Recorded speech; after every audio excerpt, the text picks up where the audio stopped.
termudah di dunia games. Pilih game, masukkan game ID.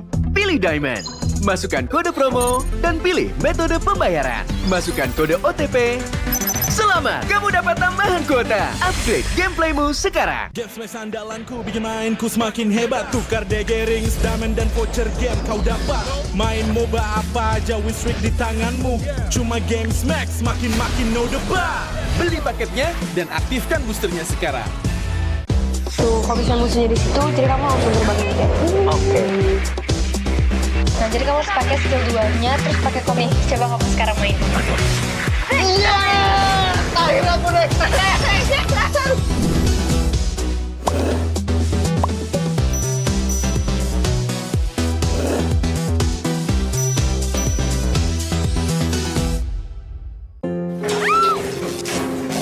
바로 출동하겠습니다. 네.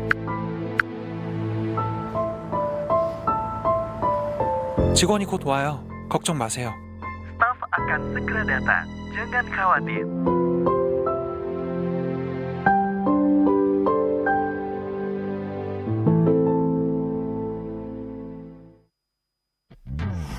Character select. Bener. You lapar.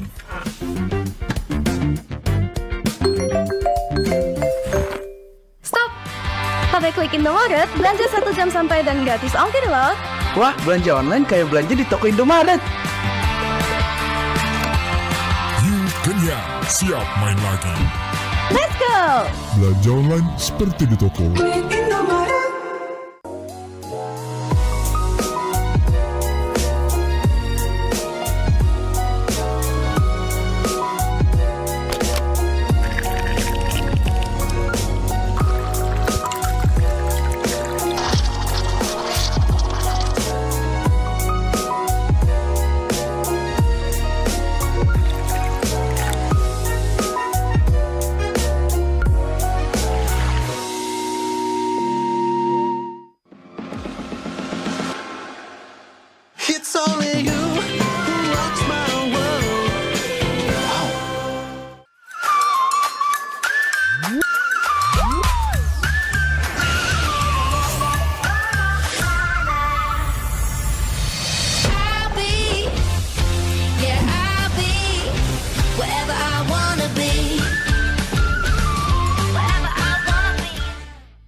Season 12 babak playoff.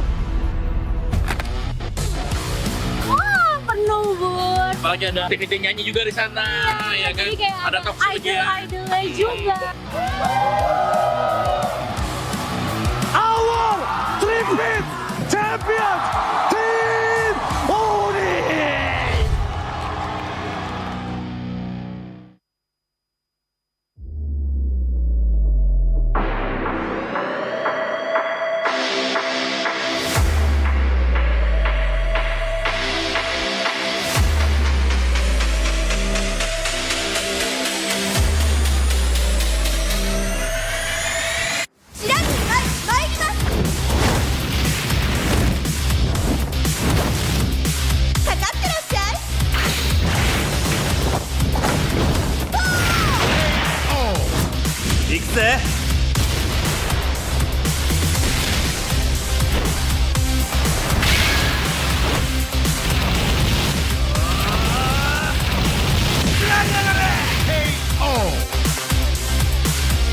맥시가 지가운다요.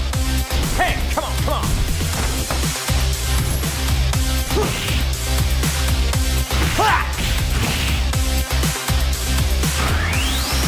Okay. Awap. Geisa.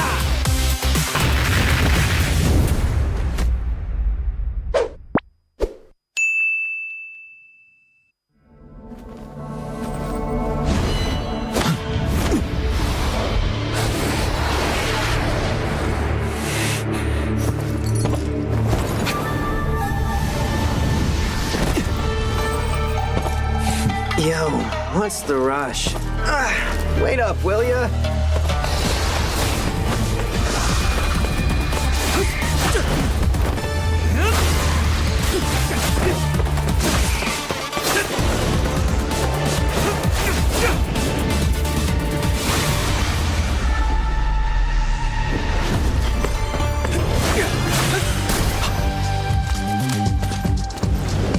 You're welcome.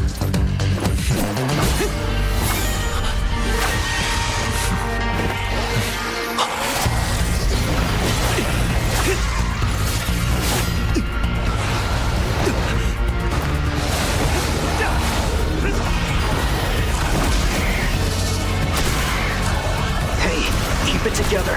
Do you really want to die here? If I lose control, kill me without hesitation. It is your duty.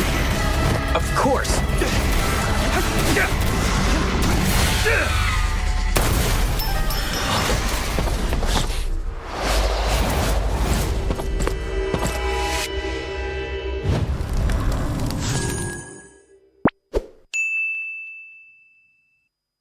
Tuh, kalau misalnya musuhnya di situ, jadi kamu langsung berbagi kayak.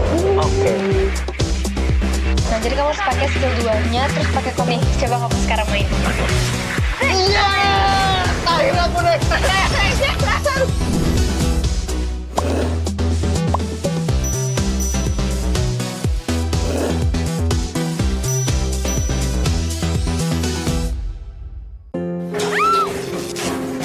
바로 출동하겠습니다. 네.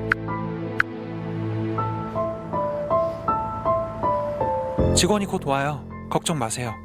Staf akan segera datang. Jangan khawatir.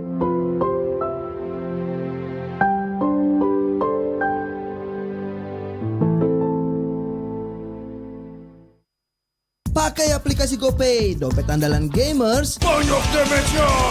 Ada cashback hingga 20.000 Buat upgrade skin baru. aplikasi ringan gak makan memori. HP lemot bisa victory. Top up langsung dalam game. Tanpa hambatan. Ikutan selebrasi MPL di aplikasi GoPay. Menambah total hadiah ratusan juta. Bonus stage. Gratis 100 kali transfer kemana aja. Beli pulsa harga termurah. Scan QRIS dengan mudah. Download sebelum mabarkan.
di dunia games. Pilih game, masukkan game ID. Pilih Diamond, masukkan kode promo, dan pilih metode pembayaran. Masukkan kode OTP. Selamat, kamu dapat tambahan kuota. Upgrade gameplaymu sekarang. Game smash andalanku bikin mainku semakin hebat. Tukar DG rings, diamond dan voucher game kau dapat. Main MOBA apa aja with streak di tanganmu. Cuma game smash makin no debat. Beli paketnya dan aktifkan boosternya sekarang. Tuh, kalau bisa musuhnya di situ, jadi kamu langsung berbagi aja. Oke. Nah, jadi kamu harus pakai skill 2-nya, terus pakai komik. Coba kamu sekarang main. Iya! Akhirnya aku naik.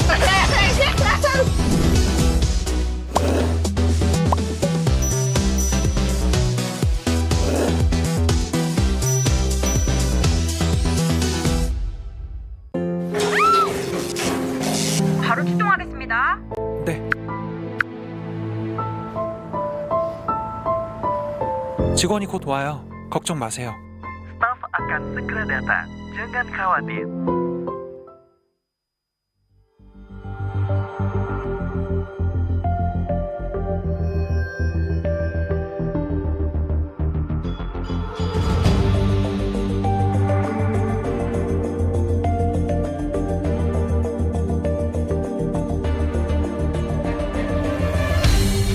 Aku kan berdiri dan terus berlari, terus ke arah puncak tertinggi. Ku takkan berhenti, hanya sampai di sini.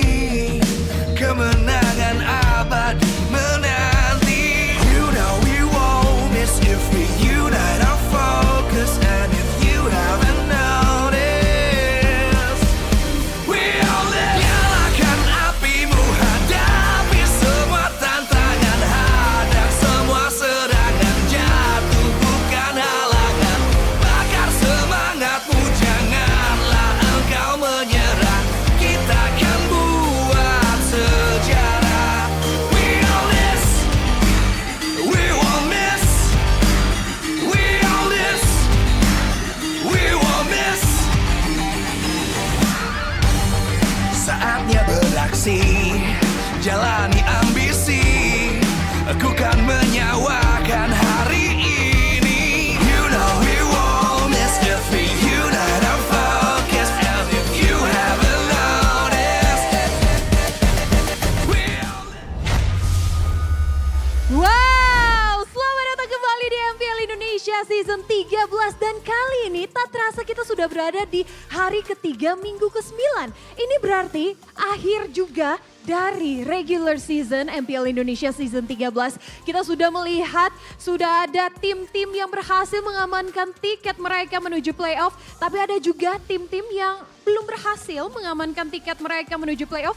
Tapi ada juga tim yang masih menunggu hasil dari match hari ini untuk mengamankan tiket mereka menuju playoff. Dan kali ini akan ada 3 match yang akan kita saksikan hari ini. Dan di match pembukaan kita akan melihat 2 tim yang memiliki takdir yang sama pada season sebelumnya. Yaitu kedua tim ini tidak lolos playoff di season sebelumnya. Ada Aura dan juga ada Alter Ego. Tapi sepertinya kali ini di season 13 takdir kedua tim ini cukup berbeda. Karena ada Aura yang akhirnya berhasil mengamankan tiket mereka menuju playoff. Sedangkan ada Alter Ego yang harus menelan pil pahit nih. Karena di season kali ini 2 kali berturut-turut belum bisa mengamankan tiket menuju playoff. Tapi tentu saja menuju playoff atau belum menuju playoff, pertandingan hari ini berbeda. Karena mereka bukan hanya soal menuju playoff, tapi ini mungkin tentang harga diri mereka. Ada 2 player dari Aura dan juga dari Alter Ego yang rivalitasnya ini udah terkenal banget deh dari season sebelumnya. Kayaknya sebelum mereka ketemu di Line of Dawn, kita ngobrol-ngobrol dulu di stage MPL Indonesia Season 13. Langsung saja, teman-teman, mana tepuk tangan untuk Aran dan juga Pai. Waduh, halo. Aran, Pai, gimana kabarnya? Aku baik, alhamdulillah. Pai? Enggak baik? Ya. Tapi bentar, sebelum kita lanjut, Monica mau nanya nih, boleh dicek kantong kalian ada apa nih yang disiapin? Ada enggak tuh? Bulu Aran. Apa? Bulu rambutnya Aran. Loh, kenapa? Udah lah, jangan lanjutin dah. Aran gimana? Nggak ada kok. Tadi udah dicek nggak ada kok. Nggak ada ya, Tadi udah udah dicek cek sendiri, ya udah tadi dicek sebelumnya. sendiri. Oke, baik. Tapi Monica mau nanyain Aran dulu. Aran, gimana nih? Kemarin di last interview kamu bersama dengan Bude Clara, kamu sempat ngomong nih, katanya pengennya tuh Pai nggak lolos playoff. Dan ini terjadi, gimana nih? Sebenarnya pengennya aku yang bikin gak lolos playoff, tapi ya kemarin udah kalah duluan. Udah kalah duluan, kenapa emangnya? Kenapa harus Pai yang nggak lolos playoff? Biar gantian aja sih. Di ntar next season bisa lolos bareng-bareng. Oke, Pai gimana? Katanya next season bisa lolos bareng-bareng. Dan gimana nih, kamu lihat nih, Aran harapannya ternyata kamu gak lolos playoff kali ini harus menelan pil pahit itu gimana tuh? Ya sedih sih pastinya ya nggak lolos playoff. Cuman nggak lolos playoffnya juga kan bukan karena Aran kan. Nggak ketemu 9 week Aran gitu setiap minggu enggak kan. Itu aja sih. Jadi pengennya hari ini gimana nih? Ketemu Aran gimana nih? Hari ini ketemu Aran di Land of Dawn, kira-kira bakalan seperti apa nih seorang Pai? Lo aja deh yang ngatur dah, gimana? Kok gitu? Ya aja yang ngatur. Aran aja, gimana Aran? Apa ya, bikin dia makin terpuruk kali ya. Loh Pai, gimana tuh Pai? Gimana Pai? Katanya pengen kamu lebih terpuruk. Nggak ngaruh sih, udah terpuruk soalnya. Loh, tapi kan berarti hari ini tetap aja memberikan yang terbaik Oh iya dong, jelas dong. Masa nggak memberikan yang berarti terbaik? apa nih yang udah Pai siapin buat ngelawan Aran di Land of Dawn kali ini? Nggak ada sih. Nggak ada? Nggak ada. Tapi optimis bisa ngalahin Aran hari ini? Optimis dong. Optimis. Ran gimana? Kayaknya udah pasti aku yang menang sih. Udah pasti, kenapa? Kayak leg 1 aja sih, gampang jadi. Kayak leg 1 aja. Oke, kalau memang seperti itu, Pai, sebelum kalian ketemu di Land of Dawn, terakhir nih ada message apa nih? Ada pesan-pesan buat Aran nih sebelum ketemu kamu di Land of... Kan pertama kali playoff ya, good luck dah. Semoga hari pertama pulang. Loh. Udah langsung ya di...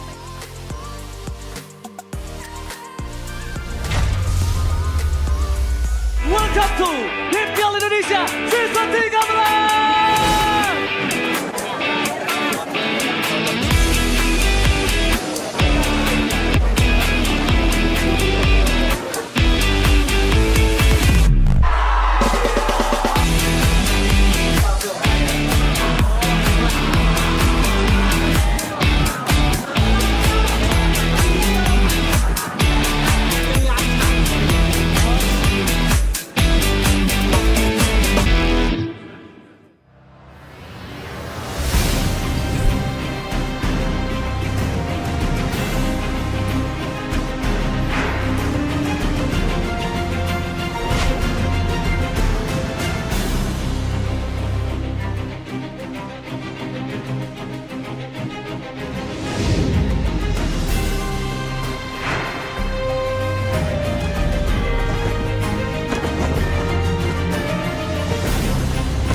Live from MPL Arena, Jakarta.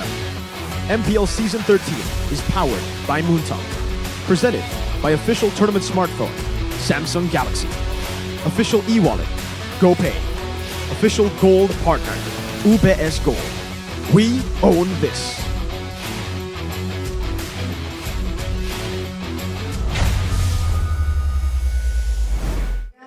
The day is finally here, the last day of MPL ID Season 13 regular season. It's been 9 weeks of full straight up action, plot twists, upsets, joy, agony, just everything in the dictionary, you guys name it. But welcome for the last day, ladies and gentlemen. You guys now are watching the English broadcast with me, Eterna, alongside with Mirko, as well as Arashi. And before we begin, we would like to thank our sponsors.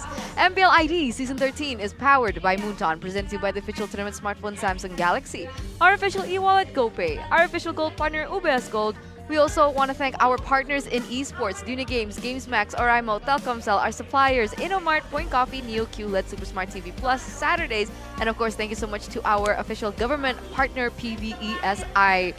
But now we have 3 last matches ahead of us, and the last match will determine the fate of some that aren't even participating today. But we do want to see what is going to go down later on. Our first match will be opened up by the Red Dragons, Aura versus the 3 face mask, Alter Ego, followed in by Onyx and Evos. And this is the last match that everyone is anticipating. Yep. The Kingdom, the Rebellion Squad, the Rebels, as well as the Geek Community. For the longest time, the Kingdom has been absolute haters of the Kingslayers because they've always somehow found a way to just beat RRQ. Even when RRQ were ahead 2-0 in the playoffs. The reverse sweep from Marky, if you remember. But today, there's a different vibe about the Kingdom. It seems like they're rooting for the Kingslayers. It seems like the Kingdom are siding with the Kingslayers for some reason. And remember, there's a possibility of a tiebreaker. Right. Please explain. Well, depending on the final match of today, if Rebellion is able to win 2-0, I believe, that will result in a tiebreaker match between Rebellion and RRQ. So maybe that can explain some of the change in feelings for a lot of the RRQ supporters. What are you talking in third part? Like, what is this? What is this TPS perspective, Arashi? I don't know. Kingdom? I mean, me personally, right? I've always been a fan of Geek Fam. You know, they're a great team. I really wish they do well today. Well, there you have it, ladies and gentlemen. This is an interesting storyline that we have today because if Rebellion lose just one game, sorry, they will be out of their playoffs for good. So that's what it will take. But we are gonna focus back on the first match of the day, Alter Ego versus Aura. These two teams have been bros for quite some time. If we take a little bit of a flashback into last season, it was these two teams that did not make it to the playoffs. But this season, unfortunately, they aren't going to be together. So it's okay, so we have a poster to kind of explain what I'm talking about here. But I'll throw it over to Arashi to explain in a little bit more detail. It's all about family. One last ride right here between Alter Ego and Aura. And unfortunately, this will be a bit of a showdown here until one of them advances to the playoffs and Alter Ego will be forced to wait until they see them again. Yeah, so... Okay. I'm getting tears in my eyes. So emotional. So tragic for which team? For both. For both? For both. Oh, wait, Yaoi's still playing? Why wouldn't he be playing? Did you not see his story? I did. I also posted a story regarding that. But yeah, I guess he's still playing. I guess I guess what he was referring to the last match being this match. Maybe we won't see him in playoffs. But for Alter Ego, we have Paitas, Krite, Rasi, and Nino. But for those of you at home, this will not affect the standings so much, nor the future or the fate of both these teams, but we do want a proper send-off for this team right here. A win or a loss, it does not matter. Not in the standings for Alter Ego. What matters is their ninja way, their life principle. It's all about family.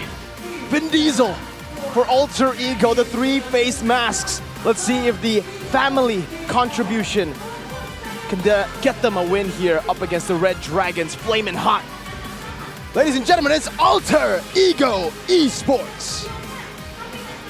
The final tango, the final dance, the final performance that we'll be seeing from all these members, this main 5. The thing about Alter Ego, when there's no pressure onto them, usually that's when we see them just really pop off. So I'm excited to see what they have in store for us today, especially against the Red Dragons that will move forward to the playoffs. An absolute menace. The Red Dragons are looking to beat. They're looking to tear apart a family by burning the house down. Look at them fly up in the sky, burning the house of the familia. It's Aura. Aura step up on stage. Yaoi doesn't look that impressed, actually. I wonder what's going on internally with this team. I think he believes it's a fluid situation here. They will have to try and make sure that they leave the best of impressions right here. Even though it doesn't really affect the standings, it will give us some look, some insight into how both these teams play. And especially for Aura, they have to find a balance right here. If they want to hide some of the strategies, they have to try and mitigate how hot do they burn the flames today against Alter Ego. But if they do too much, it might just fall between Coach Nafari and Coach St. DeLucas, which are with our Marshal, Dainang, in the center. We have to see what kind of strategy, what kind of level of seriousness can we expect to see from Aura and from Alter Ego, who can go all out right now without any reservations. Arashi, you know, we've always been very close, but I'm disappointed in you today. What? Because you didn't mention Facehugger. What gives, man? What's wrong with you, Rashi? What's the problem? Well, what's up with you and Facehugger, man? Got some beef? He just scares me, man. Why? He's so cute. I got a sensitive face. Maybe he doesn't want his face hugged. Exactly. Yeah. Looking at both teams, though, very similar stats, but of course, the Lord rate is something that always stands out, not only against Alter Ego, but even against the other teams. But with that in their knowledge, in their information, can Alter Ego find a way to pull Aura away from that? Because we've seen that the new improved Aura, they're not only reliant on that neutral objective. When you want to go for a brawl, they are absolutely willing to oblige. Truly. Truly to oblige. I'm just getting so distracted with whatever is happening with Aura. Like, yeah. I mean, let's talk about the keys to victory first, because this might be the final time we see Yaoi. So, you know, do him justice. Get a composition in the draft that can secure an early game, because against Alter Ego, they are very reliant on momentum. They need to really do well early to try and snowball and get some momentum, get some pressure on. And along with that, play with layers, right? As a team with Alter Ego, they're being so aggressive. This also leads them to be able to be, you know, juked out, to be really kited around. And Aura is really good at fighting forwards and backwards. So if they can get a combination of both these things, then they can really shut down everything that Alter Ego can bring to the table. I think if we take a look at Aura, the way that they've been playing, especially up against EVOS, we saw how good they can be. And then up against Geek Fam, we saw how they could be shut down as easily as well in the draft. Alter Ego, can they do that though? Well, to start, they have to go more adaptive and don't be aggressive without a plan, right? But that's their style, Rashi. Well, they have to change the style up a little bit, because without a plan, it's going to be too difficult. And it's the last match. There's a chance that they can give Taz a carry jungler. Then maybe, right, with Taz being on a carry jungler, they can have a more solid plan approaching the mid game. And if they can do so, then maybe they'll be a real threat to Aura, who really wants to play around these neutral objectives. If Taz can get that farming dominance we saw him do on the Ling, let's say, who's to say that he can't really take over the whole game? I would say that is one of the glaring, what do we say, mistakes? No. Glaring issues that Alter Ego are going through. What? The sarcasm, man. What? No I sarcasm, man. No, man. Their tagline is El Familia. It cannot. El Familia, but no playoffs, man. Oh, man. You know, the pain. Sometimes they force things too much. They overcommit. That's one of the glaring issues that we saw from their gameplay yesterday from the side of Alter Ego. But we'll see if any changes happen. We've been waiting for some changes for quite some time now. But this is the drafting phase presented to you by the official tournament smartphone Samsung Galaxy S24 series. From Aura, we have the Natan, Chip, and the Moscow being banned out. Respect given where it is due. Taking it away from Nino, he was definitely a monster when he got his hands on it. Alter Ego, though, respond with the Roger, Luo Yi, and the Harris. So that's 4 potential gold lane bans. Aura, start off with the Angela. Angela. We have seen that there's a bit of a transition here for Aura to go for a lot of these more adaptive, more supportive roamers. Can be flex still though, but for the side of Alter Ego, immediately the Mathilda Barats combo. That is a very menacing combo, especially in the combination, in the combined hands of Taz and Rasi, who likes to be aggressive. You can expect him to try and really shut down Gugun's farming patterns. But I'm wondering with 4 gold lane bans, what Kabuki's going to be playing, but he actually has a comment. The opponent we've been waiting for in week number 9, Alter Ego. Oh, so they've been anticipating this matchup. Absolutely. Did you not see the poster before the match, you know? And I'll tell you all about it when I see you again. And this is the time that they will see each other again. It'll probably be like the movie. One goes to the right, the other goes to the left. They're separating Arashi, but Fredrin and Claude too. Whoa. Both the compositions here looking pretty family. Looking pretty family? Interesting. It's funny that you say they're going to go left and right, but they're both going for the fighter junglers. So no real massive difference right here. If they go for a gold lane as well, I was about to say, it's going to be a very similar draft, but the Ling makes a very early appearance. And like you like to mention, Mirko, the Barats is not going to be available to really shut down and pressure this Ling. I love this family combo, man, you know? With the Barats, the Mathilda, and then the Ling as well. Ling isn't really a family man. He's a bit selfish, you know? He's like the young teenager that fights against the parents, and Barats and Mathilda is like the parents of the family. They need to keep them calm. Wouldn't that be Matilda? Bringing everyone together? Yeah, she's the mom. Oh. Yeah, and Ling is like the so Barats is the what? Teenager, the dad. Barats is the dad. Yeah. Why? Because he's a solid foundation for the family. The head of the family. Exactly. Okay, okay. Speaking and about foundation, though. He's the homewrecker. Why is he the We'll just read his comment. It seems like you're going to the cave this season alone without me. It's a comment he made towards Pai. So there's like a running joke in Indonesia when you guys don't perform well, you hide in a cave or goa. That's rude, man. He's sending Pai back to the cave. They Without were him. together in the cave once. And that's why he's the homewrecker, man. This What family were they doing in the cave? hiding from all the hate and the pressure of not going to playoffs last season. Oof. Well, we'll see for Pai. We already hyped him up for the longest time, being aggressive, being able to make plays happen, but recently he's always been shut down. If he wants to really prove himself and prove all the doubters wrong, this is the moment to do it. Just like Darren Till, shout outs to him. He's lost, what, 2 of his fights, but it's okay. That's not what we want to focus on. The Angela is flexed, and Alter Ego sense that the Angela will be flexed to mid. So they ban out the Grok and Cho, and they pick up big man Brody, BMB. Okay. Very interesting. So they're just really doubling down on this early game, right? They want to be able to utilize this Brody to get that snowball going, especially with the Matilda as well. If they still want to go for a mid laner, they can go for something like the Lilia if they really want to gain control of that early game. With a Ling, high mobility, Barats also can hold their ground, especially during utility engages. But let's see what Aura has to say about this first. A Tigreal already coming in, which means that this Angela will be flexed into the mid lane.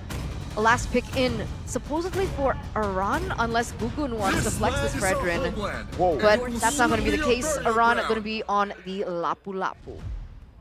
Wow, a lot of aggression from the side of Aura, even though initially we figured they will be the ones that are going to be a bit more passive with the Claude, with the Angela.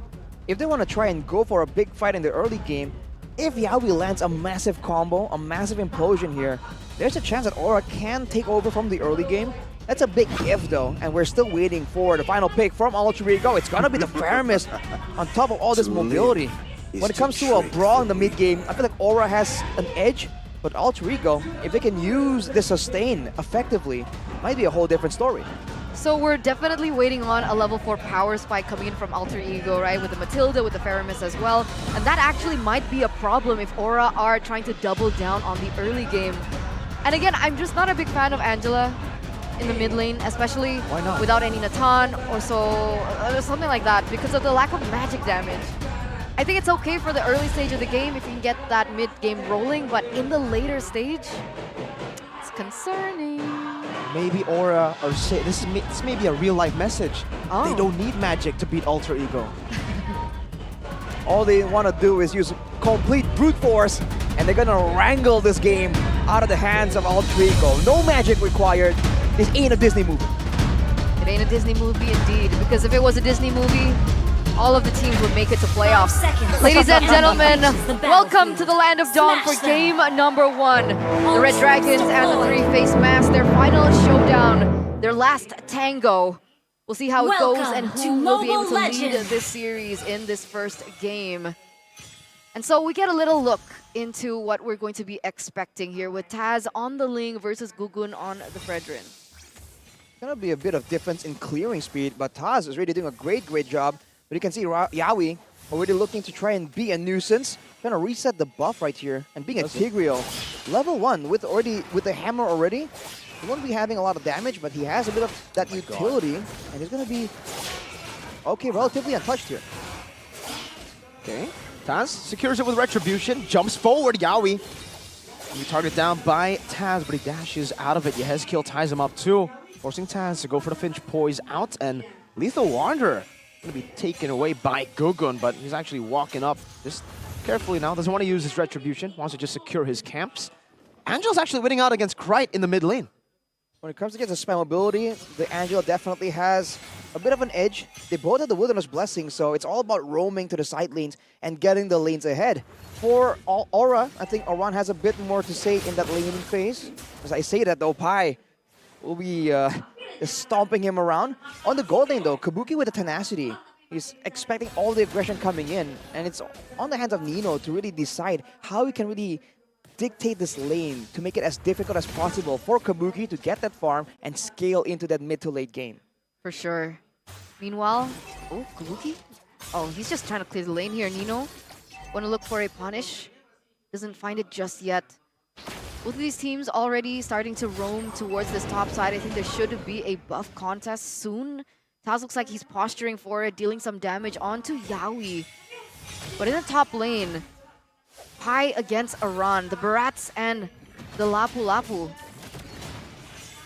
They're now going and centering on this turtle. Bravest Fighter into the Death Welcome. Aran gonna be able to find the stun, but Taz walks in with a Tempest of Blades, gets that down. Abraser's Wrath now used up. Gugun gonna be taken very low, and oh, it's first blood over to the Tigreal. Gugun survives somehow. They sacrifice Yawi, and they don't get anything in return. The family strikes first. Uh-oh. You know what they say, when Alter Ego are able to gain control over that first turtle, that's usually how they set the tempo for the rest of the game. And with that being said, Aura, they're falling back now. It's a great move from Alter Ego to go for the aggressive play. They know they do have a more mobile, a more quote-unquote safe jungler compared to Gugun, who has to be staying in the front. They try their best to really match the crowd control and the utility, but against a Mathilda and Paramis, that early game is just so difficult to really manage, especially when you're just relying on the Angela as the main sustain tool. It's going to be a bit later when there's a bit more damage from the side of Aura, especially when Kabuki joins the fights, when he can go for these big combos.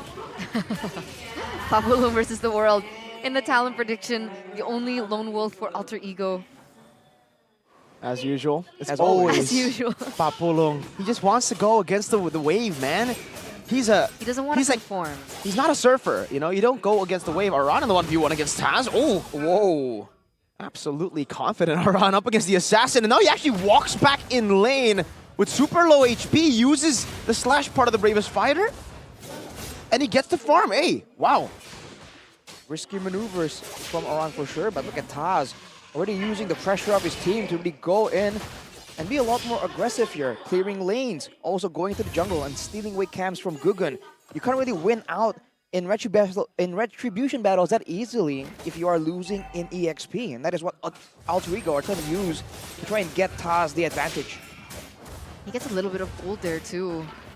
Yeah, this is a problem, right? Because in Turtle number 1, both of these junglers were actually at the same level. They were both at level 4, but now that Taz is ahead, that's going to be a big problem. He's ahead 2 levels now.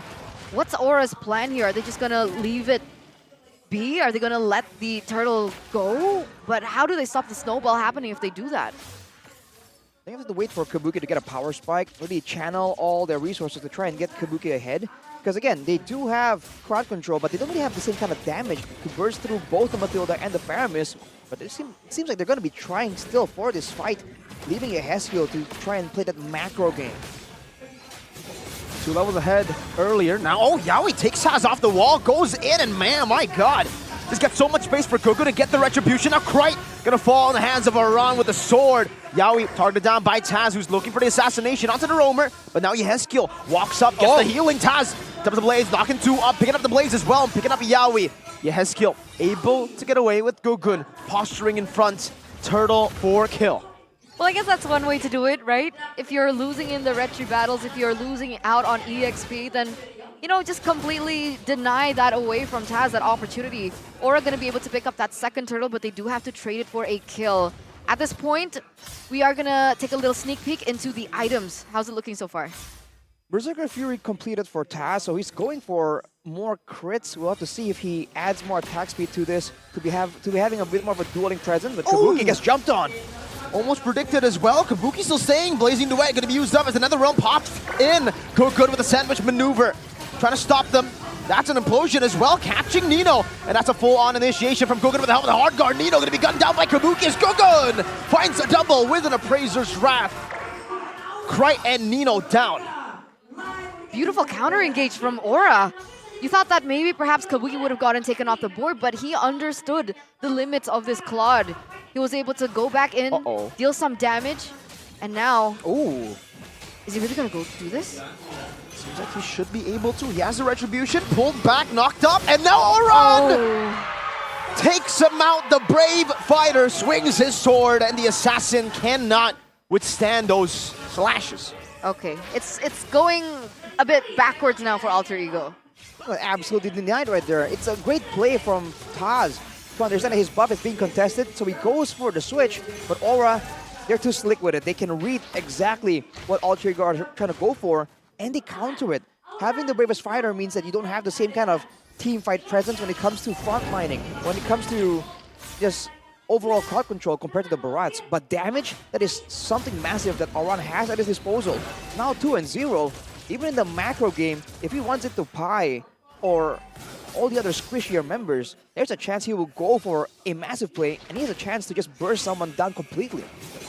And now Gugun has kind of catched up in that EXP, right? Level 10 compared to that level 11 that Taz has been able to get, but here we go.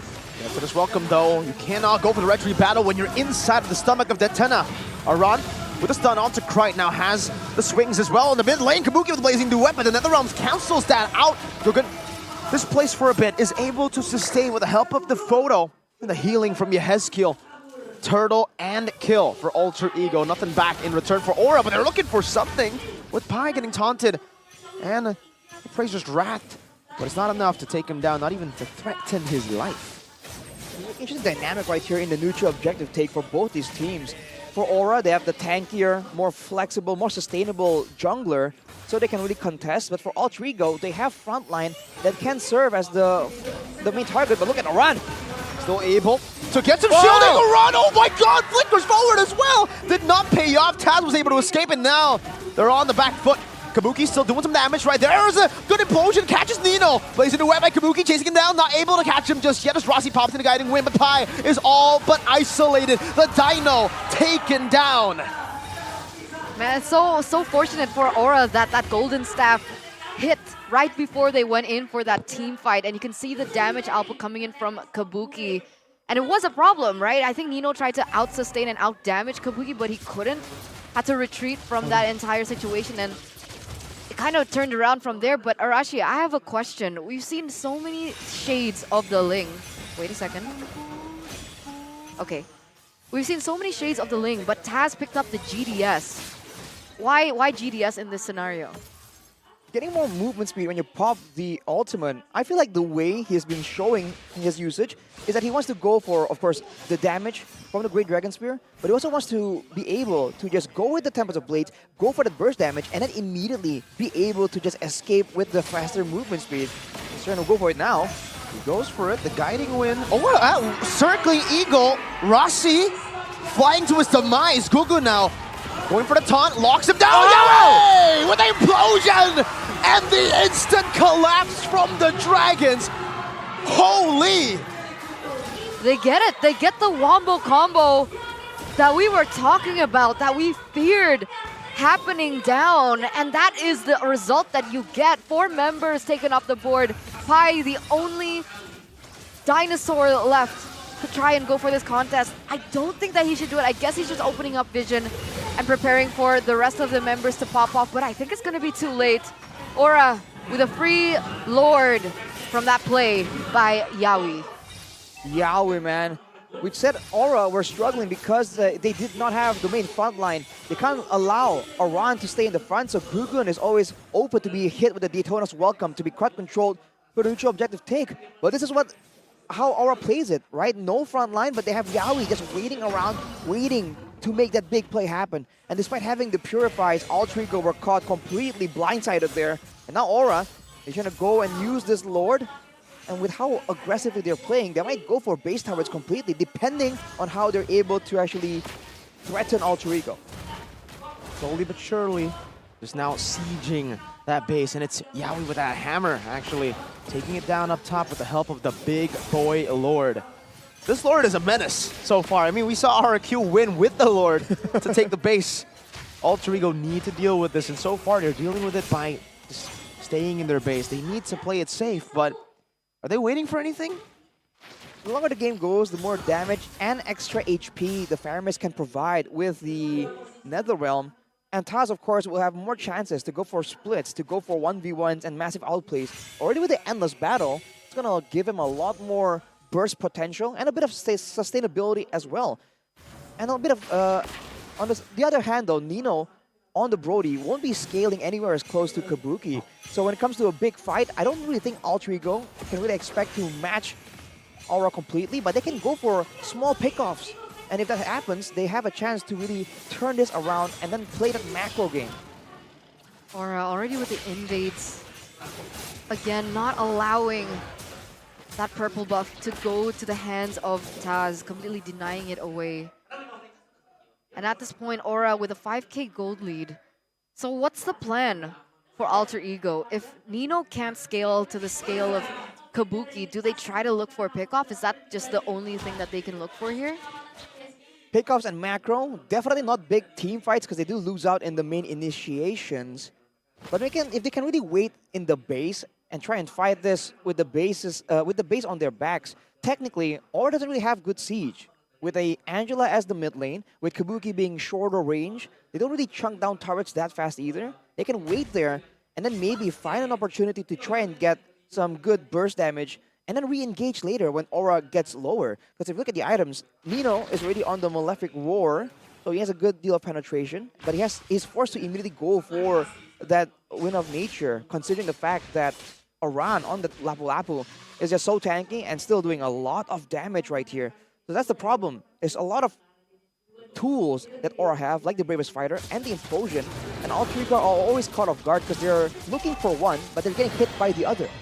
Take a look at the items though earlier. Alter Ego, they don't have any tanky members, right? Technically just the Barats, but he's also severely under-leveled and just below. So Kabuki actually is opting to go for the Windtalker instead of the Malefic Roar as his final item. To just go for more movement speed and shred towards these damage dealers, these squishy members.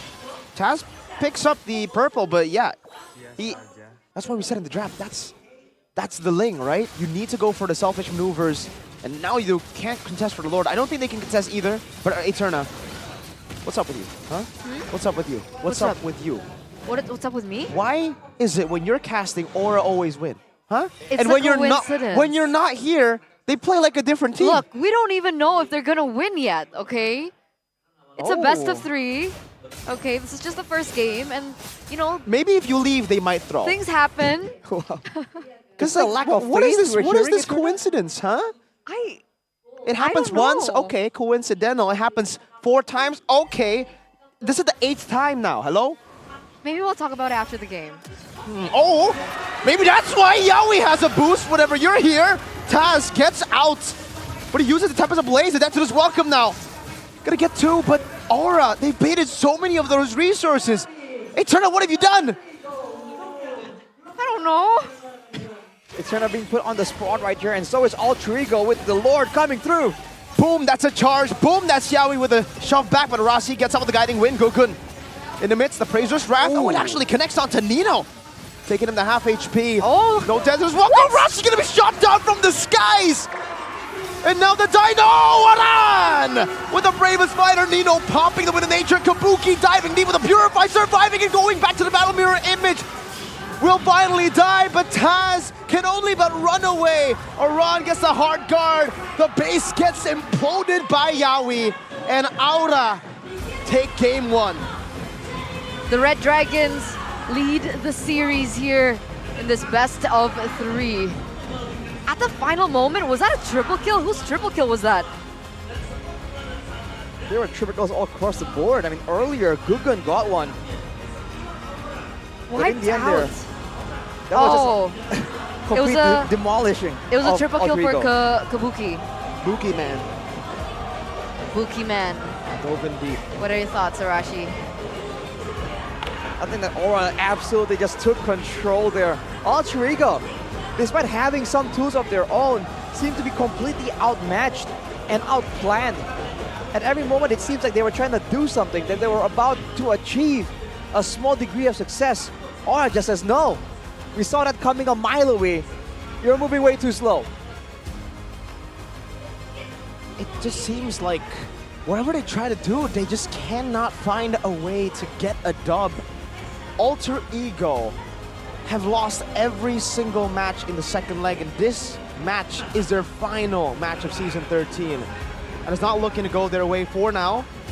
Possibility of a comeback, but waiting for the late game, waiting for mid game, playing for early game, nothing has worked.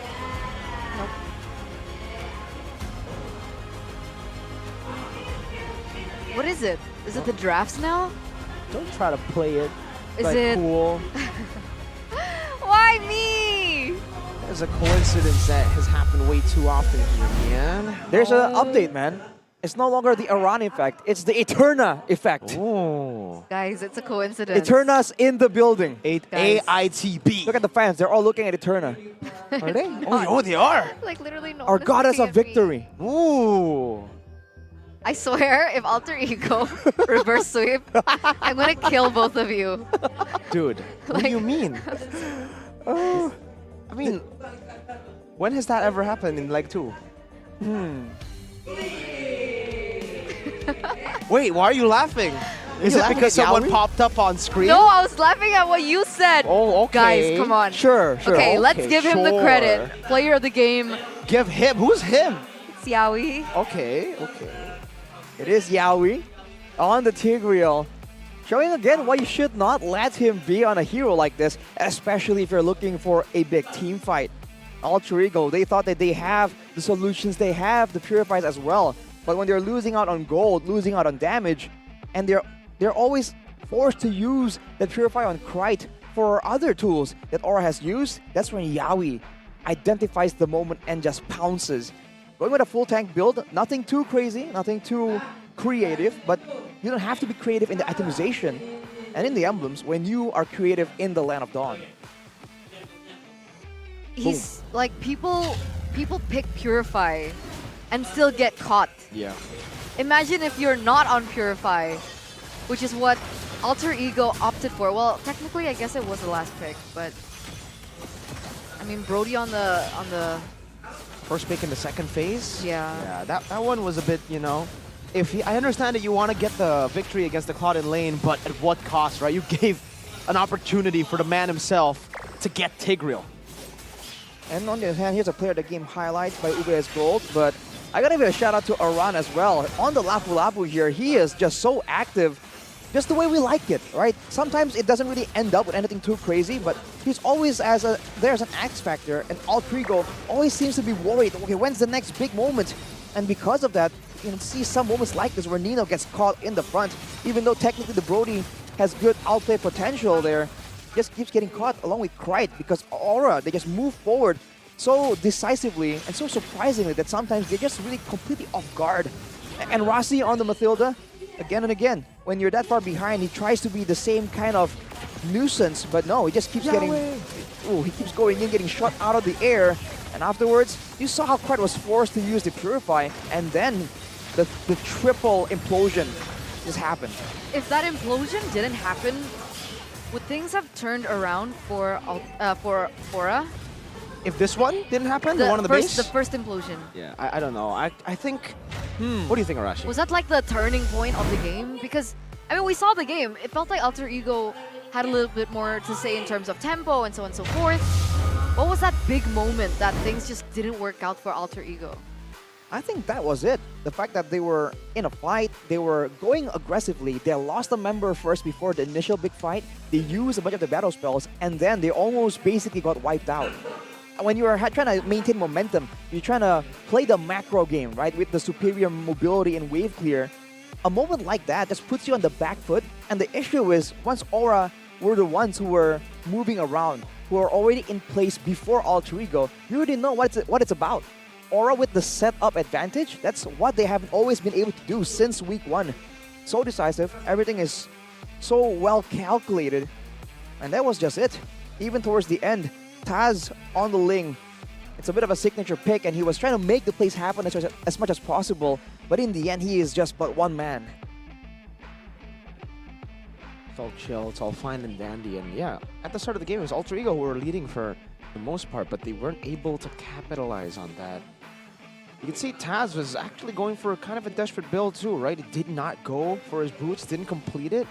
He went straight for full damage. I think Kyrie did that as well back in the day. But that still didn't really work out for Taz. I think it's because of the Angela, no? You technically cannot assassinate anyone in this team from Aura, and if you do, you go and assassinate what? The Tigreal, the Fredrin, the Lapu, Claude as well. Very hard to assassinate on a Ling. But like, the blinks. The thing is, even if like the assassinations don't work in like as your plan A, you do have a plan B, right? You can utilize Taz for that global presence. And I'm saying global presence not because literally he has global presence, but because of his high mobility. Yeah. Couldn't he have looked for more trades on the board instead of just like constantly looking for fights? The thing is, Alter Ego would always lose in these 4v4 or just 4v5 situations. Sure, Taz could actually go to the side lane, clear out lanes, but Nino can never hit any of the Aura members because if he shows himself, he's on duty, man. Right. It's always a run. Yeah. And I think the issue as well, if they want to try and do that, sure, they can try and go for the macro play, let the Ling split push. Okay, but when the rest of the team, the 4 members are walking around, there's a Mathilda, but you can see that it's so difficult for them to try and escape because of the engage potential. The Fredrin jumps at you, you're forced to use the Guiding Wind, and then once that's down, there's going to be a Bravest Fighter, and then there's going to be Yaoi just looking to make plays with the Flicker. And because your team can't really decisively escape from a big fight, that means that the guy splitting potentially will always just be left alone with his team wiped out. And that is something that I think Alter Ego were trying to avoid, but unfortunately, it just slowed down the inevitable. Yeah, okay. Good point, good point, good point. But you mentioned somebody's name earlier. You said... What player did you say earlier? When? During the whole game? Yeah. Vin? Vin? Did you say What? Vin? What? I'm not even in this game, Turner. I'm hearing What? things. Oh, man. Maybe Monica knows. Maybe. Let's ask her. Ladies and gentlemen, stay tuned. Yo, Monica, what's going on? What's up?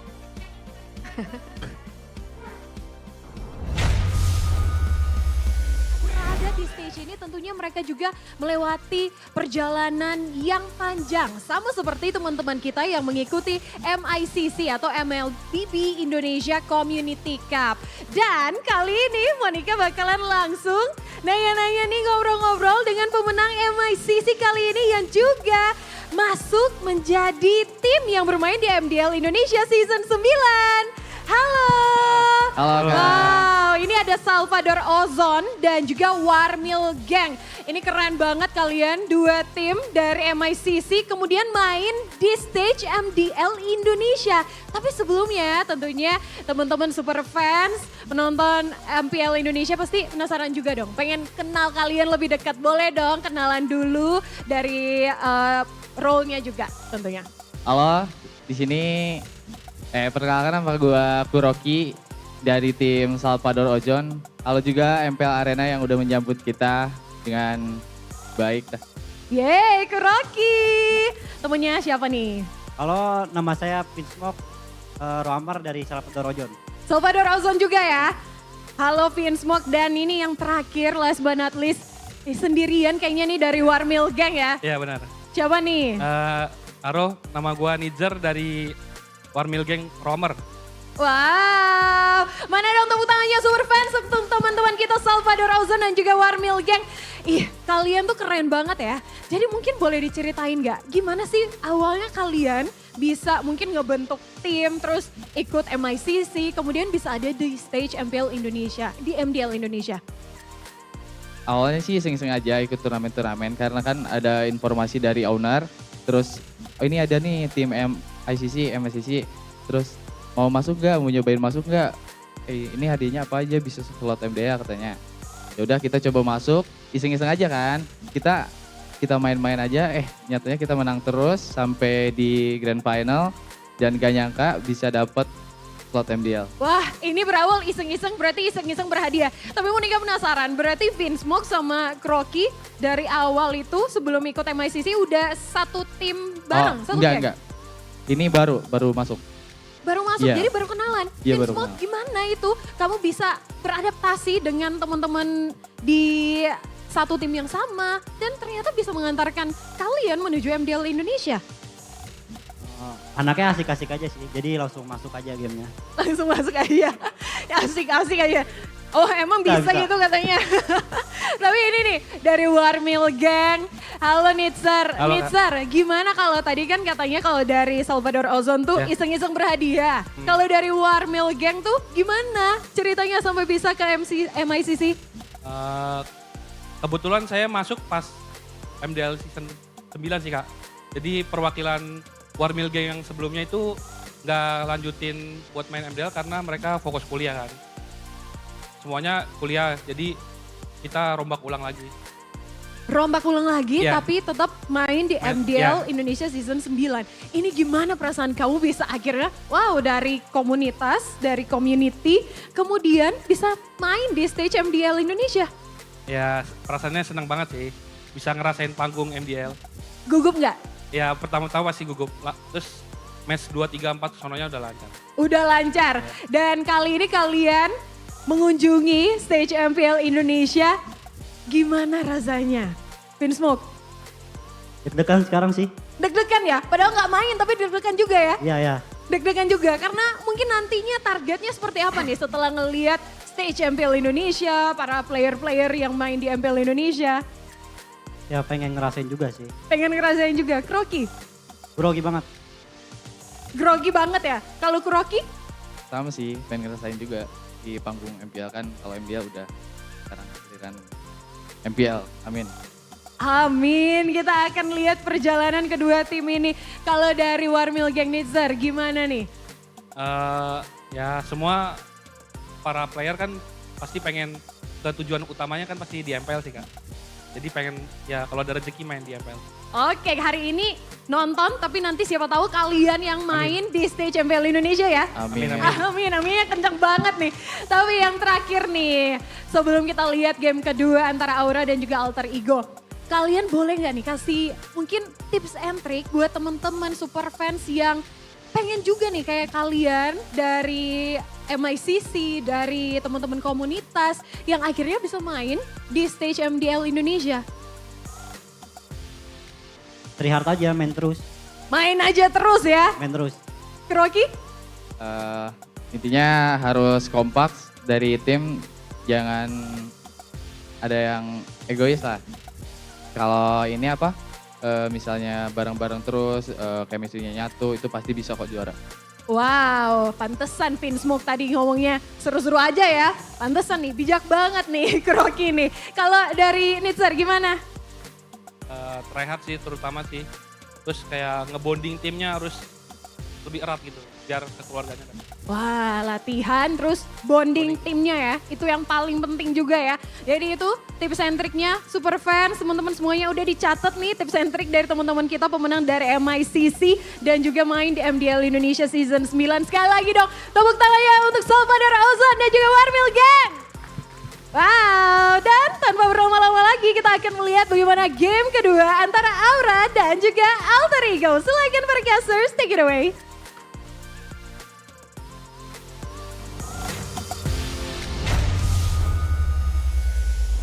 Oh, so that's what it's about. Okay. Warmil Gang, man. They actually made it to MDL from MICC Gang. Season 1, but now See? Season 2 is coming soon, so for you guys, go register. See? Dreams happen.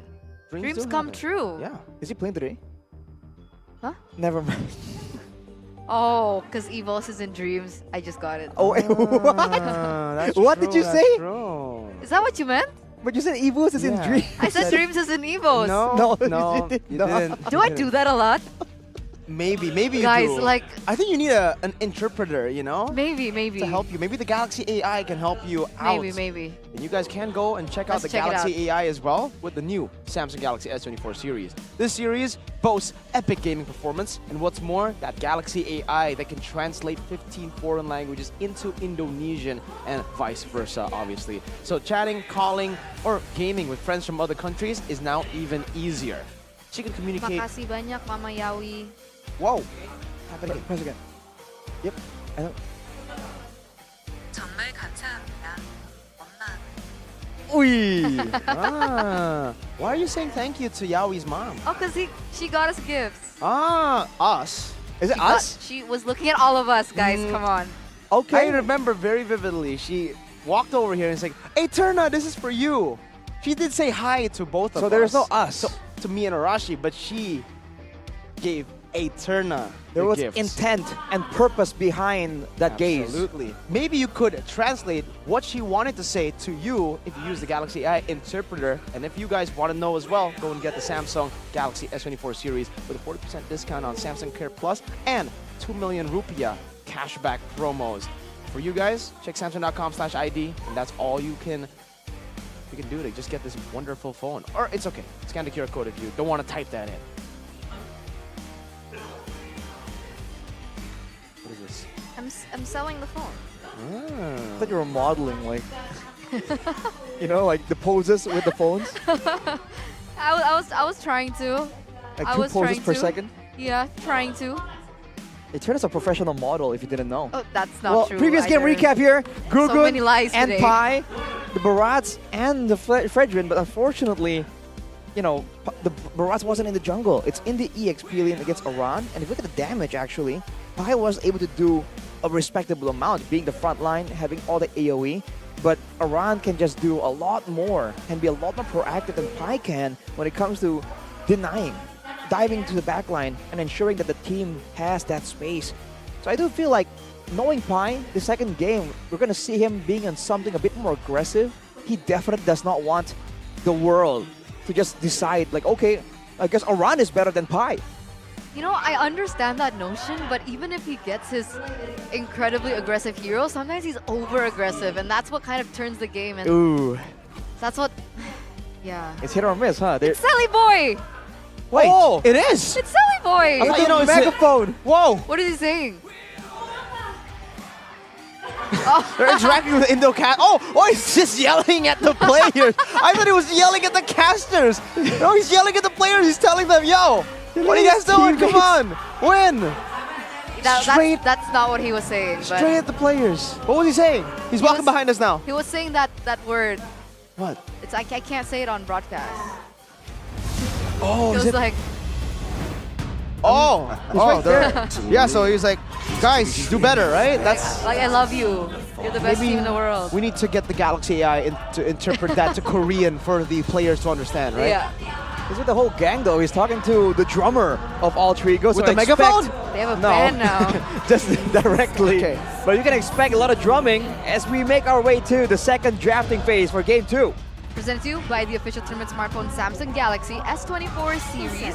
Alter Ego have opted to swap sides now. Okay, so we'll see the changes coming through. Roger, Faramis, Luo Yi being banned out, Chip, Natan, and Harris. So there's an instant swap. Okay, Moskov has been left open from game number 1. Angela's the first pick for Alter Ego. And Aura very quickly go for the Moskov and the Barats. Signature picks. Well, I would say the Barats is for Gugun. Not necessarily the Moskov for Kabuki, but we have seen Moskov just be utilized so well so far. Even, I believe in their game against a Geek Fan, they were able to actually... Wait, no. Aura didn't use Moskov that much. Still utilizing the Rogers for the most part. So I think this is Kabuki's first time on the Moskov in MPL. I've seen him in ranked.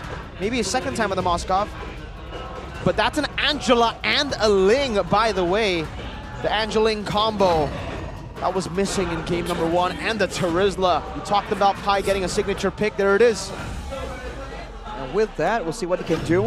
A Ling Angela is a threat and true combo, but for Aura, they don't want the Barrage Matilda. They want that Grok, man. Finally, having a chance to appear in the Land of Dawn. Against all this mobility, we're gonna see how well Yaoi can put that Grok to good use. The problem with the Grok is that it doesn't have a like a point-and-click CC to shut down the Ling, but the good thing about the Grok is that it can be so aggressive in the early game that can shut down the Ling in terms of farm and then deny that kill pressure, which is what Aura might be looking for here. Absolutely. With the power of nature, there's a chance he can force out several retributions at key moments. Yep. That is something that Aura will definitely be trying to do. With that being said, that usually means that the mid lane is also something with a great amount of wave clear, with a lot of aggression. We've seen Valentina's come and go, but I wonder if Aura are going to go for something a bit more high ground. I think a Vexana is something that Aura usually enjoys putting to good use. We'll see, that is the option to go for. Yeah, just no Farsa, please. Oh boy. Not again, yeah, Scale, please. Not against a Ling and a Terizla. Yeah, no, right? don't do it. Let's hope that, you know, they'll just be looking for solid mid control and XP pressure as well, because for Alter Ego, they're already denying that. Crazy clear from the Paquito, you can expect from that Paquito in the XP. And that's why it's banned away. They want to have as much prio as possible to facilitate and enable this Ling, because they're already up against Barats.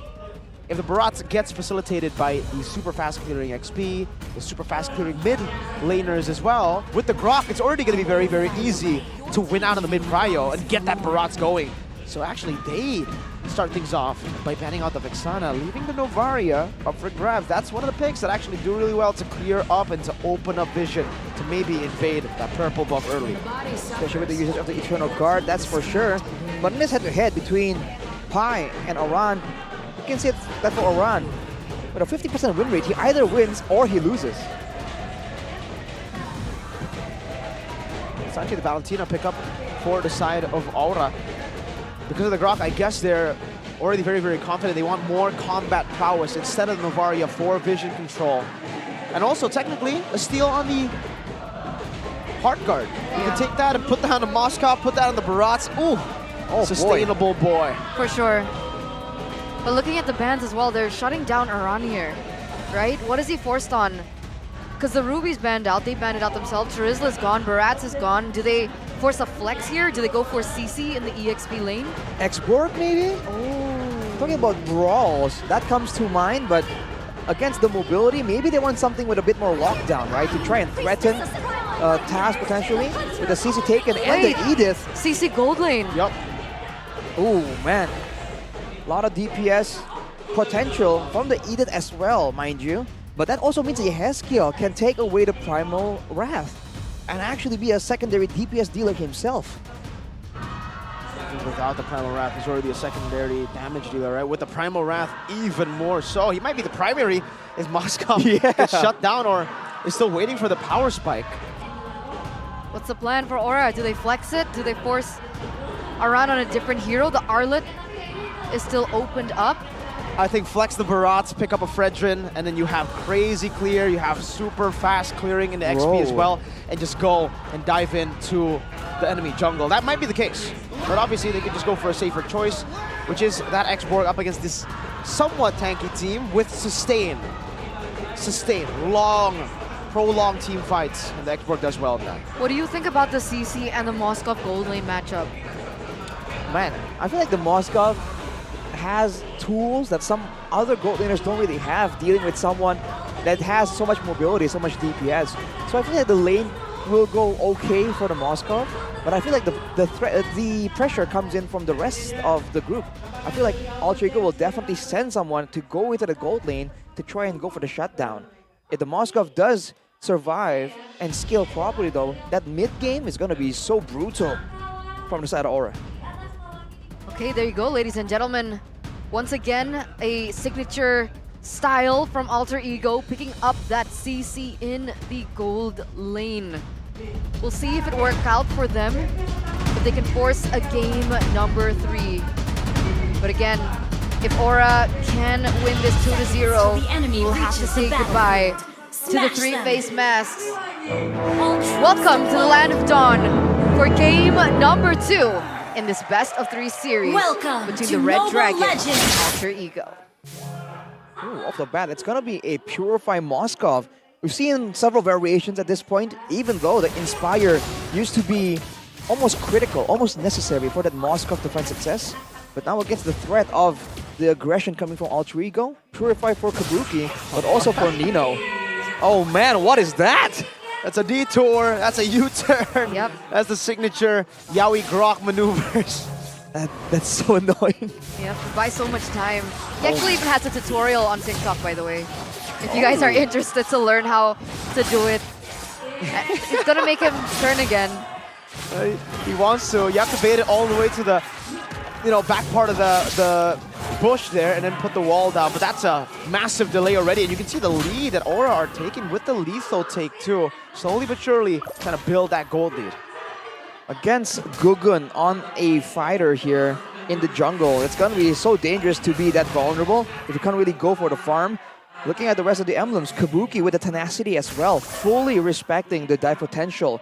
And Nino with the Inspire, he's just going for the cooldowns. He will be a bit more squishy, but against a Moskov, right, he won't really be nuked down, so he's going for that option to try and out-sustain and out-spam the skills in the middle of the game. Right though, with the Angela, going for the focusing mark, gonna be a bit more aggressive, but it's also gonna mean that he's gonna be lacking in a bit of mana. As Nino gets dangerously low right here, and Kabuki can freeze this. Yeah, this is the problem with the CC in the gold lane, man. Especially up against a Moskov. It's already hard. Well, actually, usually against other marksmen like Prod, I think you have an okay time. But the Moskov, he can decide whenever he wants to disengage. Exactly. You can go and just stun him, push him back if you don't really feel like going for the fisticuffs. Yaoi and Rasi, though, both not level 4 just yet, but look at the speed of Aura just moving around, going for the clear back and forth, and the rotations even, right? With their coordination, sending Yehesku to the bottom side, everything just running smoothly like butter for Aura. Yeah, at the moment, doesn't seem like Taz has an answer just yet, which is why I thought it was a very interesting pickup, this Ling, in the composition that Aura brought. I mean, out of all the gold laners that use a Ling against, it feels like the Moskov is one of the most versatile because of the stun that he has with that spear. And the Abyss Walkers, it's a blink, right? Assassins usually up against blinks. It's a bit tougher. Yaoi doing the same thing now. Rasi supposed to come over, but Yaoi has the wild charge, didn't even use it. The hard guard gets placed down onto Rasi, but what happens to him? He disappeared. The orange ball taken away as well as Gugun. Oh man, it's a slaughter in the bottom lane in the enemy jungle. Burned down now. Pai splashed by Yehesku. A disaster for Alter Ego. A 2-0 already traded in for Aura with a total of 3 kills compared to nil.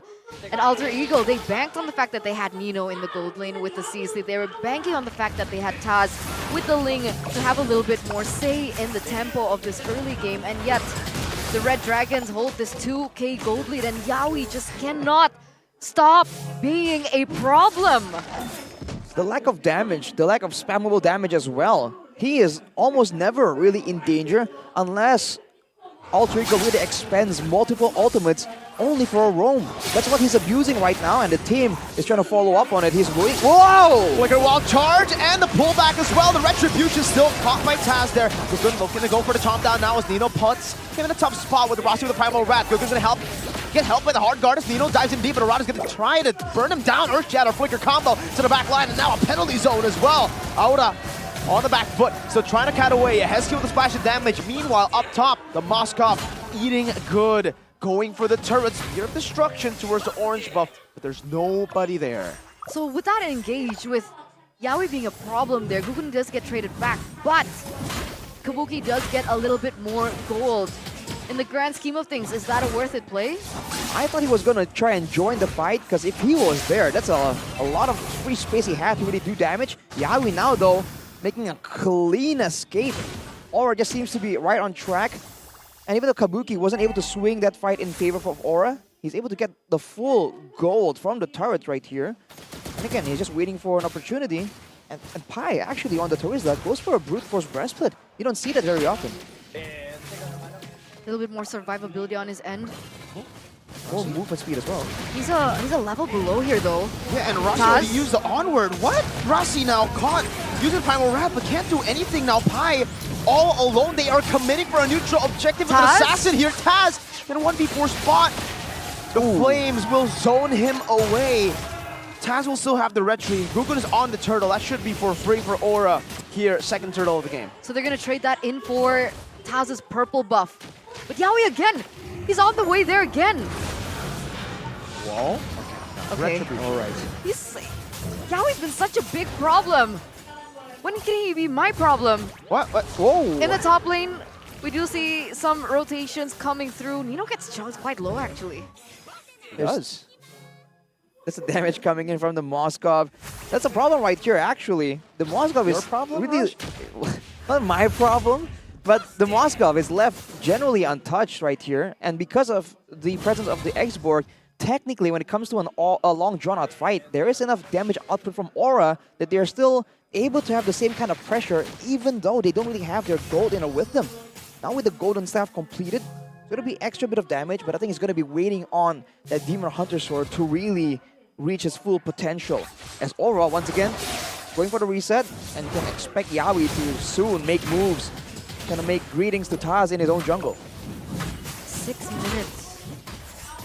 And already on the way to DHS. Is that quick or is that normal?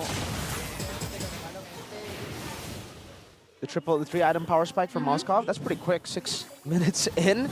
Very, very quick. I mean, it's not the 3-item power spike just yet. It's still waiting, but with the DHS being built, I mean, with the goals that being built around this moment, like, he's going to actually, with the pace, reach the DHS by the 8th minute. So very, very quick. Usually you expect 10 to 11. There's got to be a way for Alter Ego to shut that down. I think they have to really use the Ling pressure, but at this point, he's just too busy trying to deal with everything else, and Aura once again.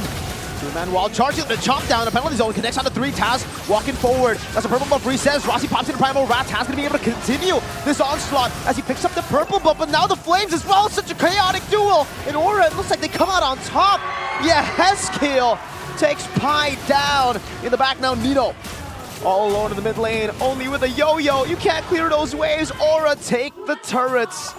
Wait, you got the mid lane turret and the turtle now for Gugun.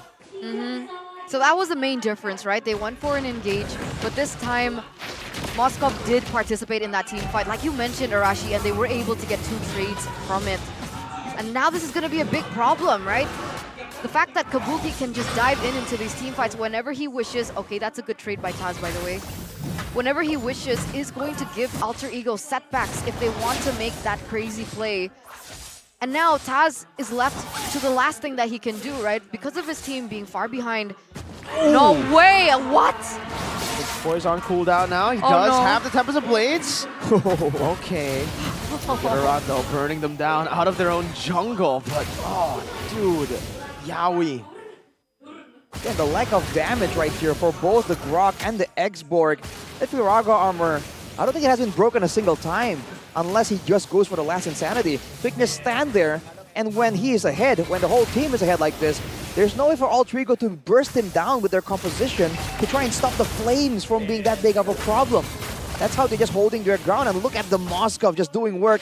That global presence is matched by Taz, but for how long? He's going to lose his purple buff as a result. Turret traded in for a purple buff. Yeski might actually be able to 1v1 him in this spot, but it's not a 1v1. It never is. Yaoi right here has the wild charge, goes for the prediction, doesn't connect, and now Gugun as well. Tempest is welcome. Taz doing a whole lot alone here with a hard guard. He actually gets out of that spot without a purple buff. Impressive stuff. And he gets a turret for it. So slowly, if they can still prolong this series to the point where they're going to start battling out for the Lords, these turret takes will be valuable for them eventually, will it not? For sure. With more vision, with more control around the map, there's more ways for Alter Ego to really find a pickoff. If Aura isn't the one proactive first though, and he's actually, Taz, out farming Gugun due to the amount of gold and EXP he's getting from all the split pushing endeavors. He's actually on curve, so in a 1v1, he is still definitely a menace. 1v1. Speaking of, Tempest of Blades used up now, 1v1. That's Kabuki versus Taz. Taz is forced to run away. Spirit Mystery! Wow! The destruction does connect with Yaoi now. He's looking for the wild charge. Doesn't have it just yet. It's still on cooldown, but Taz with no purple buff. It's so tough for even him to go for the assassination on the marksman. That's an insane play by Kabuki to just match him down, stare him down in the 1v1. And he's the one that just stays. Taz forced to get out, and now he won't really be available for this Lord take. I was about to say, with the same level, there's a chance Taz can go for a steal, but not when this is how it plays out. Now he's buff! Taz, he does have the Tempest Ablaze, but does he want to risk it? Does he want to go for the purple buff? No, he does not. Pai is getting melted. That's a DPZ, a defensive penalty zone, and it might not even save him. Aran is hovering over Nino. Forced back, Aura are taking everything. It's tough, right? Like imagine you're in a 1v1 with a dragon that's like a million times bigger than you and you throw masks at them. That's kind of what I'm feeling from this game. A 7, almost an 8k gold lead. Absolutely no fight whatsoever from Alter Ego. Imagine one single kill. That's the only thing that they have been able to get, and they've been able to get those 2 turrets on the back of Taz going for that split push. But how long can they delay the inevitable at this point? How well can they clear the Lord with Aura knocking on the door with a superior DPS? Yaoi makes the play. It's a wild charge. Kabuki now going to go for the turret, and he'll be able to melt it down quite easily. Right into the depth of his welcome he goes. Edith is gone. Pai gets brought back by the missiles now. It's the flames of Aran. Nino gets the helmet. Hard guard. Oh my god! Nino gets killed just by the Mosscap hitting the base. He got pierced down. 2-0 for the Dragons. Albeit wounded, albeit left down to the ground, the Red Dragons, they rise to the occasion and they send off their fellow brethren, Alter Ego, the 3 face masks, on their merry way as they look to the horizon that is the playoffs. Aura continuing on their journey,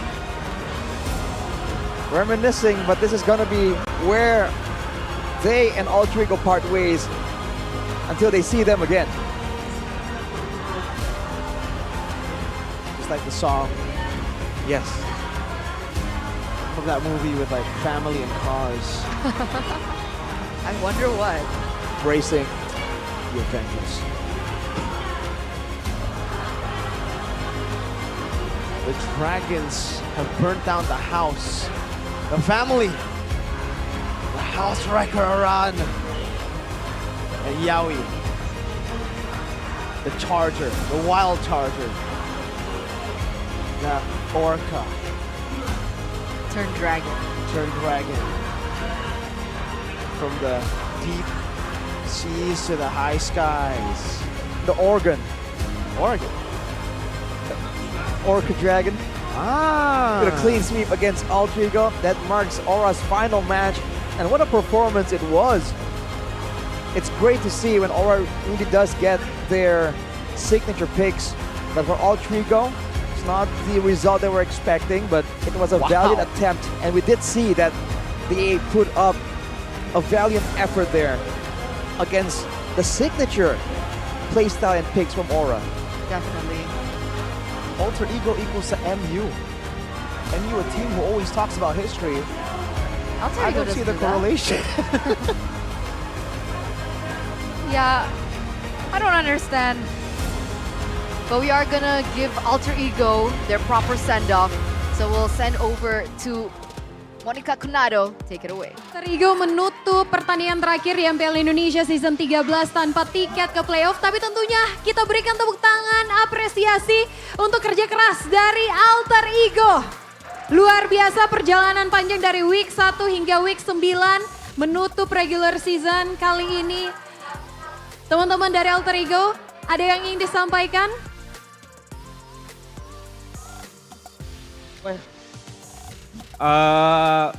Mungkin yang disampaikan paling permohonan maaf aja kali yang sebesar-besarnya ya. Ini dua season nggak lolos playoff itu bukan sebuah hal yang baik.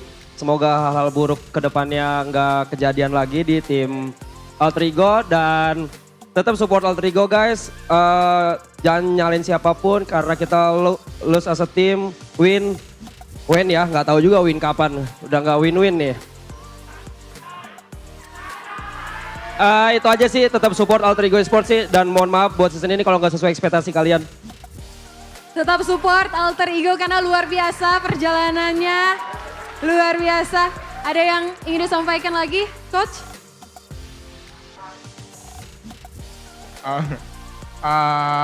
Sama sih.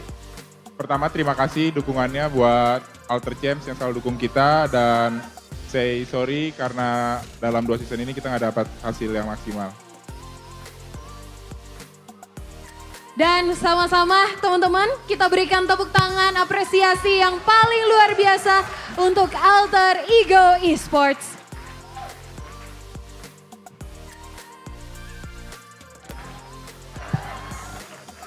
Luar biasa, terima kasih untuk perjalanannya, kerja kerasnya Alter Ego Esports.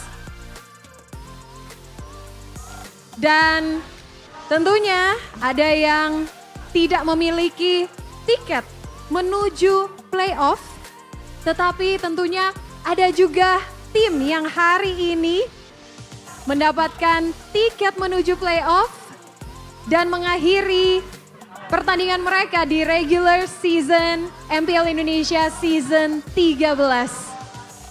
Sama-sama kita sambut, kita berikan tepuk tangan yang paling meriah untuk Aura.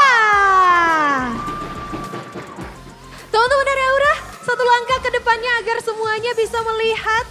Teman-teman semuanya, luar biasa Aura.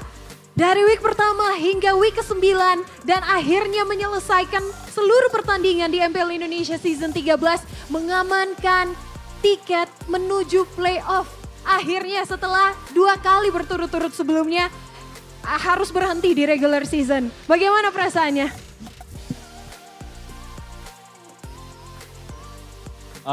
Kalau perasaan pribadi aku sih senang banget sih. Soalnya dari pertama di MDL Aura juga belum pernah lolos playoff. Jadi ini pertama kali lolos playoff. Wah, Aura Fam semangat sekali karena tentunya ini adalah playoff pertama juga untuk teman-teman. Beberapa teman-teman ada Aran, ada juga Gugun, Yaskiel. Gimana nih Gugun? Akhirnya ini di stage MPL Indonesia dan kamu berhasil menuju playoff. Kalau dari aku senang sih, apalagi per season MPL kan langsung playoff, senang sih. Yaskiel? Ya senang juga. Senang ya, tentunya senang. Tapi yang lainnya mungkin ada yang ingin disampaikan, akhirnya ini selesai juga dengan regular season. Melangkah maju dengan tiket menuju playoff. Harapannya ke playoff nanti seperti apa nih? Kabuki? Harapan playoff semoga kita bisa juara. Bisa juara. Wah, kita tanyain dulu nih kalau teman-teman dari coach and team, gimana nih targetnya? Katanya kalau dari Kabuki bisa juara. Kalau terakhir di season 10 itu di Aura ada di posisi top 3. Target kali ini samakah dengan Kabuki tentunya? Paling sebelum kita ngomongin target, gue ingin sekali lagi mengucapkan terima kasih sebanyak-banyak untuk Aura Fam yang udah selalu mendukung kami. Walaupun di leg pertama cukup lancar, tapi mulai leg kedua kami ya cukup banyak permasalahan. Tapi apapun yang terjadi ke depannya, target kami adalah untuk mewakili Indonesia di IWC di Riyadh nanti. Jadi kami tetap mohon dukungannya. Dan siapapun yang main di playoff, apapun yang terjadi di sana, gue minta tetap support kita. Terima kasih. Tetap support Aura karena akan memberikan yang terbaik menuju playoff. Semoga kita akan lihat pembuktian dari target, harapan dari Kabuki dan juga teman-teman tadi. Semoga bisa jadi juara. Dan sekali lagi, Aura Fams, mana tepuk tangannya untuk Aura? Dan tentunya kita akan melihat bagaimana pertandingan tadi berlangsung, akan dikupas tuntas oleh para casters kita yang sudah ready. Tapi sebelumnya yang terakhir nih, Yawi, ada pesan-pesankah? Ini juga adalah stage playoff menuju playoff pertama oleh Yawi. Dan ini pertama kali didapatkan juga di saat ini your first season di MPL Indonesia season 13. Ada pesan-pesankah Yawi? Any message? Sebenarnya ini pertandingan terakhir gue sebagai pemain Aura. Meskipun lolos playoffs. Tapi ya, terima kasih yang udah datang.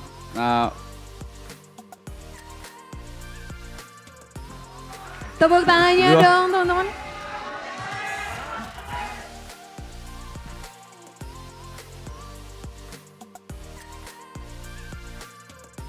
Dari teman-teman yang lain mungkin ada yang ingin disampaikan lagi? Paling sepertinya cukup dari kami. Itu aja. Cukup? Sekali lagi teman-teman kita berikan apresiasi untuk Yawi. Dan juga tentunya untuk Aura. Dan saatnya para caster sudah ready di sana untuk mengupas bagaimana jalannya match kali ini untuk kemenangan atas Aura.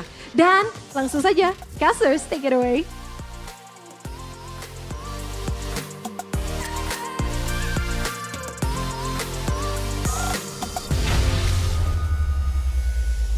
I can't. What's going on? I can't. Did y'all catch that? He needs. What the heck's going on? He said it was his last match, last game in Aura. Bro, from a performance like that, I think, he got player of the match too. What? We did see the story. If you guys didn't know, there was a story posted by Yawi yesterday that he didn't know if he was even going to be playing in this match, but I thought it was like all jokes, especially after seeing the lineup, right? Like he's here, and then we get that interview. In the interview, you want to translate what he said? Basically saying this is his last match and he won't be there for playoffs. What happened? He won't be in Aura. He won't be playing for Aura anymore. So Hai's going to take over? We're not really going to see Yawi anymore in Indo? Is that his final match? That was a bit of a bomb to drop at the end of the interview. I mean, even the fans were just caught off guard there, I think. It's a sad day for Alter Ego. We know that, but didn't expect it to be a sad day for Aura after making it to playoffs. Player of the match. I'm still... Player of the match, making it to playoffs in Aura, but he's not going to be playing in Aura anymore in the playoffs. He's... What? We're still trying to process that info drop. Is he okay though? Like he was crying on stage, Is it? man. Was it a? I have no idea what's going on. Yeah, exactly. Is this a? We're as confused. A career thing? Is this a health thing? Like what's going on with him? Definitely need more information for sure. But for now, I guess we will just focus on his performance. But yeah, just wow. Well, again, if there are any doubts about his skill level, if they're saying he's retiring or something because he isn't doing well, 1-0-3 on the Grok. Again, a signature pick, going with the common emblem as well, with all the movement, the agility, the wilderness blessing. He was just untouchable, able to just kite out of the worst of situations. There were moments there where he was jumped on by like 3-4 members of Alter Ego, and he could get out. He just has an escape plan set up. Here's a player of the match highlights by our official gold partner, Ubez Gold. From the early game, it was just a tough situation, and at level 4, Aura absolutely just went at it, knowing that they do have a bit of an advantage. And man, Taz, I think he thought that some of these big AoE crowd control tools were down. He went in, he immediately got wild charge, showing again the reaction time, the reaction speed of Yawi. And for the most part, almost every single purple buff for Alter Ego was contested, and they were very decisive with it too. It was such a convincing game from Aura, right? And again, I'm still processing what happened on stage earlier. I still can't wrap my head around it, but what will they do without Yawi? Will Hai step into the roam? I have no idea. We have seen him play in the Hero Tournament with Hai. It feels just like a completely different team with a different identity. Exactly, we're not going to be seeing this. Might be the last time we see the Aura Express that we've been hyping up in Season 13. It's just super sad that we get to see it in this way and with no real explanation. I guess only time will tell. We continue on and talk about the game duration. It's 11 minutes and 40 seconds. With all the action, the lack of farming and laning in that game, it really seems like a full-on brawl again and again. But for the most part, it's actually quite the short game. And Aura once again showing the domination, showing that you can't really rely on one single role to try and be the linchpin of your team's success. Because this is what happens. It seemed like Taz was going to try and, snowball out of control with the Ling Angela combo, but he was actually completely shut down. And even with signature picks like the Tarizla on the side lanes, they were just unable to match the whole pressure of Aura overall. And as a result, 0-1 and 1. I'm just not a big fan of choosing something like the Ling in the first phase of the drafts. If you want, you go for the setup first, right? Because clearly, like, you're playing a Ling against Aura. Yaoi, Grok is Yaoi's signature pick this season. And you would be expecting that he would be very aggressive and he would definitely invade your jungle, but it didn't seem like Alter Ego had a plan to try and combat that either. So it felt like they were just giving these wins on a silver platter to Aura, to be honest, with these drafts. And you have to wonder if that decision to ban the Paquito and the Benedetta, of course there's pressure from Aran, and Aran can also come in from the EXP lane and try and shut down the jungle. But compared to that, I would say that the threat of the Grok being constantly there, it's going to be a lot more detrimental. And yet it was left open against Aura. That's definitely a lesson that a lot of teams are going to be taking note of, especially going into the playoff stage. If you take a look at the performance here from Alter Ego as well, man, it's a strange kind of, in my opinion, right? The fact that they tried to force the Ling into this composition was already weird enough. The Barats was not banned out, so it doesn't even feel like they had it planned. It was a very spontaneous, improvised move from Alter Ego, and then they decided to, well, technically it's just already hard against a red side team. Usually we see Ling picked up by a red side team. Like Evos yesterday, Annabelle picked it up last pick in this first phase on red side because you can have a little bit of that shock factor. Well, let's take a look now at the golden moment by UBS Gold to listen into the comms from Aura. Mati dulu budget. Barsnya kecil. Jangan attack bawah ya guys, mundur guys dari bawah guys. Aran so atas. Oke. Dia mau gas bawah, Nice bok. Butuh bok. Gas man. Dia masuk. Bisa. Mati dia. Dia tinggal. Bisa lor tuh. Lihat guys, dia ada percaya gue. No prefire. Guys, dapat produk. 3 showtime baby, gas. Pelan-pelan. Poster ya. Lord kita masih full. Gua ke atas. Oke, atas. Nice poke gun. Masih full ya Lord. Bareng Lord guys, masih bisa. No skill 2 mati loh. Mati. Gas. Nice. Buatan barat guys, lihat gua guys. Barat no flicker. Dapat. Nice. Guatan. Gua ulti lagi. Mati. Nice boy. What a play dari Yaoi last game. What the last game? Did you guys hear that in the comms? Last game, Yaoi. So it's legit. Guess I gotta give it to the profession, how professional he is, right, in the game, because in the interview it felt like he was just really sad, but in the game itself he just kept it professional, still making those calls, still giving the morale support. At this point, I just really want to know the explanation to what's going on, actually what's going on with Aura, with Yaoi as well. Internal problems. I mean, we've been hearing about that, right? Yeah, I have like internal issues. That's true. Yeah, we have been seeing, like, it does seem like there is some. I don't know though. We'll have to talk about it maybe later and get some more info. Okay. I can't think. For you guys back at home though, watching the show together or playing games together is even more exciting if there are snacks. So no need to be complicated. Now you can shop online like in a store by Click Indomart. The Indomart shopping app, want to try it? Well, there's a 15,000 rupiah discount with the code ClickDiscountMPL. That's all you need to do. Become a new member and get those discounts.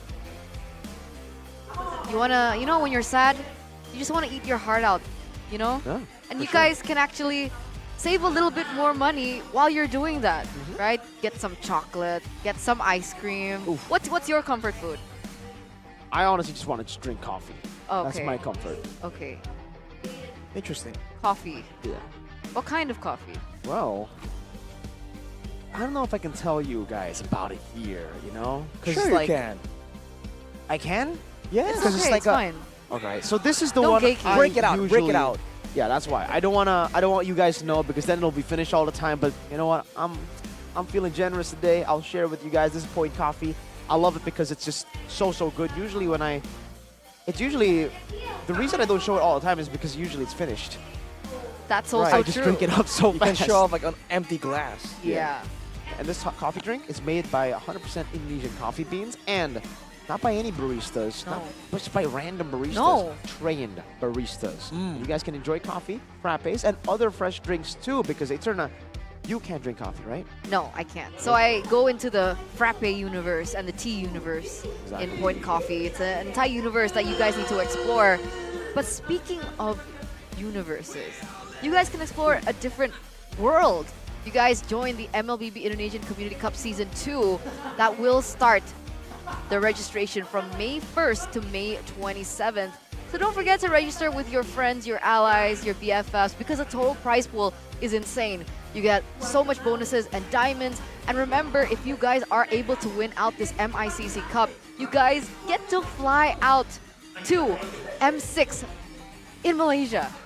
And also you get a slot to play in MDL Season 10. That's what the interview that we had in Game 1, between Game 1 and Game 2 during that break. We had Watermill Gang. That was the team that won MICC Season 1. And they were actually there at the M5 World Championships too, watching the Grand Finals in the Philippines. So for you guys who have that ambition to become pro players, go and join MICC. And also join the player gatherings, because maybe you might find another or maybe multiple players there as well who have the same dream of becoming a pro player. Make a team together and join MICC. Yep, you might even find Arashi there with his new girlfriend. Absolutely.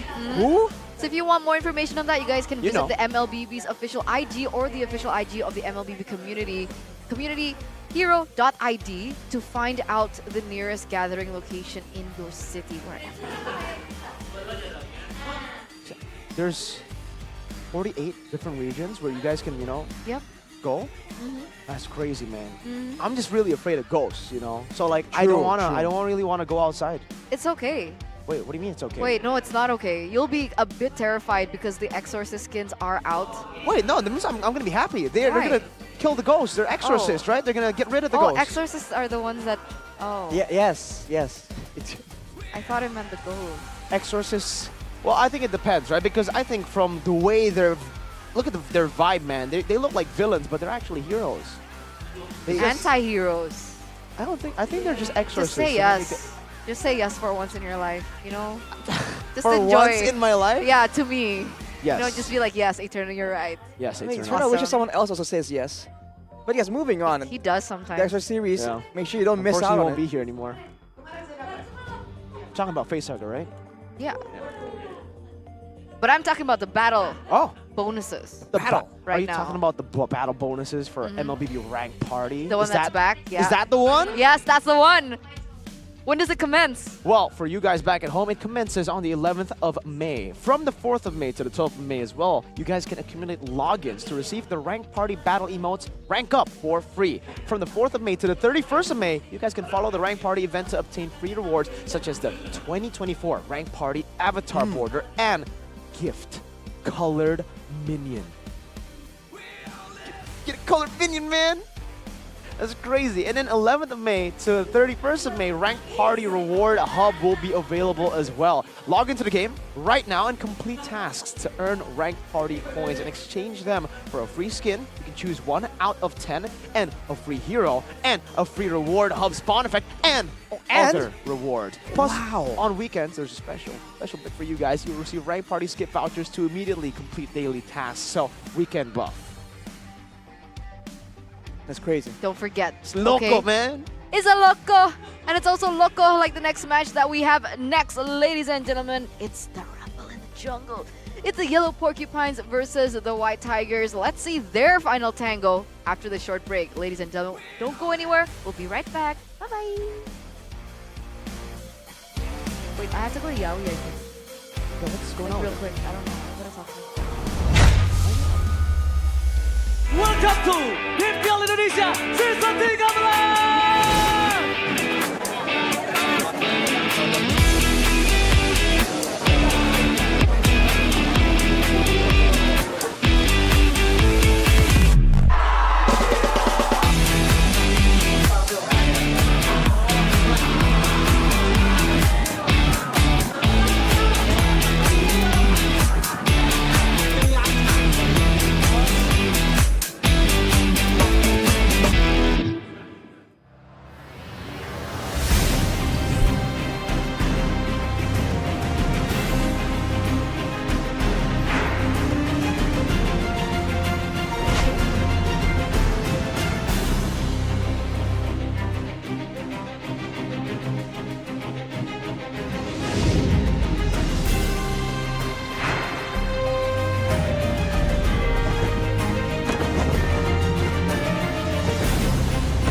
kalau misalnya musuhnya di situ, jadi kamu langsung terbangin aja. Oke. Nah, jadi kamu harus pakai skill 2-nya, terus pakai komik. Coba kamu sekarang main. Iya! Akhirnya aku naik.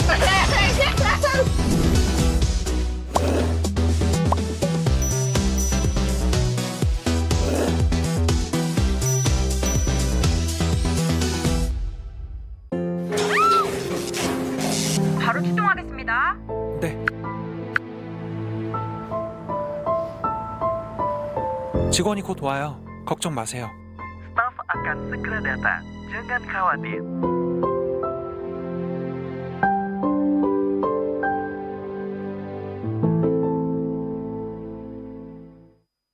Pakai aplikasi GoPay, dompet andalan gamers. Banyak damage-nya. Ada cashback hingga 20.000 buat upgrade skin baru. Aplikasi ringan gak makan memori. HP lemot bisa victory. Top up langsung dalam game tanpa hambatan. Ikutan selebrasi MPL di aplikasi GoPay. Menambah total hadiah ratusan juta. Bonus stage. Gratis 100 kali transfer kemana aja. Beli pulsa harga termurah. Scan QRIS dengan mudah. Download sebelum mabarkan.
Tambah mudah di dunia games. Pilih game, masukkan game ID.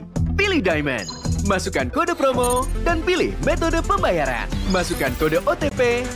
Selamat, kamu dapat tambahan kuota. Upgrade gameplaymu sekarang. Game flash andalanku bikin mainku semakin hebat. Tukar DG rings, diamond dan voucher game kau dapat. Main MOBA apa aja win-streak di tanganmu. Cuma Games Max makin no debat. Beli paketnya dan aktifkan boosternya sekarang. Tuh, kalau misalnya musuhnya di situ, jadi kamu langsung terbangin aja. Oke. Nah, jadi kamu harus pakai skill 2-nya, terus pakai komik. Coba kamu sekarang main. Iya! Akhirnya aku naik.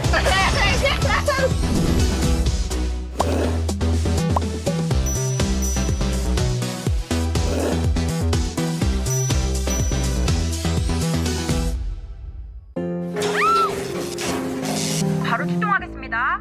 네. 직원이 곧 와요. 걱정 마세요. Staf akan segera datang. Jangan khawatir.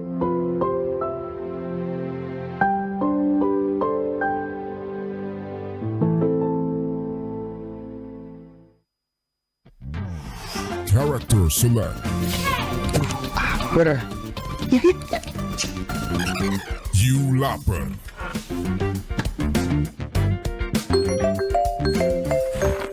Stop! Pakai klik Indomaret, belanja 1 jam santai dan gratis ongkir loh. Wah, belanja online kayak belanja di toko Indomaret. You kenyang, siap main lagi. Let's go! Belanja online seperti di toko.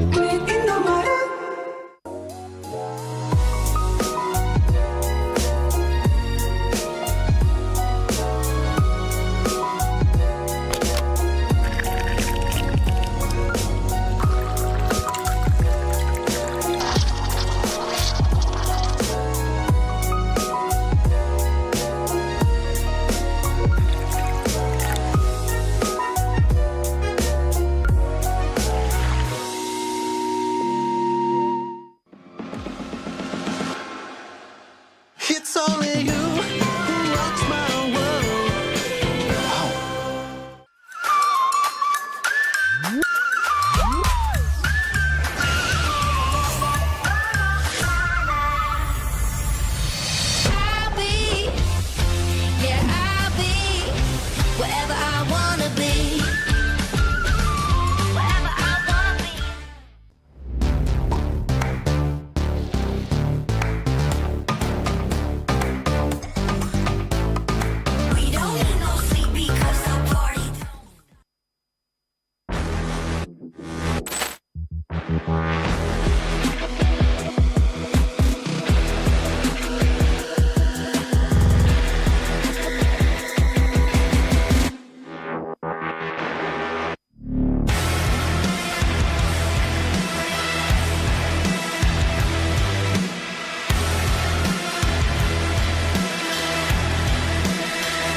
Indonesia Season 12 babak playoff.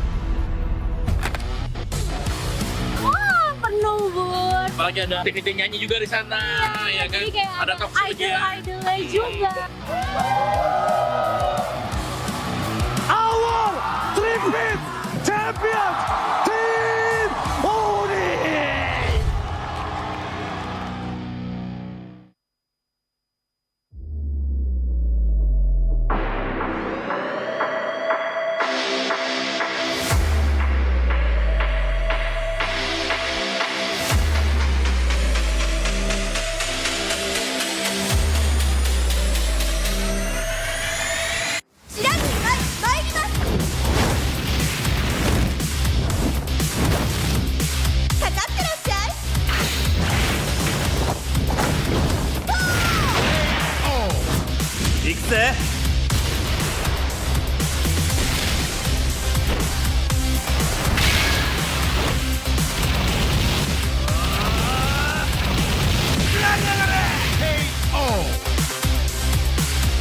맥시가違うんだよ. Hey, come on, come on.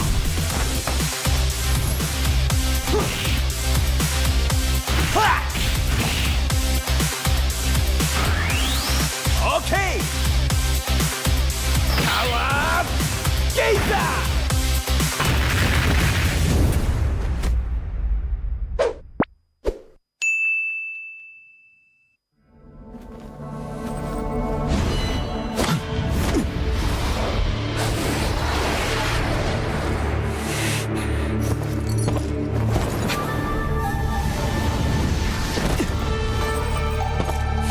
Yo, what's the rush? Wait up, will ya?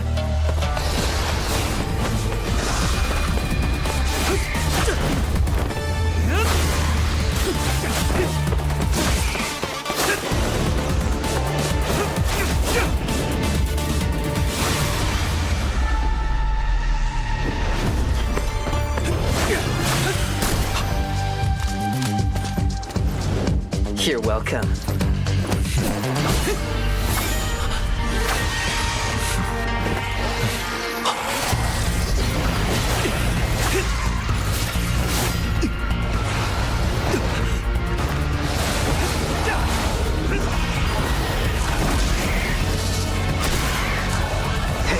Keep it together.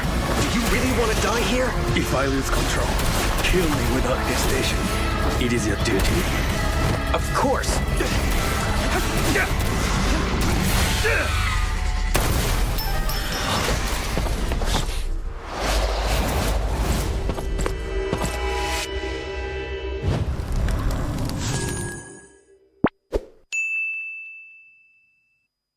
Tuh, kalau bisa musuhnya di situ, jadi kamu langsung terbang kayak Oke. Nah, jadi kamu harus pakai skill 2-nya, terus pakai komik. Coba kamu sekarang main. Iya! Akhirnya aku naik.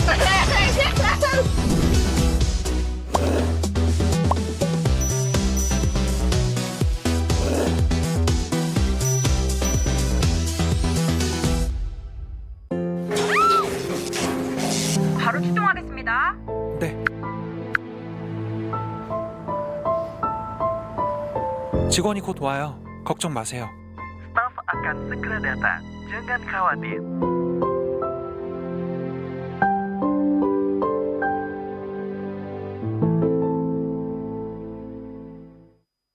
Pakai aplikasi GoPay, dompet andalan gamers. Banyak damage-nya. Ada cashback hingga 20.000 buat upgrade skin baru. Aplikasi ringan gak makan memori. HP lemot bisa victory. Top up langsung dalam game tanpa hambatan. Ikutan selebrasi MPL di aplikasi GoPay. Menambah total hadiah ratusan juta. Bonus stage. Gratis 100 kali transfer kemana aja. Beli pulsa harga termurah. Scan QRIS dengan mudah. Download sebelum mabarkan.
di dunia games. Pilih game, masukkan game ID. Pilih Diamond, masukkan kode promo, dan pilih metode pembayaran. Masukkan kode OTP. Selamat, kamu dapat tambahan kuota. Upgrade gameplaymu sekarang. Game smash andalanku bikin mainku semakin hebat. Tukar DG rings, diamond dan voucher game kau dapat. Main MOBA apa aja win streak di tanganmu. Cuma game smash makin no debat. Beli paketnya dan aktifkan boosternya sekarang. Tuh, kalau bisa musuhnya di situ, jadi kamu langsung terbang aja. Oke. Nah, jadi kamu harus pakai skill 2-nya, terus pakai komik. Coba kamu sekarang main. Iya! Akhirnya aku naik.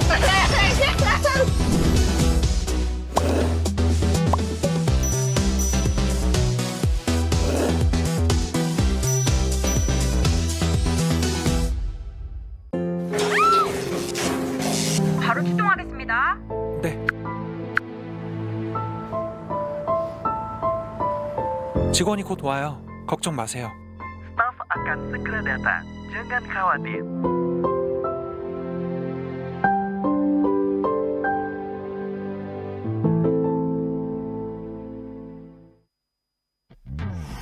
Character select. Bener. You lapper.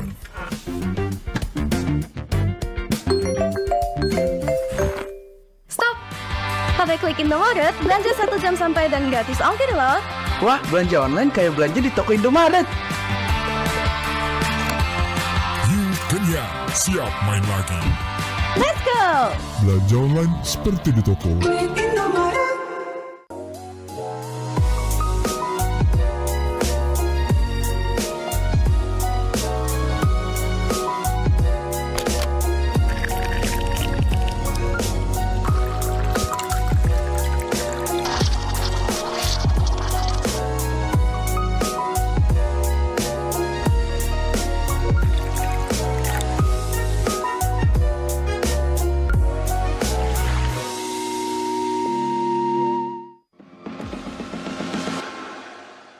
It's only you who rocks my world.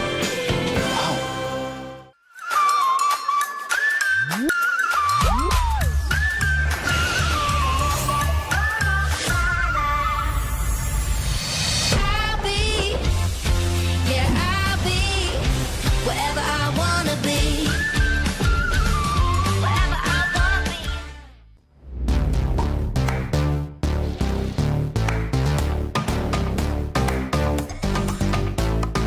We don't need no sleep because the party.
di MPL Indonesia Season 12 babak playoff.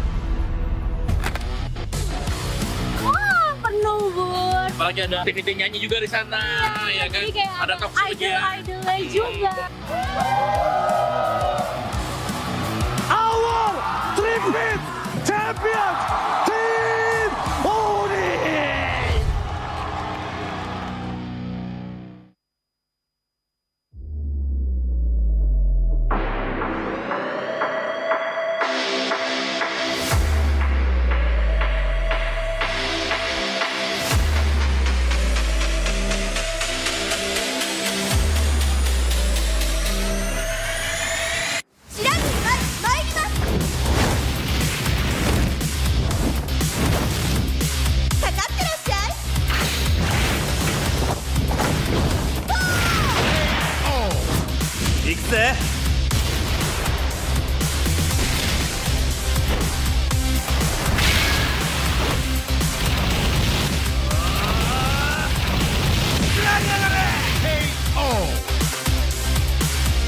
맥시가 지가운다요. Hey, come on, come on.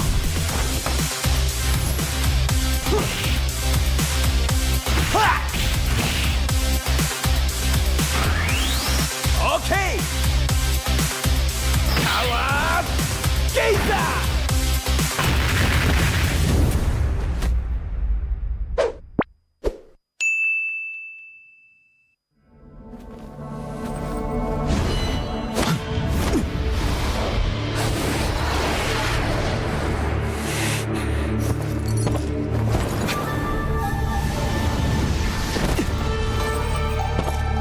Yo, what's the rush?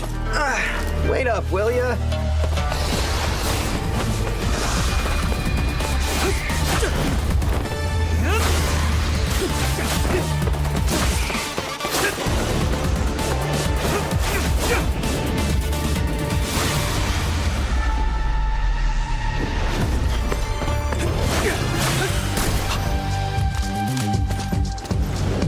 You're welcome.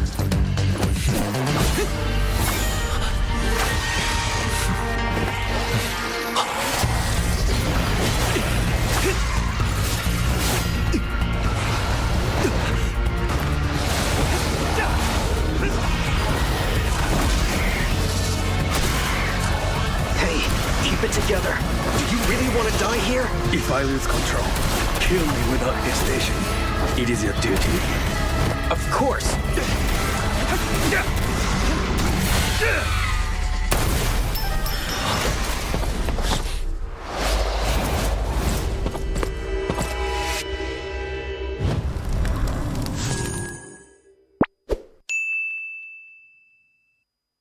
Tuh, kalau misalnya musuhnya di situ, jadi kamu langsung terbangin kayak Oke.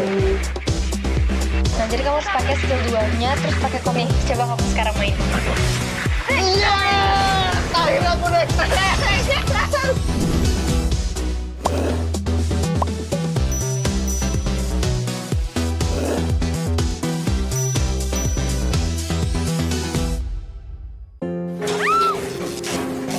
바로 출동하겠습니다. 네. 직원이 곧 와요. 걱정 마세요. Staff akan segera datang. Jangan khawatir.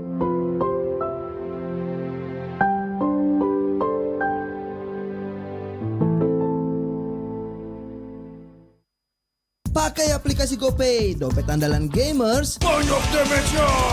Ada cashback hingga 20.000 buat upgrade skin baru. Dikasih ringan gak makan memori. HP lemot bisa victory. Top up langsung dalam game Tanpa hambatan. Ikutan selebrasi MPL di aplikasi GoPay. Menangkan total hadiah ratusan juta. Bonus stage. Gratis 100 kali transfer kemana aja. Beli pulsa harga termurah. Scan QRIS dengan mudah. Download sebelum mabarkan.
mudah di dunia games. Pilih game, masukkan game ID.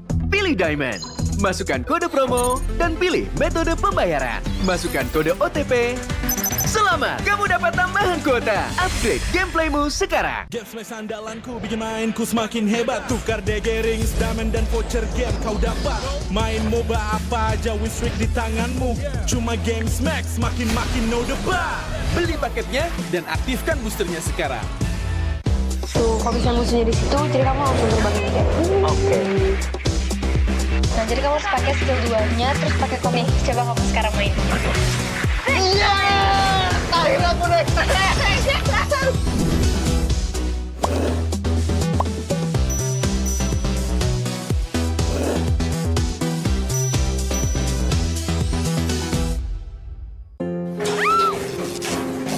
바로 출동하겠습니다. 네.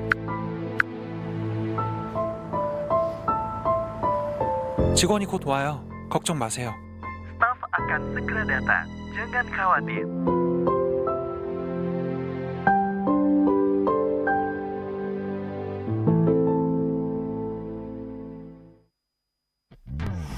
Character select. Bener. You lapar.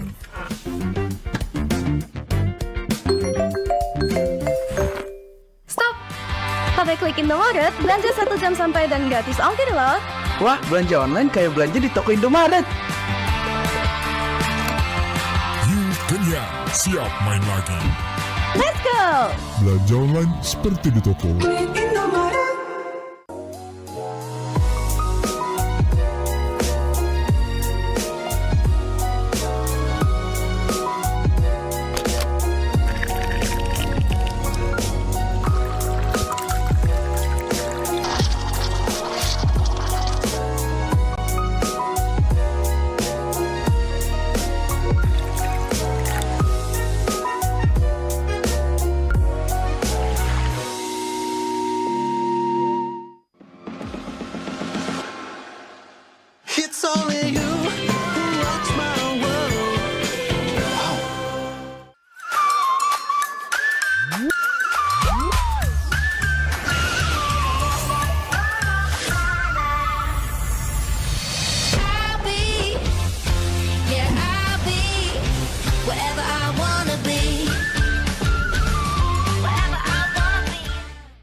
di MPL Indonesia Season 12 babak playoff.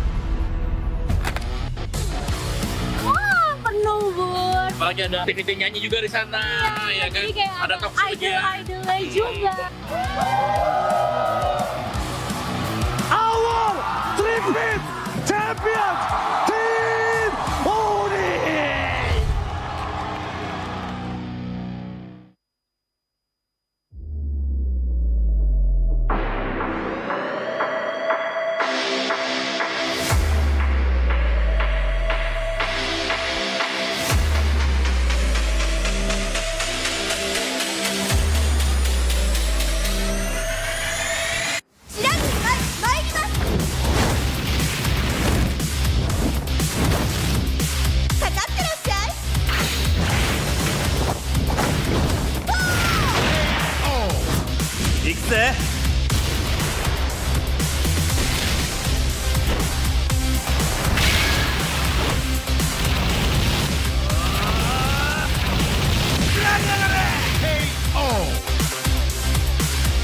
맥시가 지가운다요.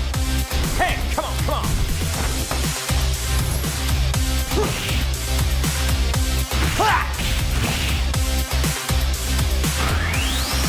Okay. Power Gator.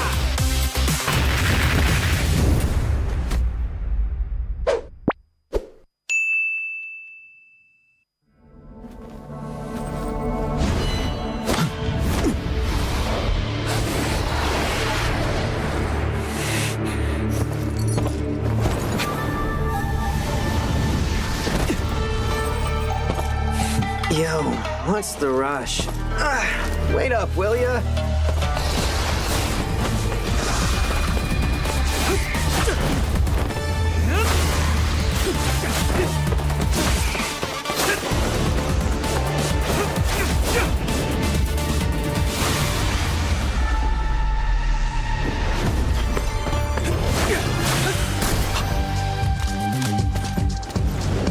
You're welcome.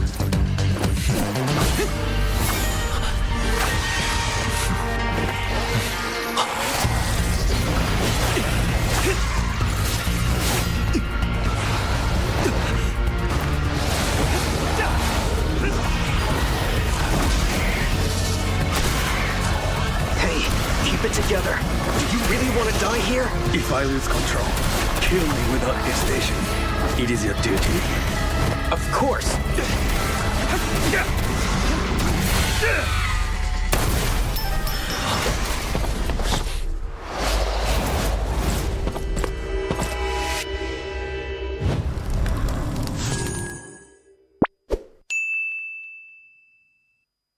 Tuh, kalau misalnya musuhnya di situ, jadi kamu langsung terbangin kayak Oke. Nah, jadi kamu harus pakai skill 2-nya, terus pakai komik. Coba kamu sekarang main. Iya! Akhirnya aku naik.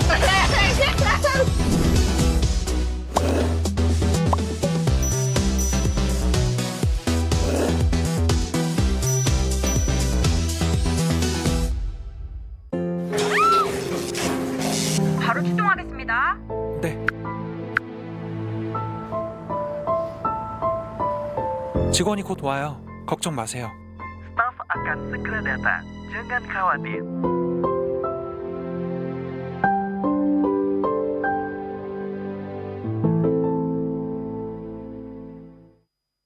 Pakai aplikasi GoPay, dompet andalan gamers. Banyak damage-nya. Ada cashback hingga 20.000 buat upgrade skin baru. Aplikasi ringan gak makan memori. HP lemot bisa victory. Top up langsung dalam game tanpa hambatan. Ikutan selebrasi MPL di aplikasi GoPay. Menambah total hadiah ratusan juta. Bonus stage.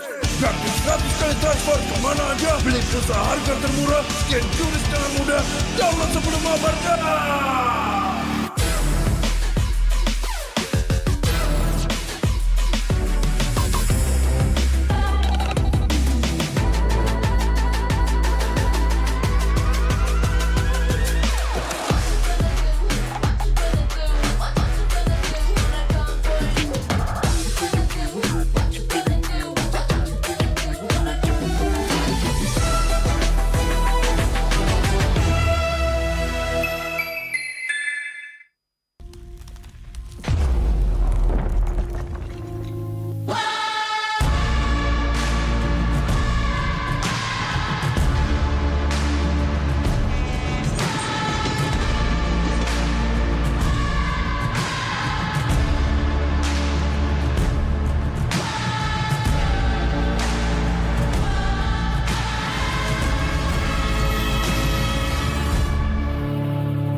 mudah di dunia games. Pilih game, masukkan game ID.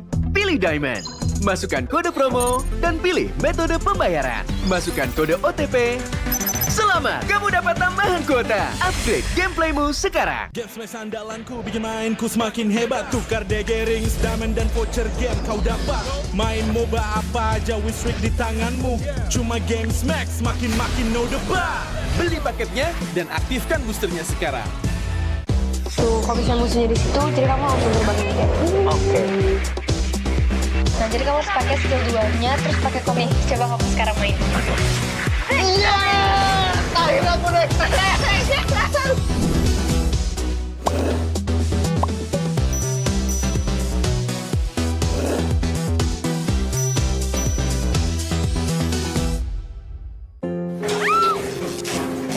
바로 출동하겠습니다.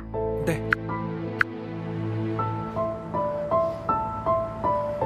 직원이 곧 와요. 걱정 마세요. Staf akan segera datang. Jangan khawatir.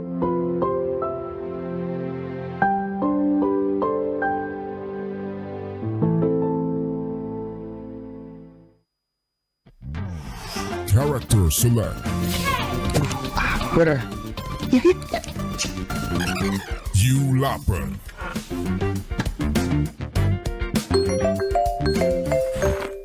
Stop! Pakai klik Indomaret, belanja 1 jam sampai dan gratis ongkir loh. Wah, belanja online kayak belanja di toko Indomaret. You kenyang, siap main lagi. Let's go! Belanja online seperti di toko.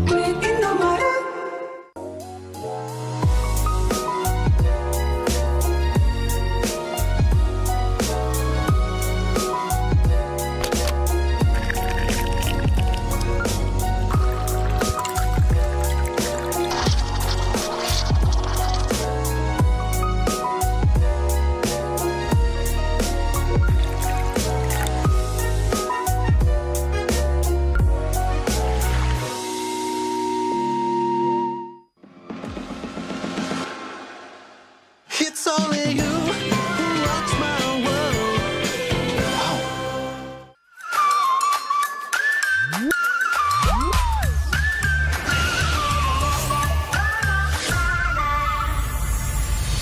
I'll be, yeah, I'll be whatever I wanna be.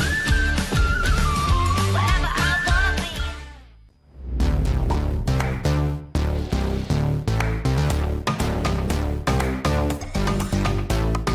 We don't need no sleep because the party.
datang di MPL Indonesia Season 12 babak playoff.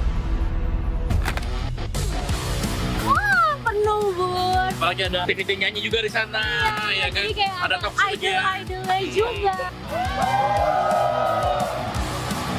Our tripit champions Team Oni.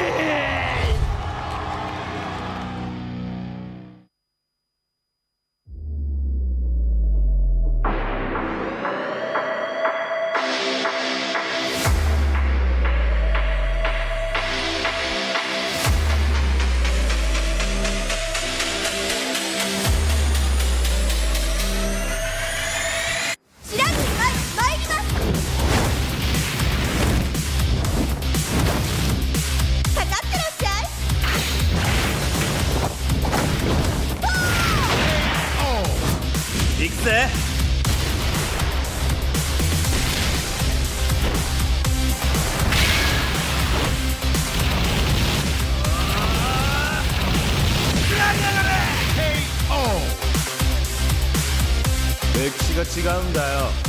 Hey, come on, come on.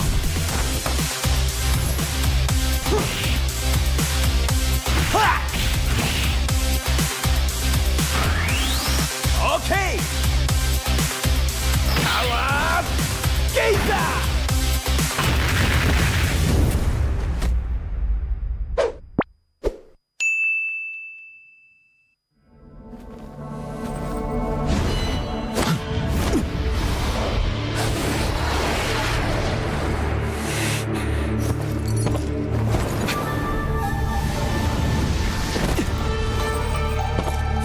Yo, what's the rush? Wait up, will ya?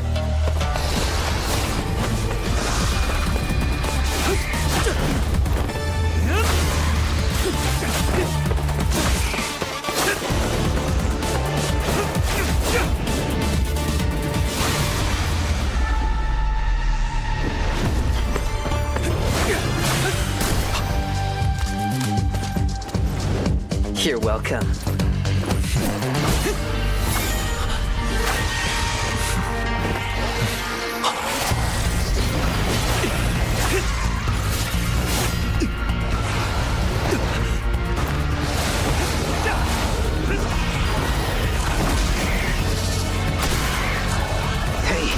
Together. Do you really want to die here? If I lose control, kill me without hesitation.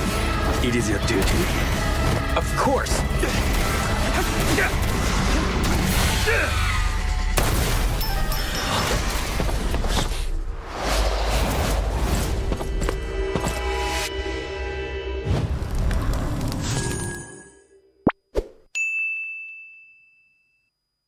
Tuh, kalau bisa musuhnya di situ, jadi kamu langsung berbagi kayak. Oke. Nah, jadi kamu harus pakai skill 2-nya, terus pakai komik. Coba kamu sekarang main. Iya! Akhirnya aku naik.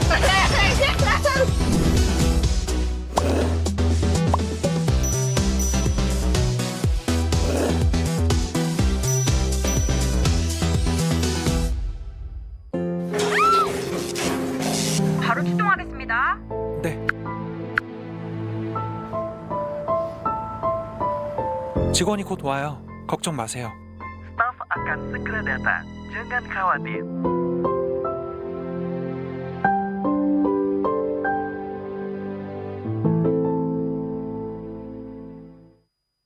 Pakai aplikasi GoPay, dompet andalan gamers. Banyak damage-nya. Ada cashback hingga 20.000 buat upgrade skin baru. Aplikasi ringan gak makan memori. HP lemot bisa victory. Top up langsung dalam game tanpa hambatan. Ikutan selebrasi MPL di aplikasi GoPay. Menambah total hadiah ratusan juta. Bonus stage. Gratis 100 kali transfer kemana aja. Beli pulsa harga termurah. Scan QRIS dengan mudah. Download sebelum mabarkan.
mudah di dunia games. Pilih game, masukkan game ID.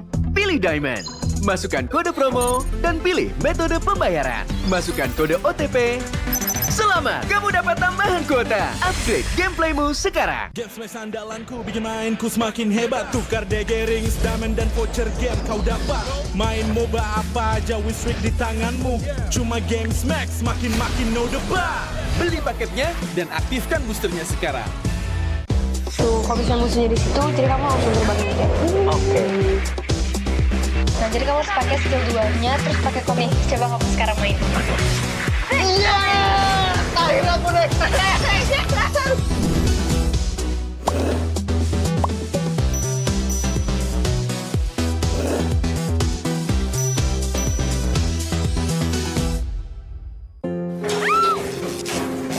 바로 출동하겠습니다. 네. 직원이 곧 와요. 걱정 마세요. Staf akan segera datang. Jangan khawatir.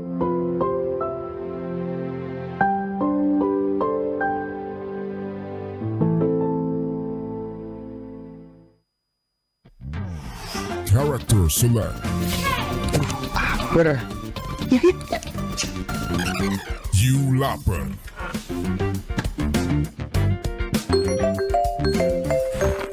Stop! Pakai klik Indomaret, belanja 1 jam sampai dan gratis ongkir loh. Wah, belanja online kayak belanja di toko Indomaret. You kenyang, siap main lagi. Let's go! Belanja online seperti di toko.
Indonesia Season 12 babak playoff. Wah, penuh bun. Apalagi ada tim nyanyi juga di sana, ya kan? Jadi kayak Ada talk show-nya. idol-idolnya juga. Our three-peat champions, Team Oni!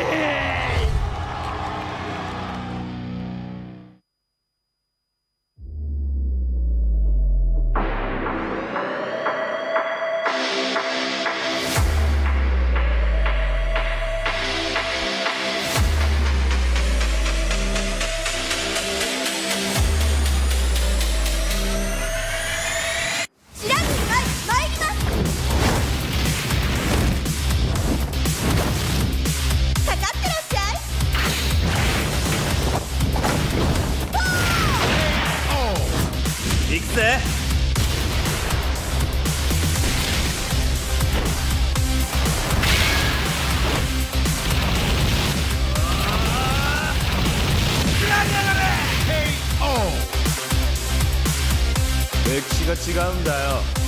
Hey, come on, come on.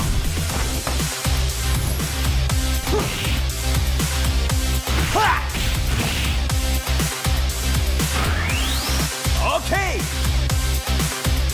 Power Gazer.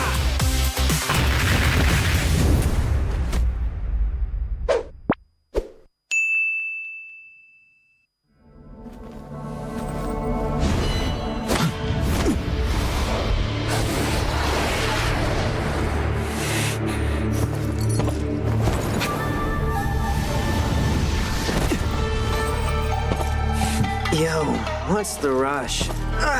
Wait up, will ya?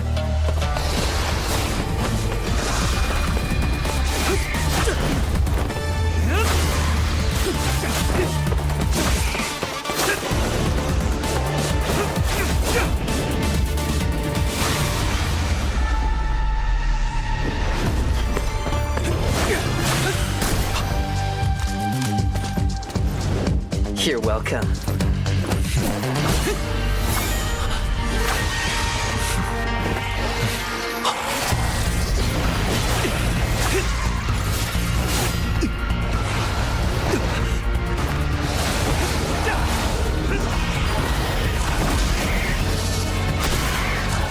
Hey, keep it together.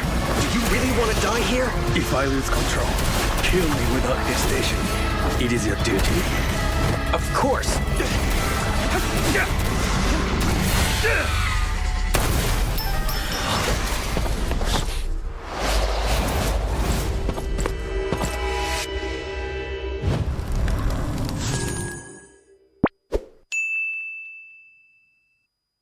Tuh, kalau misalnya musuhnya di situ, jadi kamu langsung terbangin dia. Oke.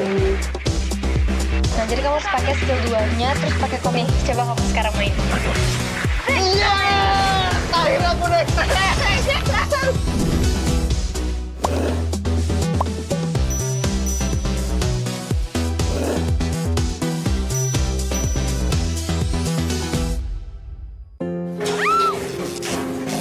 바로 출동하겠습니다. 네. 직원이 곧 와요. 걱정 마세요. Staf akan segera datang. Jangan khawatir.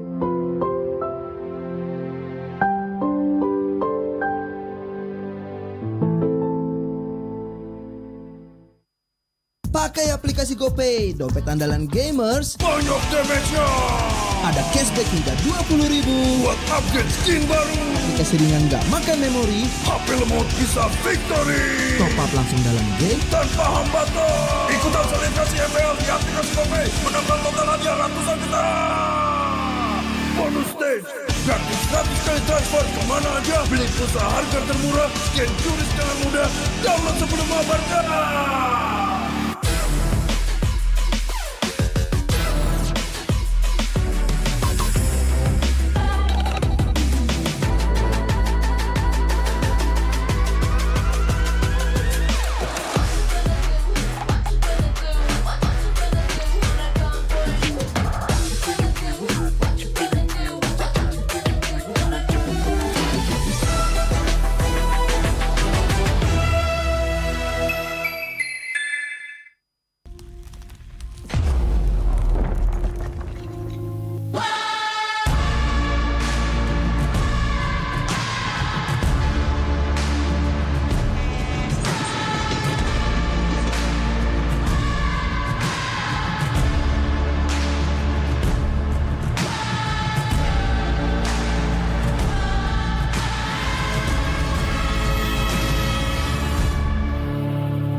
mudah di dunia games. Pilih game, masukkan game ID. Pilih Diamond, masukkan kode promo, dan pilih metode pembayaran. Masukkan kode OTP.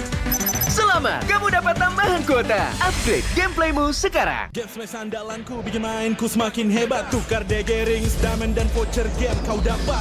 Main MOBA apa aja with streak di tanganmu. Cuma game smash makin no debat.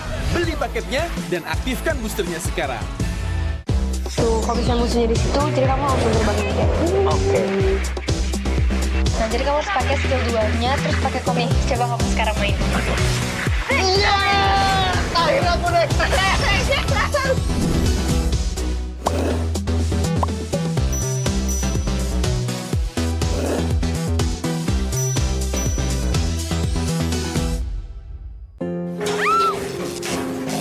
바로 출동하겠습니다. 네. 직원이 곧 와요. 걱정 마세요. Staf akan segera datang. Jangan khawatir.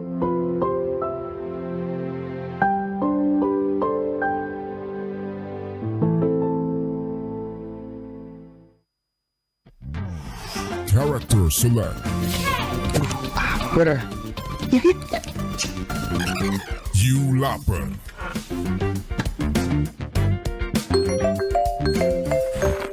Stop!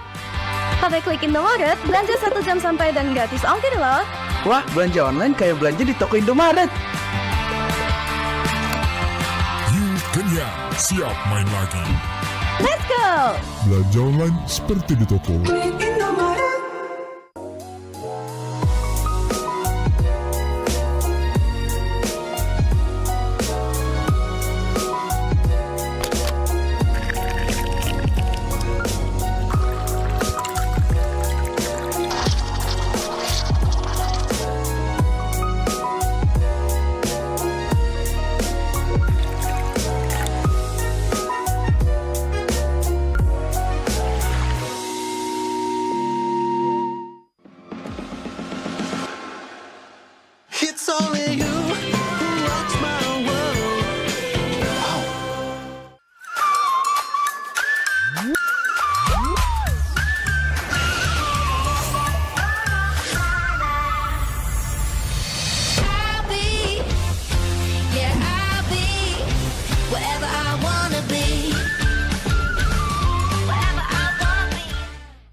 Indonesia Season 12 babak playoff.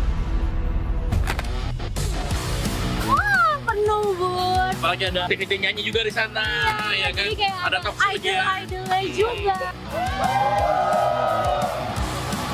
Our tripit champion Team Uni.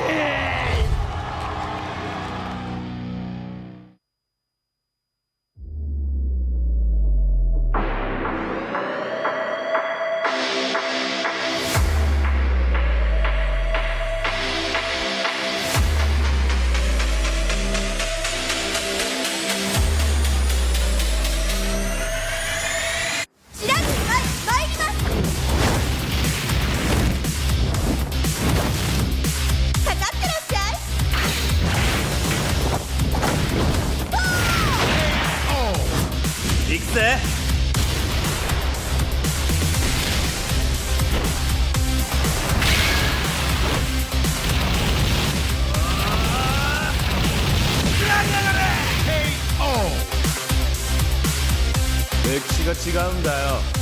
Hey, come on, come on.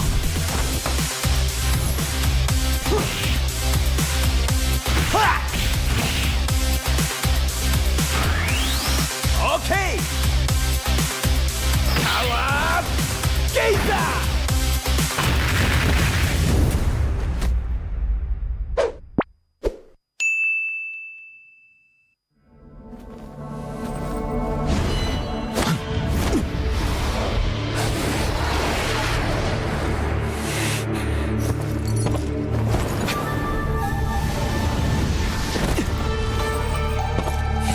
Yo, what's the rush?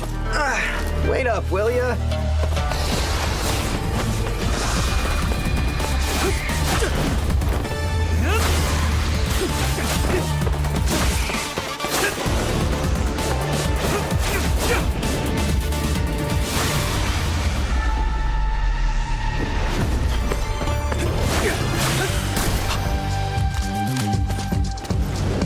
You're welcome.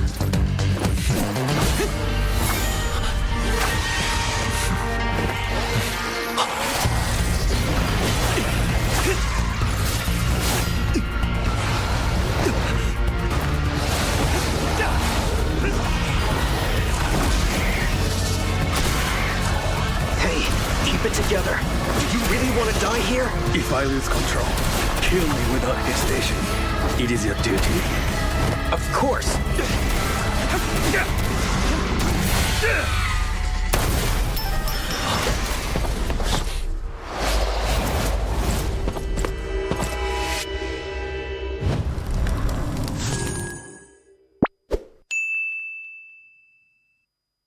Tuh, kalau misalnya musuhnya di situ, jadi kamu langsung terbang gitu. Oke. Nah, jadi kamu harus pakai skill 2-nya, terus pakai komik. Coba kamu sekarang main. Iya, akhirnya aku naik.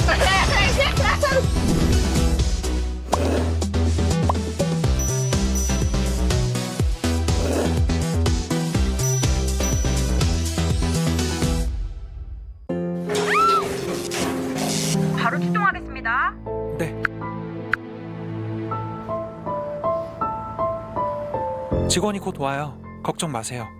Staf akan segera datang. Jangan khawatir.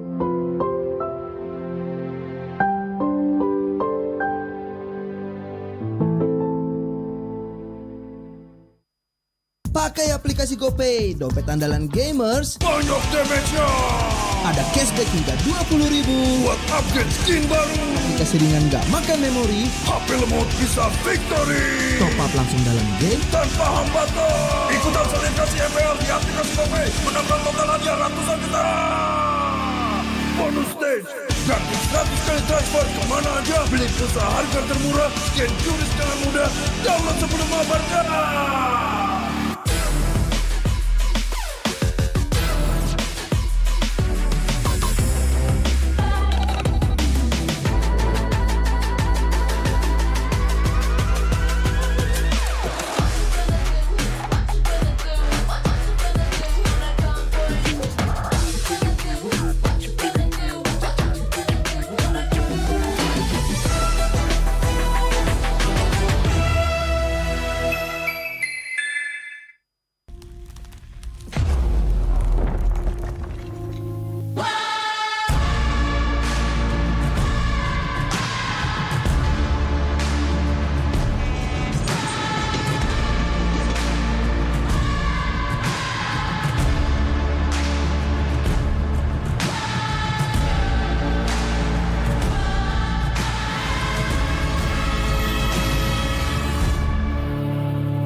top up mudah di dunia games. Pilih game, masukkan game ID. Pilih Diamond, masukkan kode promo, dan pilih metode pembayaran. Masukkan kode OTP. Selamat, kamu dapat tambahan kuota. Upgrade gameplaymu sekarang. Game smash andalanku bikin mainku semakin hebat. Tukar DG rings, diamond dan voucher game kau dapat. Main MOBA apa aja win streak di tanganmu. Cuma game smash makin no debat. Beli paketnya dan aktifkan boosternya sekarang. Tuh, kalau misalnya musuhnya di situ, jadi kamu langsung terbangin dia. Oke. Nah, jadi kamu harus pakai skill 2-nya, terus pakai komik. Coba kamu sekarang main. Iya! Akhirnya aku naik.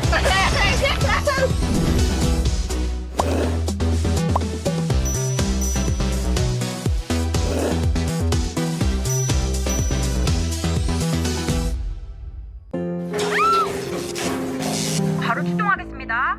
네.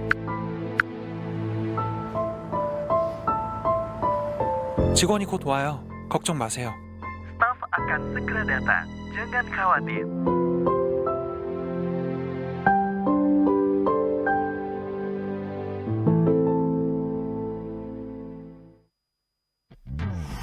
Character select. Better. You lapper.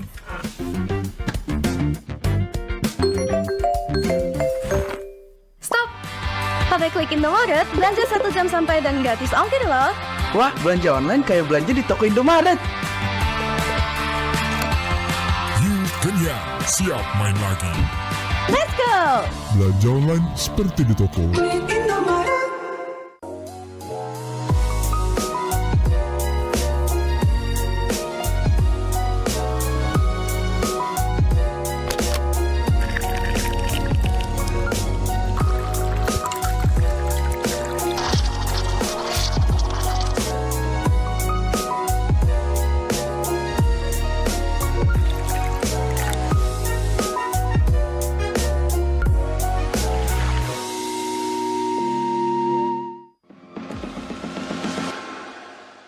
It's only you who rocks my world.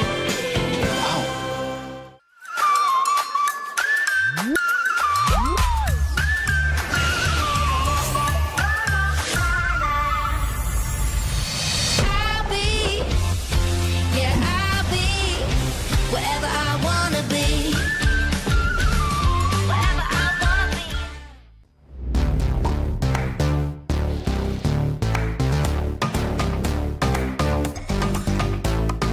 We don't need no sleep because the party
Aku kan berdiri dan terus berlari, terus ke arah puncak tertinggi.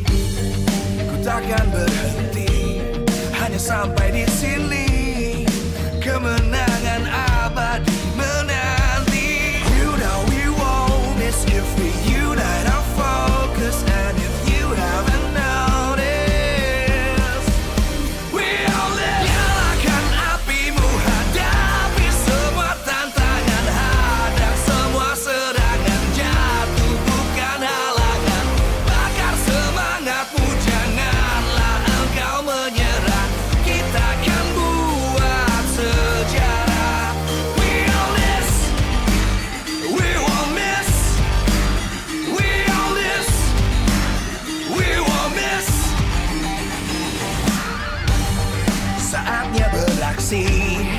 jalani ambisi, aku kan menyawakan hari ini. You know we won't miss if we unite our focus, and if you haven't noticed, we all live. Nyalakan apimu, hadapi semua tantangan, hadang semua serangan, jatuh bukan halangan, bakar semangatmu, janganlah engkau menyerah, kita akan buat sejarah. We all this, we won't miss, we all this, we won't miss, we all this.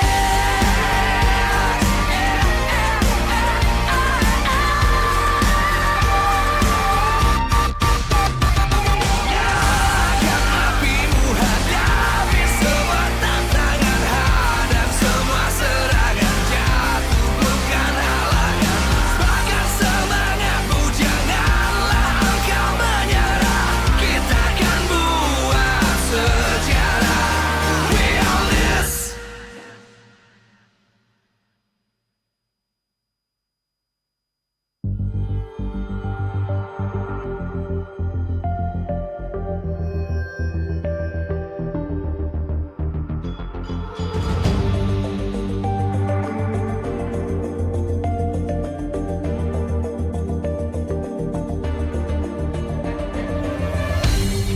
Aku kan berdiri dan terus berlari, terus ke arah puncak tertinggi.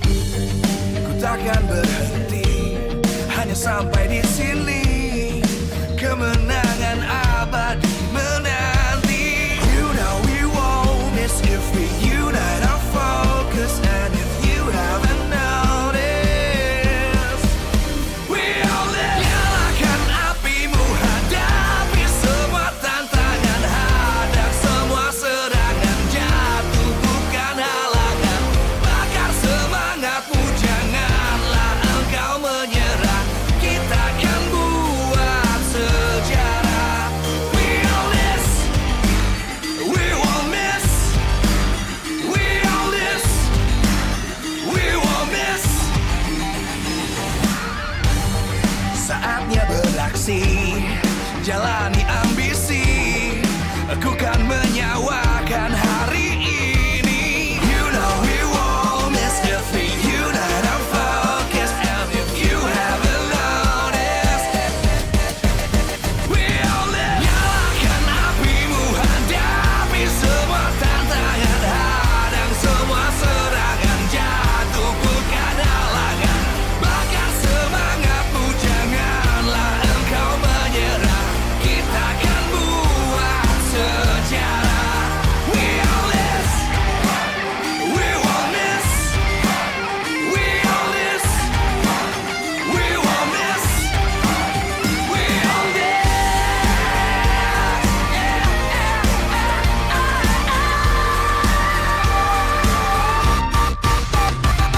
Nyalakan apimu, hadapi semua tantangan, hadang semua serangan, jatuh bukan halangan, bakar semangatmu, janganlah engkau menyerah, kita akan buat sejarah. We all this.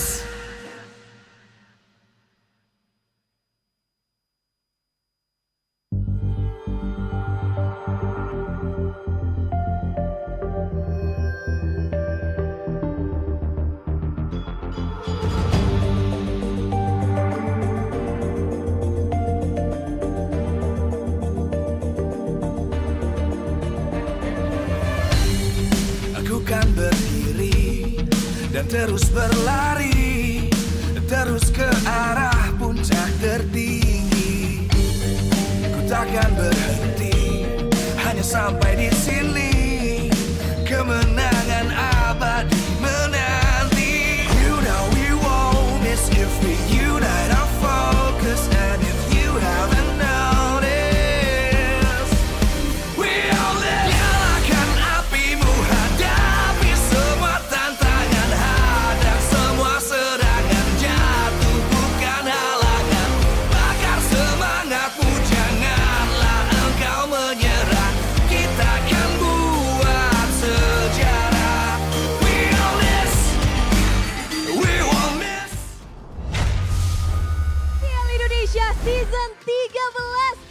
kali ini kita sudah berada di match kedua hari terakhir regular season di MPL Indonesia season 13. Dan tentunya ini bakalan sangat seru karena kali ini di match yang kedua akan mempertemukan dua tim yang sebenarnya sudah mengamankan tiket menuju playoff. Ada Onyx dan juga tentunya ada EVOS. Yang mana kalau kita tahu Onyx sudah mengamankan tiket di upper bracket menuju playoff. Tapi EVOS walaupun tidak mengamankan tiket di upper bracket tapi sudah aman karena di tangan mereka sudah ada tiket menuju playoff. Dan kali ini walaupun kedua tim sama-sama menuju playoff, tapi pertandingan hari ini bakalan sengit. Karena kita akan melihat apakah Onyx akan membalaskan dendam kekalahannya di leg pertama atas EVOS ataukah sebaliknya EVOS yang akan mengulang kembali mengalahkan Onyx di leg kedua kali ini.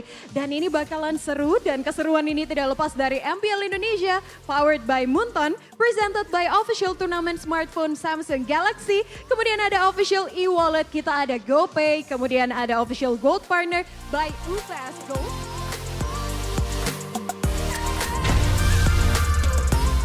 Welcome to MPL Indonesia Season 13!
Live from MPL Arena, Jakarta. MPL Season 13 is powered by Moonton. Presented by official tournament smartphone, Samsung Galaxy. Official e-wallet, GoPay. Official gold partner, UBS Gold. We own this.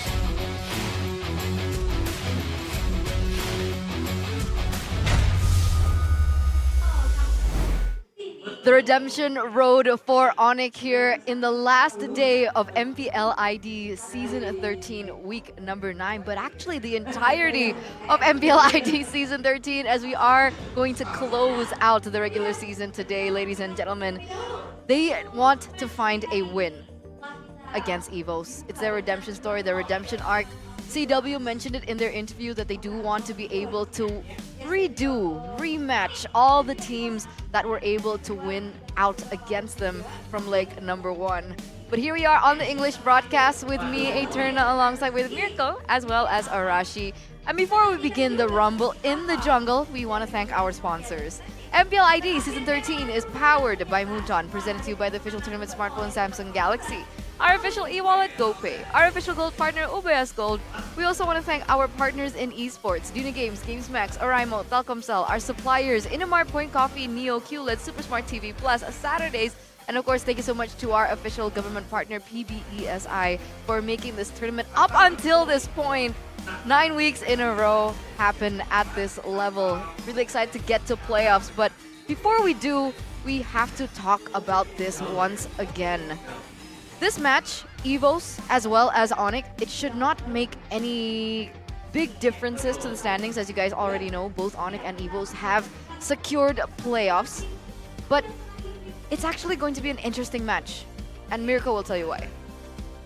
Well, really, it's all about the bragging rights, right? Because technically, it won't really matter much, even if EVOS actually will matter a little bit.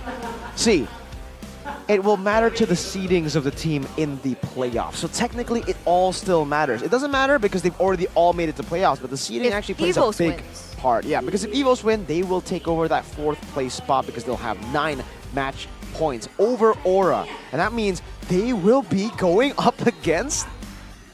Actually, never mind. I believe it's 3-6-4-5.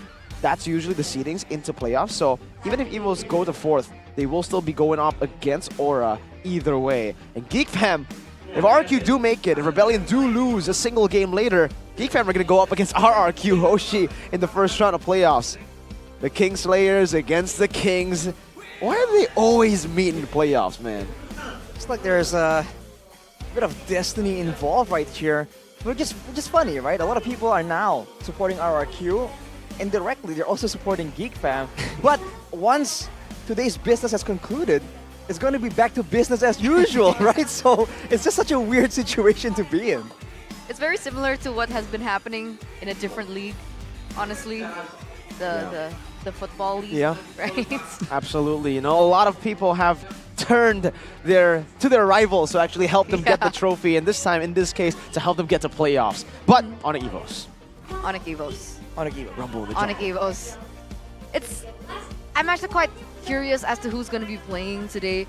But this is it, right? Onyx final revenge mission in leg number 2. So Onyx lost to Aura, Rebellion, Dewa.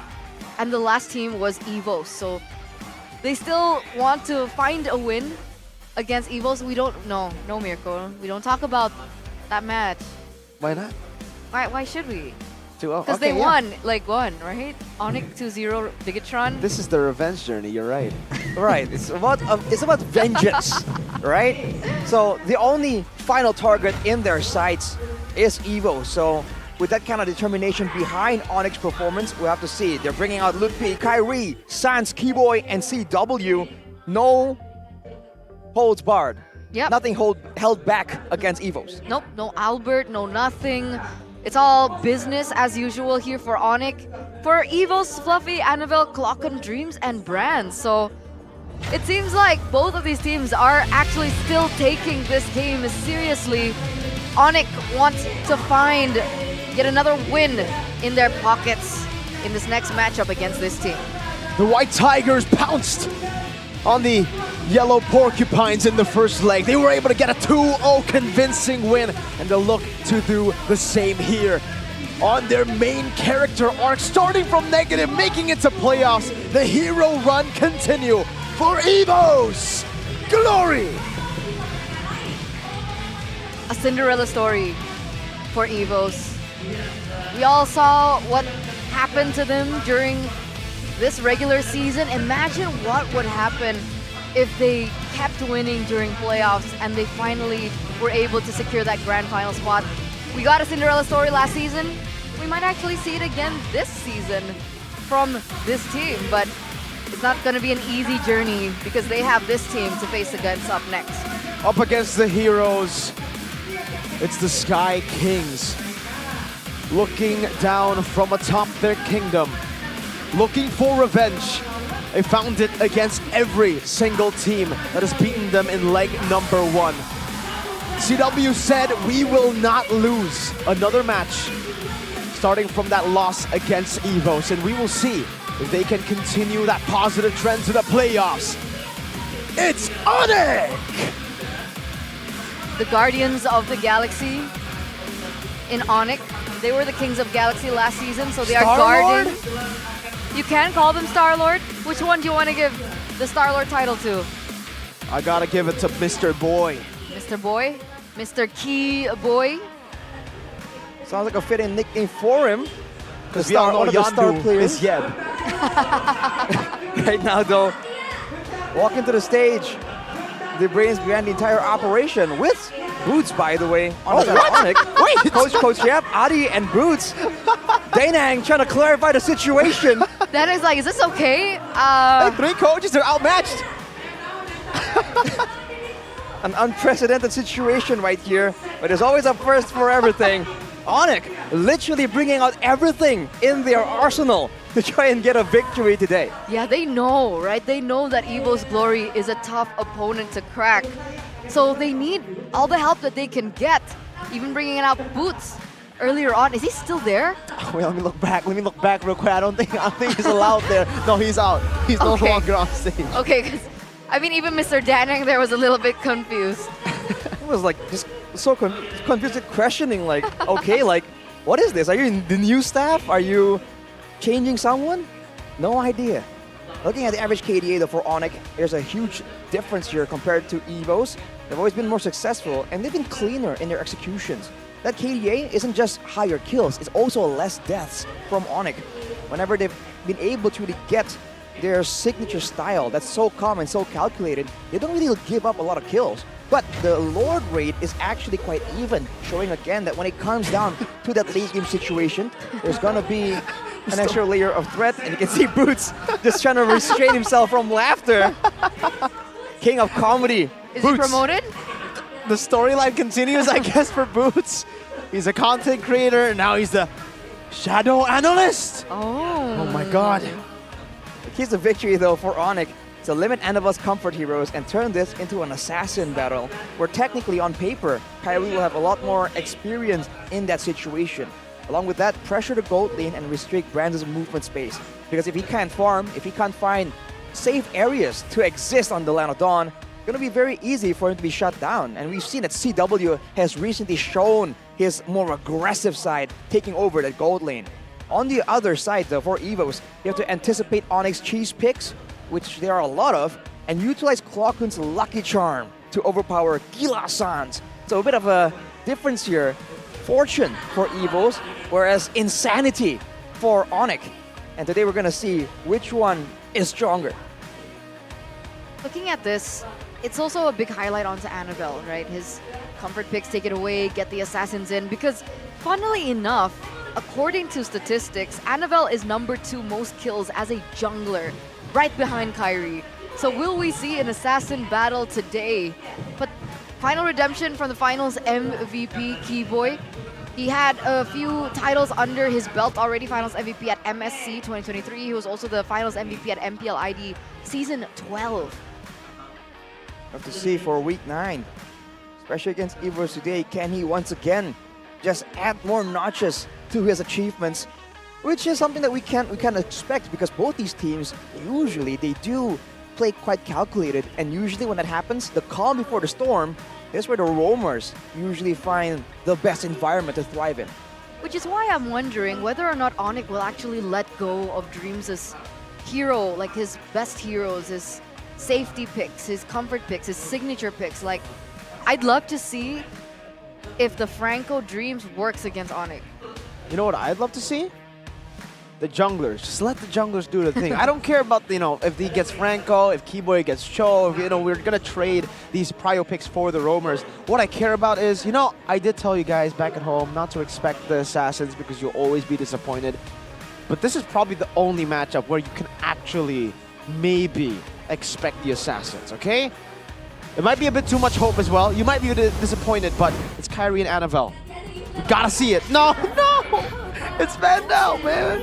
Yeah, if they wanted to go for that, we'd see the typical Barats, Fredrin ban by Onyx, if I'm not mistaken. But no, it's a Ling ban coming through from EVOs. The Faramis also gets taken away. Onyx go for the Harith and the Angela. So honestly, it's quite standard on the board. There's respect, obviously, for Kyrie with the Ling being banned out. We'll see the next ones though.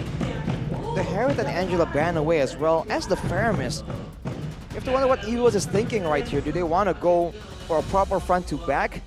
If that's the case, the Natan is usually always just hovering behind everyone's mind. We saw how good the Natan can be when it comes to an all-out brawl just yesterday. But I think especially against EVOs, that's something Onyx either will ban away or maybe they'll have a plan specifically to try and counter that. I think if we take a look at the Harith and the Angela, though, for the side of Onyx, it's just classic bans. Now the Mathilda or Lo Yi, they've left up quite a bit of heroes up for grabs, actually, for EVOs to take in the first phase. And they'll opt to go for the Lo Yi ban first, leaving the Mathilda open. Not something we're used to seeing from Dreams, but I don't know if EVOs want to give it over to Keyboy. Leaving it open for Keyboy definitely is a dangerous preposition for EVOs right here. It's going to be the jungler first, because we know they play well with their jungler with good picks, but no, it's going to be that Moskov that has been prio for a lot of teams that have a stellar gold laner they can rely on to really perform. go aggressive in the early to mid game and still be decently dangerous when it comes to the late game as well, with that global pressure too. This is such a standard toss-up, but the difference is now Onyx can actually pick up something like the Natan. In the first series of the day, we saw that Natan was banned. That's why it was a very early Moskov pick, traded in with the Angela and the Matilda and the Barats. But they go for neither. They go for the Fredrin here. So the Barats is actually still an option that they can go for the side of Evos. But Onyx, with the last pick, still can secure the Natan. They can save it, right? There's no rush here. The Moskov is already visible. But for Evos, pressure's on them now to pick up a utility jungler. Safe one would be at the Barats, but usually you're already going to be at a disadvantage in the mobility department up against Fredrin. Now with the Fredrin Mathilda, Barats is going to be even worse in that mobility department. Like, he's going to be outclassed even harder. I have to wonder if that means Evos are thinking of a more aggressive jungler. The Alpha, as always, is an option that Evos can kind of, you know, have in mind, especially if they want to go aggressive in a prolonged fight. There's good sustain, good damage, good AoE, but no, it's going to be the Barats, and they take a Valentina right here, just preemptively securing a lot of ultimates that Onyx have used in their compositions to try and make those big plays happen. Wow. Okay, this is absolutely not expected at all. So now, Evos have the opportunity to ban out the X-Borg if they want to, but Onyx and the Natan, they can go for the X-Borg and the Natan ban to take it away from Onyx, preventing that counterplay from happening. But again, Yves on Sans, he lost the last time he picked this up. Yeah, I think Evos are doing a great job at just utilizing the blueprint that Bigatron set yesterday, because they banned out the Feramis and they denied the Valentina. Still, those two picks that are core for Sans, where he always pops off on. And then now he's kind of forced on that Eve again. Yeah, he didn't perform that well yesterday. He got nailed to the ground, especially by the Moskov too, by Iman. But still, it's going to be the X-Borg banned out here for the side of Onyx towards Evos. You would think that against the Barats, they would want that extra good sustained damage and potentially slow with the Ice Queen's Wand with the Yves as well in combination. But I guess there's more concern about that diving potential of the X-Borg with the last Insanity. We have a comment from Coach Strategy.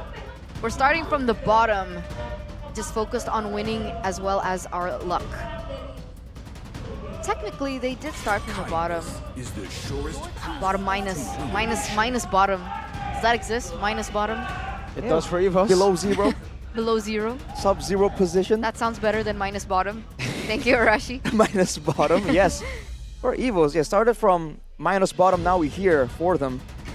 Anyway, the Yuzong as well, so both teams have an interest in protecting their backline, which means, right, that the damage output becomes something a bit more significant here if they do want to just go for a front-to-front clash. With the Mathilda already secured and the Angela ban away, I have to wonder if the Minotaur, as I was just thinking about, can provide that healing, can provide that AoE as well for a full-on fight. Now with that banned away, Evos have to try and find more ways here to be a threat, especially for the front line. But my biggest question now is why the Yuzong ban? I think for Evos, they're just trying to get rid of something that can punish the Moskov, right? Because the Yuzong, you can actually do that against the Moskov. Moskov, very low range. Unlike the Brody, you can't poke the Yuzong while it's flying in the air. And sure, even though you can go for Purify in this game, you might actually want to go for Flicker to jump out of the real-world manipulation. So something like a Yuzong could chase him down, CC him, and lock him out. Especially with how aggressive they are usually planning on playing. If they want to go for a full-on dive, the Yuzong in general is just a big problem. And if they want to go for the neutral objective contest with the Barats, the Yuzong can push everyone away and leave the Barats alone. But never mind, it is not a fighter jungler. It's a Lancelot. But for Onyx, it can't be flexed. What do you mean? What do you mean? What do you mean? It's Onyx. What? Yeah, I'm joking. What, Terizla mid? No, there's Eve, yeah, no, right? No, I don't think it's gonna be. Terizla gold lane. Just kidding. Oh yeah. A bit too far-fetched, I think. See it. What'll be the roam though for Dreams here against the Eve, Terizla? I think Kaja could actually work. Kaja. I was thinking something a bit thicker for that extra bit of front line, considering that the jungler is quite squishy. It's gonna be a Tigreal, so good combo potential. But for Onyx, they have a bit more flexibility available here. They have good range, good damage already. What do they want here as their main damage output soars, especially against all the aggression, all the dives, the gap closers from the Lancelot, the Moskov, and the Valentina. That was such a good Roger ban. That was the only hero that I think can do quite well against this kind of composition. Usually you would think Claude, but the Claude against Moskov, you know how that plays out. It's very, very tough. Melissa? They can still try to go for it, but it's a bad matchup. We've seen CW come out of bad matchups and do super well. But again, just one Spear of Misery, and does he want to go Purify, I guess? Is that the idea here behind the Claude? He can go for other movement tools, maybe, if he wants to try and kite away from a Moskov play, technically, maybe. No, when you go in, Spear of Misery and no Blazing. No ult. Oh, the cancel on the ult? Yes. Right, so he has to certainly play around it, especially if they want to really go on for a full-on fight. But you can see the triple Purify from the side of Onyx. Man. Yeah, they're desperately... They need it, right? They need to respect the possible outcome. I mean, you mentioned the Wombo combo that could definitely take place. Not to mention, just the CC potential from the Moskov alone is already detrimental to these team fights from going into the hands of Onyx. So they respect it out. 3 Purifies on the board. And here we are, ladies and gentlemen, into the Land of Dawn for the redemption arc of Onyx. Can they rewrite leg number 1 on a positive note, end it on a positive note? While both of these teams, it'll be their last tango and their last dance as well. Annabelle on the Lancelot versus Kyrie on the Fredrin. Let's see who comes out on top. Especially with Mathilda in the mix, it's going to be, in theory, a lot more annoying for Annabelle to really find an easy time in the jungle as Keyboy, once again, already being an absolute menace. With 3 Purifies, though, they're trying to neutralize the engage potential. And especially with the Mathilda, once again, being a big factor here, that means that both all these members from Onyx are maneuverable with the Guiding Wind, but also having the extra bit of survivability and safety with the Purify as well. So it all comes down to how they roam about. And I think Kyrie, knowing that he's in a favorable jungle matchup when it comes to the early game, will be trying to be a lot more aggressive. So look at the emblems here by GamesMax. Tenacities for Sans and CW. They know they're going to be taking a lot of tension from the side of EVOs later on. For Brands, though, with the Master Assassin, he's trying to get as much value, as much aggression as possible in that gold lane to try and shut down CW, possibly making him a non-factor. Wow.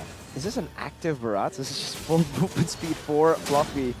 I guess he wants to get to places fast. They want to just use this mobility to try to go up against Onyx. I think trying to match that mobility from the Mathilda, but this lane, Brand's doing a good job now.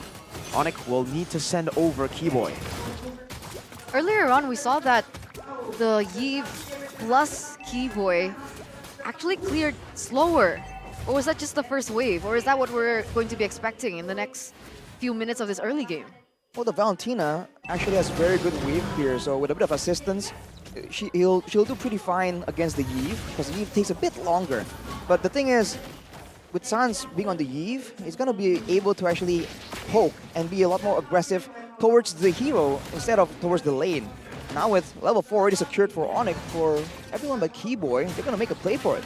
Ludwig in the front now with a sacrificial play, trying to bait out a lot of these resources as Kyrie goes in and gets the Appraiser's Wrath down. That's the turtle taken away, but the Death is welcome onto Ludwig will mean that Ludwig will be claimed as first blood by the White Tigers. 1-for-1 trade, a kill for that neutral objective take. And it looks like he will be guided to safety there. And this is it, Annabelle on his debut pick. He was actually a level ahead earlier on, but I guess he got caught in and was unable to retrieve the turtle. What happened there? This is the zoning coming in from Onyx. The fact that they were there first, they were the ones who were pushing the tempo, and they were the ones who were pressuring Annabelle to ensure that he has to think twice before just moving up forward. Again, that's the reason why the fighter junglers are always so good. But for now, he's still keeping up in farm, actually farming more faster than Kyrie, which is a good sign, right? That's where he can actually get a bit of an advantage, and most likely in the mid game use that mechanical skill to really try and be a deciding factor. Hey, it's a battle. It's an English versus Indo battle, man. Okay. Interesting. We're all for Onyx. Apparently the Indo desk are all for EVOS. So let's see. Fun. This is fun fun. Times. Some competition, not just in the game from the players, but also the casters. And then I heard that. Actually, we'll talk about that later. Oh. But right now, Onyx already focusing on the next thing, picking up the tempo from the neutral objective take. They want to put some pressure here onto Brands in the bottom lane, but they don't want to commit over it. They can't really go for big, massive dives. I thought they were going to be playing a lot more to shut down the jungler instead of the gold lane, but it seems that they're trying to do both. They have pressure in the lanes, but when it comes to the jungle, Annabelle still is doing a great job. Relatively undeterred against a Mathilda and Fredrin. CW takes a bit of heat. Just a bit. Will be able to sustain back up with the regen. Gets the corrosion scythe as well, but it is later, a bit later than Brands. Both have the purify, but this up and coming fight, what's it gonna look like? We also are looking to whether or not the Spear of Destruction will be used as Fluffy takes a bunch of aggression. They know that the front line needs to be zoned away. Whoa, that's so much damage on Fluffy. That's the main front line. Spear of Destruction connecting on the sands. Brands can look for something here. Annabelle, a level ahead. That's a penalty zone. He's able to dodge it away from it. Wow! With the Phantom Execution and the Retribution, they will be able to find it as stolen real-world manipulation to take Keyboy down. And it is all Evos at the start of the game. That's the assassin play, man. The steal coming in from Annabelle. Despite all the aggression, even the penalty zone used by Lutpi to try and be a nuisance to stop his maneuverability. Now with Evos gaining momentum, approaching a 2k gold lead, they are the ones attempting to make a play onto CW. Uh-oh. Blazing Duet going to be used up here. CW still has the Purify. And you will be able to clear this out, stopping a siege from happening. Taking a look at the audience prediction though, 62% in favor of Onyx. But it looks like Evo so far are holding control of the game, still with a little bit of that gold lead, 1k and counting. And it's just not the same effect that we see again, right? With Sans on a hero like this, we haven't seen the value of it. He has performed well on the Yves before, but it's just not the same kind of surprise factor. It's a bit more readable, especially for Evos. Now with the Ice Queen's Wand though, that's a lot of catch potential, chase potential that Yone can use, but in order to do that, they have to try and set up first. Look at the War Axe fully stacked up. Annabelle might actually be going for this. Still fully stacked up earlier. Keyboy with the Circling Eagle up top. Lutpi in the bottom lane might be dove on, but he is able to pounce just out of there. Spear of Misery to disengage and help Dreams out. Sans poking him down though. Brands will have to respect this, but Clawkun steals that RWM once again. Why did Sans go for Rupture and then Tenacity? How does that help his gameplay? Well, the Rupture just gives him the early penetration, especially if he's going with the physical defense boots. He wants to have that extra bit of damage available. And the Tenacity just makes sure that Annabelle can just dive in, Clawkun can just go in and one-shot him if he uses his spells in the right moment. With the turtle coming up though, with the real manipulation in the hands of Clawkun, Onyx are the ones making the first move here. Understrike is Annabelle's second item there. Onyx will be able to control this. Annabelle deciding to go in and look for... Oh my god! What? Runs! What? Flip the coin! You can get Mr. Bombastic one day. You can get Mr. Fantastic in another. It seems like Brands, that's the other side of the coin. That's Mr. Fantastic for you. That's insane.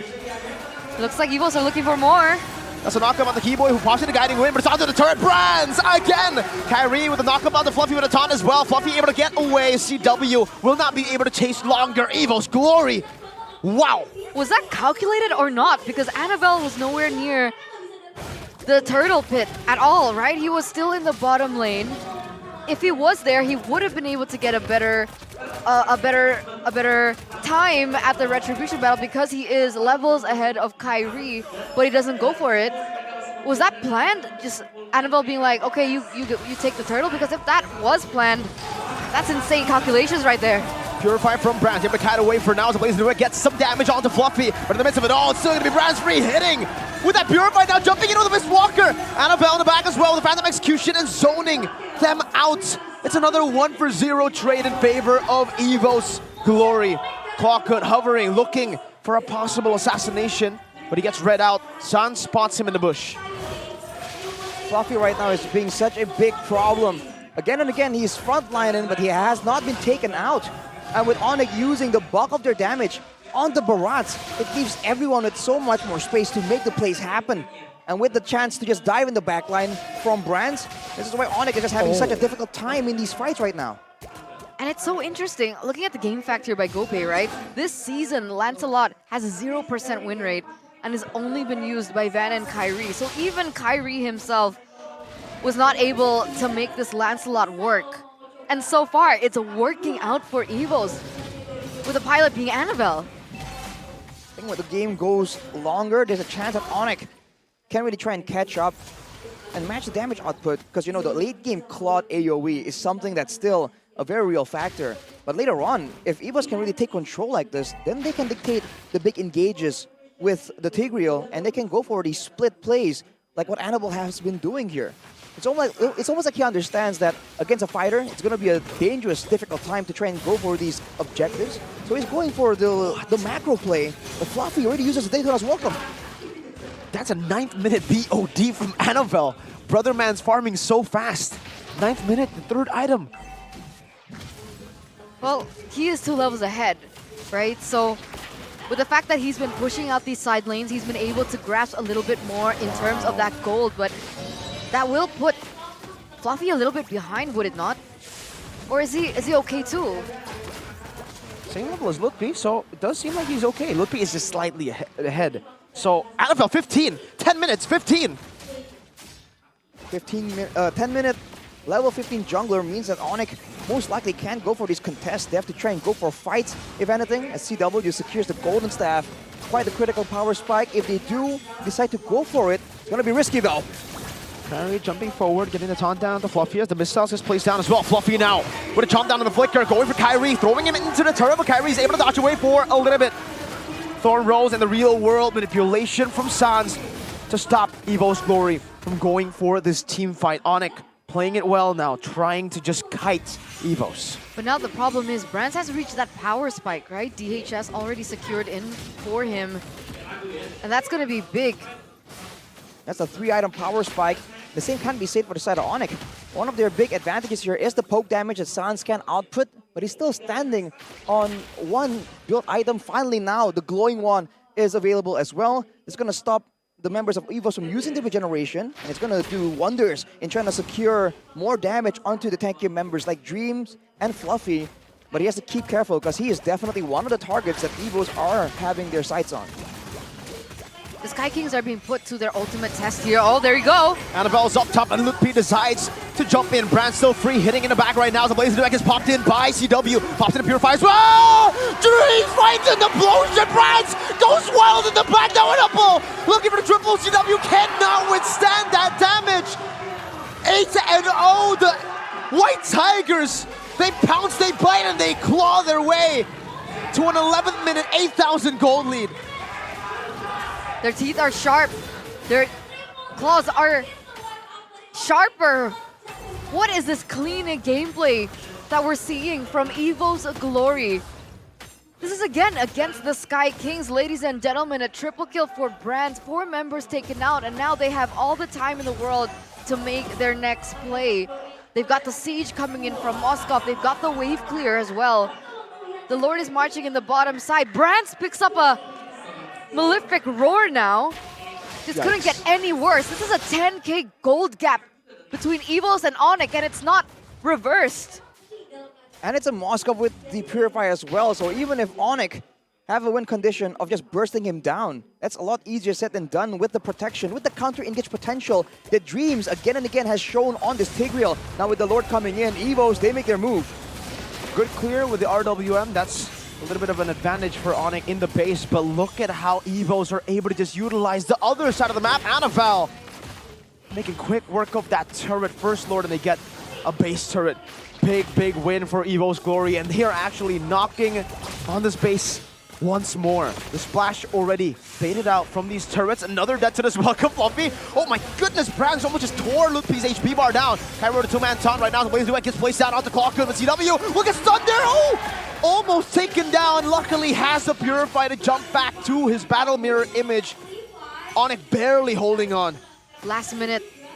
He knows the calculations. CW also goes for the Malefic Roar that Annabelle secured earlier on before that siege in the bottom lane. But this is it. Annabelle full damage, right? That's his build. Yep. His finishes just earlier, after taking away the top side base turret, that's where Annabelle officially hit his full item power spike. That's a great sign for Evos, but that also means that from now, any extra gold advantage will start to matter less and less. Onyx are defending great. You're trying to go into the late game, but the fact that Fluffy is just able to randomly use the Daytona's Welcome and not get punished for it just shows that for Evos, having that wall of an AXP laner, he's just doing a lot better than Ludwig here that has to do multiple jobs at once, but look at Dreams! Already with Purify as a penalty zone to stop Dreams from looking for the engage. Dreams buys the immortality, Keyboy backs up Dreams! Again with the implosion, Annabelle! Into the back, assassinate Suns! What in the world?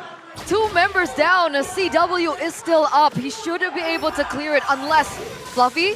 Again, the zoning, the Detona's Welcome, the flicker as well! Onto the bottom lane from the top side now. Kyrie, the man we know for his assassins, will be torn down. Annabelle on the lance, Evo's Glory on the hunt. What a performance, a debut pick for the Lancelot, for Annabelle. And he just shows off. It wasn't the best performance by Brands yesterday, but today, again, right? He has like this dual personality, and unfortunately for Onyx, if they're looking for that redemption arc, they need to pray that they get the other side of the coin. What a spectacular game by Evo's Glory, a convincing win in this first game of the series. It's been a while since you saw Onyx just completely outmatched. 11-0. 11-0. Evos just with the game plan. It's like they have a read on how Onyx likes to play it around.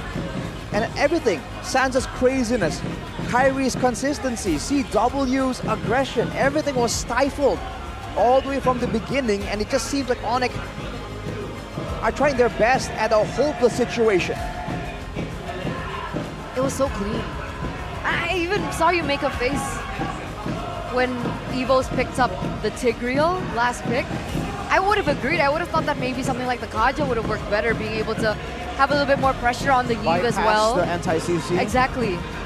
But it didn't matter. Yve was an absolute non-factor in this entire game, that they didn't even need it. All they need was just really good initiation. They were able to get 3 members. Can you imagine? There were so many Purifies for Onyx as well. 3 Purifies, a built-in anti-CC for the Yve, so many tanky members, a utility jungler against an assassin, and Evos won. Oh man, it doesn't even matter, it seems. Even with the Purifies, you see moments from Evos that they are able to just catch Onyx again and again. And it's not like they caught one and the other 2 purified away. They're able to get like 3-man implosions.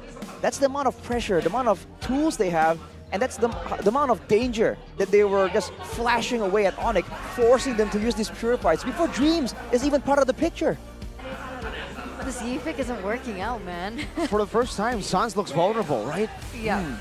Is this the way now to beat Onyx? When Sans gets placed on a hero that stands in place, Mr. B Rands, Mr. Coin Flip. What do you get today? You get Mr. Fantastic. Fantastic. For game number 1 on the Moskov, not even taken down once. A 602 KDA, perfect. You saw the damage output that he was able to do. The way that he was farming was remarkable as well. His spacing, the way that he weaves in and out of these team fights, using sometimes his ultimate as a bait for Keyboy to go in with the circling eagle, even though he isn't. It's like a good way to waste that resource, and then he goes in. So, I don't know. Is it Brands already starting to read the habits of the yellow porcupines? I don't think it's fair to say it's only Brands. I think Evos as a whole here did a great job. From the win when it comes to the front to back, when it comes to the steals, right? That Annabelle was able to bring out. Fluffy surviving again and again. Of course, Brands just knowing exactly when all the tools have been expended, and he can just go in all out without fearing for anything, any way for Onyx to trade it back. Yeah. That was well played, man. Seriously, the way that he was playing in the lane, the turtle fights as well. Dude, that steal, it's pure destruction. It's a bit of a mistake for Kyrie not red treeing it, but he thought, Annabelle's all the way in the bottom lane. There's no way they could steal it. Still, he got it. Brands. Even though initially Onyx was doing a great job using the threat, using the proactiveness, when it comes to the second fight here, they just got basically outplayed. Even though they were able to actually make the plays happen, right? They had moments where the ultimate usage seems to be on point. It just did not work out. And here, oh boy, that was just an amazing steal from Brands. And from there on, look at how EVOS is playing. They send Fluffy out, knowing that he's building full tank and he can absorb a lot of punishment. Uses his flicker always defensively. And just like that, it allows Dreams, look at it, to be just on the side, not taking a lot of damage. And that's how he's able to find these pickoffs, these knockups, even before the implosion is even in the picture. And there you go. 3-man implosion at one of the best possible moments. He was cleanup crew. Like, Dreams was cleanup crew. He came in at the end. He doesn't initiate, except for this play, obviously, when they were already far ahead. But in that turtle fight, right? He waited and waited up until the moment to go in. Boom. And then Annabelle. Yeah, Dreams, he did such a great job as well in this game. Brands performed, Annabelle performed, Dreams performed. Flockun was also really great with those RWM steals. That I think at this point, people need to start respecting Flockun when he gets heroes like the Valentina. To not pick up heroes like the Eve. I'm still so iffy with the Eve pick, guys. It would have been a better choice though, right? With the Valentina taken away, with the Faramis banned, Evo's forced Onyx onto the Eve. We saw Kadita yesterday. Kadita, Lilia, Novaria. Would Vexana work here? Is it too difficult? Let's talk about the Novaria. If they did go for Novaria, would the Lance have an easier time or no? Depends, yeah, I think. Yeah, I think it it's depends a skill. on the pilot. It depends. Exactly. I think it's a skill thing because Yes. the Eve can be quote-unquote tankier with the built-in shielding and all that, and the flexibility of itemization. And a Novaria can be more elusive, but that depends, right? And with Annabelle playing so well, I don't know, man. I'm not sure if going with the Novaria is the best of ideas. When was the last time we saw Onyx with 0 kills? Just when? When was the last time? AP Bren, No. Not even then. No. I don't know. They had kills. They didn't have 0 kills. Well, they did have 0 kills up against AP Bren, and that was the comeback that they got in the upper bracket finals. But 0, dude, I cannot remember when they had 0 kills last time. It just seems so one-sided, and that's just so uncharacteristic.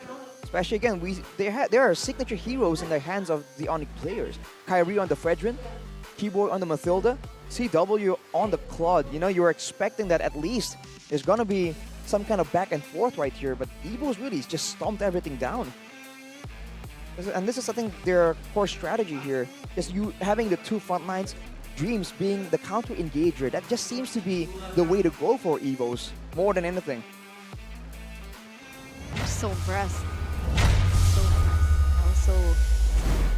Ooh. Chef's kiss. That was good. That was a good performance by Evos, man. And Onyx, this is gonna be a 2-lose streak. If they actually do lose this one, Bigatron yesterday won against Onyx. Evos having a chance. I like how that just always gets brought up somehow. What?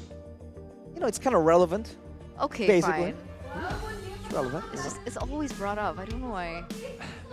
It's I a bit don't of know a why, mystery. but what I do know is Monica is having fun up on stage over there. Let's see what she's doing. Monica Ko. Dring, dring, dring. Why isn't she answering? I don't know. Hai. Waduh, Gaby cantik banget sih hari ini nyemangatin Onyx nih. Tapi boleh dong dikasih tahu nih buat teman-teman. Sebenarnya apa sih nih yang jadi rahasia Onyx nih bisa sukses selalu nih dari season-season sebelumnya juga selalu. Pokoknya kalau regular season tuh pasti upper bracket deh. Buat upper bracket yang pasti kita bersyukur banget. Cuma ya tetap masih harus berusaha. Terus kita juga masih latihan rutin, jaga kesehatan biar bisa kasih yang terbaik buat kalian. Yes, kita bakalan lihat ya karena perjalanannya masih ada playoff nih. Tapi ini kalau boleh tahu nih Sonic dan Onyx ada persiapan apa nih buat playoff? Buat main playoff ya? Iya. Kita buat ngamain sama reward juga buat player Sonic kita bakal ada special activation nanti di playoff. Yang pastinya nanti juga bakal ada hadiahnya buat yang datang. Jadi pastiin kalian datang, ngamain soalnya kita juga bakal datang sama konsep yang fresh juga. Konsep yang fresh. Wih, Monica nih jadi penasaran nih konsepnya apa. Pokoknya harus ditunggu, pokoknya wajib datang ke playoff. Dapat hadiah, ketemu Gaby juga ya nanti? Ya, Ketemu Gaby juga. Tapi PKL dari tadi nyengir nih, dari tadi senyum-senyum terus. Kalau dari PKL boleh kasih tahu nggak nih, Onyx ada surprise apa nih di playoff kali ini? Kalau surprise kan kita belum bisa ngasih tahu ya bakal kayak gimana. Tapi kita bakal selalu ngasih suatu hal yang baru. Kayak dulu kita, ya kalau udah pernah ke venue pasti tau lah, Onyx tiap season pasti memberikan suatu hal yang baru buat teman-teman Sonic yang datang ke venue. Jadi yang ada dimanapun, ayo datang ke venue guys. Kita ketemu, kita bisa activity bareng BA-BA kita atau sama player. Wih, jadi pokoknya intinya harus datang ya ke venue ya? Iya, kalau virtual kan nggak berasa dukungannya, kalau datang tuh berasa. Tuh, Sonic ditunggu ya di venue nanti di Iya, playoff. bareng kita. Dan ada pesan-pesan apa nih PKL buat teman-teman Sonic, super fans juga? Ya untuk teman-teman Sonic, jangan ragu buat dukung Onyx. Mungkin sekarang kita lihat Onyx kalah, menang, tapi ya secara konsisten kita harus dukung Onyx biar jadi yang terbaik. Dan juga positif banget kita harus berikan dukungan kepada mereka. Dan PKL, Gaby, ini dengar-dengar ya katanya ada Sonic Community Series. Ini apa nih? Nah kalau kita lihat Onyx kan selalu konsisten di atas ya kita ya. Nah ini Sonic Community Series ini bentuk dukungan kita sebagai komunitas dalam game Mobile Legends. Jadi kita bisa terus mengembangkan bakat Sonic yang ada di luar sana buat jadi lebih berkembang. Kita berikan edukasi pada mereka, kita bikinkan turnamen yang menarik buat mereka. Dan teman-teman bisa join atau daftar di WhatsApp seruannya WhatsApp-nya Onyx. Atau lebih baik lagi teman-teman bisa langsung ke Discord-nya Onyx. Kita join daftar di sana, ntar kita bikin host party juga dan lain-lain juga. Banyak banget pokoknya. Pokoknya banyak banget ya, seru banget. Ini berarti turnamen ya? Iya, turnamen caranya Mobile itu Legends. tadi. Dan tinggal join ke salurannya Onyx ataupun Discord Onyx. Caranya cuma itu doang. Nah ini kan selain bisa ketemu juga teman-teman Sonic, siapa tahu juga ketemu Gaby nanti di community ini. Ini dapat hadiah apa nih? Hadiah spesial kita kasih fresh money, mungkin 1 juta tiap season, tiap minggu kita kasih 1 juta. Fresh poolnya 1 juta, jadi setelah kita kan ada 8 minggu ya, bakal berjalan sampai week 8, sekarang udah di week 5, dan sampai saat ini pesertanya udah sampai 1000. Jadi kemarin besar di akhir kita bakal mencapai 2000 lah kalau enggak. Wah 1000 dan bisa nanti capai 2000 ya? 2000 kita. Keren banget Gede pokoknya banget. nih Sonic nih ya. Iya. Tapi ini kita bakal lihat nih Onyx berjuang lagi melawan EVOS kali ini. Boleh dong Gaby, sebelum kita lempar ke caster, minta dong Sonic nyemangatin teman-teman Onyx.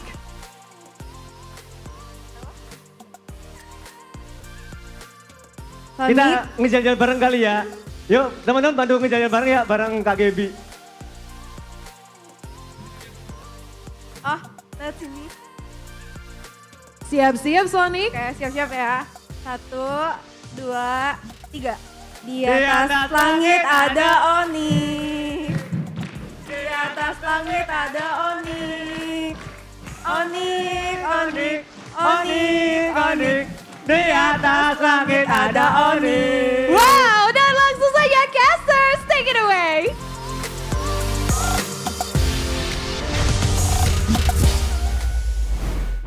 Ladies and gentlemen, we have a problem. A problem? Yes. What problem? We are losing to the Indonesian desk in our predictions. Man. This cannot stand. This shall not stand. This will not stand. Actually, I don't know. You hear that, Onyx? Come on, bro. Come on, what the heck? Hey, man, you know, EVOS, they played a good game, but your prediction was 2-1, right? So it's not lost yet. True, Come on. True. And it's never a loss if you guys vote properly. Properly? For every match at MPL ID Season 13. Vote? How do they, I mean, like, if they vote, what can they get? Why would they want to vote? Where are they voting? Why wouldn't they vote? Well, what rewards You do were they get? talking to me about it. You remember the rewards. No. You do. Oh, are you talking about GoPay? Yes, Oh, GoPay. of course. For you guys back at home, you guys can go and vote for your champion, guess the winner of each match, and you guys can get rewards up to hundreds of millions of GoPay coins and smartphones every week. Basically rupiah, right? And it opens 30 minutes before the match starts. So before, like 30 minutes before the match start, stand by and you guys can go and get a chance to win some GoPay coins. On top of that, you get cash backs up to 20K. You get free transfers to any bank and top-ups as well, 100 times per month. Gift arena, daily quiz, and last but definitely not least, for you people who still want to get a bargain deal, a value deal for playoffs, you guys can get your tickets with a 67,000 discount per ticket. That's insane. That's massive. Quick maths, Arashi. 67,000 per ticket. How many percent discount is that? It's like more than 5% for sure. More than That's more true. than That's 50. facts. Yes. Well, it depends what match. Grand finals, it's not 50. Okay. Right? So it is more than 5%. Okay. For he is more accurate. That's why he's the analyst. That's why he's book boy, book man. It's just that simple, guys. Glasses man. What are the chances of Onyx coming back here, analyst man? Oh, we gotta be smart. We gotta be Arashi. So Arashi, tell us. Tell you what. What are the chances of Onyx coming back here? According to my calculations chart, I think there's a 50% chance that they win or lose, right? It's a 50-50. What the heck? A random nerd on the internet could say the same thing. 50% anyone can win? What is this? You know, aren't we all in the preschool end baby time? Aren't we all just a random nerd on the internet sometimes? That's true. I'll give him that. I'll give him that. But please don't give Eve to Sans. I petition for a different hero. Coach Yeb. Say it to Yeb. Mr. What is it called? King Yeba? Coach Yeb? Raja Yeba. Raja Yeba. That means King Yeb in Indonesian. Raja Yeba. Come on, man.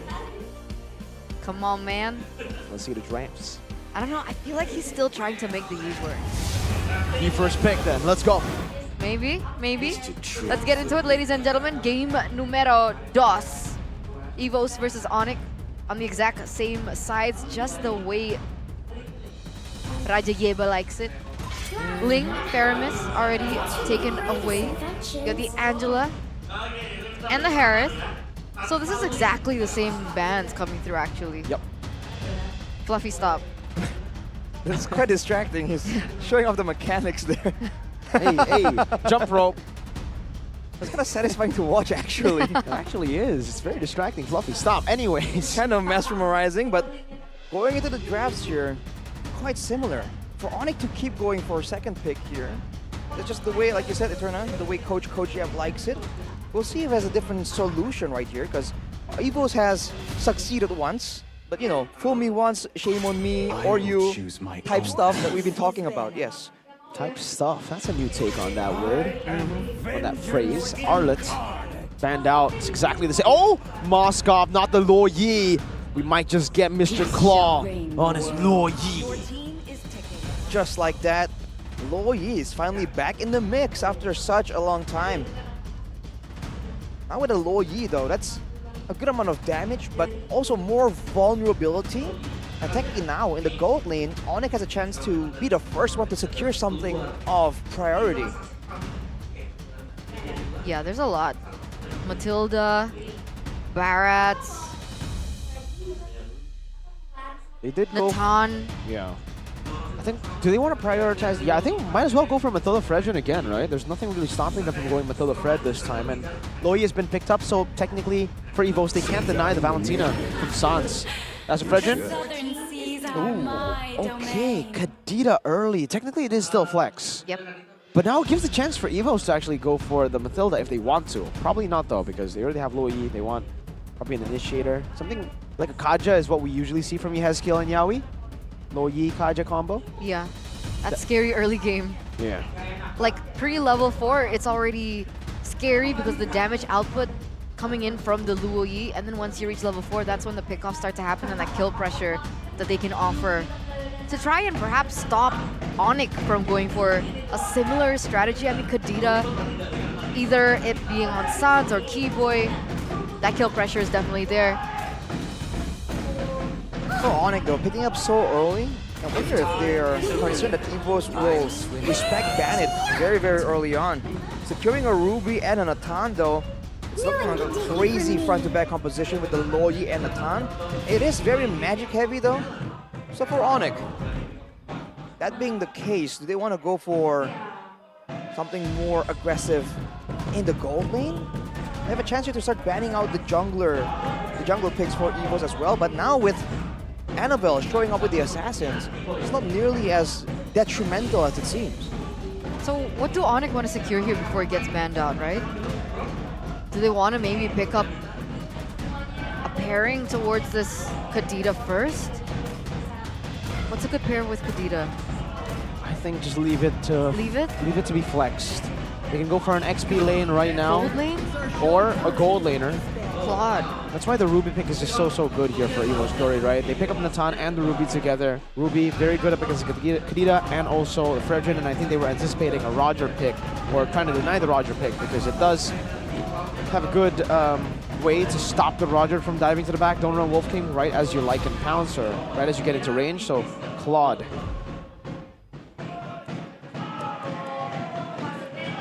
For Onyx, are they gonna try again go for the jungles, or do they want to try and maybe assume that this Ruby is gonna go in the roaming position and try and get Ludpi in something more conducive in the EXP lane? Because we know that Ludpi does well, especially when he does get those aggressive heroes that he can be proactive with, that he can really win the lane with. The banner with the Minotaur still fearing for extra layers of crowd control, because the counter engage seems to be something that EVOs are just really good at doing. And the banner with the Yutong as well seems to be a big hero here that they're concerned about, right? The way they can get into the back line. We saw that could have really been handy for Onyx in the previous game. And maybe it's also a bit of a respect towards Ludpi, right? That's the kind of style that he really likes to play. The Barats is still open for EVOs if they want to pick it up. Do Onyx want to ban that out just in case they flex the Fredrin? I don't know.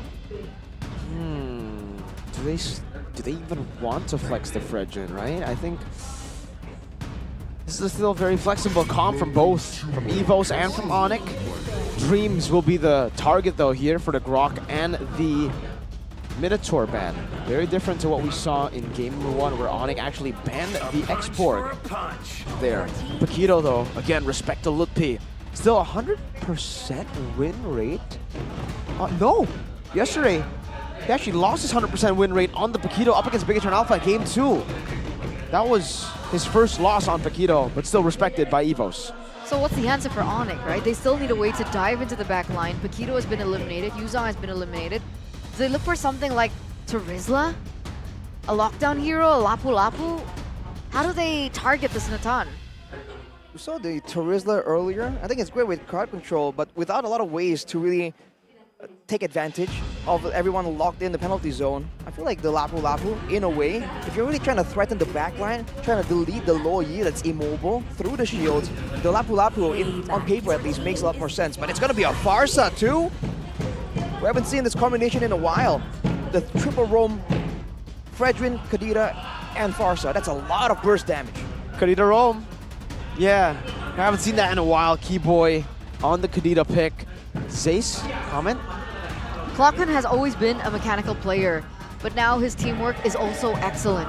As for Annabelle, he is truly talented. We're starting to see that come to life, actually. I mean, earlier on we mentioned, right, number 2 most kills in the jungler position, right behind Kyrie. Annabelle has been able to secure that. Clockman has also been performing rather well, popping off in his own right.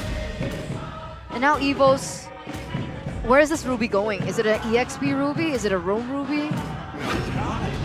To banish all the reveal. Okay. Oh my god, it's the Akai XP arrival. Yeah. Oh man, dream. Sorry, Fluffy. The dream of Fluffy. So that's a lot of global presence, right? You have Akai arrival, and you also have the Luoyi to boot. Onyx go for the Thamus. Against the Akai though, a lot of these threats do get nullified. It's going to be a very safe time for the Natan and the Loyi to really output that damage, unless Onyx can use macro play to go for these weird flanks. we'll have to see, man.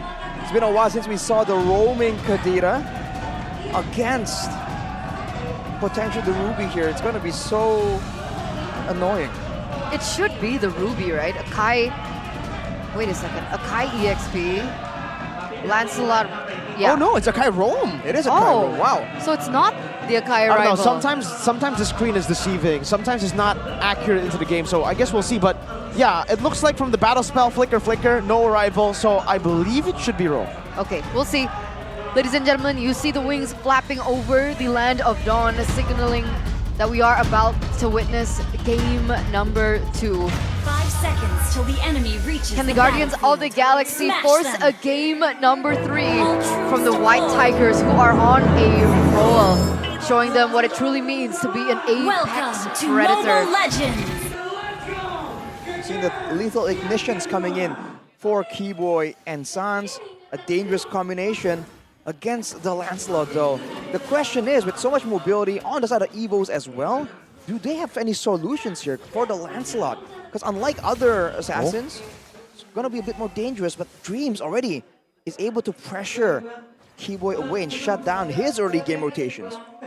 I mean, technically the Akai pick does make sense, right? Because it's not necessarily as straightforward as something like the Tigreal, but it can dive into that back line and disrupt Sans every time he goes in for the Feather Airstrike. And it is a great heavy spin bot if ever Brands or Clocken does get jumped on by multiple members, especially against a Thomas and a Fredrin, who kind of really wants to move forward right there. The heavy spin can just really completely deny any real counter-engage potential from the side of Onyx.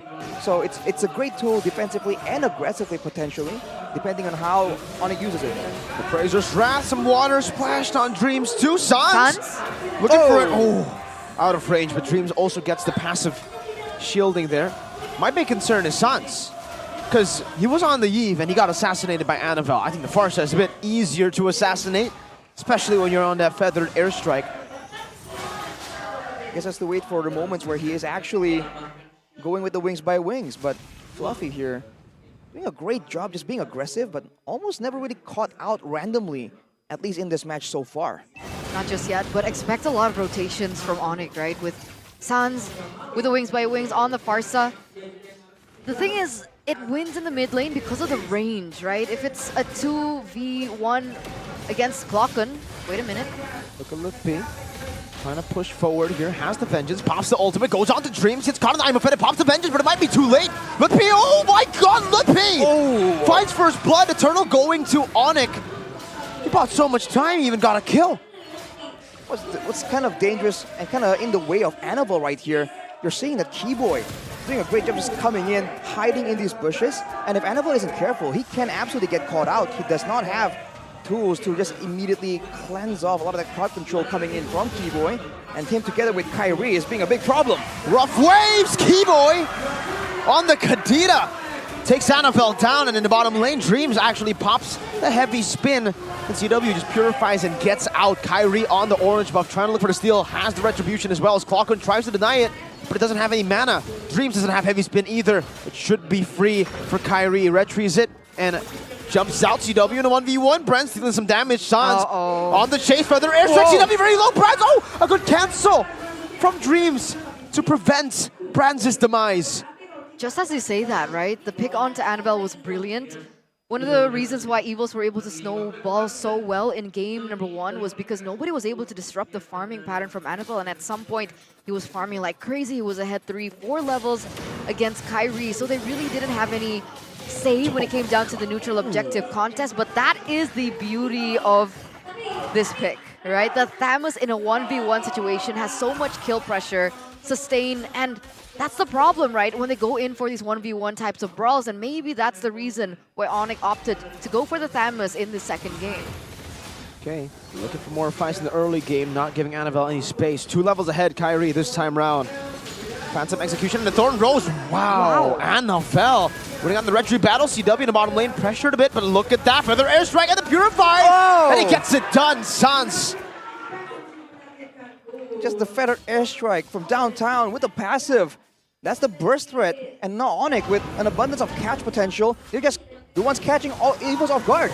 Rough waves, Kyrie with a knock up, not able to find a taunt. Fluffy, don't run Wolf King now as the Petrify connects onto Annabelle, and he will fall as well. I'm offended Flicker to bring him under the base, but Dreams, under the turret, but Dreams doesn't have that heavy spin.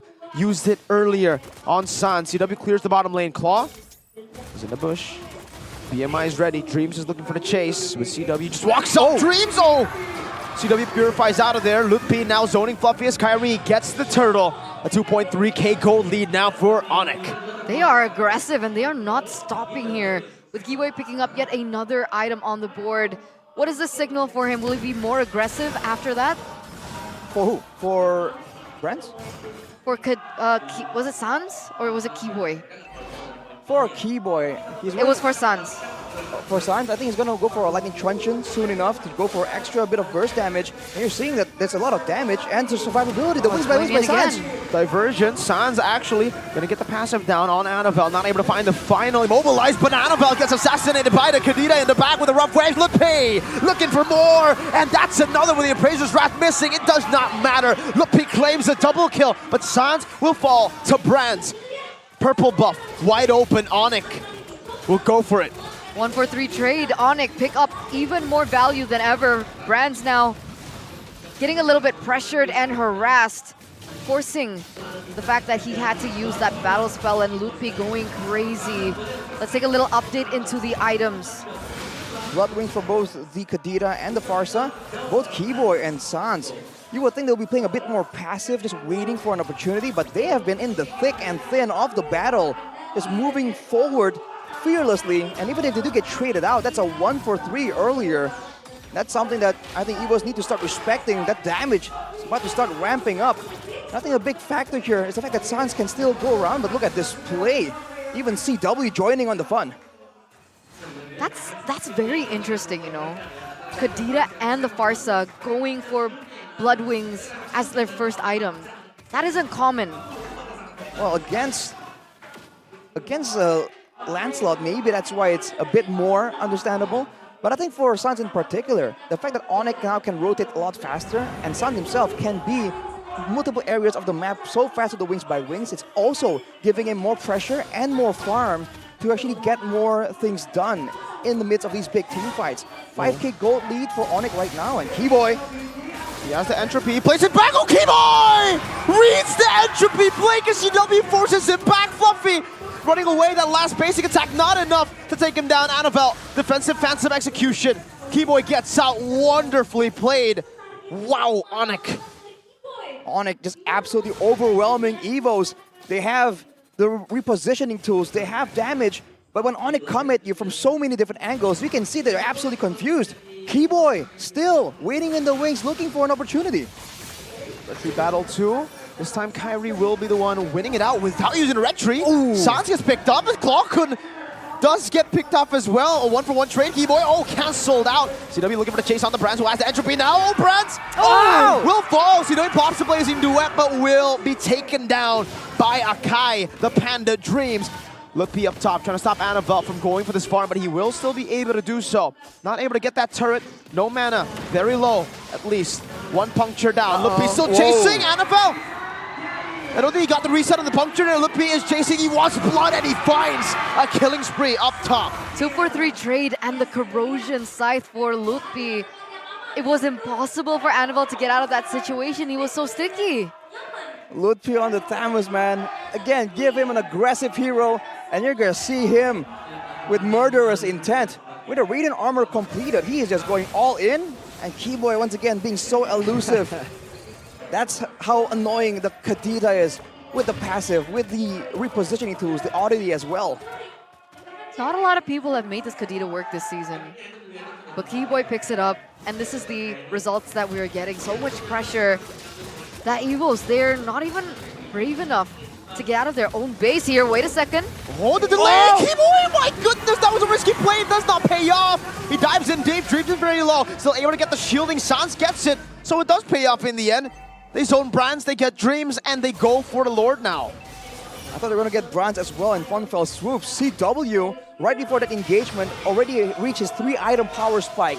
The Demon Hunter Sword, the the Corrosion Sight, and the Golden Staff. So now Onyx are absolutely going to try and make use of this mid-game power spike before Evos can even adjust and itemize against all this damage, all this outplay potential. But it doesn't mean that Evos are going to stay silent. Blood Peepers in the world with a vengeance now pops into ultimate, gets outpaid 3 members of Evos. That was costly. So many resources baited out just from that play, and that again is the prowess of Lutpi on the Thamus with the vengeance as well.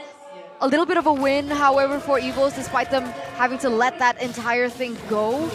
They're able to get a little bit of pressure in the top side, but they don't get the turret even. It's still a push with the Lord and the minions. And with the siege advantage, with the Farsa threatening with the burst damage, and Keyboy just very sneakily inching in right behind the members of Evos. Now they're confused. Now they're not sure where the danger is going to come from. Gets out. But that does signal that Onyx are still perfect for the siege, right? Feather Airstrike still up for grabs. Keyboy can still go in as well. It's a ticking time bomb. Let's see if they're able to find that window. Fluffy used the I'm offended. Annabelle trying to go and clear out the waves in the mid lane as that's going to be Onyx trying to go for the siege up top. Dream's going to be knocked up, taunted up, and the Breath of the Ocean finds its mark as well. Rough wave. Dream's taken out by CW. Carry with the dash forward of the Praisers, Wrath and a taunt down on the Fluffy, who's still able to sustain for a bit as the Lord and CW takes the base turret up top. Wow, Brands is trying his best to clear, but looking at his inventory, he only has the Feather of Heaven and the Starlium. Not really enough damage, and is always zoned away by the Feather Airstrike, by the Praetor's Wrath, and even by Keyboy. Oh, 2-man, I'm offended by Fluffy as he pops in a flicker. CW blazing duet to the back, finds them all, but look at the divergent rotation play. Able to find Kyrie.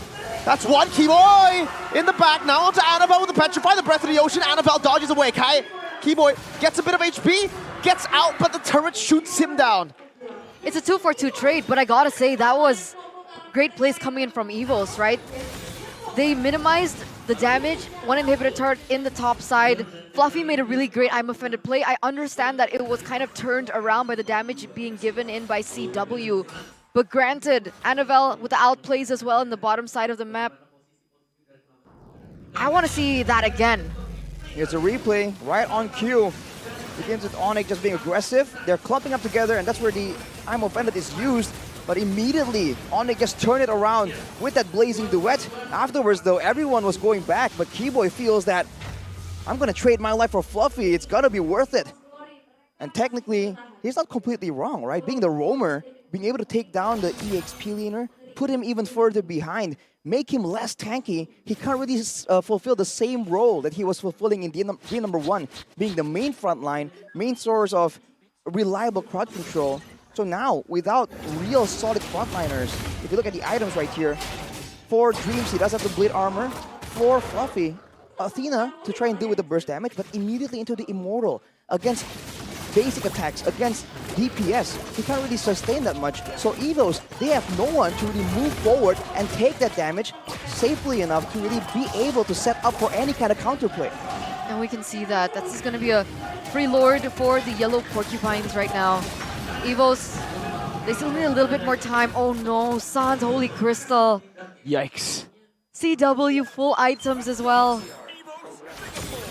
Is it possible for them to lengthen this game to wait for Brands' power spike? If they want to do so, they have to try and find a catch. Just punish one of these over-aggression. But look at that burst! Sans! With the artillery! That's what Brands can expect if he wants to participate in the next fight. Now we're seeing more Sans-esque plays. Just staying in the front here on the Farsa.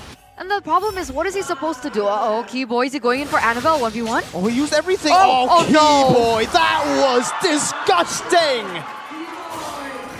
That was dirty. Unreal. The read on the punctures, getting the knockups, and now on Onyx, they're letting the Lord getting cleared out actually, but the waves are still coming. They are still waiting for an opportunity here. Keyboy has the Holy Crystal too, by the way. So that damage that you saw earlier on, that's nothing compared to what it's going to be like now. Look at that siege, that damage, Fluffy. As go for the I'm offended here. Oh, he does. He uses it. It gets baited out by CW. Meanwhile, in the bottom lane, Dreams trying to keep this base turret intact. Look, he's doing a good job at zoning the back line right now. That's going to be Keyboy once again with the rough waves, dealing so much damage to Claw and Dreams. Goes the Breath of the Ocean at the choke point. NFL with the puncture forward, but he does not have the puncture back now. Sans is looking for it. Thorn Rose defensively by Annabelle. Fluffy has the flicker, but he will not go for that I'm offended. Not just yet. 3 base turrets down. Interesting. Blood Wings for Brands. He's feeling the pressure from all this burst damage. Kibo and Sans are doing an amazing job just denying him any real participation. And look at Annabelle, still always chased down at every single turn. Whoa, it's feeling personal here. Sans even popped the feather airstrike to try to take Annabelle down. It's a great play for Onyx here. They know that the Natan, you have to try and deal with him. Usually we see him getting focused down, getting dove on, Lolita to block the attacks. Onyx right now, they're using zoning, right? It's not just the feathered airstrike, it's also the rough waves and all these spells that Onyx are just throwing down so that Brands has to always watch his step. It's not always fatal when he gets hit by one of those, but 1 or 2 spells alone will be enough to try to get him low enough that he has to back away. Well, he has the flicker, but now he's going to get Chain CC down. Has the flicker in the end. Dispersion and the rotation comes down as Feather Airstrike gets popped in as well. In the back line, it's going to be Lutpi all alone. Pops in Vengeance and the Blaze. Duet! CW melting them down. And I'm offended to stop this engage from happening. And my goodness, that's going to be Claw Falls. Lutpi traded as well. Keyboy finds Annabelle and Brands as well. Keyboy with the assassination of the back line. 3-4-2. Keyboy, what an absolute monster. 2-for-1 there. He was able to take out Annabelle and Brands in one fell swoop as a roamer. Now with 3 members down, 2 members alone, can they defend as Oni goes for it? Kyrie slowly going. Dreams. Immortality popped. CW looking to melt him down as well. That's a good knock-up, and CW goes for the Battle Mirror Image aggressively, now straight for the base. An equalizer by the Sky Kings, 1-1. Welcome to game number 3. We got a convincing game in game number 1 by Evos, but now we get a convincing game by Onyx in game number 2, giving us nostalgia from the good old Onyx days. Keyboy on his power pick Kadita. We see Sans on a high ground hero like the Farsa that is way more mobile and does so much more damage than the Eve. It suits his playstyle a little bit more, and we saw it being able to come through to force this to the end, the very end. Someone please tell me, what season is it?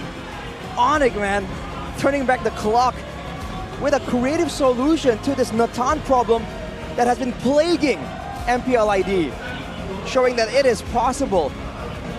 With the adjustments, they just turn it completely around and demolish Evos.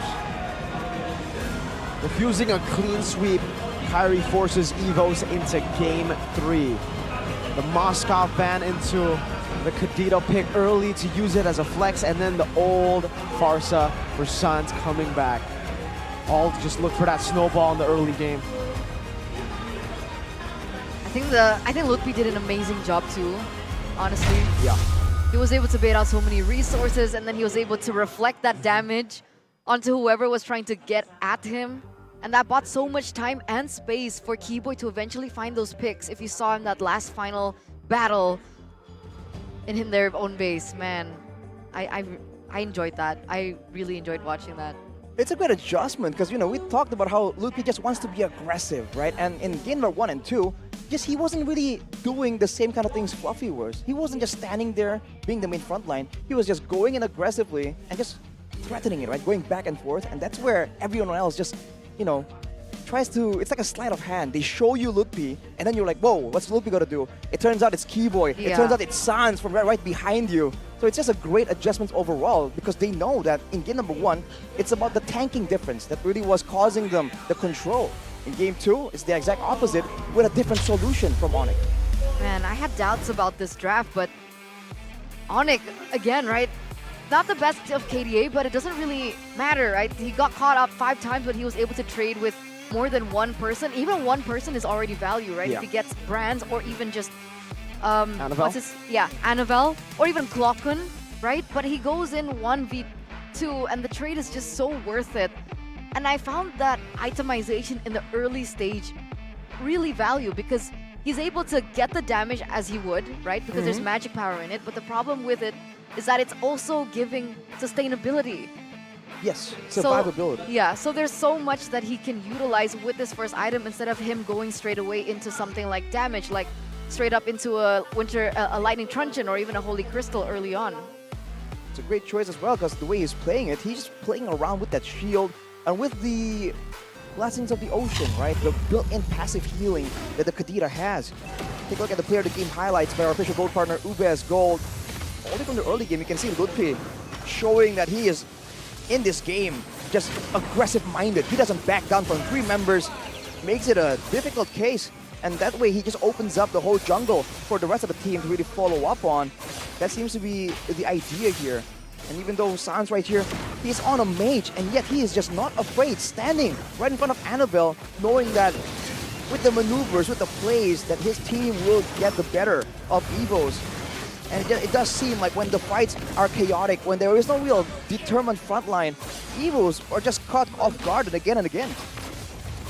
It's just constant pressure towards the back, whether it be from like far away, CW diving, and then obviously Keyboy as that final executor, you could say. Keyboy always looking for these executes in the back. Here he almost, oh, this is the 1v1 too, man. Oh, just brilliantly done. Reads out the puncture. Wow, clean stuff. Getting a solo kill on a Lancelot with a Kadira. Who else but Keyboy? You know, are you even surprised at that point? And look at Ludwig. It doesn't even matter. You want to take me out? At what cost? Everyone just barrels through, doing that damage. And this is the problem. Like, Grants was, for the most part, unable to find a window to really move forward. He's forced to use the entropy and all these other defensive tools so early on that when Onyx actually go for him, he's been caught again and again in game number 2 here. It's not just a marksman. It's not the fact that it's not about Brands just being careless and just moving forward without thinking. He is being cautious, but Onyx is just using that to really just negate his impact in this game.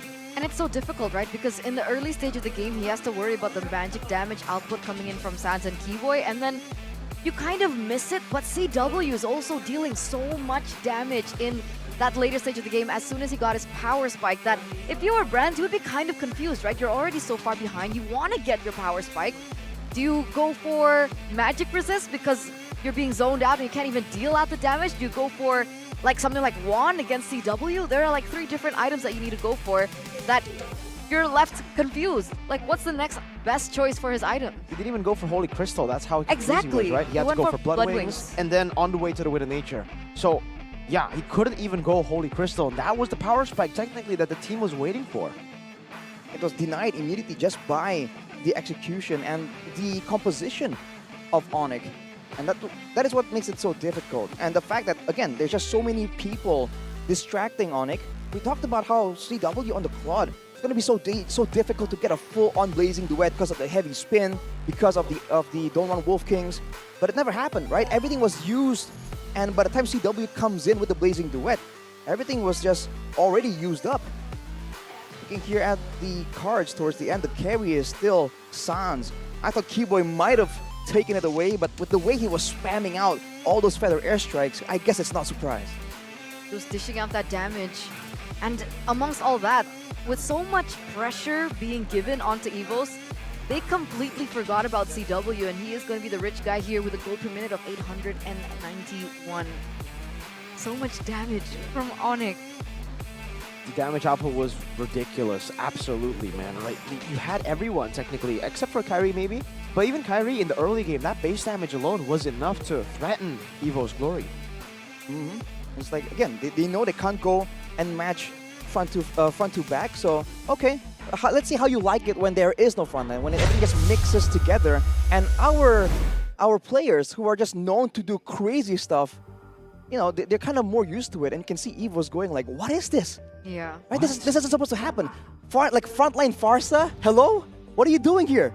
0 neutral objectives. 0. No towers, no turrets. No, that's the same thing. No towers, no turtles, no lord, no win. Damn. No Moskov. No Moskov. But there it is, ladies and gentlemen. We are going to see the continuation of this match after we get a little bit of a sneak peek into what Monica Ko is doing. What is she doing? What is she doing? Let's give her a ring again. Let's see if she answers. Ring, ring, ring, ring. Hello, Moko? Moko? Menarik perhatian Monica nih. Di sini ada EVOS Fam, ada AG ya. Kok AG ada di sini? Bukannya ngurusin tim? Coba nih, katanya AG ya ini ya? Pakai mic-nya dong. Ini katanya AG versi EVOS Fam. Oh, AG versi EVOS Fam ya. Wih. Nah, ini teman-teman EVOS Fam hari ini Monica lihat-lihat nih bawa sesuatu nih. Ini apa sih yang dibawa? Boleh ditunjukin dulu? Tunjukin dulu. Loh. Ini ada RRQ Road to Playoff dan Rebellion Road to Playoff. Nah ini kenapa RRQ dan juga Rebellion? Karena kedua tim ini kalau kita lihat ini memiliki histori dengan EVOS. Kalau RRQ ini rivalnya EVOS yang paling dari dulu deh. Pokoknya paling rivalitas tertuanya EVOS deh. Kalau Rebellion ini sama-sama duo birunya MPL Indonesia. Dan fun fact-nya ini selama ini sampai season 13 belum pernah nih duo biru sama-sama ada di playoff. Tapi kan kali ini EVOS udah aman nih, udah pasti masuk playoff. Kalau Rebellion kira-kira bakalan kayak gimana ya? Kita bakalan nanyain teman-teman dari EVOS Fam. Ini kan udah siap nih bawa tag, ada Rebellion, ada RRQ. Monica bakalan nanyain ya kalian bertiga. Bakalan nanyain kira-kira yang mana jawabannya itu yang diangkat ya, yang ditunjukin ke kamera ke super fans di sana, oke? Boleh ya? Kira-kira menurut kalian siapa yang bakalan lolos ke playoff menemani EVOS? Loh. RRQ, Rebellion. Bentar. Monica nanyain dulu nih yang RRQ sendiri nih milihnya. Kenapa milihnya RRQ? Karena kemarin RRQ Kingdom berharap EVOS menang. Jadi ya udah kita kasih kesempatan RRQ buat lolos playoff. So sweet banget ya. Karena kita sudah FIFA Roar. Oke, FIFA Roar. Nah ini kalian berdua kenapa nih milih Rebellion? Karena Mas Kadir udah mode playoff. Jadi dia mode serius. Oh, kalau agennya EVOS Fam? Saya dukung Rebellion karena pengen dua biru di playoff. Dua biru di playoff, kita bakalan lihat kalau beneran dua biru. Ini sejarah loh, karena pertama kali bakalan ada dua biru di playoff.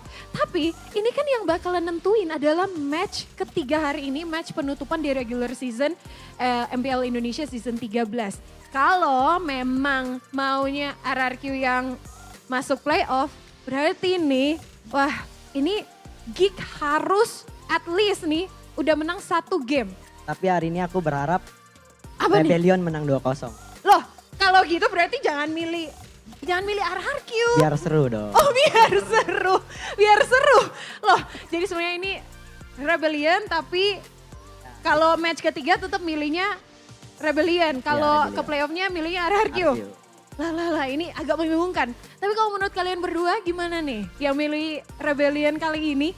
Ini kan yang bakal nentuin adalah match ketiga. Kalau misalnya Geek menang aja 1 poin, 1 game, berarti RRQ nih yang lolos. Rebellion harus dapat 2-0 nih. Menurut kalian bisa gak sih ngelawan RRQ lagi? Bisa banget. Kita nunggu derby Mas Kadir lawan Mas Wi.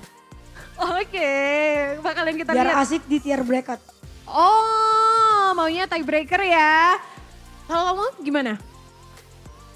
Kalau saya demi lolos ke playoff biru 2 dari ini apa? Biar barengan, biar RRQ tidak lolos. Oh, itu harapannya. Jadi Rebellion yang menang buat itu.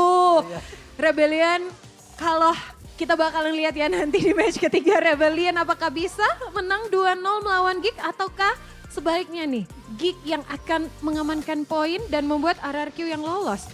Tapi ini Kita akan lihat ya, nanti ini ada RRQ Road to Playoff, Rebellion Road to Playoff. Kira-kira yang mana yang akan masuk ke playoff? Tapi sebelumnya kita akan lihat ini game penentuan antara EVOS dan juga Onyx pada match kedua kali ini. Tapi sebelumnya, boleh dong sebelum kita lempar ke caster. EVOS roar-nya mana? EVOS roar! Silakan caster!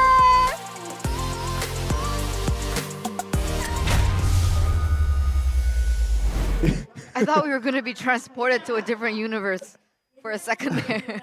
To the mouths of the tigers. Like a portal. Mango kind of violated right there. They just grabbed his face like that. Do you get it? Like, what, like a chip portal? Oh. You saying he looks like Chip? Oh, the Brands portal. When Brands did that yesterday. He walked into a portal and he met a dino. That was a golden moment. That truly was a gold, not for Brands, a golden moment of joy for everyone. Dude, a lot of like movie references today, man.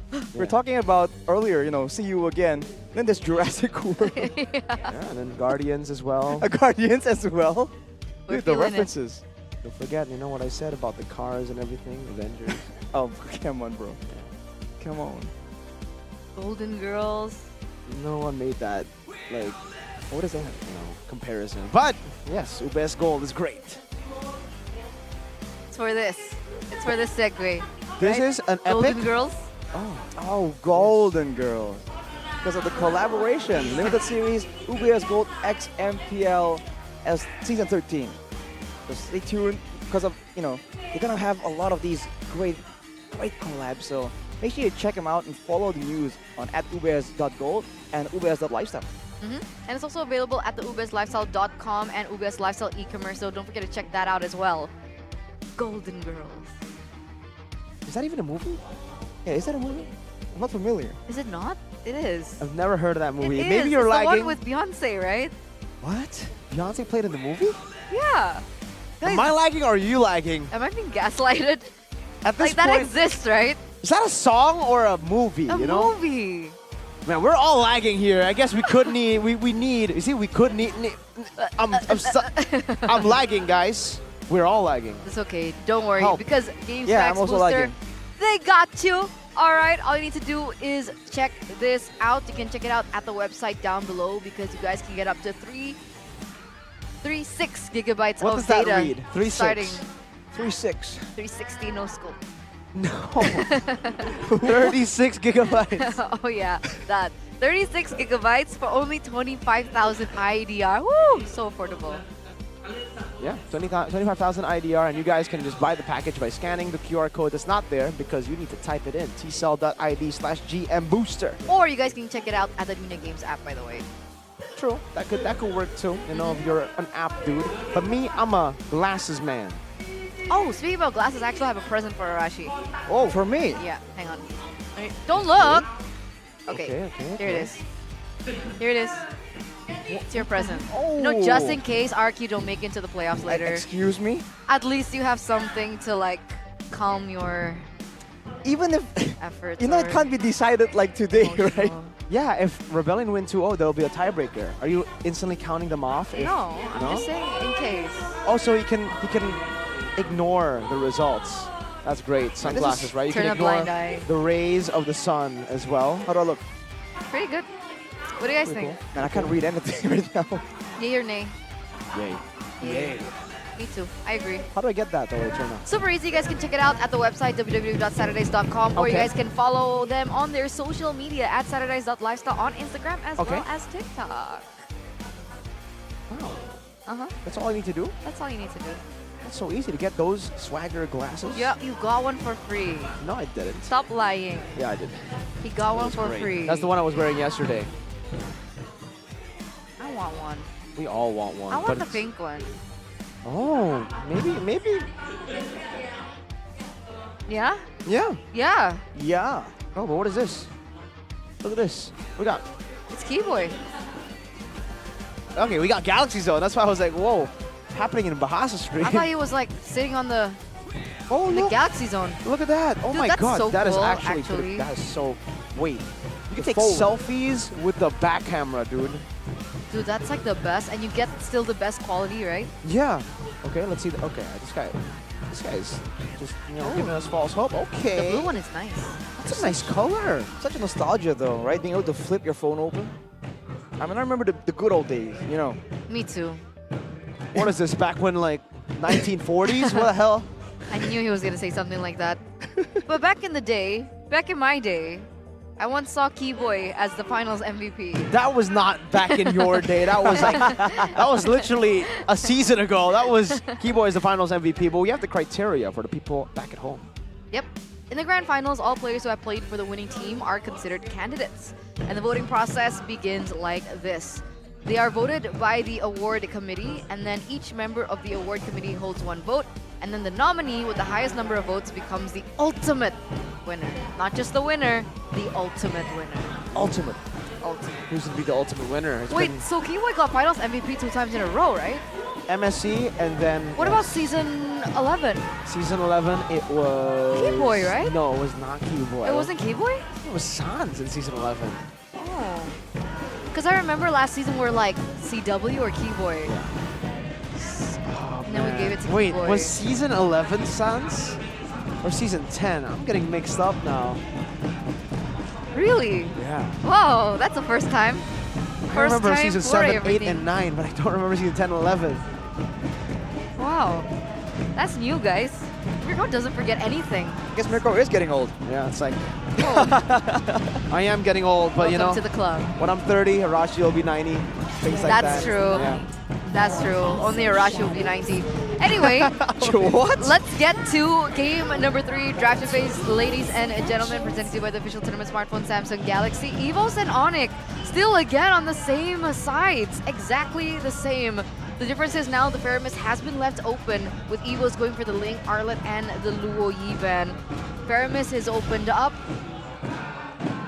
and the Matilda's opened up, because the Moscow's banned.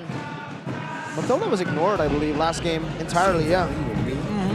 Love to see. What is the first pick for EVOS? They made the first move right here, going for the Fredrin. It's really the first Fredrin they have in their hands in this match. For Onyx, seeing that, do they want more crowd control? Do they want to match the farming speed? Do they want to try and match the Fredrin with an assassin? Hey. The Fredrin pickup for EVOS, it does leave Onyx to go for a potential Barat's Matilda if they want to go for it. There's also the Kadita first pick that they can go for too if they want to try to flex that again. A lot of different picks that Onyx can go for. Yesterday against Bigatron, they loved the Natan as first pick on red side.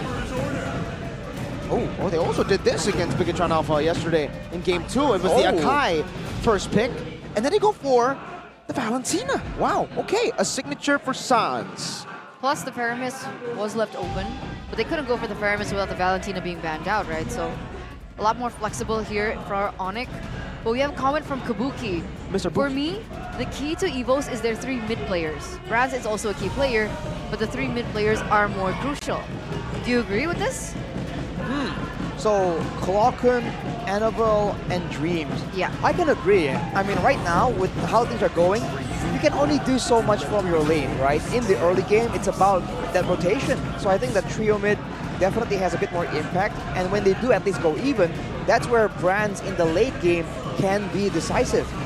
But now, without the Farsa, and potentially without the Kadita, Onyx will have to try and find a way to deal with this Natan. I mean, technically they can do it again. They can pick up a Kadita here. They could, to put it at Rome, but do they want to utilize the Akai as flex now, right? They use the Kadita as flex. Akai is a good flex pick too. We did see Keyboy use it yesterday up against Bigatron Alpha. But if they do want to utilize, okay, so yeah, it's just the Claude here. They want to utilize that Akai. All right, second phase. Flex. EVOS, if they want, they can deny that away. The Kadita. The Kadita.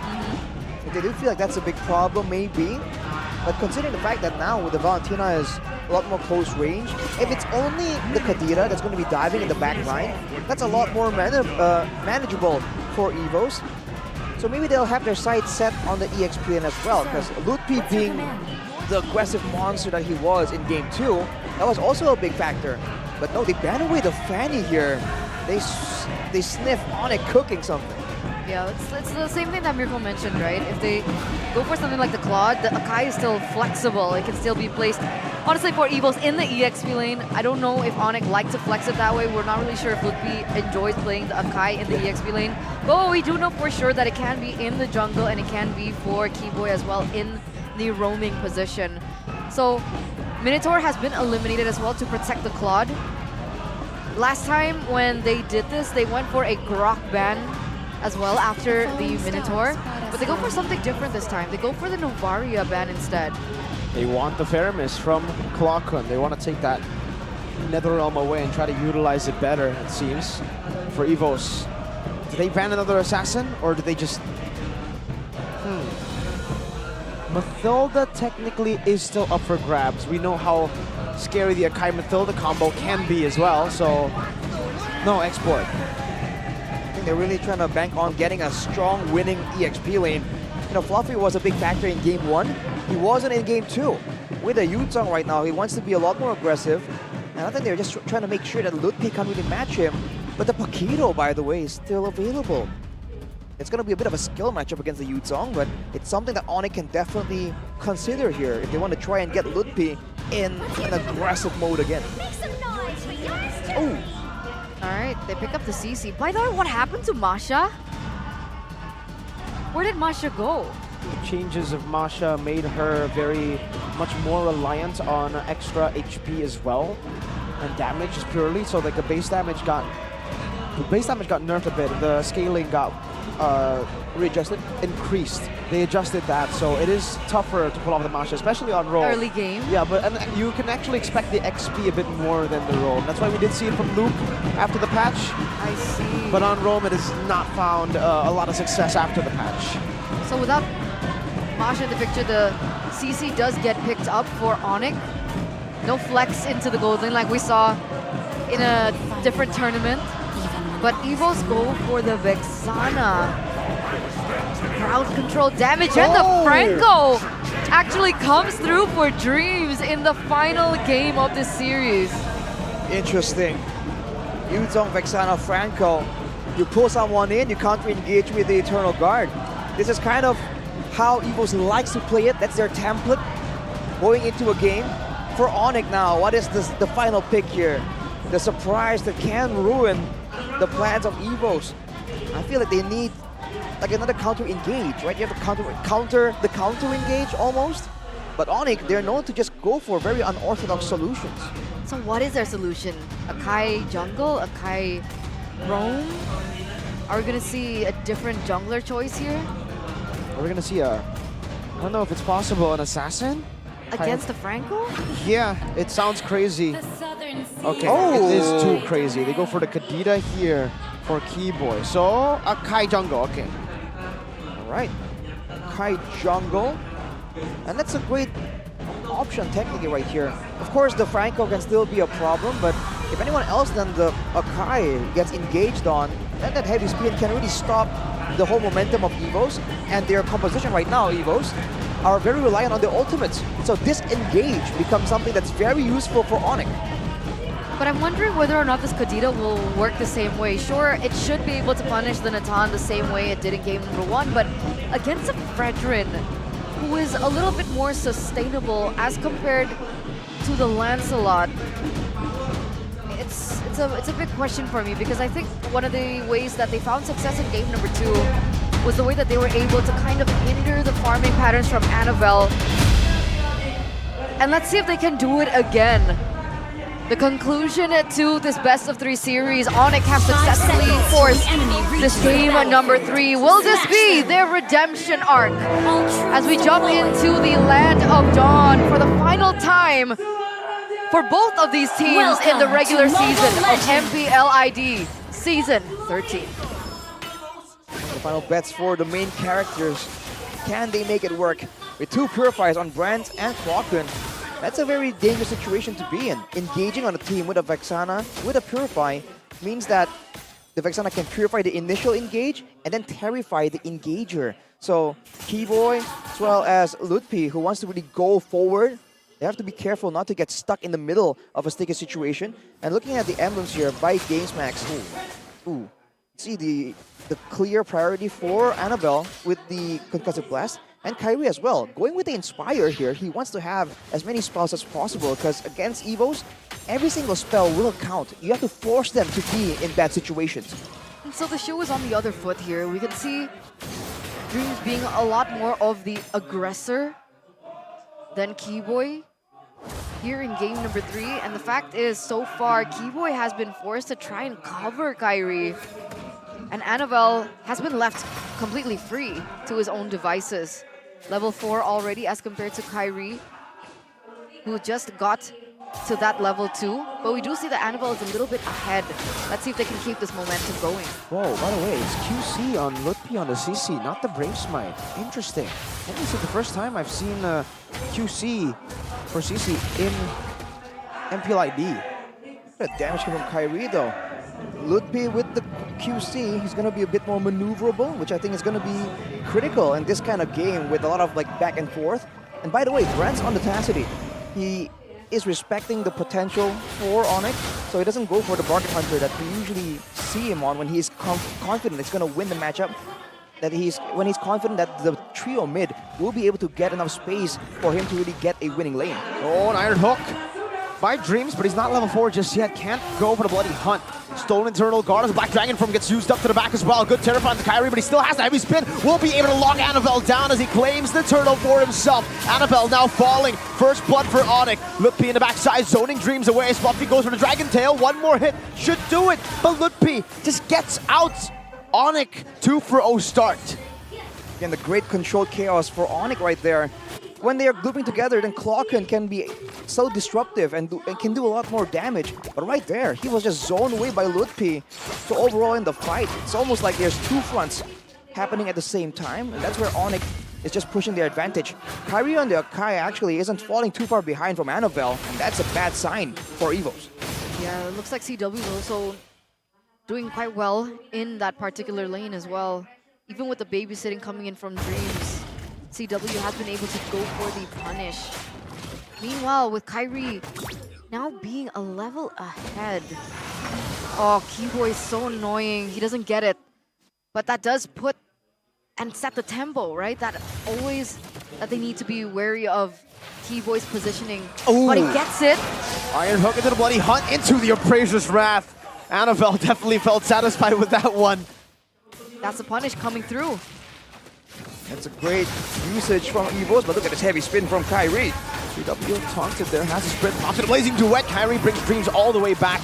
Purified baited out from Brands as Sans takes that Eternal Guard and connects it onto Brands. Meanwhile, on the bottom lane, Lutpi. Wow. Zoning and almost taking Fluffy down in the solo kill. Annabelle with a Retribution to get out. For Onyx though, still, later on that Iron Hook is going to be a threat, as it always is. But for now, they're still getting Kyrie in a good spot. CW also doing relatively well despite the fact that Evos have been sending members to that gold lane to try and slow him down.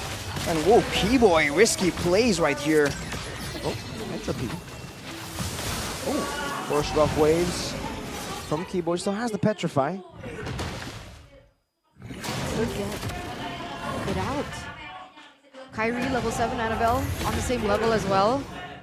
Keyboy already in position to find a knock-up onto Annabelle, giving Kyrie a little bit more. Let's see if he's able to do it. There you go, full heavy spin, zoning him away and picking up the turtle for free again. 2 neutral objectives for Onyx. I think Evos have to wait for a few more items. They need to be able to guarantee a full-on follow-up, a full-on burst when they do get someone with the Iron Hook, because otherwise it's going to be different. But look at this. Wow, Breath of the Ocean popped in. CW now with Blazing Duet. Petrify connects on the Brands. No Purify for him. It was still on cooldown. And the Claude is online now. 2 kills for Chewe. Yep, a 0 trade in for Evils. That interaction was actually quite interesting. He goes in for the suppress, but wait a minute, Lachlan. Is he going to be able to escape? He does, but he does receive a lot of damage. He's going to be forced to go for a recall, and that means that Onyx will have a say in the tower in that top side. Brands is on the way there, but he has to be careful with Keyboy. Always prowling, always looking in for that opportunity as he goes for it. See, again, he's always there. I think Dreams knows he's gonna be zoned out. But now Onyx, they focus on the turret in the mid lane. Straight up, going for that turret. Ooh, oh, Keyboy punished now with the rough waves as well. Annabelle, retribution to taunt down onto Kyrie and the Eternal Guard as well. Kyrie still has the heavy spin, won't be able to pop it as Fluffy jumps in with the Furious Dive. Will not be able to find anything though as Onyx back away. They disengage. Dreams still hovering. No, he doesn't go for another Iron Hawk. It's crazy how Onyx is playing so aggressively when their only real defensive tool is the heavy spin. They're banking on that being everything to try and stop Evos when they are actually going for a fight. Even CW on the Claude, no Purify, instead of going for the sprint. Dreams. Oh, Vengeance there for Ludwig, still able to escape for a bit. Oh, that's a big bonk to take him down. So back to your point, Arashi. Exactly. No real defensive tools for both Ludwig or CW. They're just banking on the 5-man coordination there for Kyrie to be able to serve multiple functions here to try and go for the neutral objective, but also to guarantee security. And that is what is allowing Keyboy to try and make sneaky moves like this. Oh, he actually dodges away as well there. And the Curse Blast. So the Conceal is still intact. Keyboy with the position. Kyrie holding on to it, taunted up now. The Black Dragon from to the back line. 3 members clumping up together with a heavy spin will lock him down, and also the Helm of the Breath of the Ocean and the rough waves. Kyrie secures it again. The Furious Dive dodged away from CW. Wreaking havoc now with the Battle Mirror image in towards the front. Dreams gonna be dove on. That's an Iron Hook, but Lumpy tanks it up. Oh, Brands looks for the kill. One last shot. Lumpy plays it good. Now in the mid lane, they get it. The 2-man taunt, a 3-man taunt on the Brazer's Wrap. But Onyx are unkillable. CW literally with just a pixel of HP left. Kyrie wants to go for this purple buff. Does he have the retribution? No, he doesn't. So Annabelle, Clocken, and Brands will be able to take it. Onyx are serious this game. Uh-oh. Oh, is it enough? Petrify and Keyboy.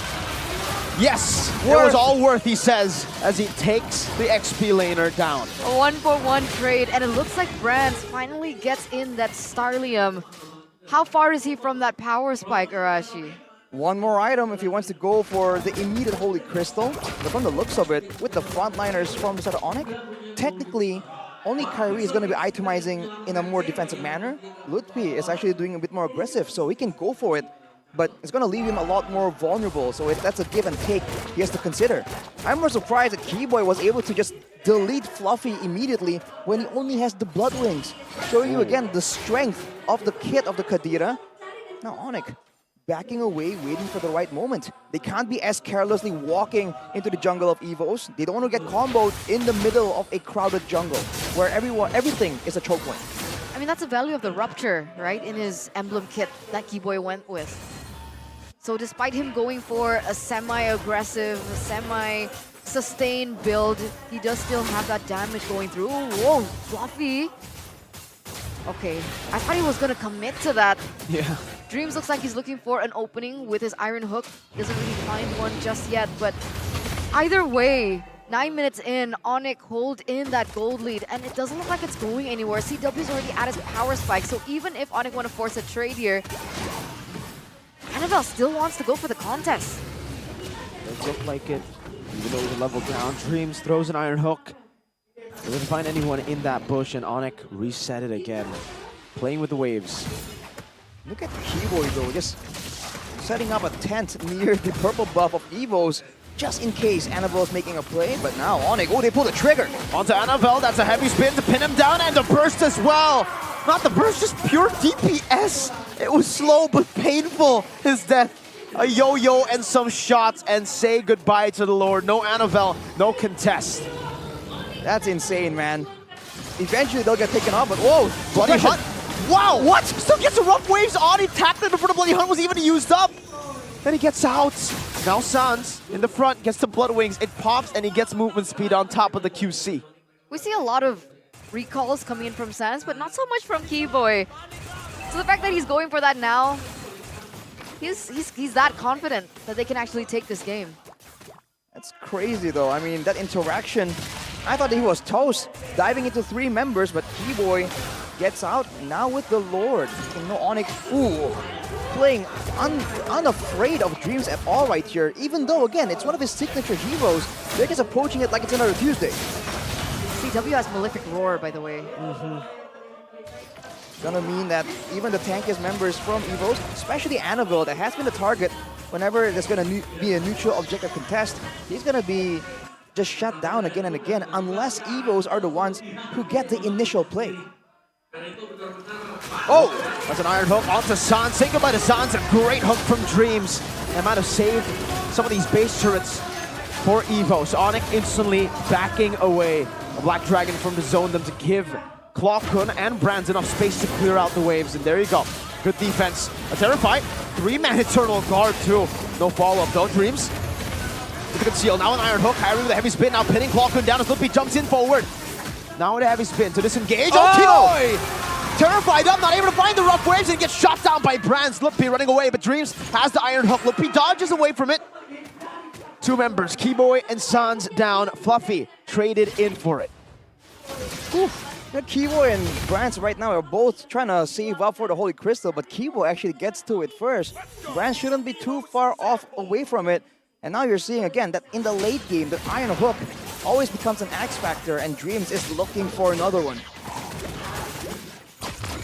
Zoning, Brands, Entropy. And then they back up. And despite the fact that Onyx have been steering this game left and right, there you go, Brands, Holy Crystal. Onyx need to respect the damage now coming through from EVOs. Klokun already mashing up in those items. Brands already has the Holy Crystal, so that damage needs to be respected. Finally, we get a little bit more information.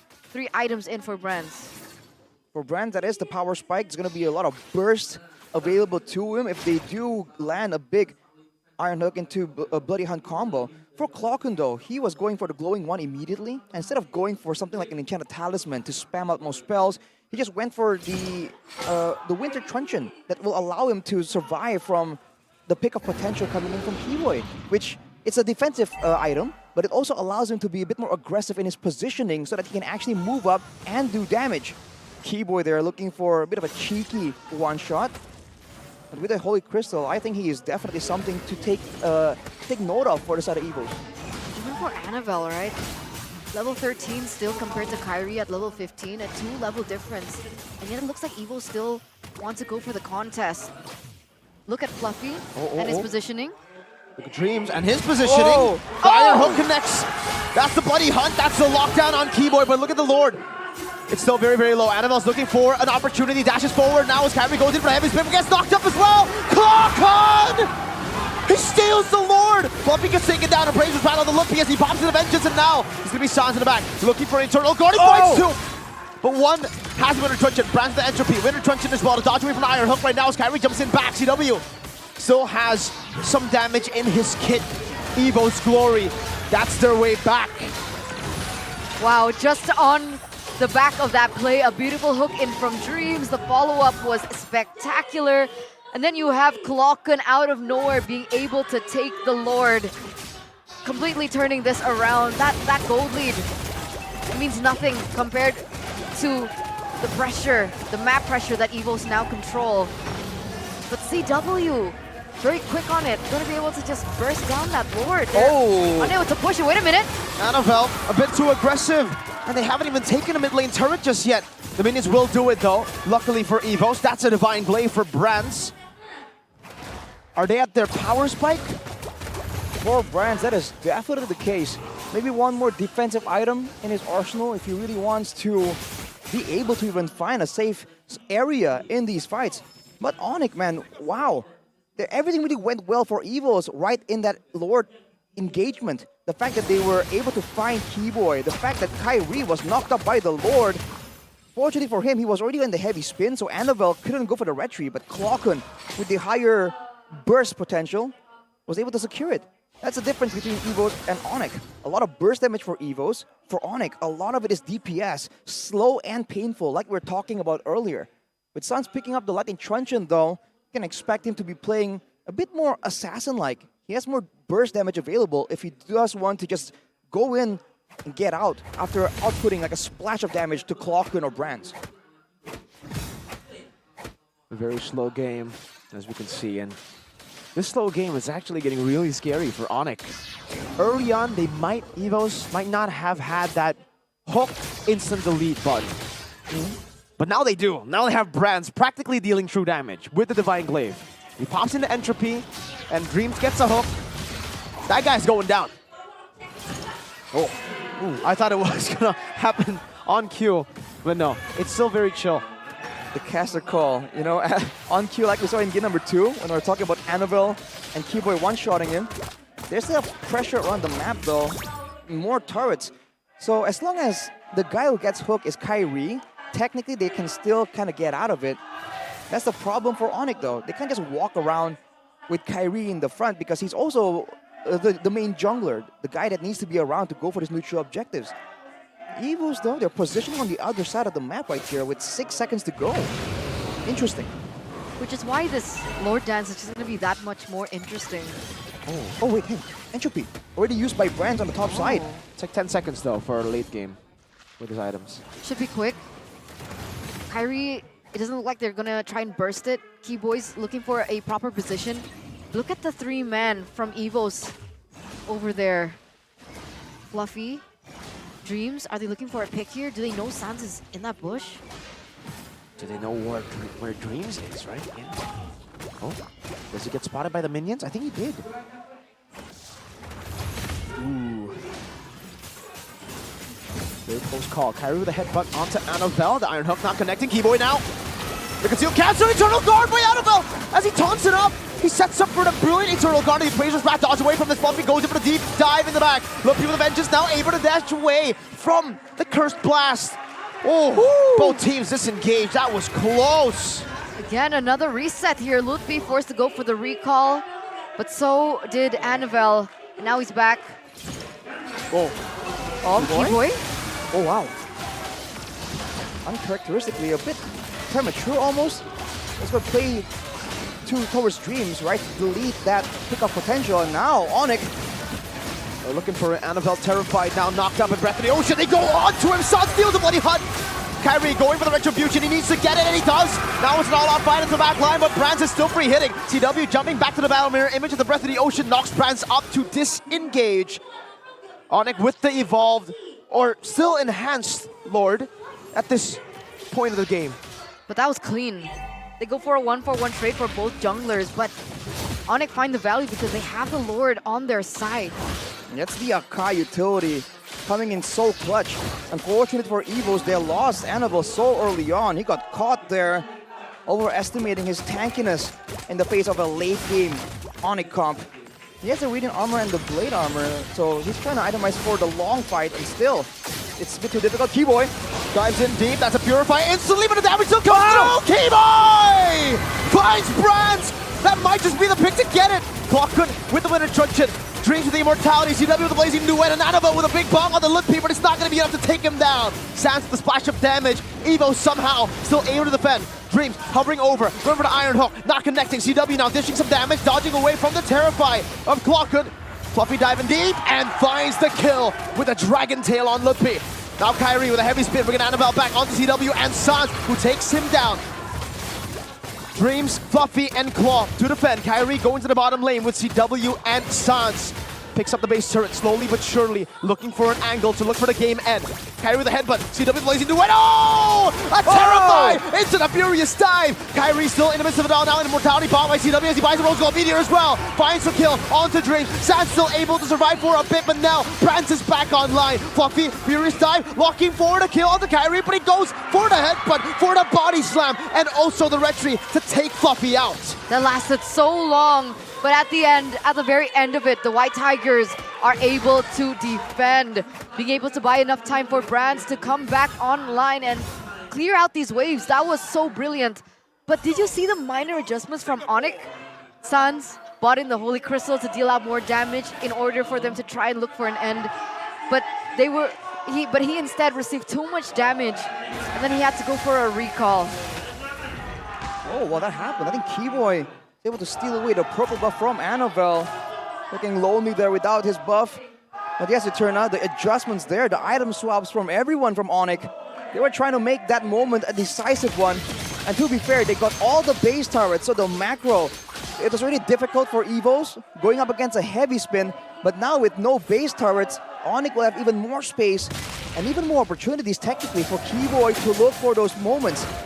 Man, the fact that he started everything by just deleting Brands, that cannot happen. I think Brands definitely is considering maybe a change in the items. He went for the rose gold, but we'll have to see if that will be enough. Welcome to the Rumble in the jungle, ladies and gentlemen.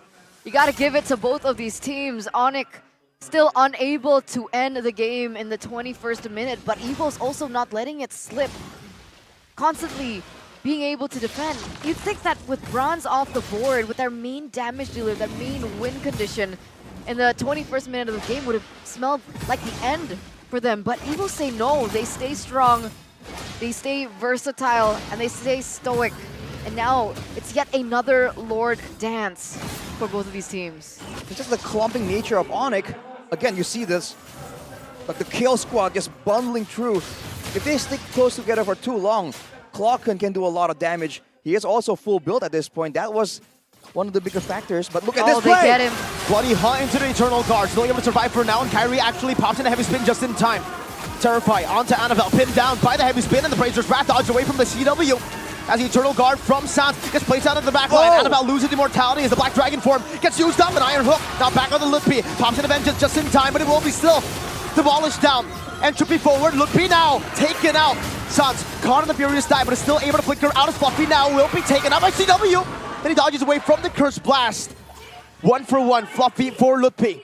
A clutch go away from the side of Sans as well to be able to deny that Iron Hook from landing. Annabelle, he went in all alone, he tried to get vision, and he could not do anything against the burst of Onyx. And this is a different story now. Sans goes back in, dishes out that damage, being able to zone 2 members away, being able to zone Bronze. Entropy. Of all people with the Entropy. And that is going to be another Lord in the hands of the Guardians of the Galaxy. What a great Lord take and a great punish. It looked like for a while Evo's got the better of Onyx there with the pickoff, but Onyx equalized, and now with 2 members down, can Evos defend? 10 seconds on Fluffy. Sans in the back, Eternal Guard knocking Brands up. Oh my goodness! Gila Sans finds Brands, and everybody is there to follow it up. A desperate Winter Truncheon, a desperate Purify, and Immortality buy from Clockgun. Phenomenal stuff, but even better from Onyx. Reverse sweep, the Sky King stomp the White Tigers down. The redemption arc is complete for the defending champions of MPL ID Season 12. They were able to take down Aura, they were able to take down Rebellion, they were able to take down Dewa, and finally Evos gets ticked as one of the boxes on their list. The final performance from both of these teams definitely was not disappointing. Evos was also spectacular, honestly, with the way that they played.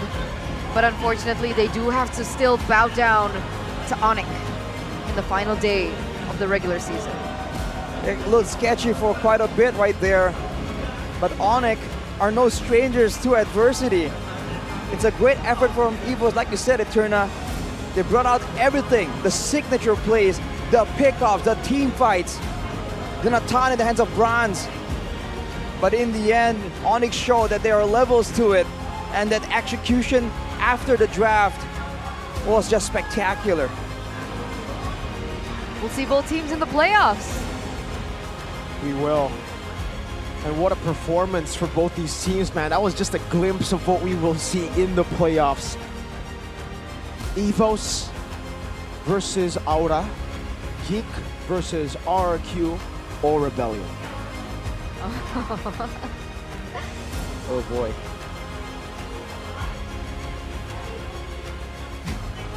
I think a lot of fans are still on the edge of their seats here. Remember, we do have one more match that's actually, if anything, the one that will be impacting how the playoffs look the most. But for now, we have to wait and see and just enjoy that match that was just so close, so intense from the Rumble in the Jungle. So let's take to the interview with Onyx. Kemenangan diamankan oleh Onyx, tapi tentunya EVOS Glory tetap melaju ke babak playoff. Mana tepuk tangannya untuk EVOS Glory? Wow. Fluffy, apa tuh yang ingin disampaikan? Dari tadi udah cek-cek mic nih. Apa yang ingin disampaikan akhirnya setelah 9 minggu menyelesaikan regular season di MPL Indonesia season 13? Ya alhamdulillah lah. Alhamdulillah. Alhamdulillah. Ya. Apa lagi? Ya bersyukur sih atas nikmat Allah kan. Kita sampai sekarang bisa diinin playoff gitu, dibawa ke playoff. Senang banget. Wah, ini kayaknya berkat doa-doa dari Fluffy ya. Apa? Doa-doa dari Fluffy ya. Ya doa anak yatim. Oh, Brans, gimana? Rasanya selesai nih regular season. Ya bersyukurlah udah lolos playoff dari awalnya 04. Ya, terima kasih juga buat EVOS fans yang udah selalu dukung di saat kita di bawah maupun di atas. EVOS fans di sana semangat banget nih. Yang lain dong, mungkin dari coach, ada yang ingin disampaikan nih? Ada yang ingin disampaikan menuju playoff? Kalau yang pengen disampaikan udah nggak ada sih kemarin soalnya udah. Paling ya buat EVOS fans makasih udah dukung kami dan tetap setia bersama kami walaupun kami dari bawah. Dan kami juga berhasil lah, nggak sia-sia perjuangan kami kalau kita berhasil membuktikan kalau roster ini adalah Indomaret terbaik. Wah, yang terakhir nih. Ini kan masuk ke playoff nih, EVOS. Saingan terberatnya di playoff siapa? Ini mau jawab kayaknya tuh saingan terberat. Siapa katanya mau jawab? Siapa? Semuanya berat kok. Semuanya berat ya? Semuanya berat. Semuanya berat? Ya semuanya berat. Semuanya berat. Kita akan lihat bagaimana performance dari EVOS Glory selanjutnya di babak playoff tentunya. Sekali lagi tepuk tangannya untuk EVOS Glory. Congratulations, luar biasa. Dan tentunya untuk match kedua pada hari terakhir regular season kali ini dimenangkan oleh Onyx. So langsung saja kita sambut Onyx. Congratulations. Terima kasih. Wah, Sans jimatnya Onyx nih. Sebenarnya untuk Onyx nih ya dari week ke-8 bahkan week ke-7 tuh udah pasti aman sebenarnya dapat tiket playoff-nya. Kemudian week ke-8 udah pasti dapat upper bracket. Jadi sebenarnya ini udah bukan surprise lagi nih buat teman-teman Onyx. Jadi seneng banget kelihatannya nih. Gimana Sans akhirnya selesai wrap up regular season ini, pertandingan terakhir di regular season. Seperti apa nih? Ya seru, semuanya improve juga pada timnya. Terus ya alhamdulillah kita di regular cukup baik juga. Tapi ya alhamdulillah kita udah amanin upper bracket juga. Amanin upper bracket tentunya ini Onyx. Dan Boy, gimana nih? Akhirnya ini balas dendamnya buat EVOS di leg yang pertama terbalaskan. Ya yang pasti seneng banget lah. Jadi kayak leg 1 4 tim kan kita kalah. Leg 2 kita balas semua lah.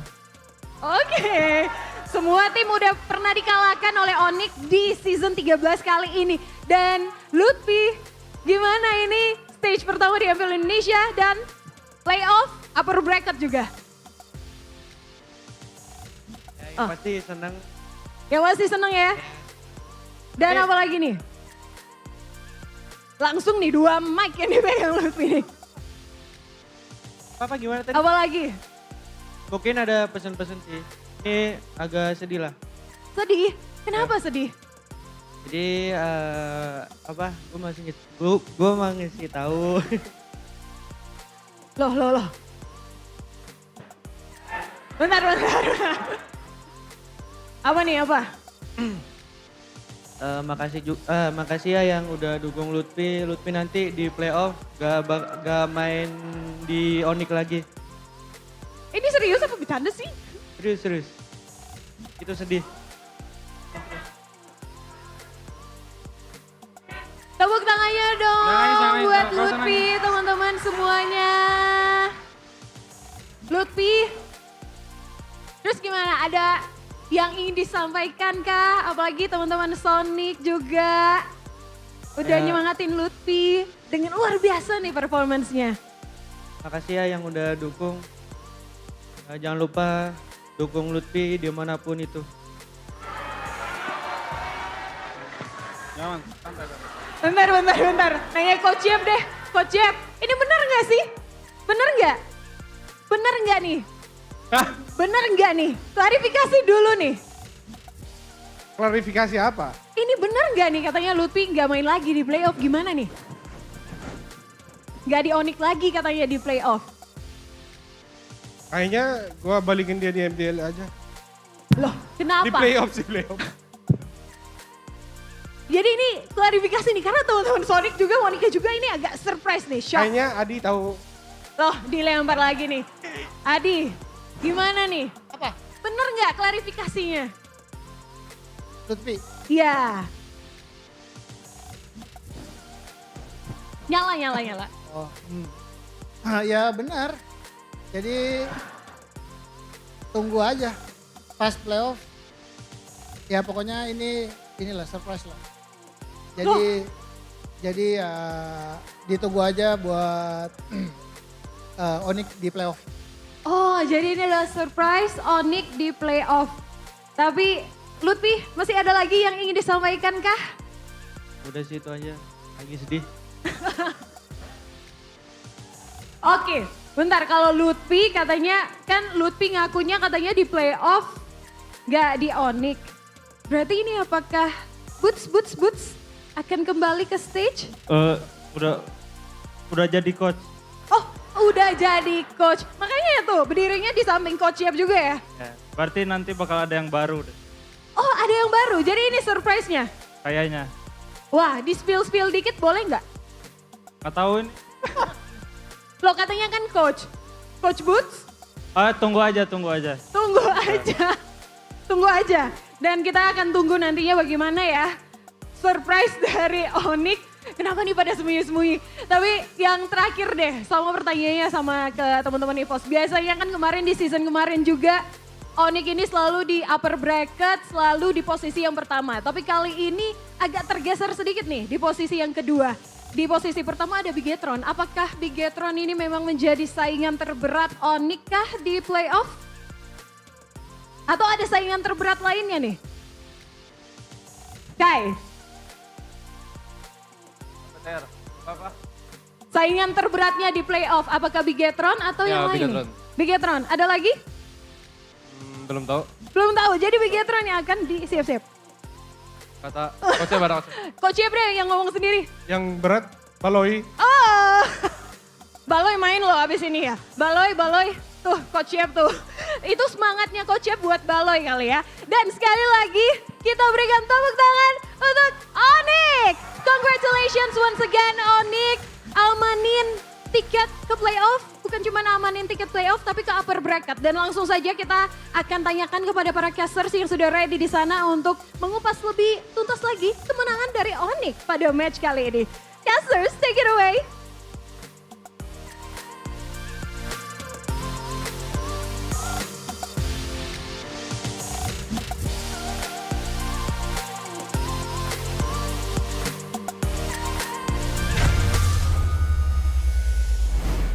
What in the world is going on? Like, Yaoi's not playing, and now Lutfi's not playing for playoffs? Like, He even cried too. What's up with these players now, man? what in the world? What is going on? Yes, we heard it the first time, Eterna. Yes, big word. Big word. But It's honestly, a small word, actually. Mirka's hopes and dreams are just getting granted, man. You know, What? there's no secret that Bigatron is doing good, but the interviews getting more entertaining. Oh my God. It's just the Eterna effect. Why is it me again? I have to agree, you know. No, guys, They were stop. joking. I mean, we saw Yaoi the hand crying warmers. too? We saw the hand warmers in Coach Adi's I'm just jersey. like a drama magnet. I don't understand. Oh no. It's not drama. It's not drama. Okay, it's not what drama. it It's is. entertainment. Oh no, see? Oh. Lutfi, come on, man. And apparently Boots is not going to be stepping in his shoes either because apparently he's head coach now. Coach Boots. Coach Boots. Coach Boots. Coach Boots. We'll wait for his debut. Well, actually, he did debut, but his maybe on-stage real debut, maybe in the playoffs. But Mr. Boyman here. Boyki on the Kadira. Wow. Even in the end, with how aggressive he was being, no defensive tools. Sometimes you would see a Kadira go with something like a truncheon just to try and get some more outplays in. But he went for the fleeting time. He knows that it's all about getting all in right there. Getting a reset on that burst damage. And man, we haven't seen a lot of Kadiras this season at all, but Keyboy, even back then, was already a menace.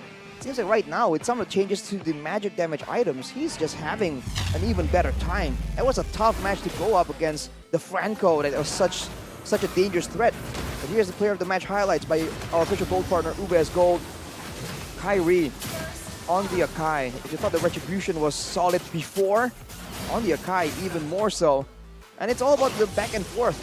And whoever really gets caught first, it's like a showdown between the roamers right here.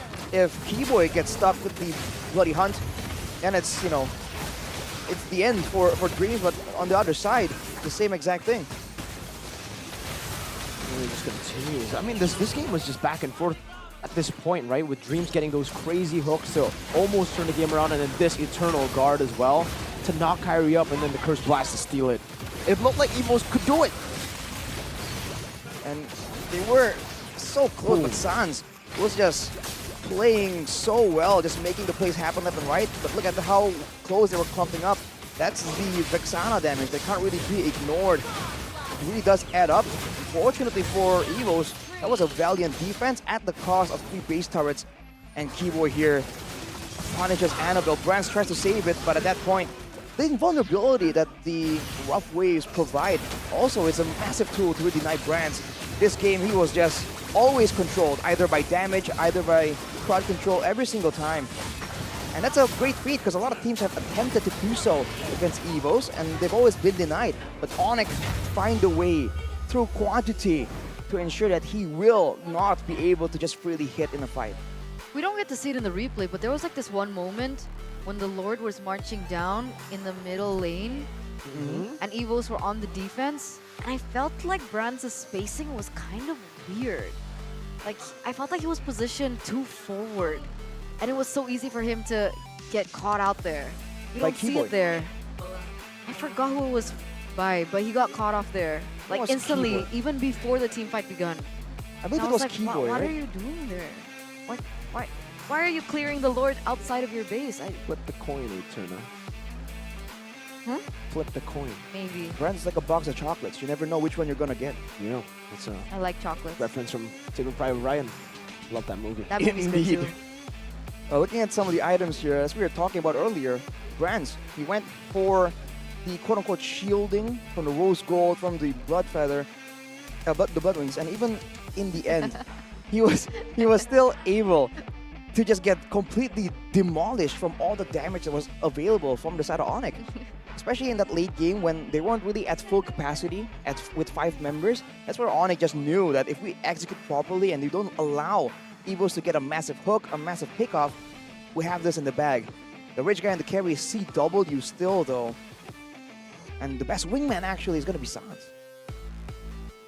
Seems Eterna is very mesmerized by the pose of the sandbag Annabelle. Damage taken, 229,969. But yeah, in this game, honestly, right? Onyx just know how to utilize his composition so well. And yesterday, I heard from a lot of people backstage, they're like, oh yeah, man, you know, Akai first pick. Obviously, Onyx patrolling against Bigatron Alpha. And then the Akai first phase pick again from Onyx shows up here. It turns out it's just, they're so good at using that flex. Indeed. They're trying to make it work, right? Maybe yesterday it didn't work against Bigatron. That's the thing that I like to see from Onyx. They like try a particular composition out, and if it doesn't work, they'll try it again. They change a little. But Oh they yes, don't change there's the entire tweaks, draft. right? Yeah, just minor tweaks, and that's been the Onyx way for the longest time. Any mistakes? We tweak it a little bit. What is necessary here to fill in this composition? Oh, banning the Moskov. That sounds good. I think it's great. Really is. You know what's great? Gold. That reminds me of the golden moment. Oh my By goodness. UBS Gold. Let's take a look at the comms. Nas lang, nas Ya depanin sih. Kena mati guys. Seratu. Udah guys. Mati. Nice boy. Menang. Aman. Hantam aja lu semua deh guys. Coba guys, masih kuat guys. Udah das. Udah tarik. Mati. Oh ada spell. Tower dulu bisa Satu guys. Tower winter dia. Ya nggak ada winter. Odin, ini guys gua majunya terus. Orang aja orangnya. Sabar, gua langsung sampai. Bisa bareng gue? Gua remo. Ada Gilang kuat tuh. Cancel. Nggak bisa sampai. Gua cancel. Mati. Bawah masuk ya, sabar dulu. Nggak mundur. Balik lang. Balik. Nice. Butuhkan apa nih? Nah, gua dong. Sabar kayak. Agak jauh. Mati.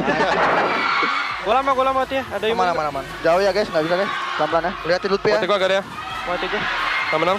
Aman. Nathan ada ulti lagi, Nathan. Bisa. Nice, we. Pasti ada yang mau defend up guys. Lah agak ngalah aja lang. Agak dia nggak mau defend. Sabar. Boleh nih orang-orang.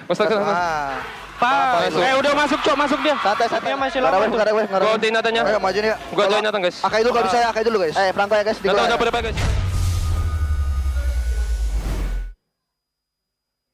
We do get a little bit of a replay to that Brands moment that I was referring to. Yeah. Bombastic. Oh man. Oh no. It's funny because the players also agree with Eterna because we hear a bit of like, whoa, what's he doing? Ngapain? What is he doing? Ngapain? I believe I heard. What is he doing? Yeah, but that's Brands, you know? He can go from crazy game 1, stealing turtles, becoming the man to carry the game, to hey, it's me, Brands. And I don't think you'd see it, you know, the minor plays that he makes that actually become what do you call it? Key factors. Building blocks of a good goal laner. Of a good goal laner. If you didn't have a proper TV to watch it on. Of course not. Of course not. Because if you want to see intense gaming, if you want to look at the game the way they do, you have to experience no lag, no stutter, crisp, clean display with the new QLED, super smart as well. No lag on the UI that usually is a problem with TVs, with the smart TVs, but not with Samsung. Samsung just puts the wow in gaming. And for you guys back at home who want to play on your Samsung S24 but feel like, you know what, I think it'll be better to use the same brand to get a bigger screen. You can do that. You can do that. Mobile gaming is better on the TV. On That TV. sounds like real fun. Big. Yeah. So you just do this and you watch it. Wow. I want one. Exactly. Most TVs, when you connect it, there will be like lag. Of course. Yeah, but wait, you're saying there's no lag? Stutter free, lag free, FreeSync Premium Pro and Motion Accelerator Turbo Pro from Neo QLED, making movement smoother and preventing stuttering. Experience more wow in gaming. And you know, while you already have that Samsung TV, why miss? Miss what? MPL playoffs. Right? Who's gonna miss MPL playoffs? I don't know, just in case you guys forgot. No one. No one forgot. If someone's out there going Just like, in case. playoffs, I ain't going. I ain't watching. There's no way. No way. Don't do it. To 9th of June. You guys can catch it live in the venue in the Jakarta International Velodrome or at home with your Samsung TVs, with your S24s, with anything, honestly, at this point, right? Because the road to playoffs is still here. Who will advance to MSC? That's the question. That's why.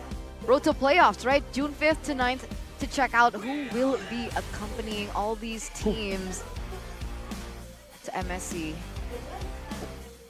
That's not MSC, that's a studio light. No, that's Riyadh. Is it? Okay. I won't question. I'll just say yes. I think it's accurate geographically. I made some calculations already. Okay. You know, while we're at it, you know, on playoffs, there's so many things that you guys can actually enjoy. There's communities that you guys can participate in. There's bazaars that you can enjoy. There's merchandise, selling, entertainment, fun matches. There's watch parties. There's meet and greets. And there are so many other things. And one of them is Arashi. Yes. Don't miss it. The land of fun. International Velodrome, 5th to 9th of June, 2024. Not to be mistaken by 2025. Or 3. Or 2. Or 1. 5. Wait, did you say 5? Or It's okay. I messed up. Ooh. What are you looking forward to most for playoffs? Playoffs? I think he's not really looking forward to playoffs yet. He's looking forward to the next match because that will determine if his team goes to playoffs. We start there. If they're not going to playoffs, he's not looking forward to playoffs? you never know. Maybe he'll be more interested if a certain team wins today. Right. Interesting. Maybe, right? Maybe. Because he was talking to me about the fact that he's so good at Magic Chess. Oh. And that's why I was like wondering if he's actually gonna take a look at the championship that's going on. MCNC, Magic Chess National Championship. That's also at the Velodrome. I'm just kind of concerned because Professor KB was stating that he's gonna be joining as well. Oh And my! That guy is a powerhouse in Magic Chess. If you guys didn't know, He's pretty good. he's I get pretty good. demolished. Might be the best. Absolutely. And KB is good at every MLBB, like even MLBB Adventure. He's like super high level there too. I see him, I'm like, bro, every game, every Moonton game, he's playing. It's so Live, cool. Eat and breathe Mobile Legends. Absolutely. If he It's could, the way to go. yes. The If way he of life. could, Mobile Legends, he would Mobile Legends. But whoa, whoa, whoa! V for Vitality. V for Vitality. What is this? Support Indonesia's representative of Team Vitality at the MWI, ladies Oh, the and dates are here. gentlemen. Yep, July 25th to July 28th, so it's next Wow. month. 2 months. In 2 months, yes. It'll be in 2 months. Next month. I believe it'll be after MSC. It's your girls. Bigatron era. Now, Vitality. That's so cool. Do you still support them though? Absolutely, I do. No? Anyone who was ever in Bigatron is Mirko's GOAT. Yeah. That's a fact. Like brands. Like Brands, Dreams, Age, Age, Fear No Cure, who's in Homeboys SG. Whoa, I haven't heard that name in quite a long Max, time. who's in JP Niners. What happened to Matt? Matt, who's at home. Oh, he's not active No, he's anymore? not, no. So Max is the only one active? Yeah, out of the Max twins. is the jungler, right? Max Matt is was the the gold jungler. laner. Matt's the goal laner. Last time we saw him was XP, remember? Oh, On Geek yeah. Sheesh. Fam. Sheesh indeed. You know what's more sheesh? What? The next match? Yeah. Oh, okay. Oh man. The most anticipated match of the season, ladies and gentlemen. The determination whether or not RRQ will go to grand finals, whether or not we'll have a tiebreaker. So many questions, and it will be answered after the break. Don't go anywhere. Stay tuned. We'll see you. You're watching MPL ID Season 13.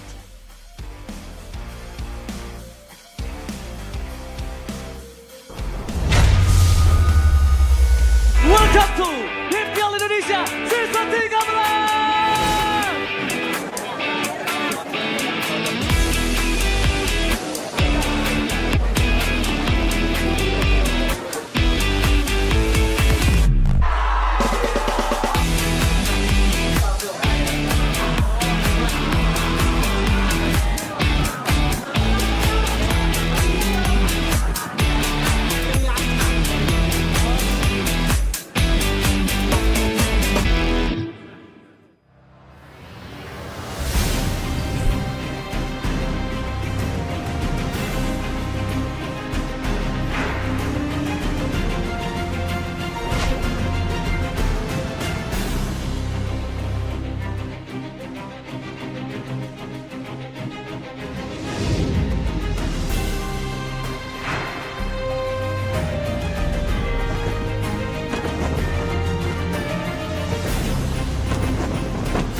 Kalau bisa musuhnya di situ, jadi kamu langsung berbagi dia. Oke. Nah, jadi kamu harus pakai skill 2-nya, terus pakai komik. Coba kamu sekarang main. Iya! Akhirnya aku naik.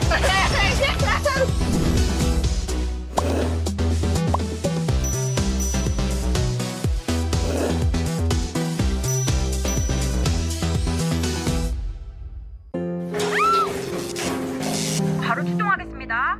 네. 직원이 곧 와요. 걱정 마세요. Staff akan segera datang. Jangan khawatir.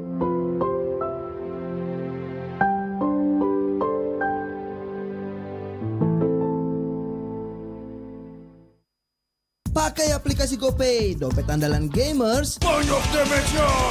Ada cashback hingga 20.000 buat upgrade skin baru. Aplikasi ringan gak makan memori. HP lemot bisa victory. Top up langsung dalam game tanpa hambatan. Ikutan selebrasi MPL di aplikasi GoPay. Menambah total hadiah ratusan juta.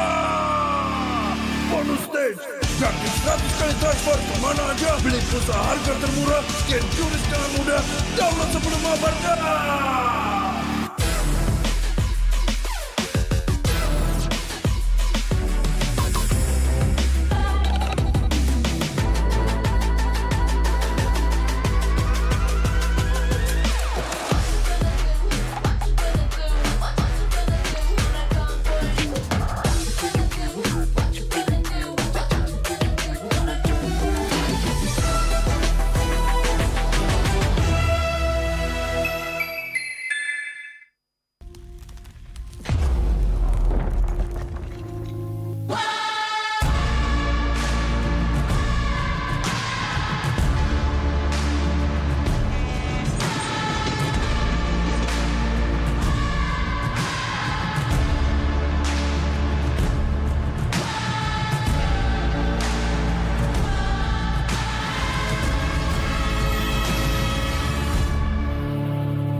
Tambah mudah di dunia games. Pilih game, masukkan game ID. Pilih Diamond, masukkan kode promo, dan pilih metode pembayaran. Masukkan kode OTP. Selamat, kamu dapat tambahan kuota. Upgrade gameplaymu sekarang. Game Smash andalanku bikin mainku semakin hebat. Tukar DG rings, diamond dan voucher game kau dapat. Main MOBA apa aja win streak di tanganmu. Cuma Game Smash makin no debat. Beli paketnya dan aktifkan boosternya sekarang. Tuh, kalau misalnya musuhnya di situ, jadi kamu langsung berbagi dia. Oke. Nah, jadi kamu harus pakai skill 2-nya, terus pakai komik. Coba kamu sekarang main. Iya, akhirnya aku naik.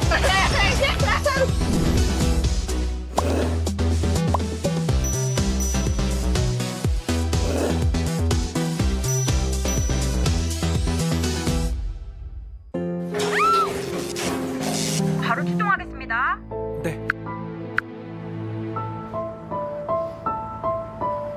직원이 곧 와요. 걱정 마세요.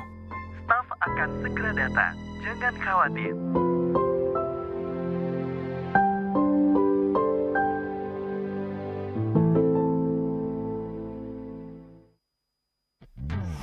Character select. Better. You lapper.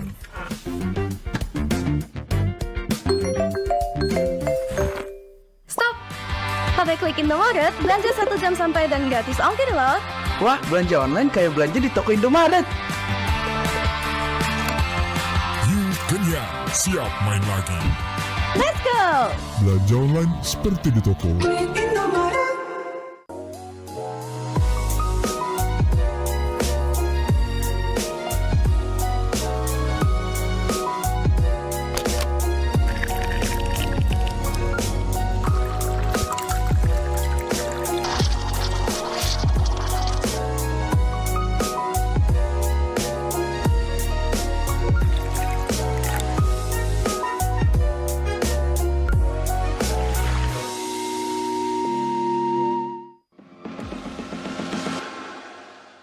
It's only you who rocks my world.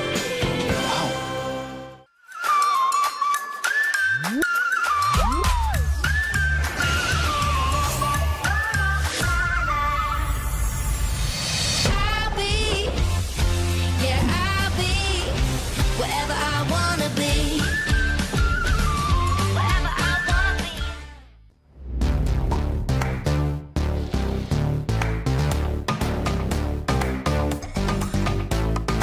We don't need no sleep because the party.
Indonesia Season 12 babak playoff.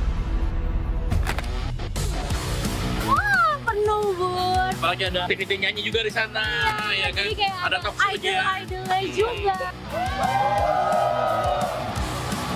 Our three-peat champions, Team Uni.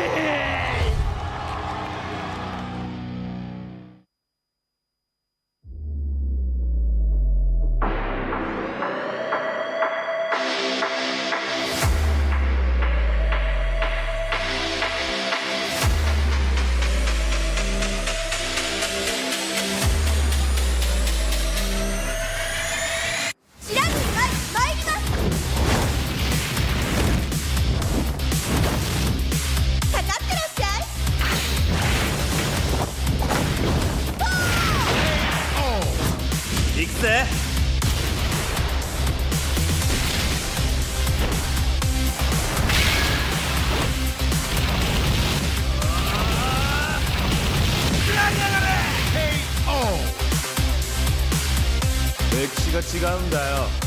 Hey, come on, come on.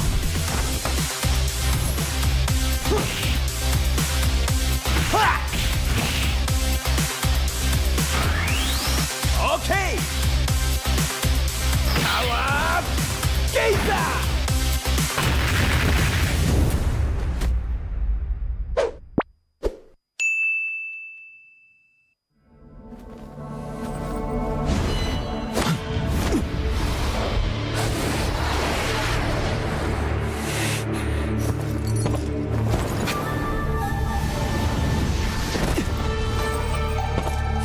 Yo, what's the rush? Wait up, will ya?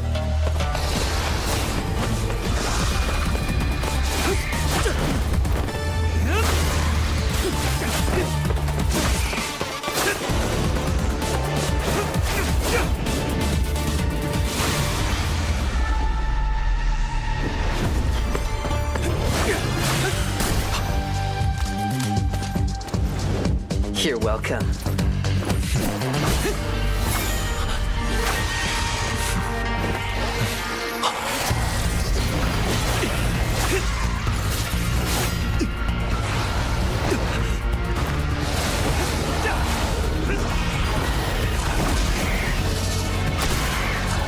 Hey, keep it together. Do you really want to die here? If I lose control, kill me without hesitation. It is your duty. Of course.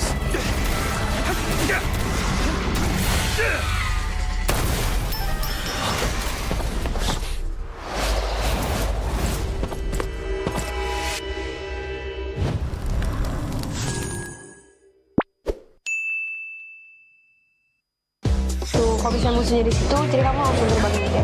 Oke. Nah, jadi kamu harus pakai skill 2-nya, terus pakai komik. Coba kamu sekarang main. Iya! Akhirnya aku naik.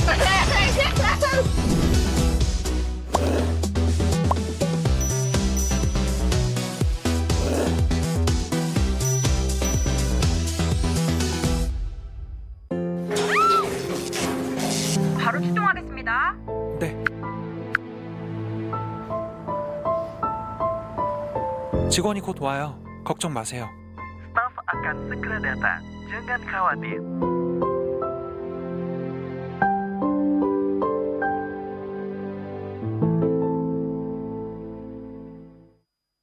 Pakai aplikasi GoPay, dompet andalan gamers. Banyak damage-nya. Ada cashback hingga 20.000 buat upgrade skin baru. Aplikasi ringan gak makan memori. HP lemot bisa victory. Top up langsung dalam game tanpa hambatan. Ikutan selebrasi MPL di aplikasi GoPay. Menambah total hadiah ratusan juta. Bonus stage.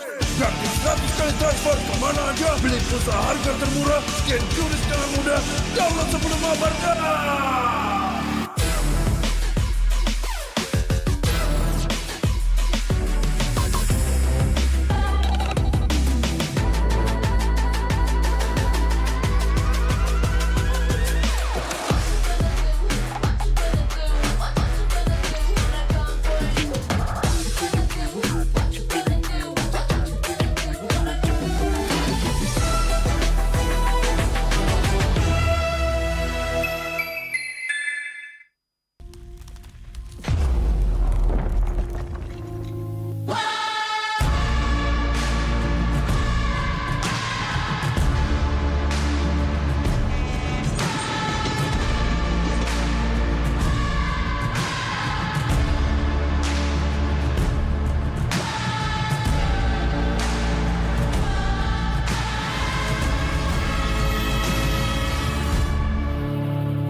muda di dunia games. Pilih game, masukkan game ID. Pilih Diamond, masukkan kode promo, dan pilih metode pembayaran. Masukkan kode OTP.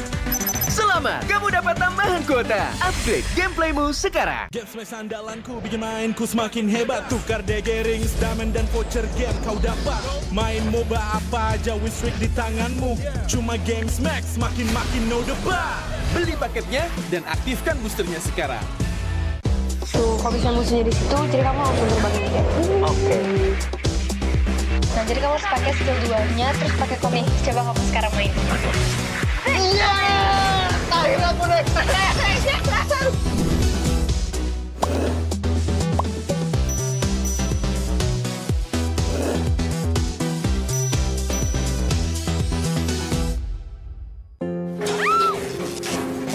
바로 출동하겠습니다.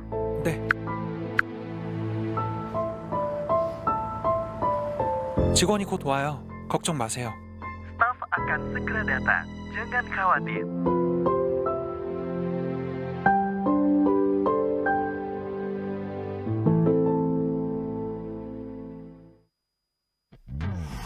Character select. Better. You lapper.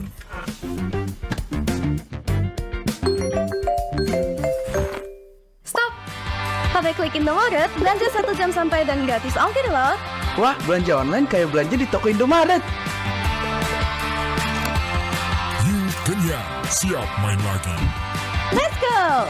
Belanja online seperti di toko.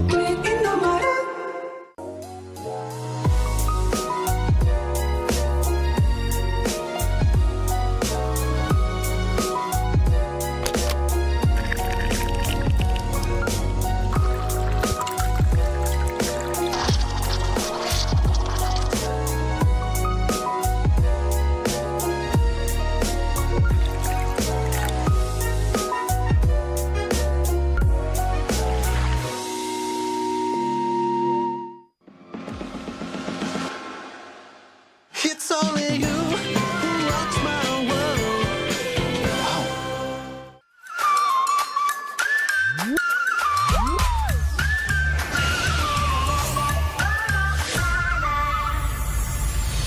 I'll be, yeah, I'll be wherever I wanna be. Wherever I wanna be.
Indonesia Season 12 babak playoff. Wah, penuh bun. Apalagi ada aktiviti nyanyi juga di sana, ya kan? Jadi kayak Ada talk show idol-idolnya juga. Our tripit champion Team Uni.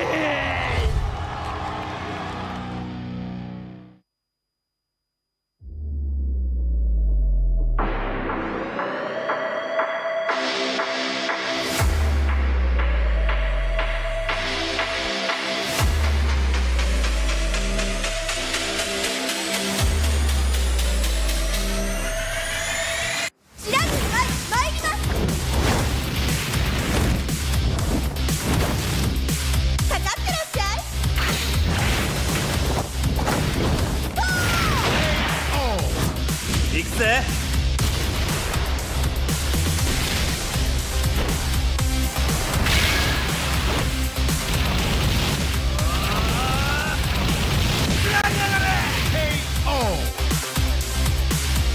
맥시가 지가운다요. Hey, come on, come on.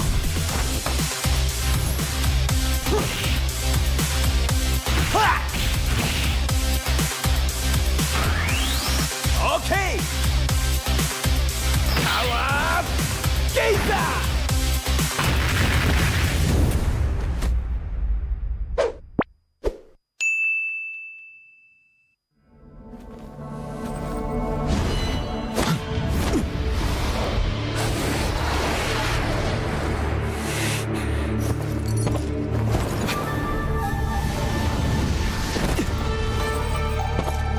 Yo, what's the rush?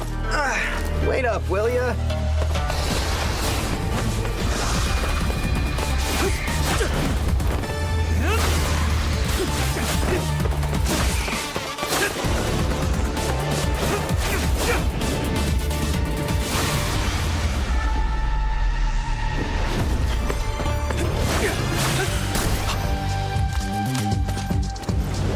You're welcome.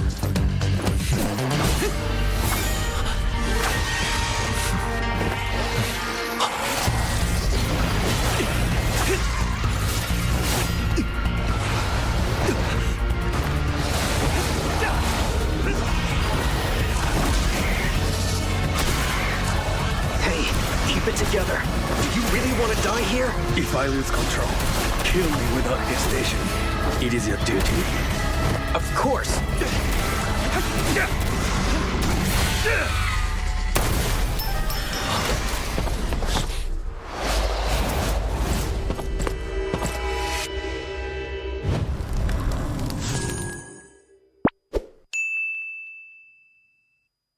Tuh, kalau misalnya musuhnya di situ, jadi kamu langsung terbangin dia. Oke. Nah, jadi kamu harus pakai skill 2-nya, terus pakai komik. Coba kamu sekarang main. Iya! Akhirnya aku naik.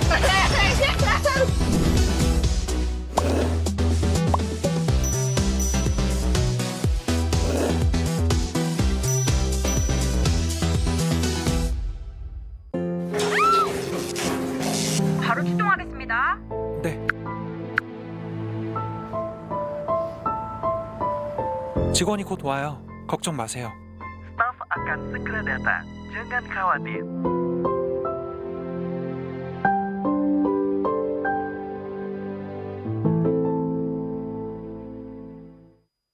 Pakai aplikasi GoPay, dompet andalan gamers. Banyak damage-nya. Ada cashback hingga 20.000 buat upgrade skin baru. Aplikasi ringan gak makan memori. HP lemot bisa victory. Top up langsung dalam game tanpa hambatan. Ikutan selebrasi MPL di aplikasi GoPay. Menangkan total hadiah ratusan juta. Bonus stage. Gratis 100 kali transfer kemana aja. Beli pulsa harga termurah. Scan jurus dengan mudah. Download sebelum mabarkan.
muda di dunia games. Pilih game, masukkan game ID. Pilih Diamond, masukkan kode promo, dan pilih metode pembayaran. Masukkan kode OTP. Selamat, kamu dapat tambahan kuota. Upgrade gameplaymu sekarang. Game Smash andalanku bikin mainku semakin hebat. Tukar DG rings, diamond dan voucher game kau dapat.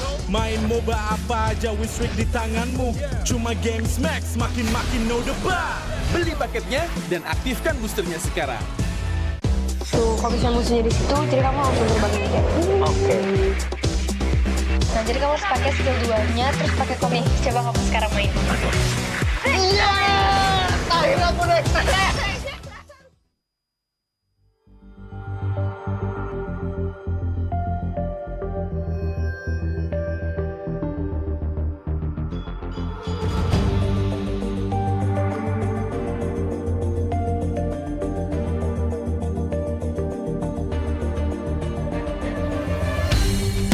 Aku kan berdiri dan terus berlari, terus ke arah puncak tertinggi. Ku takkan berhenti, hanya sampai di sini. Kemenangan abadi menanti. You know we won't miss if we unite our focus. And if you haven't noticed, we all live. Nyalakan apimu, hadapi semua tantangan, hadang semua serangan, jatuh bukan halangan. Bakar semangatmu, janganlah engkau menyerah. Kita akan buat sejarah. We all this, we won't miss. We all this, we won't miss. Saatnya beraksi, jalani ambisi.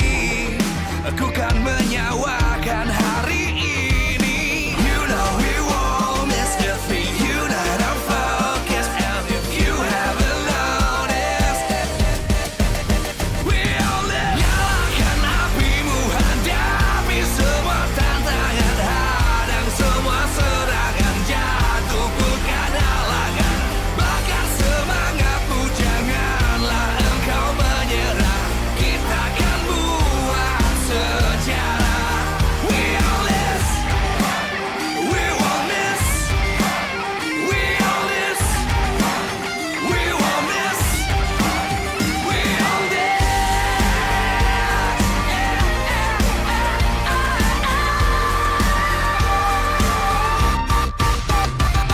Nyalakan apimu, hadapi semua tantangan, hadang semua serangan, jatuh bukan halangan.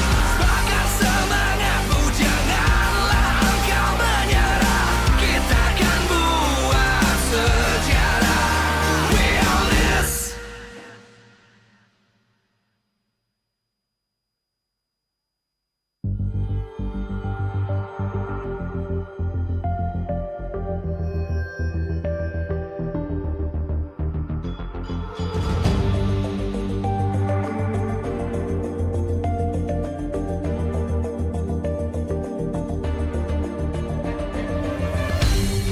Aku kan berdiri dan terus berlari, terus ke arah puncak tertinggi.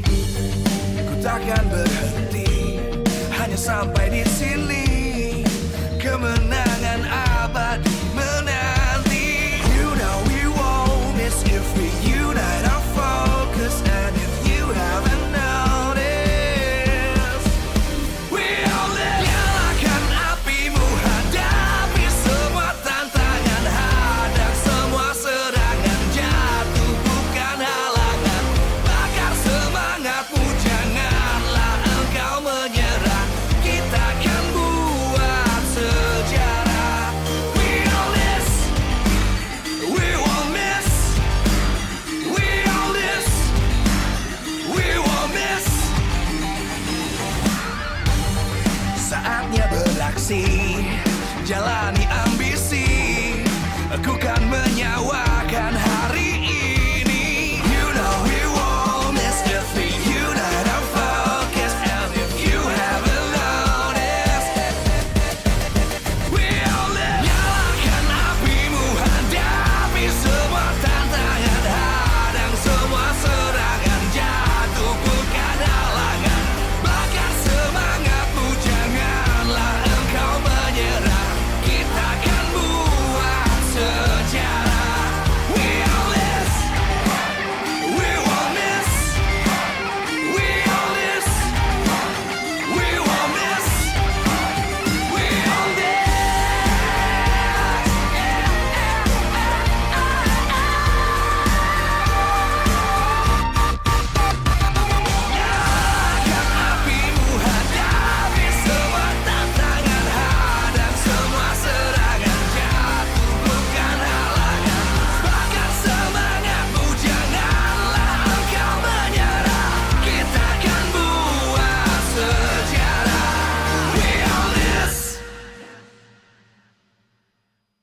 terus berlari, terus ke arah puncak tertinggi. Ku takkan berhenti, hanya sampai di sini. Kemenangan abadi menanti. You know we won't miss if we unite our focus. And if you haven't noticed, we all live. Nyalakan apimu, hadapi semua tantangan, hadang semua serangan, jatuh. Regular season MPL Indonesia season 13 MPL Arena, mana suaranya?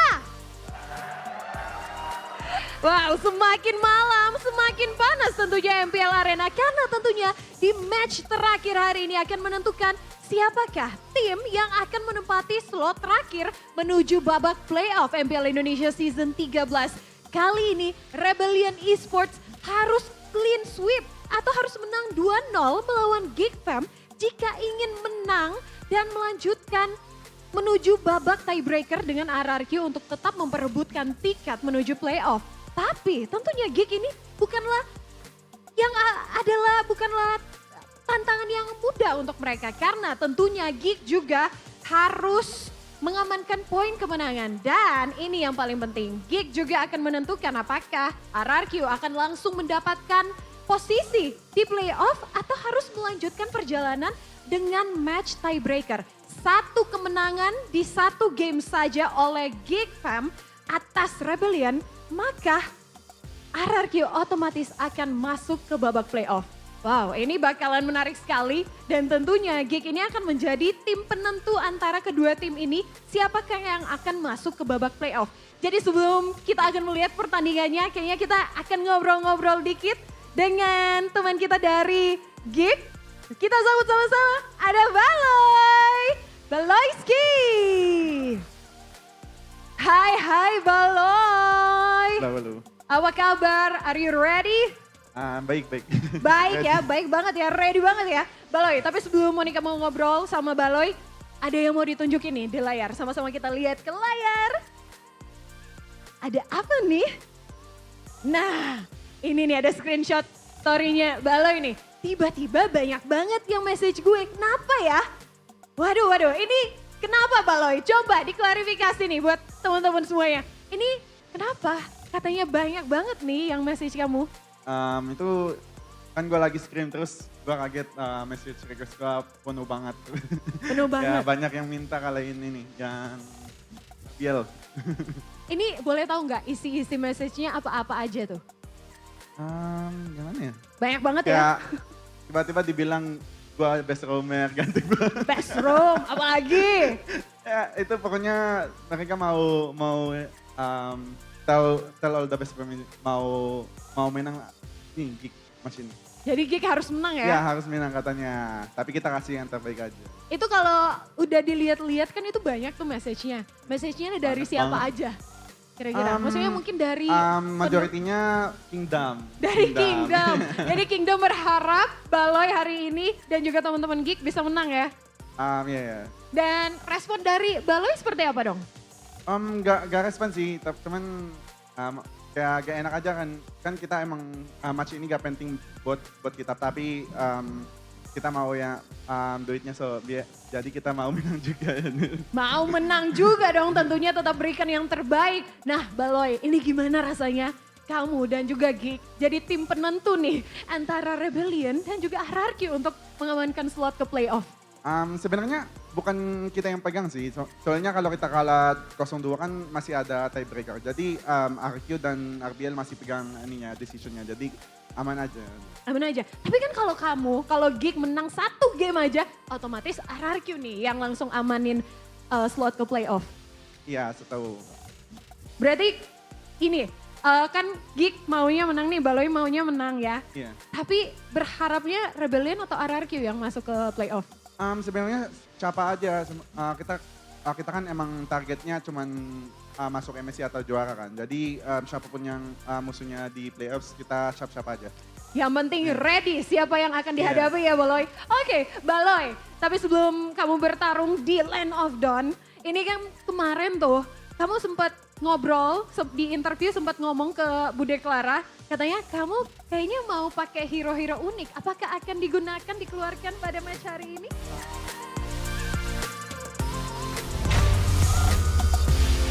Welcome to MPL Indonesia Season 13!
Live from MPL Arena, Jakarta.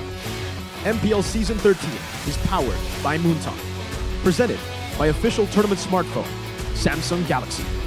Official e-wallet, GoPay. Official gold partner, UBS Gold.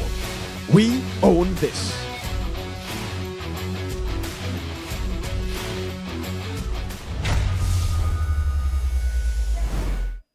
We are one game away, ladies and gentlemen, to see who will make it to the playoffs. Welcome to the final moment of MPL ID Season 13 regular season. And it's come down to this. Multiple matches, so many hours put in, so many sweat, blood, and tears. And this is the defining moment. You are now watching the English broadcast with me, Eterna, alongside with Mirko, as well as Arashi. Thank you so much for tuning in. And before we begin the last match of the season, we do want to thank our sponsors. MPL ID Season 13 is powered by Moonton, presented to you by the official tournament smartphone Samsung Galaxy.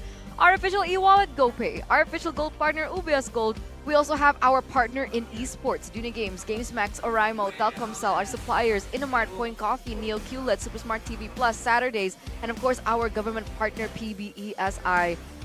And this is it. Ladies and gentlemen, the moment that we have been waiting for. Will RRQ make it to the playoffs, or will the Blue Bulls move forward? Because in this last best of 3, everything will be defined. Rebellion versus Geek Fam. It's just always so cool to see whatever league it is. And luckily for us, it's MPL ID to end in the final day, in the final match, and we still don't know the results. We have to see this match. We have to tune in. And I think the kingdom all around the world, whether you are part of the kingdom or whether you wish on the kingdom's demise, you will be tuning in. You want to see this match because Rebellion, there's a specific situation that needs to happen, scenario that needs to happen. A 2-0 win against Geek Fam to make it a tiebreaker, and then we will have that tiebreaker match for RRQ versus Rebellion tomorrow. Even a single game lost right here means the end of Rebellion Esports playoff hopes. Everything on the line right here. Final match of the final week. What an insane situation. It's a great thing for us, casters, for Is you it? guys, the viewers as well. It's the perfect scenario, the perfect way to end this already incredible season. But of course, for the teams playing right now, there's so much pressure. The players from Geek have mentioned, the coaching staff, the managers even, have said there are streams of DMs right now from the kingdom everywhere asking, please win, because we want to make it to playoffs. RRQ want to continue to playoffs, and we were just talking about this, right? A clean sweep or weep. Rebellion need to go 2-0 if they still want to appear in the playoffs this season.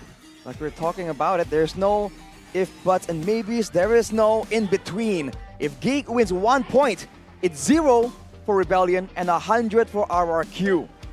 This is the 1 point that will matter. We've talked about the previous seasons being so close, but at least by the end of the week, we kind of see it all shaped up. But now at the final day of Season 13, it's a whole different story. And a lot of theories are swirling around right here. Oh, will Geek Fam actually dash the hopes of Rebellion? Do they want to plan something out here and they can pick and choose who actually makes it to the playoff stage technically? And it's just also ironic the way things ended, right? During the regular season, there was so much drama between RRQ and Rebellion about the taunts. People were getting heated and so on and so forth. And then it's literally back to these two teams. The fate of RRQ is in the hands of Geek. They are the gatekeepers, but ultimately if Rebellion can go 2-0, if they can prove what Audi TZ said is true, then literally all that, you know, drama gets instantly demolished. Like, hey, we've been talking about it the entire season, and this is why you are not going to be making to playoffs.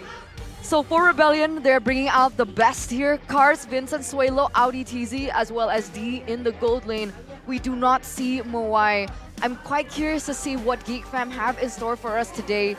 Will they also still be steering with the main 5? And they don't! What? Chidera? Chidera's not in the gold lane. Marky is stepping in, as well as Ray. There's no Hazel! You thought there couldn't be any more drama. There could not be any more of a poetic ending to the season. The Kingdom will have to rely on the very man that took their chances away in the playoffs of Season 12. The very man that led Geek Fam to a reverse sweep against the Kings of Kings.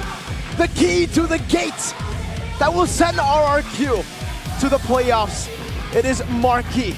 Win or lose, you shall put your faith in him. Ladies and gentlemen, it's Geek Fam! The true gatekeeper of RRQ here, ladies and gentlemen, stepping in, Marky. This is looking out to be an interesting and intense match.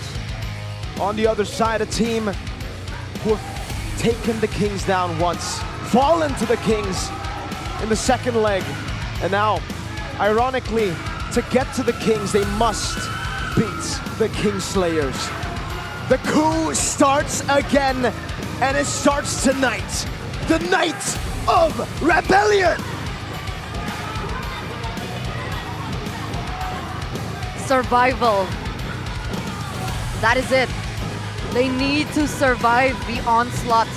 That is Geek Fam. They were known as the Giant Slayers once. They have it within them. They're holding all the tools. But will they be able to utilize it? Everything hangs in the balance for the Blue Bulls here. I remember what Professor KB said. The end of the season Rebellion is always that much more scary. Now, Marshall Dainang with Chico Vivi against Bluff Z and Wura. What is the winning formula with Marky in the mix? Is this a curveball that Rebellion has failed to take into consideration? Is this the secret solution that Geek Fam has been holding on to? Only time will tell as we wait for the beginning of the match. I'm getting nervous. Me too. I'm getting nervous for all three teams. So we'll take a look at this VT.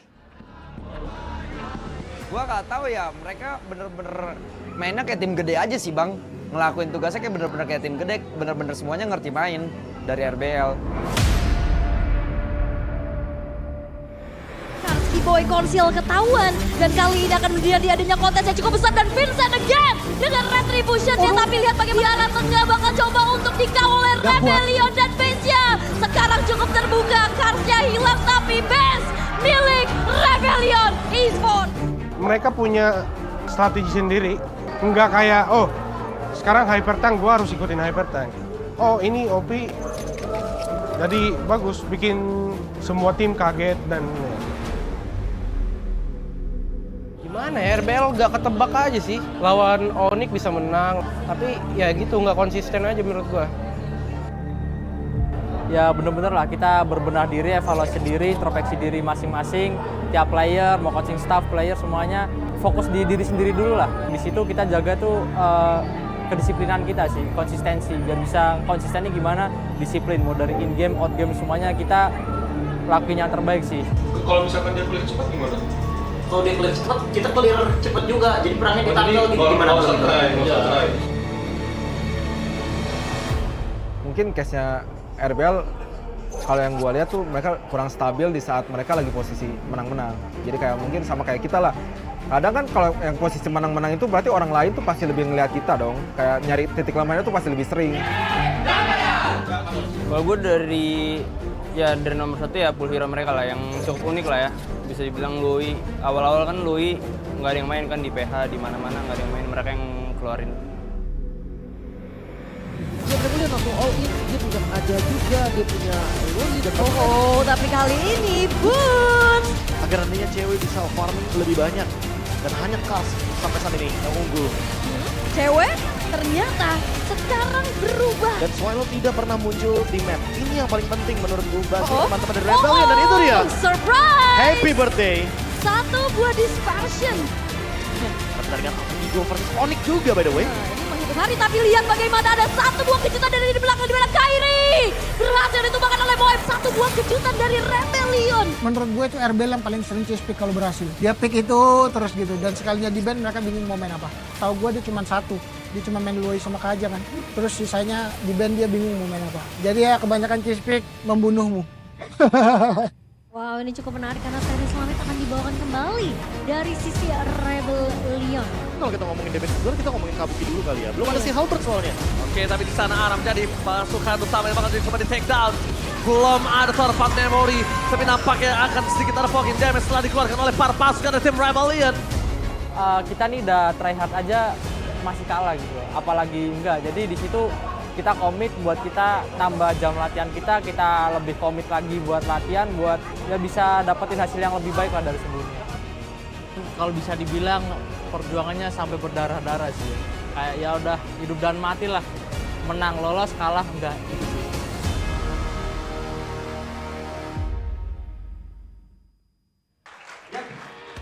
It's do or die, go big or go home for the Blue Bulls.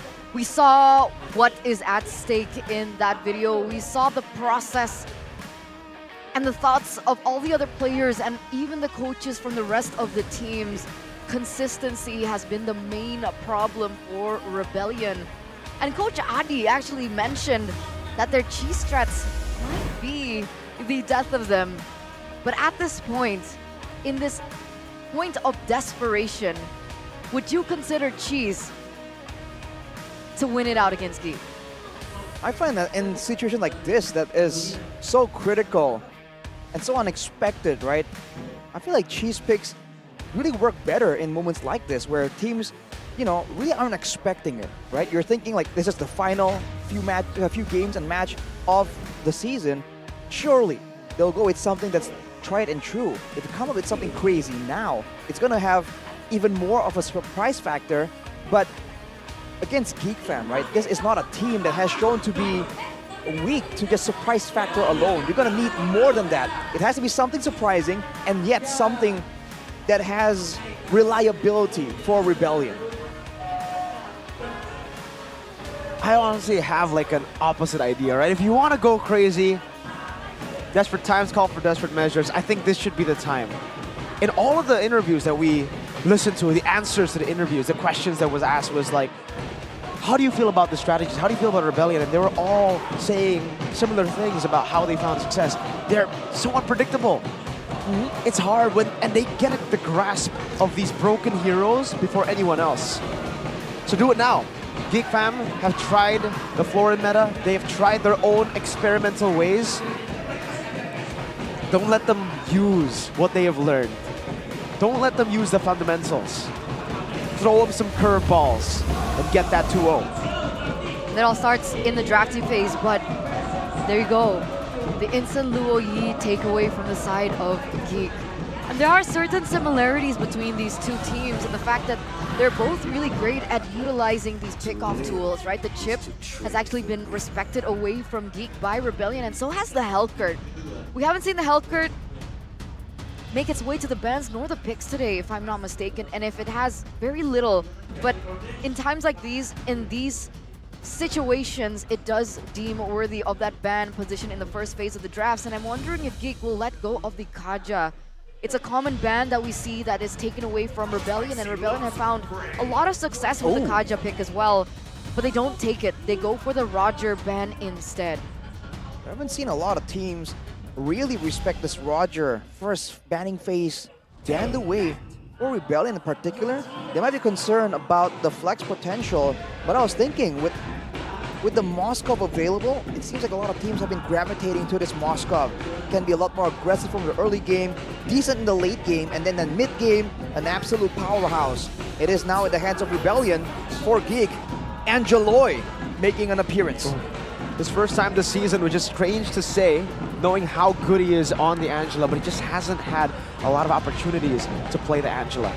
Did we not see it once before? I don't remember it.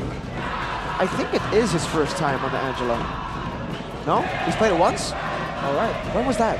I don't even remember, but it has been a very few amount of times where we've seen the Angeloy. Now, combo together with the Fredrin. We have to see if that jungle dominance can be utilized, because the Barats technically is available, and so is the Mathilda, by the way. That can be something that Rebellion can very well use. And by the way, this Angela hasn't been flexed by Geek Fam. A boy hasn't picked it up. So it should go to the roam for now. But it could be a curveball that we might be in store for. Rebellion though, Insta Yuzong and Baxia. It's a signature Vincent pick. And Geek have one more say in this first phase. But we do have a comment here from Coach Zaya from RRQ. I hope Geek can help us so we don't have to play a tiebreaker again. Zaya's been in these tiebreaker matches before, you know. Not with RRQ, but back then in M4 with Falcon, back when he was coaching. It was a Falcon Blacklist and Incendio Supremacy, tiebreaker of Group A. So Coach Zaya, under a lot of pressure, wanting it to just be decided as fast as possible. But now, what will Geek Fam opt to ban away? That's going to be the Franco denied. I think they're trying to mitigate the pick-off potential. And for Rebellion, they've already picked off two of these heroes that can be quote-unquote comboed with the Angela, right? The Baxia and the Yuzong. Now the X-Borg ban away as well for them to have that front line presence that can withstand more damage, taking the true damage potential away from Geek Fam. Because Geek Fam, remember what happened to the last time, right? Leg number 1, it was a 2-0 win for Rebellion. How they were able to utilize these pickoffs, right? On the Kajas, on the Francos, and Geek understand this. So they definitely don't want to let that slide. They ban it out along with the Matilda, understanding that Audi TZ's hero is the Matilda as well. He is so good on the Matildas. He's so good with the shot calls. When he goes in for the offense, when he goes in for the defense. Rebellion now with the last ban here. What are they going for? I'm not too sure, honestly, at this point, but it has to be an XP laner, a playmaking one for Luke that must be taken away. They've gotten rid of the export. I think taking away a Ruby might be a good choice too, knowing that they have members on their team that can be punished just with that range, with the I'm offended. But hey, an Edith is another good option. Basically the same kind of idea as the Ruby, but maybe a bit more lethal now that I think about it. But this means that the Minotaur is also open, no? Ooh, when we you're see right. Claudes being picked up, we usually see a Minotaur being banned out. So that is still a possibility that Rebellion can go for. And Audi TZ has found a lot of success on the Minotaur. The Valentina gets picked up. That could be a bit of a guarantee here. If the Minotaur does go in the hands of Rebellion, there can be Geek Fam's own Minion Fury used up. Will they eat it though? I was thinking that that could be an option, especially for Geek Fam. The long drawn-out team fight is where they really shine, and they show that they have the experience and the positioning. So something like an Edith would have been great. Now for Geek, seems like Luke will be forced to go with something a bit more burst-heavy with less DPS. Unless they go for the CC, it's still available technically if they want to explore that option. Yikes. All right, they're gonna double down on the pickoffs. They're gonna double down on the heroes that they have found so much the success on. Remember, the debut of Audi TZ on this Kaja was insane last season, and they're gonna bring it out again. And not to mention Suelo's Lunox. We don't see a lot of Lunox these days, though. Not sure if it will find the same success as it did before. And Geek will close it out with a Ruby pick for Luke. Yeah, it's a lethal pick for Luke. We know how crazy he can be on that pick. They picked their poison. They could either ban the Edith, let the Ruby go, or ban the Ruby and maybe let the Edith go. And it's the Ruby that they choose to go up against. I believe for Luke, the win rate is still at a 100% for his Ruby. Is that true? Is that right? It's still very, very high at least. And you know, the plays that he makes on the Ruby too. He has to bring it. He needs to bring those crazy plays because right now, it's gonna be Rebellion with the superior pickup potential. Even the Moskov running that Inspire we haven't seen in a while. They have a lot of burst damage. And usually the way to counter this kind of pickup composition is counter-engage. If Luke can stop the Rebellion pickup attempt in their tracks, that can be the most important key to victory they have in this game. Fight or flight, ladies and gentlemen. Welcome to the Land of Dawn for the last match of the regular season of MPL ID Season 13. One win is all it takes. We need to remind you, if Geek can win this game, Rebellion, the Blue Bulls, everything they have fought for, it's all for naught. They will be out. So this Lunox and Kaja pick, they're putting a lot of emphasis on it. And the fact that D goes for Inspire, that's a lot of confidence, despite Luke being on his comfort Ruby. Ooh. A lot of damage early on. A boy gets out just barely. Oh, a flicker! Suelo finds first blood early. And it's a flicker trade. You gotta respect that damage, man. The level 2 power spike as well. Rebellion very intelligently identified it and went for the play immediately. A boy taken out. Going with the Quantum Charge, by the way, so he's gonna be moving around, trying to be aggressive. And Beloyski going with the Impure Rage, wanting more mana, more damage. In the mid lane, though, that's the punishment. You take one, we take you back. 1-1 on the board. The equalization coming in. But earlier, you noticed it, Marky was going with the firmness. He wants a bit more tankiness. And he has the Master Assassin, actually. Whereas D, the person who we are expecting to be a bit more aggressive, he goes with the tenacity. I guess knowing that he's on the Inspire, he's going to be a lot more vulnerable. So the extra bit of tankiness can make a big difference in those critical moments of the game. Will that choice pay off, right? I mean, you mentioned earlier on that Claude is not the best lane against the Moskov, so the change in his emblems, we'll see if it works out, because we saw CW getting punished for it so early, but this is a silent play coming through. They want to try and punish Luke here, but they find them. A boy and Ray are there, so just in case they go for the push, there should be a counter engage already at the helm. Suelo not yet level 4, should be able to get it as soon as they finish that wave. But both teams are already on the turtle and both junglers are at the same level and both on utility junglers. The reset though as the Black Dragon comes in now with the Chaos Order. They're gonna go for it. Suelo picks it up now in the midst of it all. It's gonna be Audi TZ who doesn't go for the Divine Judgment just yet. Flickers out to safety. Geek Fam not wanting to take this pick. They disengage. Decisive and discipline as well from Rebellion. They were able to get the neutral objective, they were able to get the turtle, and then they just instantly go for the retreat, not going for more picks, staying disciplined, staying true to the idea of their comp. Luke, though, was actually going for a bit of a play there. Flicker was used at the end of the sequence of that fight, so he certainly is in an aggressive mindset. We'll see if the team can follow up on it, but I think this mid lane right here, Suelo on the Lunox, is something that's so important. Looking at the talent prediction though, yo, what is going on? 2-0. Everybody wants a tiebreaker apparently. They want a fighting chance. Except for the biggest Geek Fam fan today. I've always been a Geek Fam fan. I love their style. That's new. I need to call Sheffin and be like, hey, is this true? But wait a minute, Suelo. Up top, look at the damage coming down with the hard guard as well placed out. Suelo will be forced on that brilliance to escape. Barely. Luke, no, I'm offended. will be healed back up. Vincent stealing? No, Ray gets it. Vincent just an attempt on the steal of the purple buff. That's a very nice deny pick though in the top lane earlier on with the hard guard coming through. That nearly was a really good pick for Suelo to get him higher, faster, to get that power spike quicker as well. I think Marky stole that gold buff there. But yes, the hard guard is just such a good tool right here against Rebellion, a team that loves to go for those pickoffs. Vincent though! Shield Unity. Not swapping that Poissance yet, actually. He's used it earlier. Now the Imafetta pulls him back in into the taunt of Ray. Suelo goes in for some damage, but AudiTZ will be next on the chopping block with Ray picking up 2.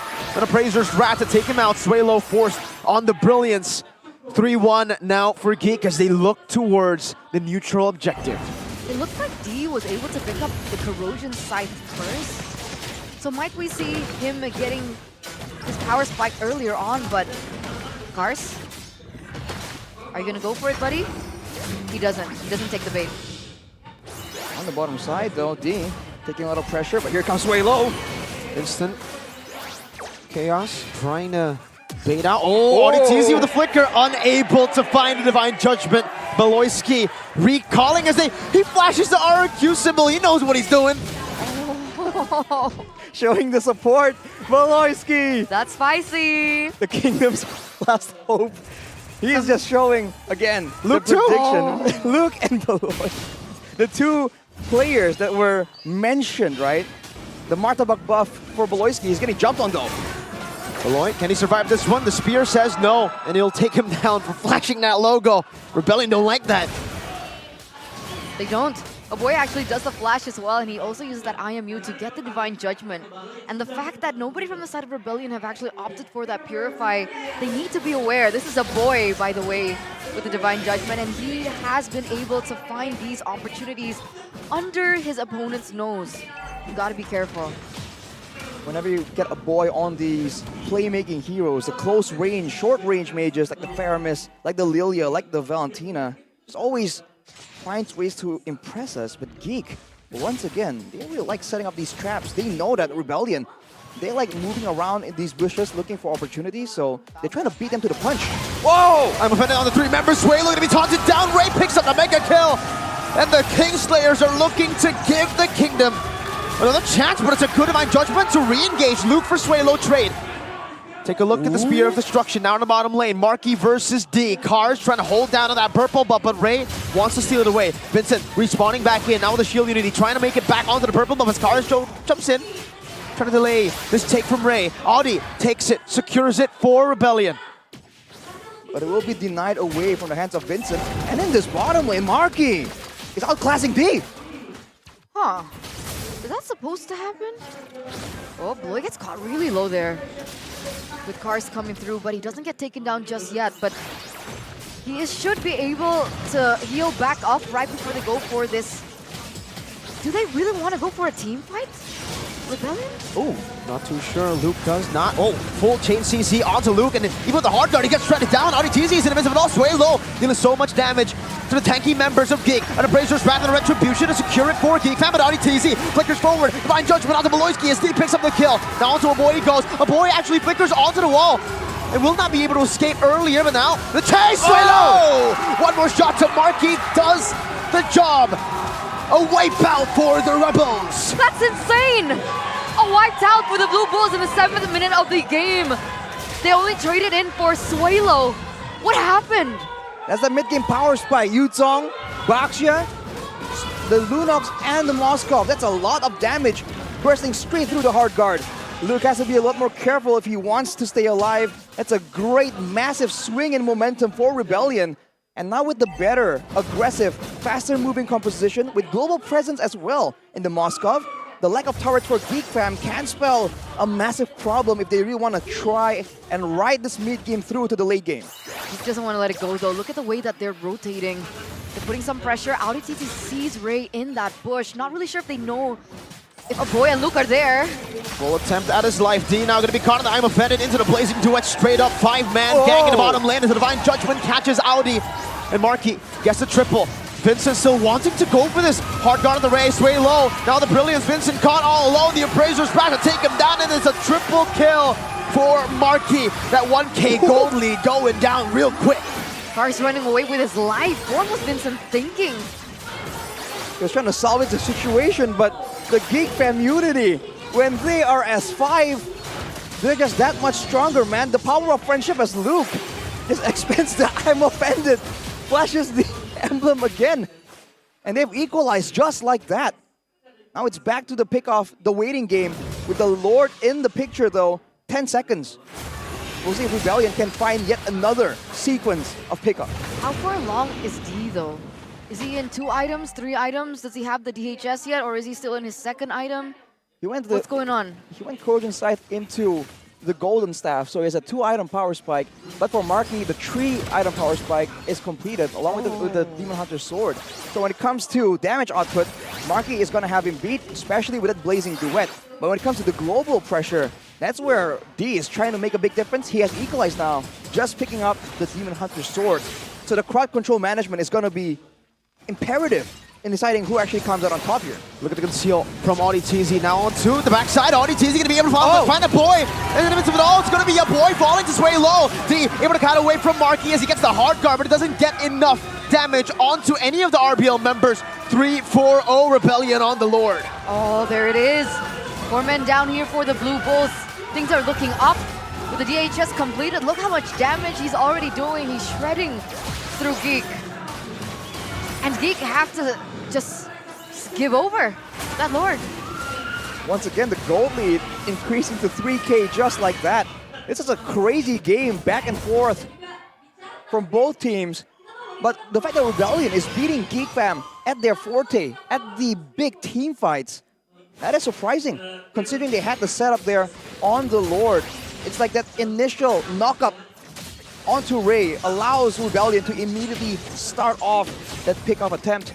Now with the Lord, they're going to be able to split Geek Fam further apart and potentially go for more picks here. Look at the items though. Divine Glaive finished for Sway Low, along with the Bloodwings.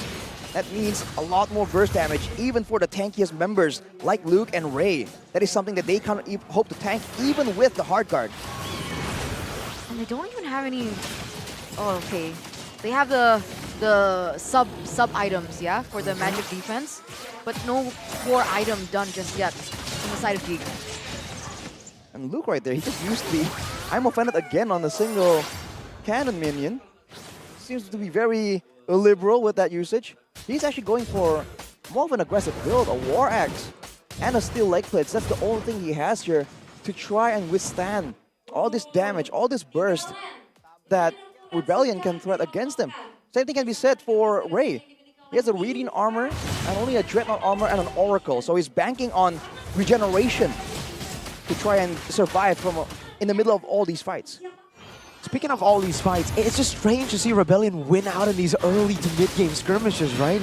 You take a look at their composition and you probably think, okay, they still have a lot of damage, but Ludok's a scaling hero, Moskov is a scaling hero as well. So only now do they reach that power spike. Now they're scary. Now they can actually one-shot. In the previous team fights, good target, Ting got them the victories, but now it's going to be an easier road.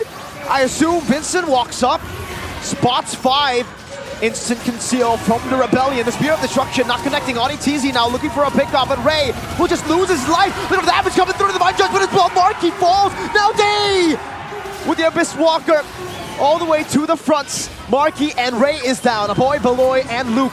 3 members left to defend. Black Dragon form to try to zone Aboy, who has the Divine Judgment. Car jumps in the Furious Dive. Not able to find any more as Vincent jumps in the Jillian. They're gonna go for it straight up. No minions though. This might just be what? The Rebels go straight for the base. They did it. They've done it. Task 1 check. Game number 1 in their pocket. 1 more game to go. Just 1 more game away of that last ticket to playoffs. What a crazy turn of events. Rebellion, the team that people thought, what a matchup to Geek Fam, beat them at their own game. Off the back of the Cheese Picks miracle, like we were talking about, that is what Rebellion are just so good at. Arashi I can sense the kingdom shake in fear. How the heck did they deal with Geek in 12 minutes? How the heck did they get the Lunox and make it work early? I said go crazy, they did, but I'm still surprised.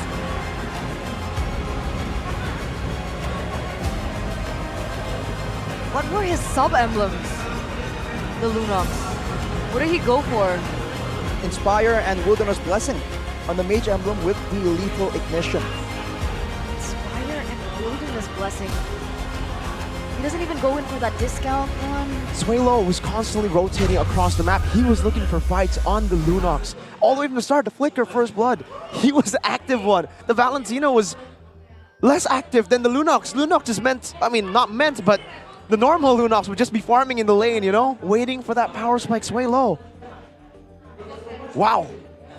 It turns out they do still have cards hidden in their sleeves. It's a long been comfort pick for Suelo, a hero that we've seen before, but here they finally bring it out. And he deserves that MVP, ladies and gentlemen, presented to you by the official tournament smartphone, Samsung Galaxy. Okay, so there's the emblems. My worry is, can you pull up that surprise twice? Who's to say that this is the only surprise Rebellion has? They might be saving some strats for playoff, but in their current situation, they can afford to pull out all the stops. And they're still going with their main lineup, whereas Geek Fam, they're heading into this with Marky, who was having a great game, a great performance so far, winning in the lane. But in that late game, against a Moskov and a Lunox, you can see the difference in damage output. Even with the hard guard, it doesn't even matter.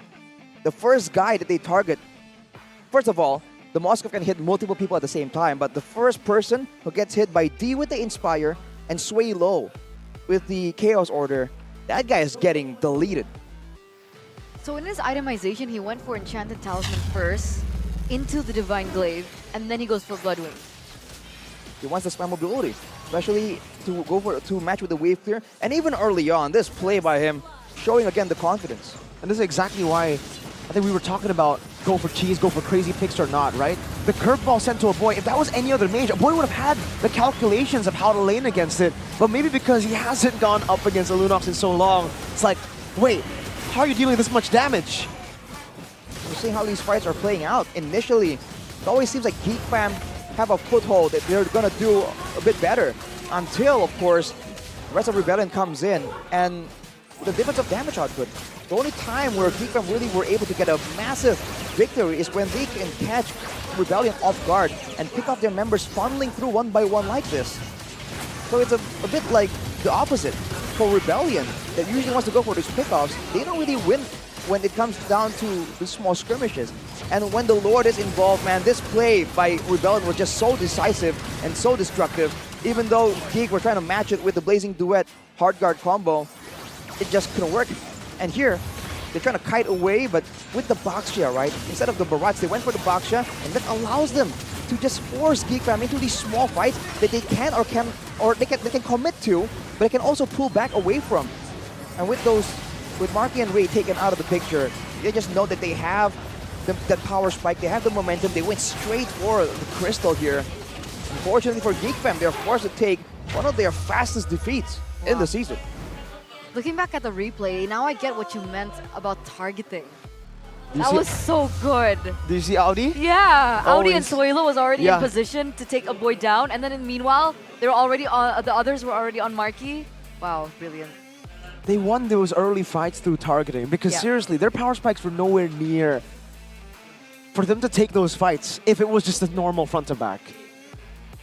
And you have to keep in mind, Erko, we're talking about the difference in scaling. The Lunox technically scales a lot harder compared to the Valentina when it comes to just straight up damage output. So when you go against a composition like this with a Moskov, with a Lunox, and you keep going for these crazy fights, trading kills back and forth, both teams will get a good amount of gold, and that indirectly really benefits the composition of Rebellion Esports.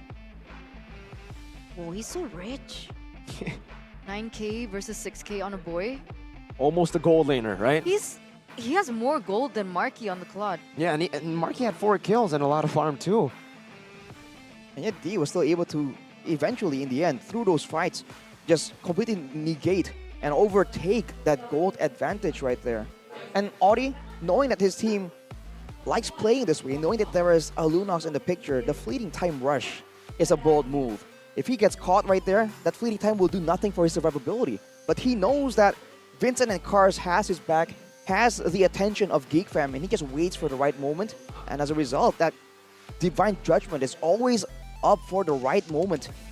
And it's one of the reasons why they were able to actually get so much success in those fights. I'm just still so impressed with how they took those fights. I'm still so impressed with how they made... When I saw Lunox, I gotta be honest, I was doubtful. I like the Kaja, and the Lunox is like, yeah, I asked for crazy, but... Not that crazy. Because the Rebellion are known for early game, you know? The Lunox doesn't really fit that.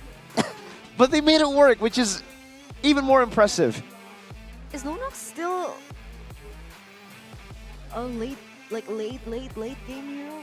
I would say mid-game. Because laning against the Lunox, even in this patch, is not that easy, you know? Level 1, yes. There's like a range diff with the Lunox, like that's one of the weaknesses, but her sustainability in the lane when she uses the yellow ones, that's a problem in the lane. And those spells, they do deal damage.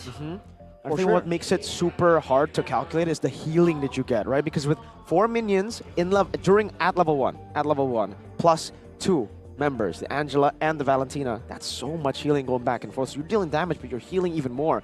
So Valentina and Lunox, probably they would have equal damage, but the healing got him to that spot. And you think it's kind of similar because Valentina also has a little bit of regen coming through, but it's bit. not as heavy as the Lunox. Meanwhile, ladies and gentlemen, before we go into the second game, I think everybody needs a little bit of a refresh and a restart. So we are going to jump to Monica Ko onto stage. What's she doing there? Moko. What you doing, Moko? What's happening? Di 4 kota, Monica infoin ada di Bandung, Surabaya, Jakarta, dan kemarin di Yogyakarta. Wih, ini penasaran gak sih gimana keseruannya nobar bareng GoPay Watch Party ini? Sama-sama kita lihat yuk.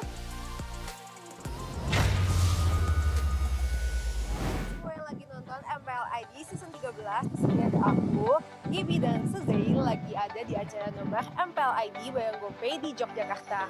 Setelah minggu kemarin kita udah nobar di Bandung dan juga Surabaya, minggu kali ini kita berkesempatan buat nobar bareng Superfans di Yogyakarta. Superfans Yogyakarta, boleh say hi ke MPL Arena. Oke, aku juga pengen kasih info buat teman-teman semua kalau misalnya nobar MPL Indonesia bareng GoPay bakal hadir di kota terakhir dalam rangkaian Roadshow GACC 2024. Catat ya. Di Jakarta 8 Juni 2024 kita akan nobar playoff MPL ID Season 13. Nah, selain nobar, kita di sini bakal bagi-bagi saldo jutaan rupiah. Superfans bisa main spin wheel di mana hadiahnya menarik-menarik banget. Mulai dari saldo GoPay, voucher cashback, sampai skin MLBB gratis. Udah seru-seruan nobar, dapat banyak hadiah lagi. Terus kalau ikut GACC 2024, kalian berkesempatan buat dapat golden ticket dan masuk ke MICC Season 2, Knockout Stage, Road to MDL Season 10. Nah, buat kalian Superfans langsung aja join karena siapa tahu kalian bisa jadi the next pro player. Langsung aja daftar di gpy.id/GACC 2024. Nah, buat teman-teman yang nggak bisa datang nobar, jangan kecewa karena kalian juga masih bisa menangin hadiahnya dengan cara tebak pemenangnya di setiap match MPL ID Season 13 di aplikasi GoPay.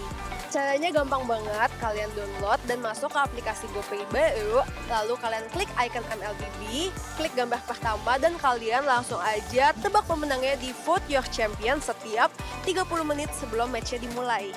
Ada ratusan juta GoPay coins dan juga smartphone yang dibagiin di setiap minggunya. Jangan sampai ketinggalan ya. Buat yang mau tahu lebih lanjut tentang informasi nobar MPL dan juga GACC 2024, kalian bisa langsung aja cek di sosial medianya GoPay dan juga MPL. Nah, makanya kalian jangan lupa buat download aplikasi baru dari GoPay khusus buat gamers. Ada 100 kali gratis transfer per bulan kemana aja, pulsa termurah, cashback sampai dengan 20.000 untuk top up diamond in-game. Nah, karena sebentar lagi kita akan memasuki babak playoff of MPL ID Season 13. Buat super fans yang mau beli tiket, kalian bisa banget dapet diskon sampai dengan 67.000 per tiket. Jadi langsung aja download aplikasinya di App Store ataupun di Play Store. Dan jangan sampai ketinggalan keseruannya. Kurang lebih begini nih keseruan kita hari ini. Kita mau pamit dulu karena kita pengen lanjutin keseruannya.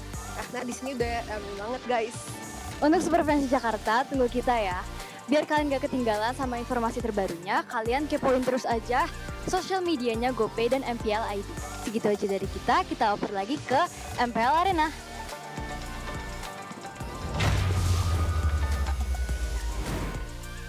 Wow, gimana super fans? Udah dicatat yang disampaikan sama Sezei sama juga Gaby.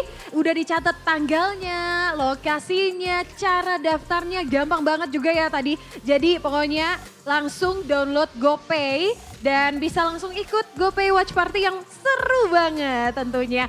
Dan ngomong-ngomong seru tentunya ini game kedua kali ini di match kali ini bakalan juga nggak kalah serunya. Karena kita bakalan ngelihat apakah Rebellion akan clean sweep dan melaju terus untuk bertarung di match tiebreaker untuk mendapatkan posisi di playoff. Ataukah sebaliknya di game kedua ini apakah Geek akan membuat pupus harapan dari Rebellion? Kita akan sama-sama langsung saja lihat ini dia game yang kedua antara Rebellion dan juga Geek. Kembali ke caster, silakan.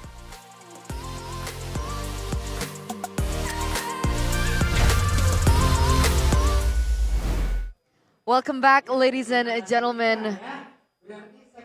One game for the Blue Bulls already in their pockets. In their pockets? Their pockets. Their pockets. And they just need one more in the other pocket.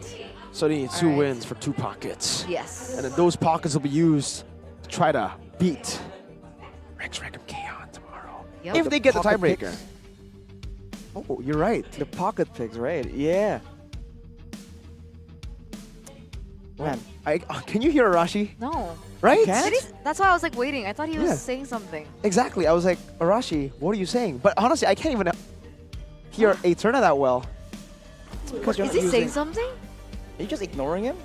I can't hear. What is Of course you Arashi can. saying? Wait, aren't you wearing You know what? Oraimo? Enough. No, I didn't bring it. Yeah, what is this?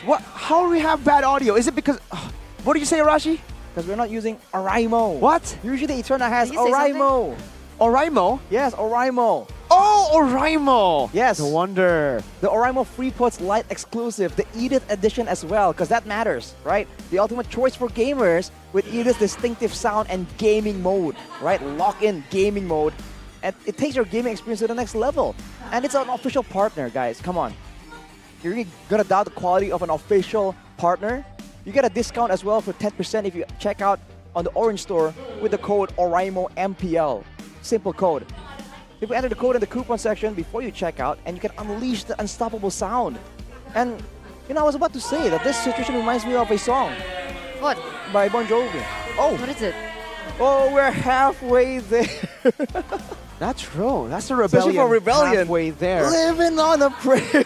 I was That's on a the different kingdom. song. Living on a Exactly. prayer song. Exactly. What were you thinking? Mine was Dua Lipa. What? Why do One it? game is all it takes. All right, It's one kiss is all it Close, takes. close enough. close enough. Not Close one enough. game. Close enough. The But Eternal yes, version. one game is all it takes for Rebellion to make the tiebreaker happen.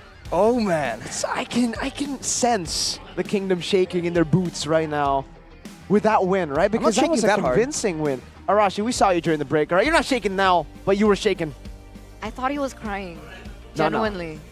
You know, in Indonesian we call it ketar-ketir, bro. Ketar-ketir. What's that mean I'm in a English? How do you I'm translate shivering, shiver me timbers. that? Oh man. That's such an... Let's take a look at the previous It's game like recap here. It's like a term from way back when. Yeah. Shiver me timbers? Has to be the 1800s. Exactly, throwback. Gotta turn back the clock, bro. Anyway. Is that what Geek Fam need to do? Turn back the clock? Oh, they might bring back the old tricks. We said that last, was it last match or last week? I can't remember. Soon before we did talk about Beloyski bringing back his old tricks instead of learning new ones. But now Rebellion doing the same, right? Bringing out the Lunox we haven't seen in a long, long time. I wonder if this is gonna be a bit of a pattern. And I'm wondering whether or not Geek want to go for a respect ban towards the Kaja. Because that is literally everyone's idea when they go against Rebellion, Kaja, and the Luo Yi band. And Chip, if you want to put something else in the mix. I'm kind of curious right now, right? We talked about pressure so often in the season, but could it be that the extra pressure from the Kingdom here is affecting Geek Fam? Is that a legit theory, Mirko? I mean, you know these players a bit better than I do.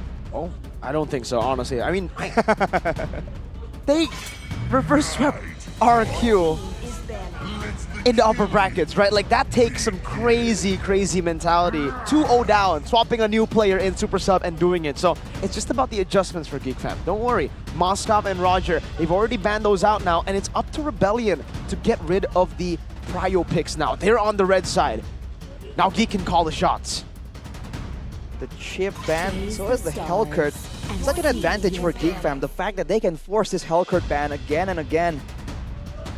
Now you got me thinking, Mirko. If the Hellcurt isn't available, are there alternatives that he might explore? We talked about bringing back the old tricks. Are you gonna say Saber? Oh my god, if he pulls off a war crime to get RQ to the playoffs, it's in the history books. Yeah, for sure. Oh, what? What? RBL, they let go of the Harris! No! They want to trade. What do they trade it for? Angela and Mathilda? What? Oh man. To be fair, right? It is Marky. Maybe that is part of the consideration. If you're gonna leave something up, leave it for Marky. But even then, the Harriet has just been so good. And for Rebellion, they were going back with the strategy, the Yuzong Baksha that they secured very, very early on with the Moskov. Wait, this is not a trade. They could have secured this box and the Yuzong without the Faramis ban. Guys, Harith, Angela, that combination could be possible here. Are they trying to just out-damage? We saw earlier the issue with Geek Fam in game number 1 is that they can't match the damage output.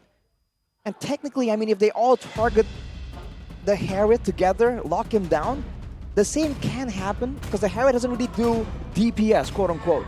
But man, this is a bold move from Rebellion. It's not just any Harith, dude. If you know Marky, you know M3 Onyx PH. You're right. Marky on the Harith, oh my who outclassed everyone except Blacklist, but you know, they were the champs for a reason. But Marky, Harith, and then okay, Fredrin and Vixen, so they can actually ignore the Angela, and that can. Oh, they go for Franco. Angela and Mathilda completely ignored. Are they saving it intentionally to make Rebellion have to think about banning those two options? Now with the Franco already exposed, there's no way that the Angela or Mathilda will be picked up by Rebellion. There's still a possibility it can be flexed into the mid lane. Ooh, for mid-Angela? Swalo, yeah. So if they want, they can go for the Matilda and then they can utilize the other ban for something else. Oh wow. Now it's on, man. We're really feeling the pressure. Export banned away. Luke will have to find a different alternative. Again, against all these beefy, tanky fighters, the expert would have been such a great asset, but Geek will be banning away the Natan. This is what I'm worried about. What can balance out this Harith gold lane? Natan's out, Moscow's out. Roger? Oh, it's banned away as well. Yeah, Roger's gone too. Oh man. D, what other pocket picks does he have? I'm trying to think. So many people have tried to go for a counter towards this Harith. Minsitar, Lunox. Brody? Brody was the only one that worked. Esme didn't work either. Esme didn't work, yeah. The Esme didn't work. The Lunox didn't work in gold. But maybe you put him in the mid lane. It might be a solution. The Beatrix band too. Oh, they are nailing D down to the ground. 4 bans to D. He's being denied. And if he's forced on the Brody, it can work. There's damage, but it's not the same kind of damage that Rebellion required. The same kind of shred that got them that first game. You can't burst down anyone with the Brody Franco combo, not directly at least. What do we pair with this Franco is the question, right? Because if they go Angela, what's the point of the Iron Hook, right? Nobody can burst that person down. That's why the Beatrix ban was also so good, not just for the gold lane, but also for the combination with the Franco. The next best thing was the carry. Ooh. Novaria. He might be onto something. You need that insta-kill button. What is the insta-kill button? Oh. That's definitely not what I had in mind. The Claude. Oh, boy! Baloyski on the Minotaur. And the Masha for Luke. Turn back the clock! Turn back the clock. The old tricks all making an appearance. Final pick for Rebellion in the mid lane. The mid lane. Is it gonna be the Lunox? Against this composition? It's the Masha, the Minotaur, the Vexana, the Fredrin, the Hera. That's so many HP bars. Oh, I'm worried. I'm terrified. I don't think they can go Angela though. No, I don't think so. I don't think Novaria is a possibility now either. Farsa? Farsa is so scary against this No comp. way they go Farsa, right? It's either... Oh, Yi is so... No way. It's a big gamble. They're Lilia thinking- is the safest, but it doesn't pair well. Oh, they go... all right. They're all in. Oh. All into the Lunox. Suelo. He's channeling his inner Ruby DD. That's what he needs to channel. He needs to play like prime Ruby DD to try to get this win. That Franco right there, he's gonna have to channel a Naomi. Look, it might just work, right? It might just work because this is the exact composition you would want to see Rebellion on, right? Their pickoff style, that's where they find their most success. Geek double down on their signature style, which is a team fight. If Rebellion can make things messy again, if they can go for a perfect targeting again, it might work. But what do you think? It might work, but against a Herod, against a Minotaur, it's gonna be so difficult to try and find a chaotic fight. If they go for the pickup as well, my concern is with the Vexana, right? When you have two big fighters like the Yutong and the Baxia trying to go and follow up on the pickup attempt, the Eternal Guard, the Terrify, there's so many ways for Geek to now counter-engage. It's not the same situation any longer. It's now or never. Ladies and gentlemen, this is the game to watch with Rebellion already with 1 point. They just need one more to win it. But if Geek pick up this game, then it's goodbye to the Blue Bulls, to the sacrifices that they have made so far. Everyone is antsy, everyone is shaking in their seats right now. But this is the moment, the anticipation is real. And let's get just straight down into it. The Land of Dawn, game number 2 between Geek Fam and Rebellion Esports. So far, D with the sprint, with the quantum charge, he knows he's gonna need to try and kite around against Luke, against Ray.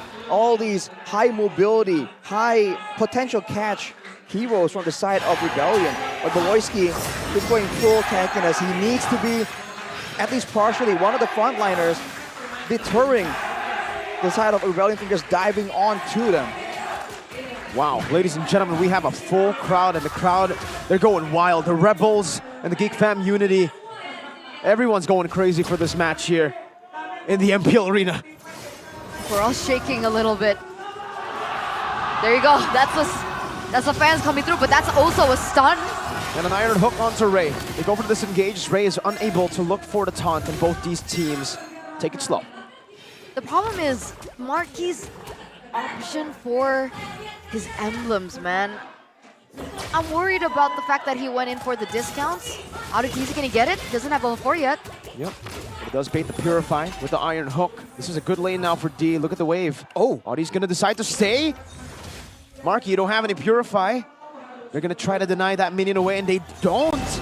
Ooh. Risky moves by Marky, but he knows when to take these risks. Tempting fate. And earlier, actually, Ray was recalling. So he actually went back to base and still gets to the turtle earlier. Will the fight break out though? Baloyski is stuck in the mid lane. Fraser's rapid retribution. Ray picks it up now with the Eternal Guard. Great by a boy. Now full on fight as the Minions Fury with the Flaker combo will be used up to the back as Vincent will be first blood to Beloy. Beloy though loses out, and Ray is very, very low. So Ray able to flicker out to safety, and now it's going to be Luke who's very, very low too. Cars doesn't go for the chase. Rebellion take the lead in kills. D up top. Blazing Duet versus Savant Force. Audi TZ looking for the hook, but will not go for it. That's a 1-for-2 trade, ladies and gentlemen, but Geek were able to secure the turtle. The trades are happening in the top lane. What were we expecting here? Oh, Audi TZ! Bloody Hunt cancelled out. D now looking for the damage. Iron Hook not connecting. Both teams backing away. You can even see Cars' father here in the arena, yelling, jumping with the Rebels. That was such good cover though by Beloyski. That nearly was a great takedown, a great shutdown in 4D in that lane. That doesn't necessarily side with him. Looking at the EXP lane, the fact that Cars got 2 kills right here, he has the resources to really take over this lane. Luke now forced to be a bit more passive, and they have to try and figure out how to fight Rebellion, who to target first, because Suelo has been outputting an insane amount of damage. It's like they're forcing GeekFam to think about, do they want to stop the Black Dragon, or do they want to stop the Luna? Oh boy though! Iron Hook onto a boy with the Bloody Hunt, not used up just yet. Now, it's an all-out insult now. Abraser's Wrath onto the back of boy, and Suelo gets out with the Brilliance actually, so no trade, just one for the Rebels. Yeah, he gets out of that bonk coming through. A beautiful, beautiful instinctual click there, understanding what Ray was about to do, so that trade does not happen. Meanwhile, in the bottom lane, Ray's on the way. Ooh. No real connection from Ray. This lane, once again, still really heavily favoring Cars so far. But it seems like Geek, they're just starting to feel the pressure here, the potential cash. That's gonna be a Bloody Hunt. And the insta-kill button gets pressed down. It's Suelo and Cars, the kill squad.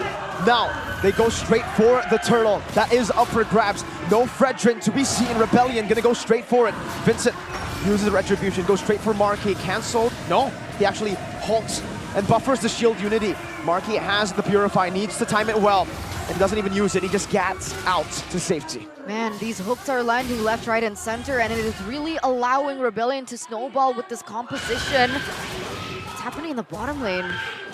Some damage coming through from both of these teams, but in general, a 1.7k gold lead now for Rebellion. Luke though. Oh, he gets baited in. The Blazing Duet is there as well, but now look at the thunderclap. A trade 1-for-1. Luke 4D, but Suelo now gets a lot of farm in the bottom lane. Meanwhile, Cars holding out up top.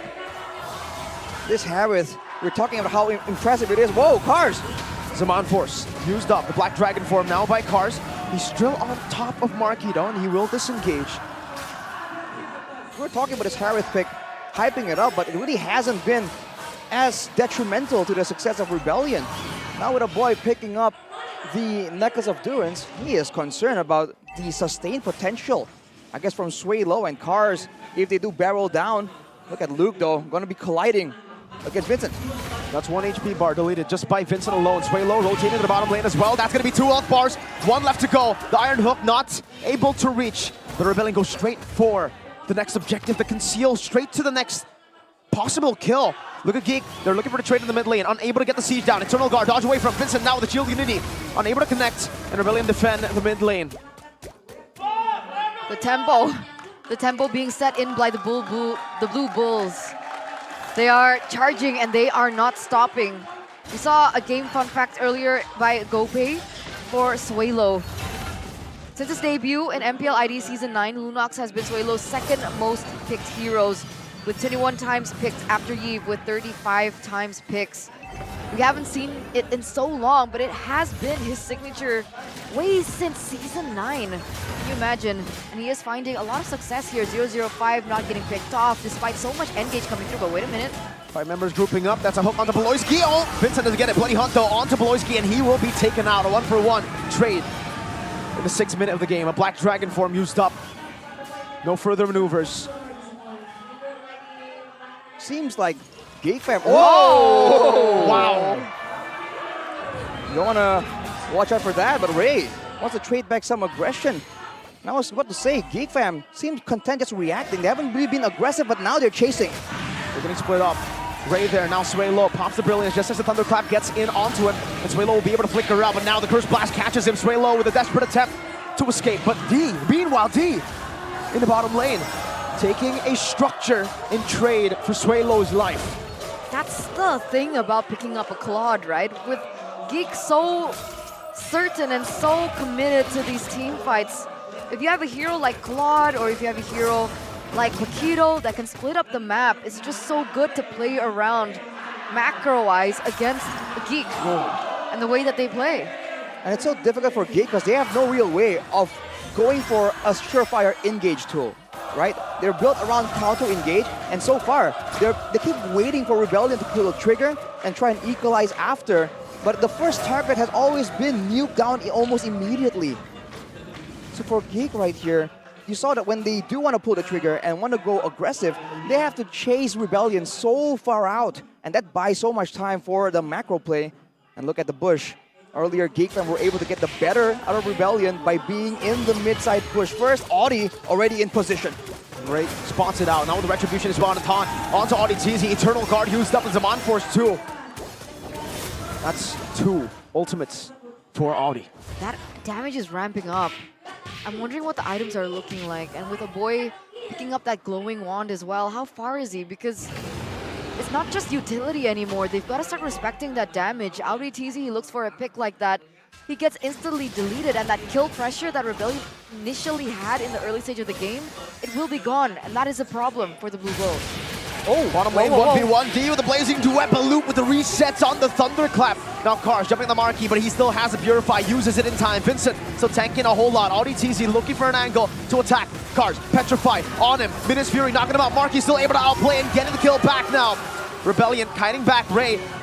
Trying to look for a bloody hot. Oh! Eternal Guard into Beloyski. Now it's Vincent who gets caught, and the Appraiser's Wrath takes him out. Geek Fam, 2,000 gold lead. They made a wiped out earlier on onto Geek, and now Geek turn it completely around, gaining control with this power spike that they have built for themselves. It's a free lord for the Geeks. What a perfect way for Geek to come back in that fight. Everyone already using their spells in the initial chaos, in the initial kite back from Geek. They had identified the moment that Rebellion lose momentum, and immediately they send Beloyski, they send the Eternal Guard, and that spell doom for Rebellion. With the Lord behind them, with the dive potential very much alive for Geek Fam, Rebellion have to be very careful here, unless they want to mind game Geek Fam and go for a pickoff when they least expect it instead. I think they might be expecting it, right? Masha's already on standby in the bottom side of the map. And you can see a boy and Beloyski already on standby on the top side of the map. Are they waiting for a Claude here? Meanwhile, Marquee picks up the Holy Crystal. Massive power spike, sustainability and damage, but the Lord will be immediately cleared right here. Unfortunately for Geek Fam, they weren't able to really get a lot of value in that mid lane. But the top turret is still targeted by them, and it seems like Rebellion won't be able to actually go for it. It's all calm now again for Rebellion. They're trying to farm up, but for Geek Fam, look at that massive 5,000 gold lead. They can call the shots now. Going for the tier 2. Nothing can be traded in return. That's a golden staff for the Claude. But Luke is flashing the RRQ logo. The Kingslayers, who might just save the kingdom. How ironic, man. The enemy of my enemy is my friend has been the oldest saying in the books. And now with the Malefic Roar, no one in the backline for Rebellion is safe. But look at this positioning. Hey, Geek, they're splitting up apart, and Beloyski waiting to try and... Oh, no way. They don't spot Beloyski, and Beloyski spots them. Now he jumps in.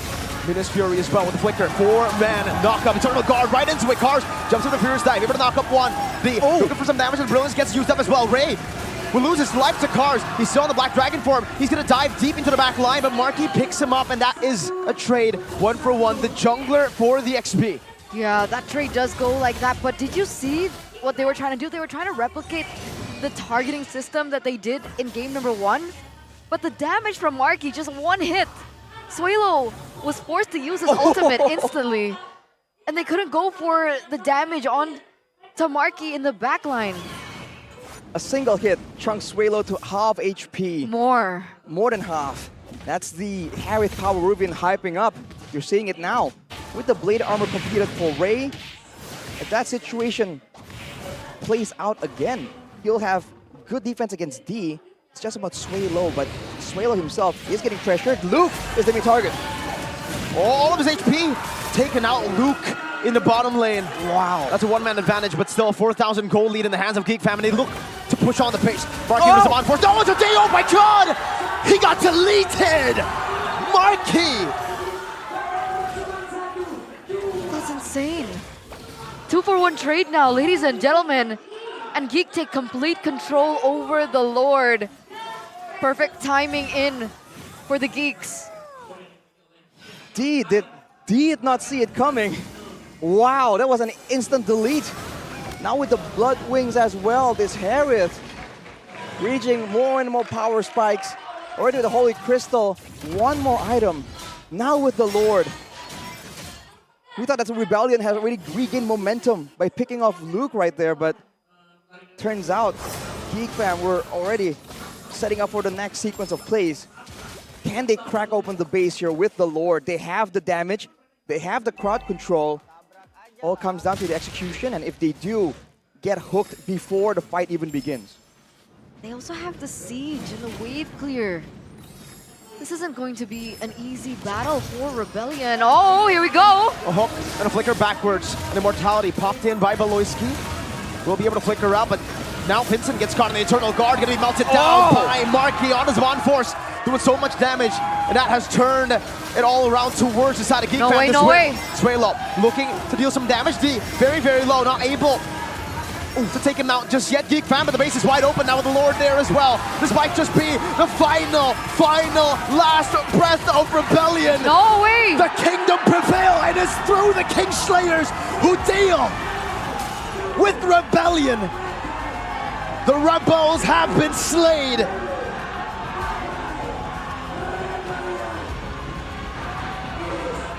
That's it.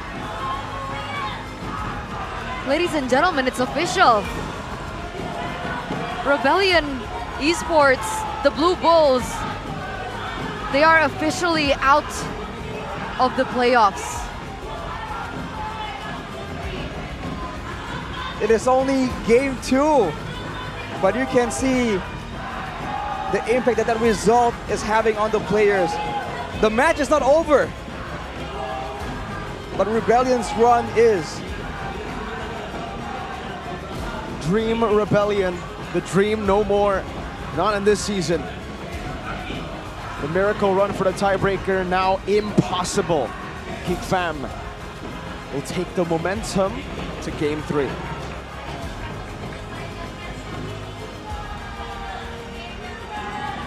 Again, the thrill and the agony, ladies and gentlemen.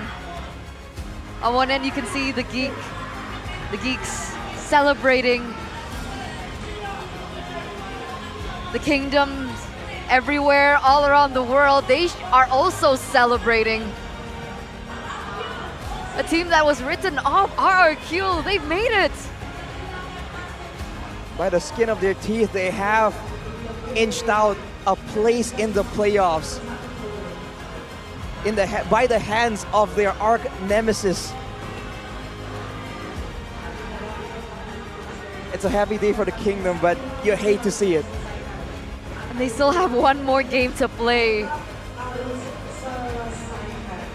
How do you even play the next game with that Exactly. loss? How? Your Rebellion snatched away their chance to playoffs, and for the kingdom rejoicing. The RRQ fans are in the building. The undercover. They're undercover. They're not wearing, they're not waving the RRQ banner, but they are here. Mission complete. The martabak that Sir AP promised will be on the way.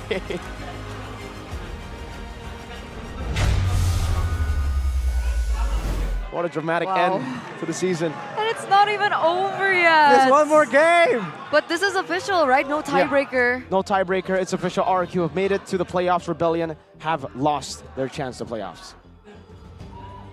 Oh. I'm relieved, I'll be honest with you, right? You know. But man, look, seeing Rebellion in this situation, I kind of teared up a bit, man. Yeah. You gotta feel for them. It's a tough position to be It's in. never a fun time, these. I hate end of playoffs, end of regular season. Playoffs. I just always hate it. Because there's always a drama. Nah, I can't. With the emotions and stuff. Remember the alter ego send-off last time? Oh no, I cannot. What I remember is the season 10 Geek Fam not making the miracle run happen to playoffs. When Chidera cried on stage. Oh, that was heartbreaking. So to see that happen now, but Geek Fam are the ones to deny it from another team. It's like, oh, poetic. How to turn tables. How to turn tables. The Kingslayers I didn't even vote for a player of the game because I forgot. Me too. Oh no. Oh, wait a minute. Are we supposed to vote now? I want to, but I don't think we can do it on screen. I don't even know who the player of the game is. On Marky. I think it has to be Marky. Marky. You know, again, we were doubting it for just a bit. The Harith. Like, we thought that it's going to be a bit more decisive all the way from the early game. But it turns out that mid to late game, we saw the quality, man, the positioning, the foresight, the burst of damage that denied Sway Low the impact he wanted to have for his team. How do they play the second game? I mean, the third game. Look at Cars. It looks over. It looks over for them, right? I mean, for Sway Low, it seems like he's accepted it quite quick. But for the rest, it seems like they are just, demolished. Looks can be deceptive, man. Would just you not be destroyed? Exactly. Just because he doesn't show it does not mean that there's no turmoil within. Maybe they want to. Now they want to dominate. He's game like 3. he's like OG. It's like OG. Yeah, Ranger Mas. You know, when you're in pain, you want to be all smiles. Ah, yeah. You have to appear strong when you are weak. Sun Tzu. Boy. But this man appears strong even though we thought he was going to be weak. Player of the game, Luke, on the Masha. Just deleting, destroying anyone that gets sent to him 1v1. It's so... I don't understand, by the way. You know, we talk about the caster effect, the caster conversations. We were just talking about Masha, right? Jeez. Is it still in the meta? Is Yeah. it possible? And we're like, oh, the changes with the... I said XP. All right, exactly. You said it's possible in EXP, but we did say it's just not as prio, not as strong. And then this guy shows up and just wreck everything, flip the table. Wrecked is an alter ego. Yeah. It almost felt like, you know, deep down we're like, oh, so you want to go for cheese picks, you know? Like, bro, we have a few cheese picks, or maybe pocket picks of ourselves. You know, Luke played this once, won on it. In the early game, it looked really good for Rebellion. Cars got a double. The turtle was taken, but the hooks, constantly, it looked like the miracle was going to happen. The Harith let go was just a mistake in my opinion. I agree. I have to agree. But they did play the early game really, really well. The outplays were there. The usage of Sway Low's damage was also well, but right here, I think... Oh, look at how fast he is. The kiting, even with the Petrify, he was able to survive here with the cover, of course. And this is that moment, man. You know what's crazy? That's some damage, especially with the Vexana. The passive just splashes onto everyone. It's the fact that they were on the back foot and Audi was trying to go for another engage against the quote-unquote counter-engage we're talking about. This was that swing in momentum, but the plans. Beloyski with the read! Look at this delete. Look at this delete. Yo, D, What's where up? did you go? Oh, disgusting damage. The pickoffs no longer look clean. Yeah, they could have made it look clean. Not with a Harith, with a Purify, right? Those iron hooks can hit, but then there's a Purify, then there's Luke who dives deep. And then the end. You know, it's almost as if Luke was a bait earlier on. With Beloyski already on standby in that bush, knowing that they would return that way. Could it be? I wouldn't be surprised. It's but Beloyski macro genius. I didn't think about that. That's crazy. If that was actually orchestrated by the war criminal himself, Beloyski. I mean, no, He didn't play the Saber, so he's not a war criminal. He's just... Not yet. Is he just a criminal? No, no. I mean, he's a criminal to the rebels. For sure. Holy. People are crying in the building, guys. But you know, I mean, if you stop a rebellion from happening, you're technically... It's technically like justice served, right? Right? Because like rebellion For is the like... kings. For the kings. But they're kingslayers. They're imposters. Well, technically, if they slay the kings, they become the kings, and now they dispatch the rebellion. Jamie Lannister didn't become the king. He slayed the king, but he didn't become the king. Interesting point. You have Robert a point Baratheon became the king, and he was a rebel. Not everyone knows the He references. became the bodyguard of the king. Exactly, the new That's king. so weird. I'm confused. But in this I got story, lost. Robert Baratheon lost the rebellion. And you have to Shout out remember, to those people who know reference. everyone else like, what? Who? Where? But by the way, I think a big factor here is also a boy on the Vexana. Even when he did get picked off several times, he was still able to make it very difficult to force Rebellion to just overextend so far and make it somewhat equal. and especially in the late game, he was doing damage. A single Curse Blast was dealing about 1,000 damage, and that adds up. He wasn't on the Enchanted Talisman, but I think especially in those big team fights, his damage output is part of why Marky can focus on just deletion of a single target. Even from the items, man, that Holy Crystal, Blood Wings as well, already built up. That's enough. As a gold laner, against a Harriet, right, if you don't want to get deleted, usually against a physical damage, you have D had the Wind of Nature. Yeah. How do you avoid getting deleted like that against a Harriet? Against a Harriet? In the late game. You ban it out. That's how you do it. That's how you do That's it. why it was so weird that they left it open. You gotta feel for D, because he did not see it coming. Technically, I'll have to say... Did not. Sorry. He did Rose not- Gold Meteor would be...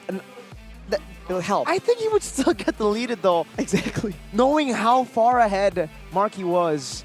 But also, that's why it's so hard for D to itemize, because he's been in that lane against Luke. He's been getting one-shotted by Luke. He needs a Wind of Nature. And if he doesn't go for Wind of Nature, he goes for Rose Gold, then Luke will do the thing that Marky did to him. It's either you choose, which path do you choose? Deleted by Luke or deleted by Marky? He chose Marky. It's literally between a rock and a hard place. Oh! It's official. Qualified. Ladies and gentlemen, with Rebellion losing that game, RRQ have moved forward. How are you feeling? Honestly, relieved. That was how intense that game was. But again, I also feel kind of sad. Mixed feelings right now. Yeah. Mixed feelings, but definitely more happy. I hope it's a proper send-off though for Rebellion in the last game of the series. But before we get into it, ladies and gentlemen, we are going to take on a short break. But you guys will be accompanied by Moko on stage. So, see you soon. They wanna showcase. Semoga jadi yang lebih baik. Sepanjang dari week 1 hingga week 9 ini, Rebels tiada henti memberikan semangat bagi Rebellion. Dan ketika harus berhenti di sini, mungkin Rebels apalagi nih yang ingin disampaikan kepada teman-teman Rebellion agar tetap semangat di next seasonnya? Mungkin tetap belajar terus sih, dia belajar dari kesalahan-kesalahan sebelumnya, gimana caranya bisa jadi lebih baik lagi. Kita semua bakalan kangen sama Rebels karena tentunya Rebels ya di setiap minggunya ada aja surprise-surprise-nya dari Rebels, kostum-kostumnya. Dan hari ini juga tetap memberikan dukungan kepada Rebellion. Ini mungkin dari teman-teman yang lain ingin memberikan apresiasi bagi teman-teman Rebellion.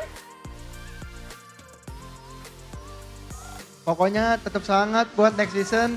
Jangan lupa lebih improve dan lebih konsisten aja deh pokoknya. Ada lagi? Hari ini bawa kostum apa sih atau tema apa nih? Biasanya kan Rebels seru-seruan nih. Temanya kita lebih ke menghibur aja sih, semangat. Menghibur dan memberikan semangat. Dan hari ini kalian tetap memberikan semangat kepada Rebellion yang telah memberikan yang terbaik. Kali ini semoga next season kita bisa melihat Rebellion yang semakin kuat. Dan kita bakalan kangen sama Rebels di playoff. Tapi tetap datang ya, dukung untuk tim-tim yang lain. Dan tentunya Rebellion di playoff atau di next season selanjutnya. Thank you Rebels. Sekali lagi dong, Monica mau dengar suaranya Rebels mana? Thank you, luar biasa sekali. Dan selain Rebels di sini, Monica di sini mau menyapa ada ayahnya Kars. Halo, Bapak. Bapak, kita sudah melihat Kars yang luar biasa dari week pertama hingga week ke-9 kali ini. Bapak sebagai ayahnya Kars, setiap minggu nontonkah? Pasti nonton. Pasti nonton? Nggak di arena sih. Dan hari ini ke arena ya? Hari ini saya Dan melihat bagaimana perjuangan dari seorang Kars dari week pertama sampai week ke-9 ini udah luar biasa banget. Ya, saya tahu Kars pasti akan selalu memberikan yang terbaik di setiap game. Dan sebagai seorang ayah tentunya pasti ada rasa kesedihannya. karena anaknya belum bisa melanjutkan ke tahap selanjutnya. Ada dukungan-dukungan untuk Cars dan juga teman-teman Rebellion, Bapak? Ya, pesan saya kepada tim Rebellion semua, Cars, Vincent, Suelo, Audi, Moai, D, kalian tetap semangat. Dan juga kepada Coach Chico dan analis Vivi, kalian tetap semangat. Bangkit kembali di season 14. Saya yakin kalian akan memberikan yang terbaik di season depan. Ya. Amin. Bapak yang terakhir deh, apa yang paling diingat dari seorang Cars perjuangannya di season 13 ini? Perjuangannya seorang Cars di season 13 ini yang dilihat oleh Bapak sebagai ayah, apa tuh? Ya, saya ngeliat Cars pasti akan selalu memberikan yang terbaik. Dia akan selalu improve and improve. Always. Selalu latihan. He will always do his best. I know. Terima kasih Bapak, dan tentunya kita semua percaya Rebellion Esports will come back stronger. Luar biasa sekali dari week pertama, week ke-9, langkah harus terhenti di sini. Tapi tentunya ini bukan akhir segalanya, kita bisa melihat lagi Rebellion di season selanjutnya yang semakin kuat. Terima kasih Bapak. Dan tentunya Rebels di sini tetap memberikan semangat untuk Rebellion karena masih ada satu game yang tersisa yang akan kita lihat sama-sama, yang akan dibawakan, dilanjutkan oleh para casters yang sudah ready di sana. Silakan casters.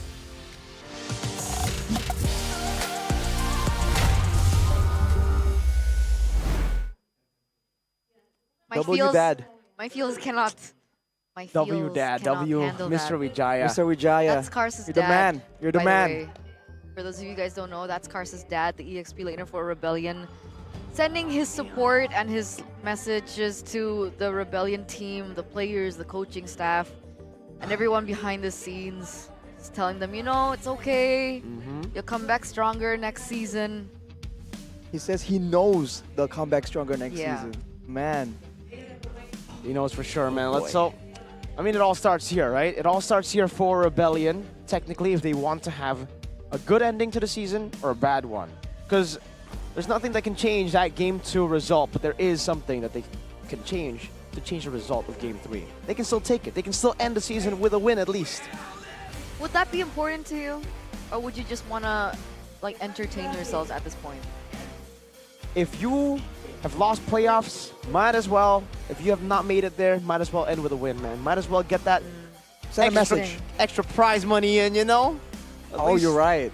At least get that down and maybe, hey, taunt them back, because it seems like, you know, Ray was waving, stuff like that. If you win, you know, you could say something back. That's true. But you know what's crazy? That this team that we're going to talk about next has never suffered defeat in like 3 years. It's a long time. Yeah. Bigatron era, now known as Team Vitality.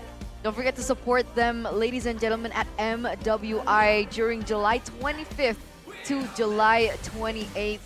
And if you guys want to, you know, follow them more, want more information on them, don't want to miss out on their matches or some cool facts about them as well, and following them through the series, you guys can check out their official Twitter account at Team Vitality, and of course their Instagram, Team Vitality. We're back here. Okay, I get it. Yeah, okay. You're right. Prize pool and the win. Oh, Hazel! Oh, Hazel in! What? Ray out. Hey. Huh? Well, we weren't expecting this. He is my choice of jungle. Yeah, but huh? Oh. Ray and Chidera in the back. So multiple swaps, Chidera Marky, and then now Hazel Ray. For Rebellion, still the same lineup, no changes. No Moai in, right? Yeah, no Moai. All right, let's look at the damage dealt to Hero. Marky with a whopping 60k more or less. D with 36. And like we said, the second one is a boy. It definitely still adds up. And Sway Low, I believe he was really trying to try and get that impact. But against Marky, the difference is the distance, the gap closer, and the sustainability, right? With the shielding and multiple dashes, Marky just a lot more flexible, a lot safer. Or Sway Low, he was just denied. If someone does start to focus him, he's forced to use the Brilliance and just get out.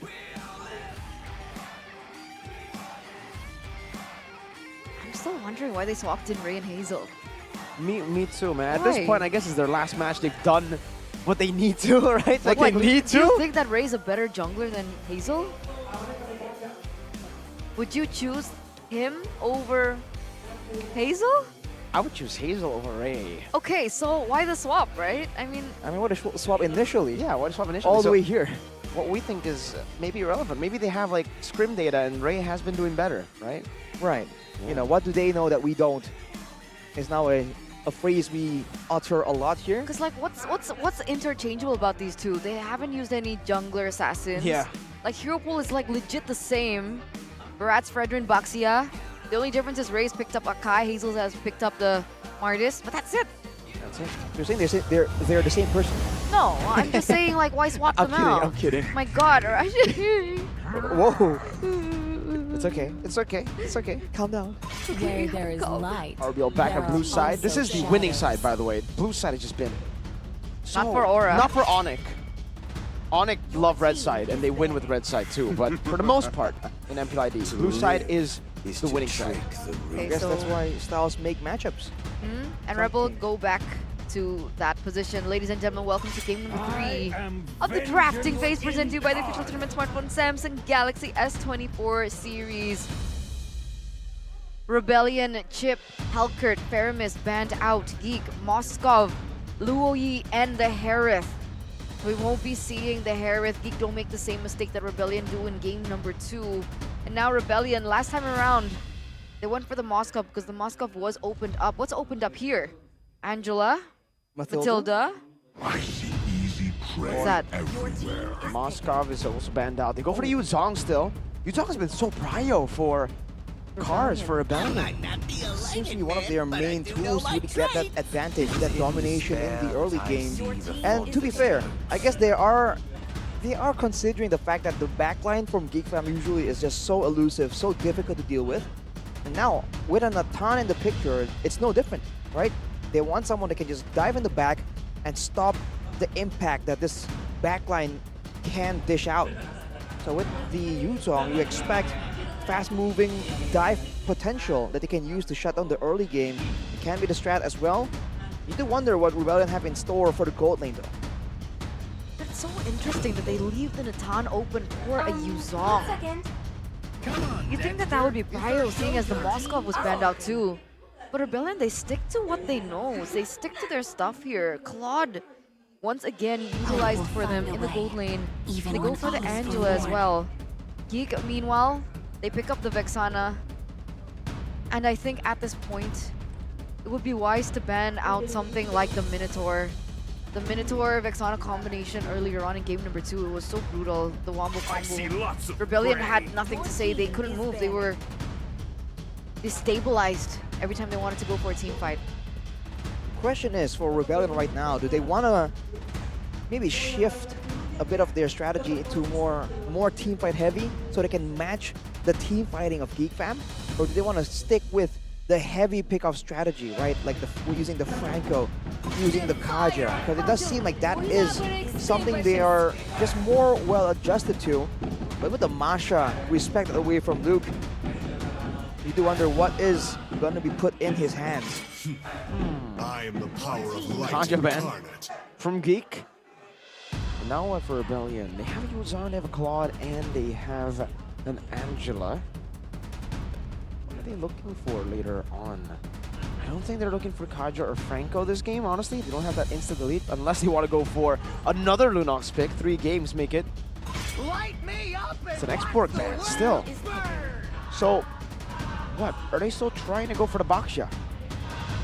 It's going to be more pick-off heavy as well, I believe, because the export does damage, is tanky, but the other benefit is that if you face check with the export, you have a second chance at escaping. But oh, Geek!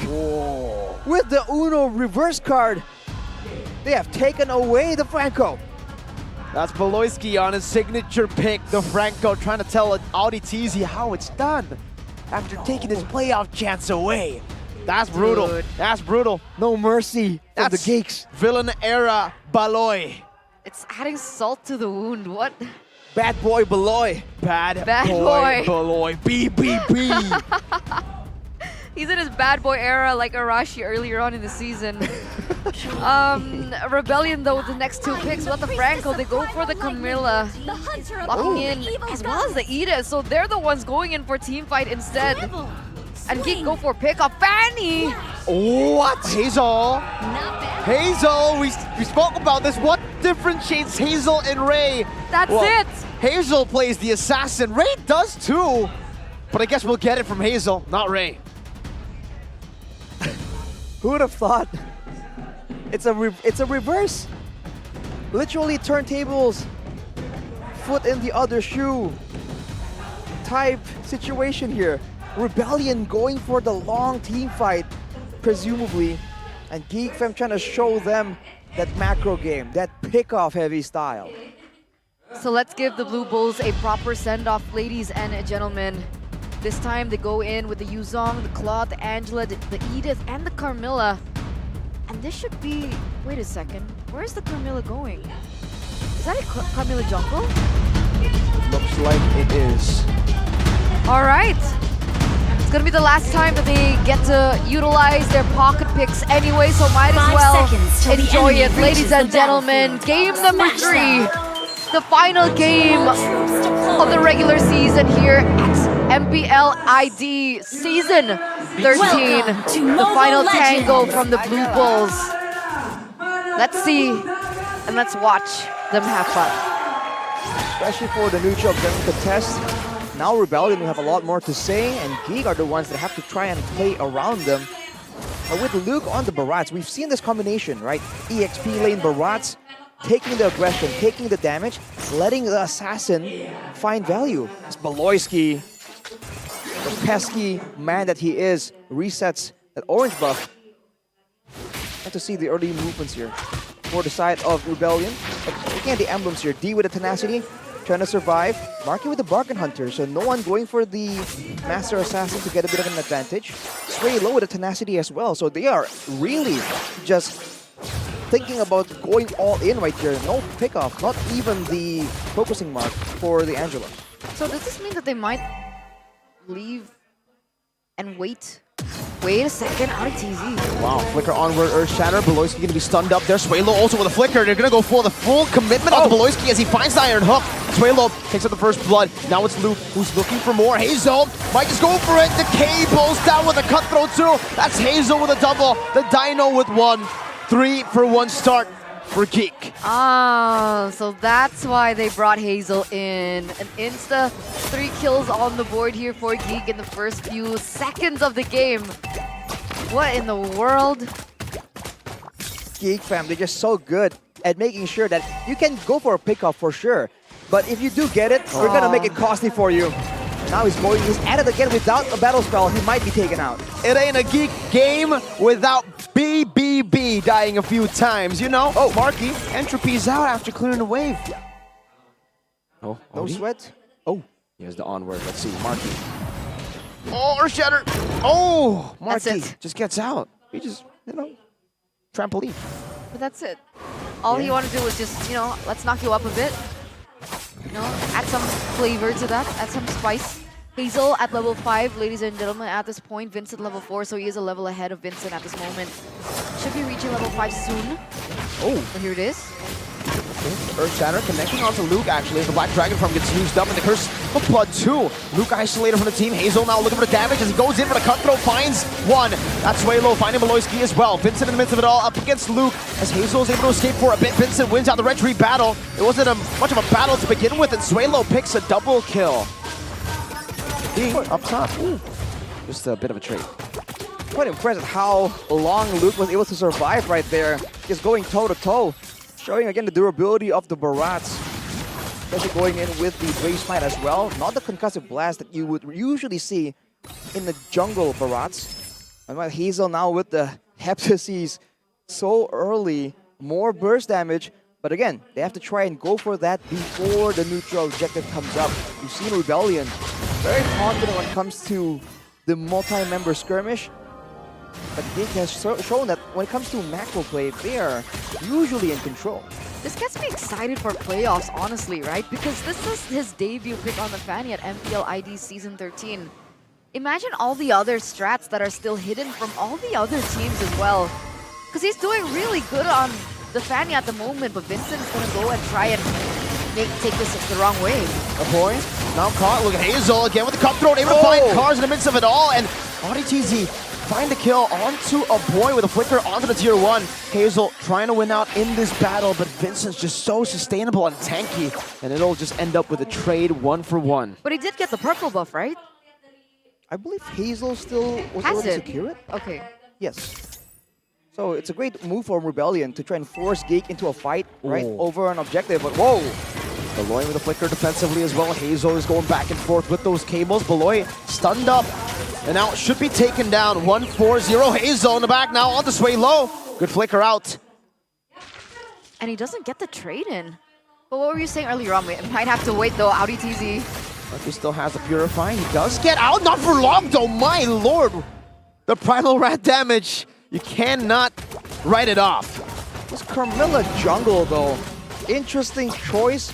You would think it has good ganks, but the damage is quite respectable actually, at least early on right now. But we'll see. It's almost like a discount Alice. Technically, you have to get close to try and do damage. You're sustainable. With the Angela, gonna be yet another problem for Geek Fam if they want to try and go for these pickups. It seems like they're going to be the ones to try and start the turtle here. But Rebellion have control and Audi is in position. Slowly but surely on this turtle. Cars trying to body block there. Hazel looking for an opening. A preventive Earth Shatter maneuver. Vincent with the Curse of Blood used up as well. He doesn't go for the Retribution actually. Luke already uses that to his welcome and now flickers back to safety. With the Retribution still there. Oh, an Iron Hook as the Eternal Guard of the Terrify connects. Cars gets baited right into the hook. So they go for a trade, that purple buff for Hazel as well as that turtle. But unfortunately, Cars will have to go down. Loiski's getting sneaky with these iron hooks, man. And you can never blink. Because once you blink, you might get hooked. And that could be the end of it. Hazel utilizing his mobility on the Fanny to be able to get that turret in the top side of the map. It's a great move for Audi though. It seems like he really read through the intentions of Beloy, right? He kind of dashed the opposite direction, dodging away from the hook. But this is the macro pressure that we talked about when you have a mobile assassin like the Fanny. He's still on the top side, going for a solo play. What? Whoa. Alright, now he decides to go back. Vincent, Curse of Blood, 2-man immobilized. Chained together. Beloy looks for a hook, doesn't quite get the hook. And Rebellion pull back. It looks like Hazel's still committing towards this top side, and it's actually forcing Cars to be absent in these skirmishes because he has to deal with that wave. But he picks up this item. Hunter Strike, a bit more damage, but he needs to be careful right here. In the previous fight, he got deleted before the fight even commenced by Hazel. 5-0 on the Fanny. Already the Malefic Roar even. So I think no one right now is really safe. With the Dreaded Armor, Cars will be a bit more sustainable. And with the Petrify, there is outplay potential. But it's something that Rebellion have to plan around. Because if they're not careful, they're looking too far for Hazel. But Loiski can make a play. Look for a trade in the bottom lane just with a turret. Ooh. Iron Hook dodged away from Vincent. Now forward, man, Cursed Blood! Date can go for the Blazing Duet. He actually pops it just in time, but look at the back line as Hazel. This quick work. Cars, Black Dragon form. He needs to be careful. Iron Hook by Beloyski into the Bloody Hunt. Marky with some damage with the Cursed Blast as well. Boy does the same. Cars! Furious down the Petrify and the Dragon Tail to get rid of one. That's Beloyski falling as well. D just walking them down, and Rebellion continue this roll down. Hazel assassinates D. Wants to look for Sway Low too. What? Cutthroat is there, but Sway Low flickers out. Close, and that was nearly a 3-4-0 trade for Rebellion, but Hazel was able to get that pick in return. Gonna utilize this map pressure. Clear down in the bottom lane. But they are set on the next objective here, the Lord. Great calculation from Rebellion though, turning that fight around. Cars showing again why the Yu-Zong can never really be counted out. But now, look at the position here. Geek Fam can just rush this down with the entropy already used up. Loiski can just Bloody Hunt whenever he wants to. Hazel picks up the red tree, secures it for the team. Hazel goes on to D as well. Almost got a buy one, get one free. A point though. Oh! Cars gets taken out by the Dragon with a hard guard. Yeah, very aggressive in by Cars. Again, the damage, utilizing the hard guard as well to get that pick back. But at this point, Hazel has been so lethal. 6-0-1. And he's been able to dodge away from the bulk of this card control. Considering that there's a quote-unquote targeted card control tool in the hands of Vincent, he's been able to avoid getting hit by that. But Rebellion, they're using the same strategy technically, because Vincent, when he wants to go for a big engage, he just outruns everyone, and he will get the one member, and Rebellion will just try and shred him down. That's the whole game plan. Let your tanky jungler run at the opponent and get them. But the problem is, once they do that, and once they've used the bulk of their spells, Hazel comes in, and there's nothing really left for him. The finisher, the back line. Now it's a slow build. Boyski gets the hook. Doesn't go for the bloody hunt.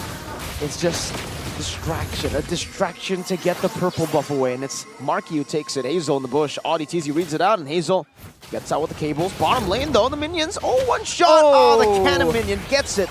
Another tier 2. Hazel. Oh, man. Hazel, calm down, Hazel. What is that damage?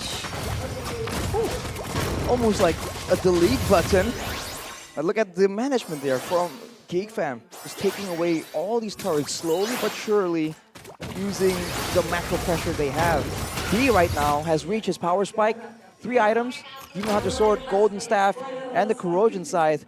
But at the same time, on the other side, Marky has the Starlium and the Feather of Heaven. So still waiting on potentially the Holy Crystal Rush in order to get even more burst available for his team.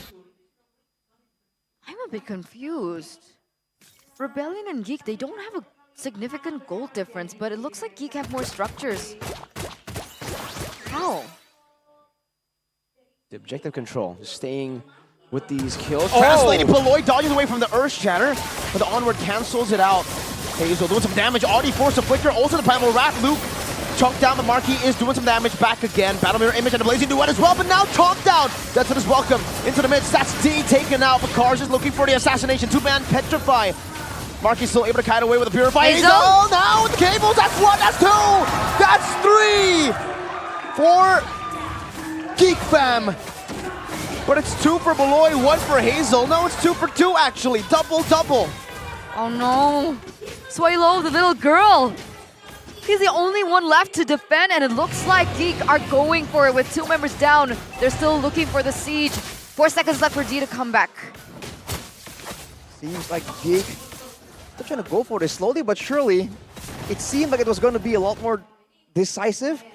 But no, they get 2 base turrets, and now the Lord is up as well.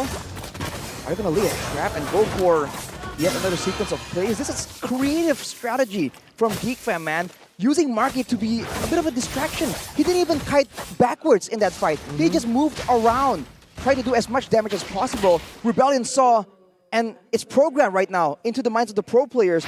That's a Natan, beat him up. But once they were done, the real menace comes through, and Hazel just cleans up. Furious Dive, Earth Shatter, onward, everything in the kitchen sink thrown at him, but the Eternal Guard connects onto 3. That's his welcome as well. Now it's a 3-man stun. In the midst of it all, Hazel doing some damage with the cables. Marky still free, hitting Luke. Caught, damage placed down, DPS on him. ODTZ takes him out with the Primal Wrath. 2 for 1 in favor of Rebellion, but Marky is still on the Lord. Yeah, Hazel, Aboy, and Marky, the main damage dealers, are still up. And they can definitely go for the blitz onto this Lord. ODTZ is already opening up the map, giving out information for the ultimate contest, but they can't do it. They're gonna let this go. Oh! Hazel, right after the Lord, it's a buy 1, get 1. Get the Lord, get the Matador too. He can't keep getting away with this. Somebody stop this man. 9-0-3 on this Fanny. That was a great approach from Geek. And for Rebellion, it seems like they were a bit too overzealous there. D was actually hit by the Daytona's welcome right in the beginning of the fight. Man. Oh no. They denied them playoffs. They denied them most probably their final match. And they are dancing on the Rebels' grave. It seems like that. The final dance for the Blue Bulls here. They're looking to find a proper defense. 2-man knockback into the death of his welcome. Hazel in the back looking for the connection. Eternal Guard as well as Cars goes in with the Black Dragon from Hazel with the assassination attempt. D has to win in nature. Cars is still chasing a boy. Iron hook from Beloy onto Cars. Now Sway low as well there. Cars isolated. Has the Petrify, tries to go away. And he does get out. Rebellion prolongs the game. Okay! Entry forward. A flicker from Beloy. An Earth Shatter and a flicker combo from Audi. That's Vincent. Next day falls to Marky. Audi and Swaylo left to defend. The Geeks, the Kingslayers. They continue the destruction of the Rebels. And their kings send their regards through the Kingslayers. And now the world is back where it should be. The kingdom behind the Kings of Kings, waiting for the day that they have to go head to head and they have to go and meet one another there. But my oh my, what a last game, ladies and gentlemen, in the series. You can see the smiles on Geek. Beloyski's such a genius. Marky played exceptionally well as well in that gold lane. It was well played. You can see the hugs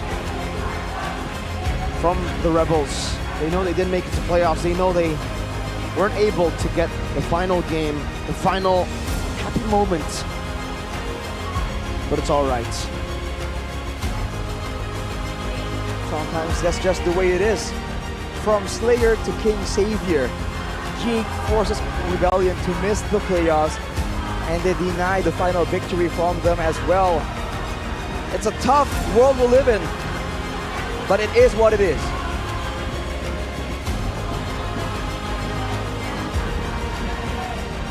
Luke was phenomenal in this series.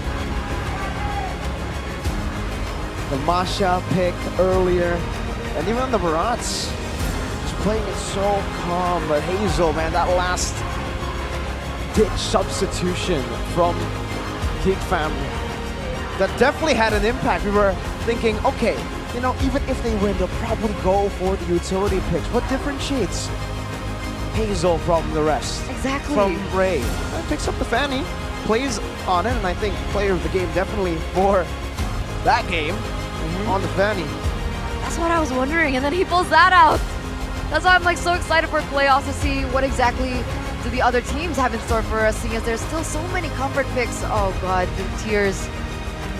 But let's take a look at the final send-off, ladies and gentlemen, for the Blue Bulls. Perjalanan Rebellion di MPL Indonesia Season 13 terhenti hari ini. Tidak bisa melangkah ke babak playoff, tapi tentunya ini bukan akhir dari langkah Rebellion.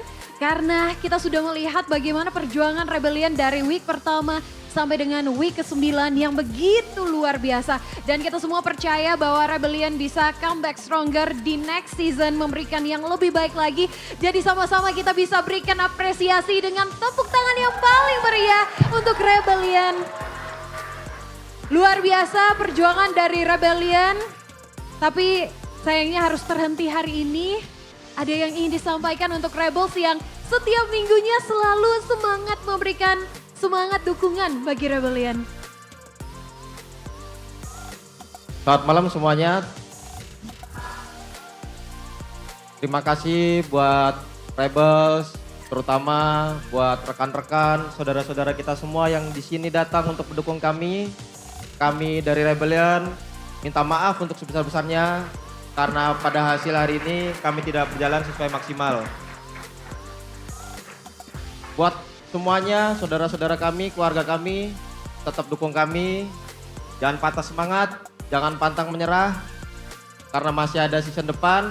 Dan saya yakin di sini mewakili dari Rebellion Esport, di season depan kita akan menggila, kita akan lebih baik lagi. Terima kasih. Dari teman-teman player, ada yang ingin disampaikan?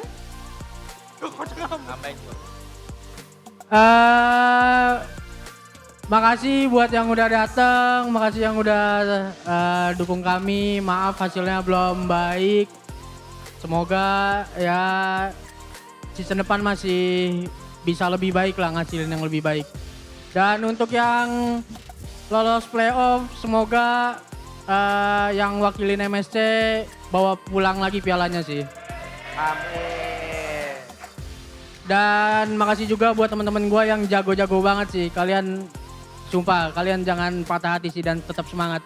Kalian jago semuanya. Setuju ya? Semua Rebellion jago-jago semua ya, hebat-hebat. Ada lagi yang ingin disampaikan? Ya, buat Rebels yang udah datang, buat keluarga ataupun teman-teman, gue berterima kasih kalian selalu dukung kita. Dan gue juga meminta maaf ya untuk hasil yang kurang maksimal. Tapi kita udah berusaha, kita juga udah bekerja keras, kita coba udah lakuin yang terbaik. Cuman memang hasilnya belum cukup baik aja.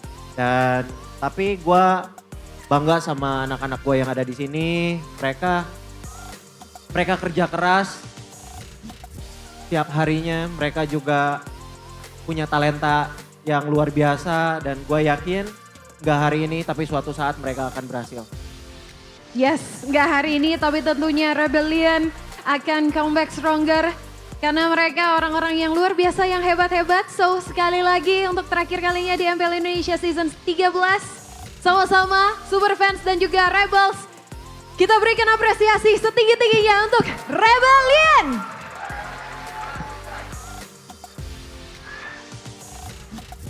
Terima kasih sekali lagi untuk perjuangannya Rebellion. Kalian luar biasa.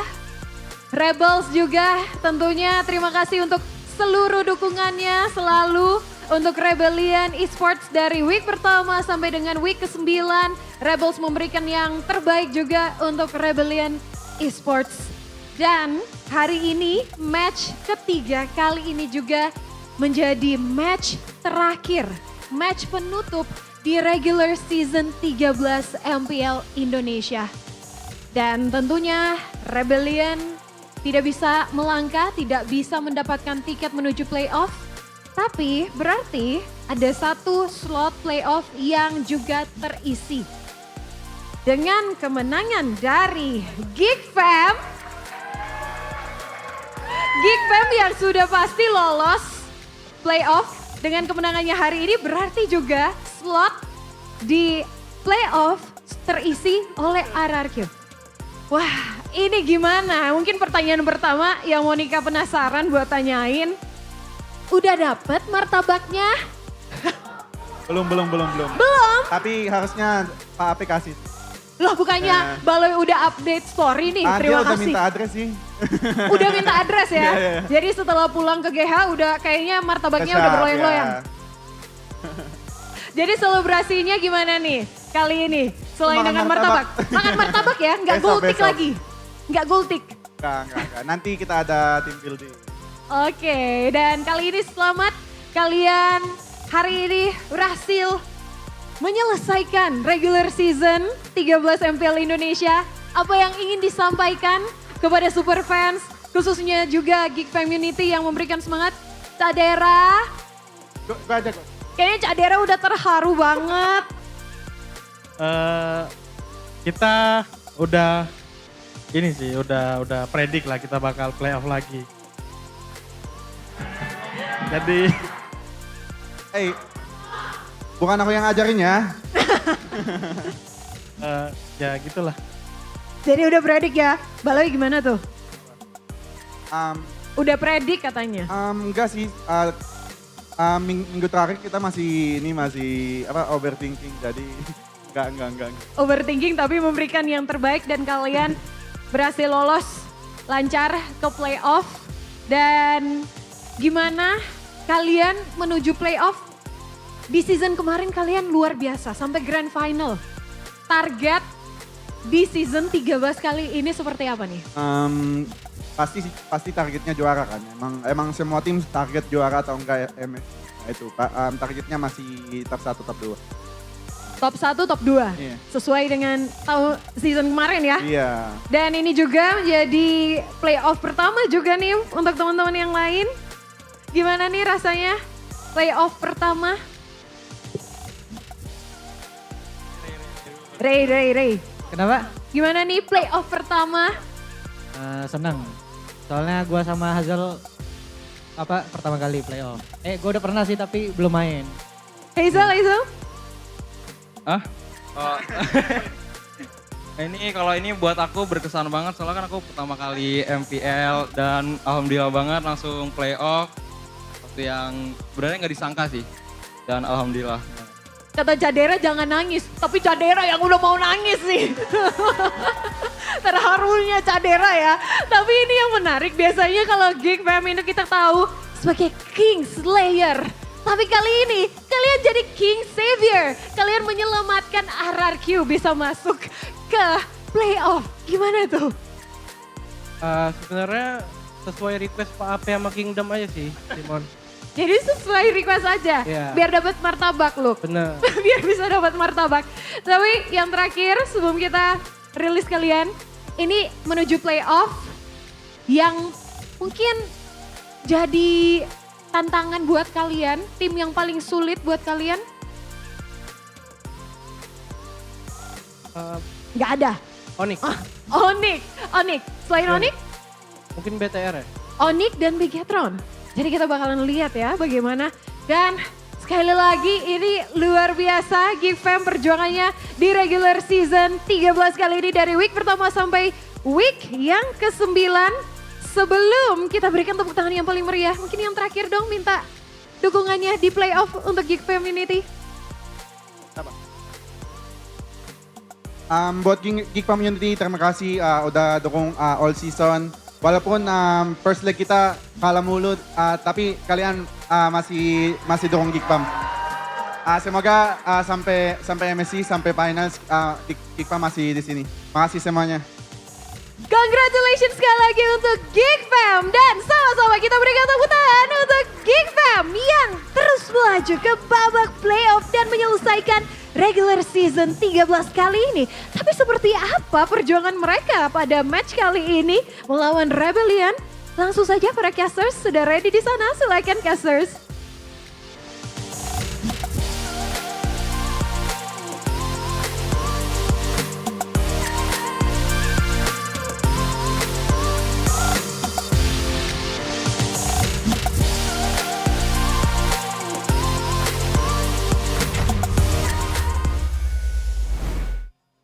See, after that, I don't know whether to hype things up for like all the other teams that made it to playoffs. I wanted to do that, and then we get that final scene of Cars like crying in the corner of the They couch. snuck in like a sad scene. Exactly, in like the middle of a Vincent comedy movie. going like that. Like, what am I supposed to do here? It's a bittersweet ending, man, but the ending is not here just yet. The ending will come after the playoffs. So for you guys, yes, the 6 teams have been confirmed for Congratulations. playoffs. Congratulations. We have Bigetron, Onyx, Evos, Aura. No, Geek Evos. Geek Evos, Aura. RRQ. RRQ. Okay. But let's not get ahead of ourselves. MVP, player of the match for this game. Luke. With his custom jersey. Geek Aura Evos RRQ. Geek Aura Evos RRQ. That's the standard. Yep. Well, on the Barretts, usually we see agility with the Wilderness Blessing, but he went for tenacity because he knows it's about to be a brawl. And he was such a nuisance because, again, Rebellion really seems like they want to overrun and just ran through Geek Fam and their front line. But Luke says, no, I'm blocking everything. I'm taking everything. And if you focus too much on me, you lose everything as well. And that's the EXP lane Barats that has been just rising in popularity right here. Even though back in the beginning of the season, it really seems like it wasn't really that good of an idea. It's such a good flicks. Flicks? Did I say flicks? Flicks. Flicks. It is a good flicks. It's a good flex too, you know? I meant flex. Guys, I'm sorry. I meant flex. Yeah. You can flex it to 3 different positions. You're right. Are we just waiting on the Barats? Wait, the 3? Yeah. Jungle XP and what? You just gotta be creative. Roam. Technically 5 then. You know, if you want to be creative, you can play it everywhere. That's not creative, that's crazy. Okay, I see. But Luke from the start of the game, I think he really stopped things from getting too crazy, right? With that 2-man pull. And it's not just the pull, it's the pressure, it's how long he was able to survive in the turtle pit in the first engagement as well. There was a moment there it seemed like, whoa, Rebellion are gonna take control, but Boloyski, man, he finds D. And look at the decisiveness, right? And for Hazel, the fact that he can just be that dangerous, it's such a short amount of time. That's what's crazy. And Luke, by the way, I believe was able to get D with the Daytona's welcome at least 3 times this game. And that is a feat in its own right. But this was the beginning here. It was not the beginning, but it was the cleanup crew at work. Hazel? Yeah. So slick. He's always in these So short sly. points, man. Like, his cables, the AoE damage just came through all the time. Then obviously Marky, this one, the aggressive entropy. They just knew that his team has the momentum with the Death Hammer's advantage for the side of Rebellion. They just go at it. And you can see that Rebellion are desperately just trying to stop them, stop the wave. It doesn't matter. They get demolished in the end there. They do. 14 minutes. Oh man. Dream Rebellion. I don't know. I'm a little bit of a softie when it comes to this point, so like the recalls, I would have enjoyed that like mid-season, but at that point I felt like it was a bit too much, but okay, we get it. I understand. I can see that. I can see that, but I can also see the other side of it Yeah. where people are like, yeah! Especially the people who want RQ to make it playoffs, or the Geek fans are probably like, yeah, recall, you know? I guess. You know, not everyone, but some people for sure appreciate the hype, the moment. But especially here on Desk, it's just always such a tough time. Even as we were breaking this down, you know, you do notice the small things that Rebellion were able to do, like the fights they were able to get, the fact that they did get a composition that can out-damage Geek Fam when it comes to a full-on front-to-back. But as a counter to that, Geek Fam just said, okay, then no front-to-backs for you. We'll leave Luke to take the brunt of the damage. And when you're all focused on the front-to-back, quote-unquote, with a boy just outputting the damage as well as the utility, Hazel will come in and just assassinate you, quite literally. You don't even see him coming sometimes, and they're just taken out. And we already talked about the difference, even in game number 2 here, with the difference in damage from damage type from Geek Fam, right? There's physical and there's magical. Same kind of idea here. The fact that Marky is now on a magical damage hero, there's another source of damage that makes D just so confused on how he wants to itemize around this. Because technically he already reached his power spike, but at that point, there was nothing that he could do, right? Did you want to respect Hazel's damage? Did you want to respect Marky's damage? Yeah, it's the same problem all over again, right? Do you want to go and build for Luke, or do you want to go build for Marky from game 2? So tough. But this time it is Hazel, and it's still Marky. And Marky, man, even though he hasn't been playing for such a long time, it seems like oh, this is so scary for Geek now. They technically have 2 super subs now, right? For playoffs. They were able to do so much with just 1 super sub. Hey, Hazel, is he going to be the super sub for playoffs? And they can have so many ways to really play around with this, because it's not just, okay, we're in a tough spot, swap. They can swap, right? And immediately their opponents are like, okay, hang on. Is this an assassin coming through? But Hazel doesn't only play the assassins. So now they can be used as an extra layer of mind game.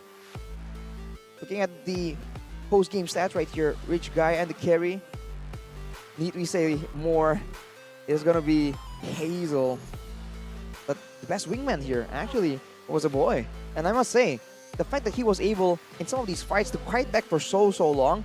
There was one fight where Cars was really trying to get at him, and he was able to just buy so much time, layer the card control that he has, and it kind of baits out Rebellion, and again takes attention away from the other carries. So I think Geek Fam are great at just identifying the focus of their opponents and trying to play around with that to try and get them when they least expect it. I just want to give a shout out to a boy. I don't think we've talked about him this series, but one of the similarities between a boy and Belois is they were both respect banned by Rebellion 3 times in a row, okay? It was always Chip, Helcrit, and Faramis, Chip, Helcrit, and Faramis, Chip, Helcrit, and Faramis. So even with the Faramis taken off the board, I mean, a boy still did really good, not just on the Valentinas, not just on the short-range heroes, but he was also really good and reliable on the Vexana, these long-range ones. But let's take a look at the golden moment now by UBS. Temenin gue sini Ada satu. godot, ada godot. Jangan semua guys. Dia bisa burst Lord, dia bisa burst gue. OTW gue. Lihat guys. Aman gue guys. Aman jatuh gigit. Udah gigit. Gue Drop guys. Gue tunggu Elwan ya. Gue gak bisa. Gak ada gigit. Mati gak ada flicker. Nice. Mati gak ada flicker. Kalau dia mau orang bisa end kita. Ya lu lihat ya, masih mau kontes Sabar ya. guys, tunggu gue guys. Aman cepetin aja, cepetin. Lu mundur lagi deh. Nice one guys. Ada merah. Ada imo gua? Dia mau nyoba Dia masih mau nyoba ya? Ada imo gua guys. Ayo. Ada imo gua.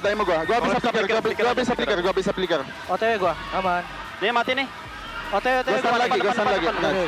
Nice. Ayo main delete aja guys. Berapa ulti lo Ki? Low banget. Orangin. Ayo. Gua tahan orang gua. Depan. Gua ulti. Udah ini.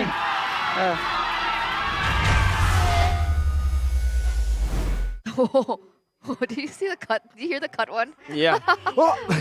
Okay. The roars before the So that's what geeks sound like. That's not Like what bulls are like "Marr," and then we have the tigers that are roar, and then So we have very- geek that's like very weak tiger. That's definitely not what I expected the geeks to sound like. But hey, I would argue against it, but we just heard it, right? So Yeah. technically, there's no argument to be made. You have to make the cut noise though, right? Like, ha! Oh yeah. Yeah. Those are the geeks catching themselves. Oh, we are smarter than that. We're civilized. We're civilized. We're geeks. We don't like confrontation. Okay. And yes, spam, recall. Recall. RQ. You're right. There's spammed so many of the RQ That was so emotes funny, actually. every time. Even from game one, by the way. Yeah. I guess they were playing into it, right? Considering the whole context, the whole situation. Some people might think it's a bit extra, but you know, contextually, it makes a lot of sense as a joke. Even the whole pre-match segment was like, Beloy, we saw your story. You got a lot of DMs apparently, and like, RQ were just rooting for you. What do you think? And he's like, yeah, we've been getting like so many comments supporting Geek and stuff like that. You have to wonder, right? How many boxes of Martabugs are gonna make their way Can to I have Geek some? Fam? You know Like, what? are they sending it to the gaming house or to the venue? It better be to the venue because Better be to the venue. you know everybody would love free Martabak, right? Yeah, I'd love some too. Absolutely. But you know, now I have a question. So everyone watching who is an RQ fan, who's part of the kingdom, you guys were rooting for Geek Fam today. You guys were like, oh, biggest Geek Fam fans. But in the playoffs, Geek will be meeting RQ on day one. So, You know, I've is never been this a big going to fan. be short-lived? I've never been a fan of Geek Fam, honestly. The instant switch up, the duality of Wait, is that man. confirmed? It should be according to your calculations, right? I think, okay, so it's 3-6, 4-5. That's the matchup usually, right? 3-6, third place versus sixth place, fourth place versus fifth place. Usually. If they change it, maybe we'll get something different. I mean, So- if that's the case, then that's so ironic. That is like poetic for Rebellion. It's almost like Geek are choosing, like, okay, who do we want to go up against? We can have our options true. here. That's true. It's literally the kind of sway they had over the situation. Exactly. Okay, we're getting confirmation. We're going to take a look at the standings, ladies and gentlemen, one more time before the playoffs. So here they are, standings presented to you by the official tournament smartphone Samsung Galaxy S24 series. Okay, yeah, net game win 19, Bigatron, we get it. Let's take a little recap here. Bigatron Alpha #1, followed by Onyx. We have Geek in third place. Fourth is Aura, Evos, and there it is, Rebellion old spot has been taken over by the Kingdom, by RQ. Unfortunate situation, but again, the thrill and the agony. It's a great day for the 6 teams that have been Wait. confirmed. But what? Sorry to cut you off, but are these 3 teams the teams that don't have any imports? Yes. Oh my Absolutely. lord. 0 imports for Rebellion, Alter Ego, and Dewa. Oh man. You caught it. Yes, that is absolutely true, Eternal. Yeah, we're gonna get it. We're gonna get those comments. Anyway, don't forget, ladies and gentlemen, that every week we do have the Rookie and the Player of the Week votes. We are still gonna have one for week number 9, and for those of you who forgot or missed it, the Rookie of the Week will be chosen by their performance statistics on the current week. The definition is that they have to be playing MPL and have never played in any previous MPLs or official leagues. The voting process, 2 teams. We have the team of the observer team and the caster teams. Each get 1 vote. From observers, they get 2. And so all that is calculated the same way with the Player of the Week with a different criteria. But my main question is, who do you think stood out the most this week? Rookie or player? Just person. Not rookie, not player, just anyone. Who was your big standout? Just to be fair, I feel it's going to be a bit like unfair because some matches just get a lot more focus, especially this week. Just saying. Okay. So can I answer? Rookie of the Week, for sure. It's Clockun for me, actually. But Annabelle did amazing, too. I saw Arashi also voted for... What did you vote for? Annabelle, right? I believe I voted for Annabelle as well. Okay, we have this random person's comment, by the way. Overshadowed by Gukun in the first few weeks, but toward the end, he shows his teeth. Improving so much, definitely full of potential. Who's this? You sound exactly like this person. You sound exactly like this person. Really? This random person. Do you know her? She has the same name as you. A-Turn. A-E. Turner. Oh no, you're A-Thurna. Don't do that. I see the typos in the live chat and stuff. It's either Eterna or Eterna. Yeah. Eterna. It's okay, guys. Okay, Player of the Week. I voted for Skylar personally. I think it'll be Skylar, though I voted for a different person. Okay. All right, well, under constant pressure, he shows adaptability by expanding his hero pool and arguably carrying his team even harder than before in some of these games. That's the way I saw it, right? I'm fully aware that some people might think, or I might have my own, biases, influences, but that's the way I saw the situation. I must say, he's been under a lot of pressure and he has a lot of things. He's been working so hard since the beginning of the season. So I think it's just impressive that we're seeing, again, like a bit more improvement, a bit more evolution here from Skylar. I think we're going to just see as well. I really hope we get to see the MVP standings after this as well, because I think it'll be quite close between Eman and Skylar after this Player of the Week for Skylar. But let's take a look at the list of the MPL awards for Season 13 first. Regular Season MVP, Finals MVP, First Team Award, Second Team Award, Rookie of the Season, Most Improved Player, Coaching Team of the Season, ID and English, Best Talent, Best Teammate, Dream Team Awards, which will be completely fan vote, and also Outstanding Media Contribution Awards, which will also be completely fan vote. So does that mean the rest aren't completely fan voted? No, there will be more like criteria, but there will also be fan votes, I believe. For all of them? I just really hope for regulars, for finals, no. For finals, it'll just be like votes amongst the voting committee. Talents and observers. Okay. And yeah. But regular season MVP, it's like, I really hope they look at the points, no vote. We'll see. Because last season it was still by vote, right? Yeah. I think that will be, very interesting situation to see unfold. But right now, Eterna, is it time? What's time? Playoff bracket. Time. Oh my god, you're right. It's happening! It's Geek and RRQ in match number 1 of the playoffs. Oh my lord, the twist continues, ladies and gentlemen. For match 2, we have 4 at Evos. Ooh, that's also a rematch. Yeah. Spicy matches there. These are such good matches, man. Can we just skip 2 weeks? Can we just get here, man? Because even for match 1 right there, just saying, if RRQ somehow pull up a victory, even though they're the underdogs, that's gonna look so tragic for Geek as well. So there is no easy match without tension, without drama here in MPL ID Season 13 playoffs. I don't know what to expect. Me neither. Honestly, I don't. How could you? at this point, right, they have 2 weeks to prepare as well. They have a lot of time to dig deep, try to read each other. But yes, the RQ fans, I wonder if the switch up will happen instantly, right now. Oh, wait. So the first 2 match already sends 2 people home. Yeah, yes. Exactly. So we'll have 2 teams sent home on the first day, and then it'll continue. Oh. It's unfortunate for some of these teams, but that's the way it is.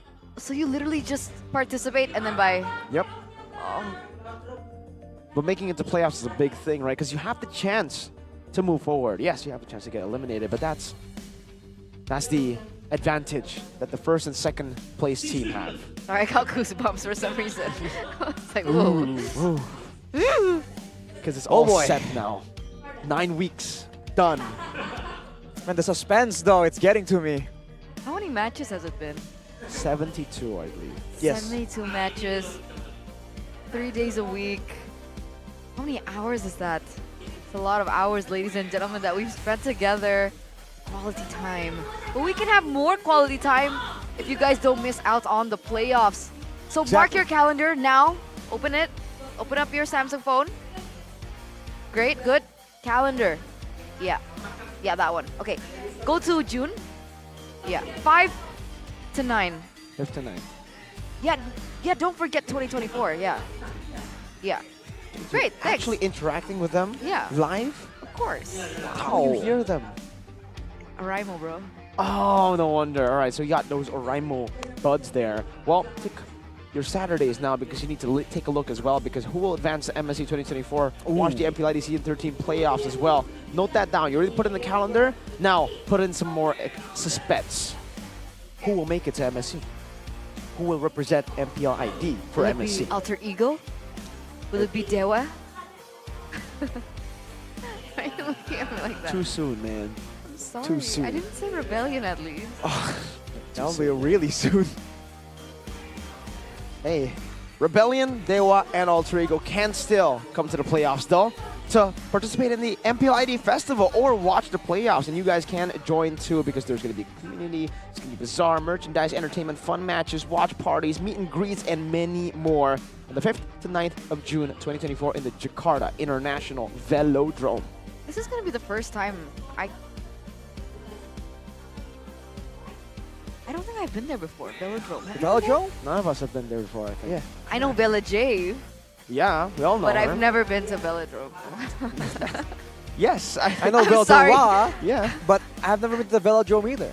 Yeah, I know Veldora. But do you know about the MCNC happening No. in the Velodrome? I don't. No? No. Well, if What is you this? are you a Magic What is Chess that? player? Yes. Are you a Magic Chess player? Yes. Yeah, you. Yes. Why are you answering for that? I'm helping. Okay. Then you guys can participate in the Magic Chess National Championship that will be held on the 5th to 9th of June 2024 at the Velodrome International Jakarta Stadium. You're going to be up against Professor KB though, so come prepared. He'll be casting though, so you'll have a chance. So If you he'll be guys- multitasking. If you guys want tips, just watch his streams and then just like copy. Look at his build. Yeah. Okay. And then find like the counter to that. There's so much online. And then Just KB give will you find a tips. way to adapt. He's the future. That's true though. Don't know. Can't help you. I tried. Sorry guys. Okay. You know you can't help everyone. Can't please everyone. What was that? We're just waiting for you, Eterna, to take this gimmick of Magic Chess to a whole new level. But why don't you take MLBB to another level now? Ooh. How? SPS. Snapdragon Pro Series Season. Is it 4 now? MLBB 5. 2024. Oh, it's 5 If I'm not mistaken, it's 5. for MLBB. Go ahead, check it out, ladies and gentlemen. It will be right here. You can follow all the socials earlier down below for you guys. Check on the dates, which teams will be coming out. Or you can just look at the screen. Very easy right now to see the invited teams for the Open Finals of Season 5 APAC. You know, if you guys are like Alter Champs or you're like the Devil United fans, it's okay. No playoffs, no problem. You still got SPS, bro. It's never over. There's always something going on. That's the beauty of MLBB, man. Never a dull moment. Never a dull moment indeed. Ladies and gentlemen, to the very end, it has been a wild ride. But don't worry, ladies and gentlemen, you might be wondering, what do I do in the next 2 weeks? What am I supposed to do? There's no MPL on the weekends anymore. We're just waiting for playoffs. Don't worry, because for those of you who guys are students and you guys are interested in esports, you guys can register for the MDL CSR program 2024. Get the opportunity for mentorship with expert mentors in esports, internship opportunities at partner companies of MLBB Esports Indonesia, and of course, internship opportunities from Moonton Cares straight up. So don't forget to scan the QR code down to register, because who knows, you guys could be here next season, right? You can either be on the desk, you could even be backstage helping out the crew, production. So many people are involved, and all you guys get to see is this, but you guys have no idea behind the scenes. There's production team, animators, we have 3D artists, designers. We got script writers, cameramen. There's so many different roles that you guys can fill in, and you guys can get a chance to do that with the MDL CSR program. All you need to do is scan the QR code, and you guys can get a chance, man, an opportunity. Don't wait, let it pass by. No, don't. Don't let it slip away. Seize like the Eminem moment. says. Exactly. I was about to go there, but I forgot the lyrics. Exactly. Lose yourself to the music. That's what we're talking about. Nice. Mom spaghetti.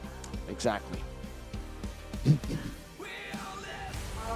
Where did Mom Spaghetti come from? What's from that song? Eterna. You don't know? I don't know the song. Oh my goodness. We are gonna introduce Eterna. But I think we are gonna throw to a break first, ladies and gentlemen. A break? A break It's for done. 2 weeks. No. It's a break. Don't call it the end. Not yet. You're right. I can't you're right, accept the end. Okay. So ladies and gentlemen, we are gonna go on a 2-week break before we head into the playoffs. Thank you so much for tuning in with us. Thank you so much for enjoying this ride with us. The ups and downs, the tears, the sweat, the blood. Thank you so much. We'll see you during the playoffs. Me, Eterna, we have Mirko, as well as Arashi, signing out for today. It's making me sad. See you in 2 weeks, ladies and gentlemen. Because MPL ID Season 13, we own this.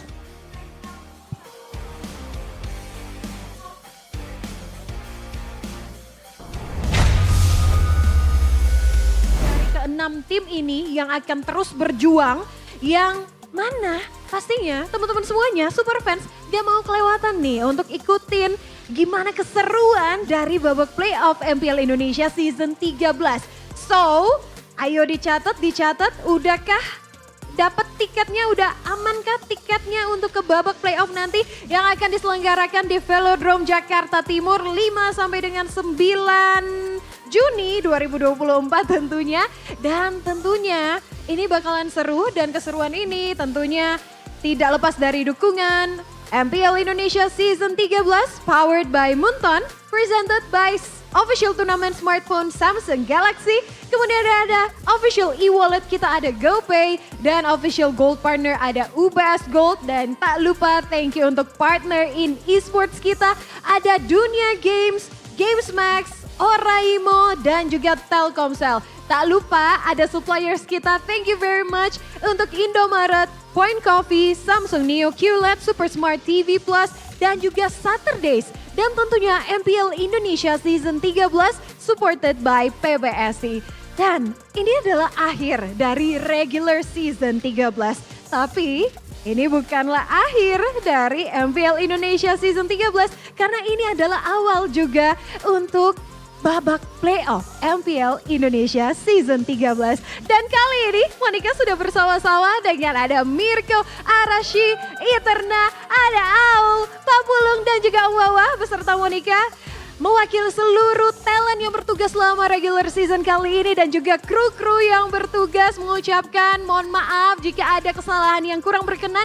Dan terima kasih untuk dukungannya sepanjang MPL Indonesia Season 13 regular season. Sampai jumpa di playoff MPL Indonesia Season 13. Bye-bye, we all this!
dan terus berlari, terus ke arah puncak tertinggi. Ku takkan berhenti, hanya sampai di sini. Kemenangan abadi menang. We won't miss, we all this, we won't miss. Saatnya beraksi, jalani ambisi, aku kan menyawa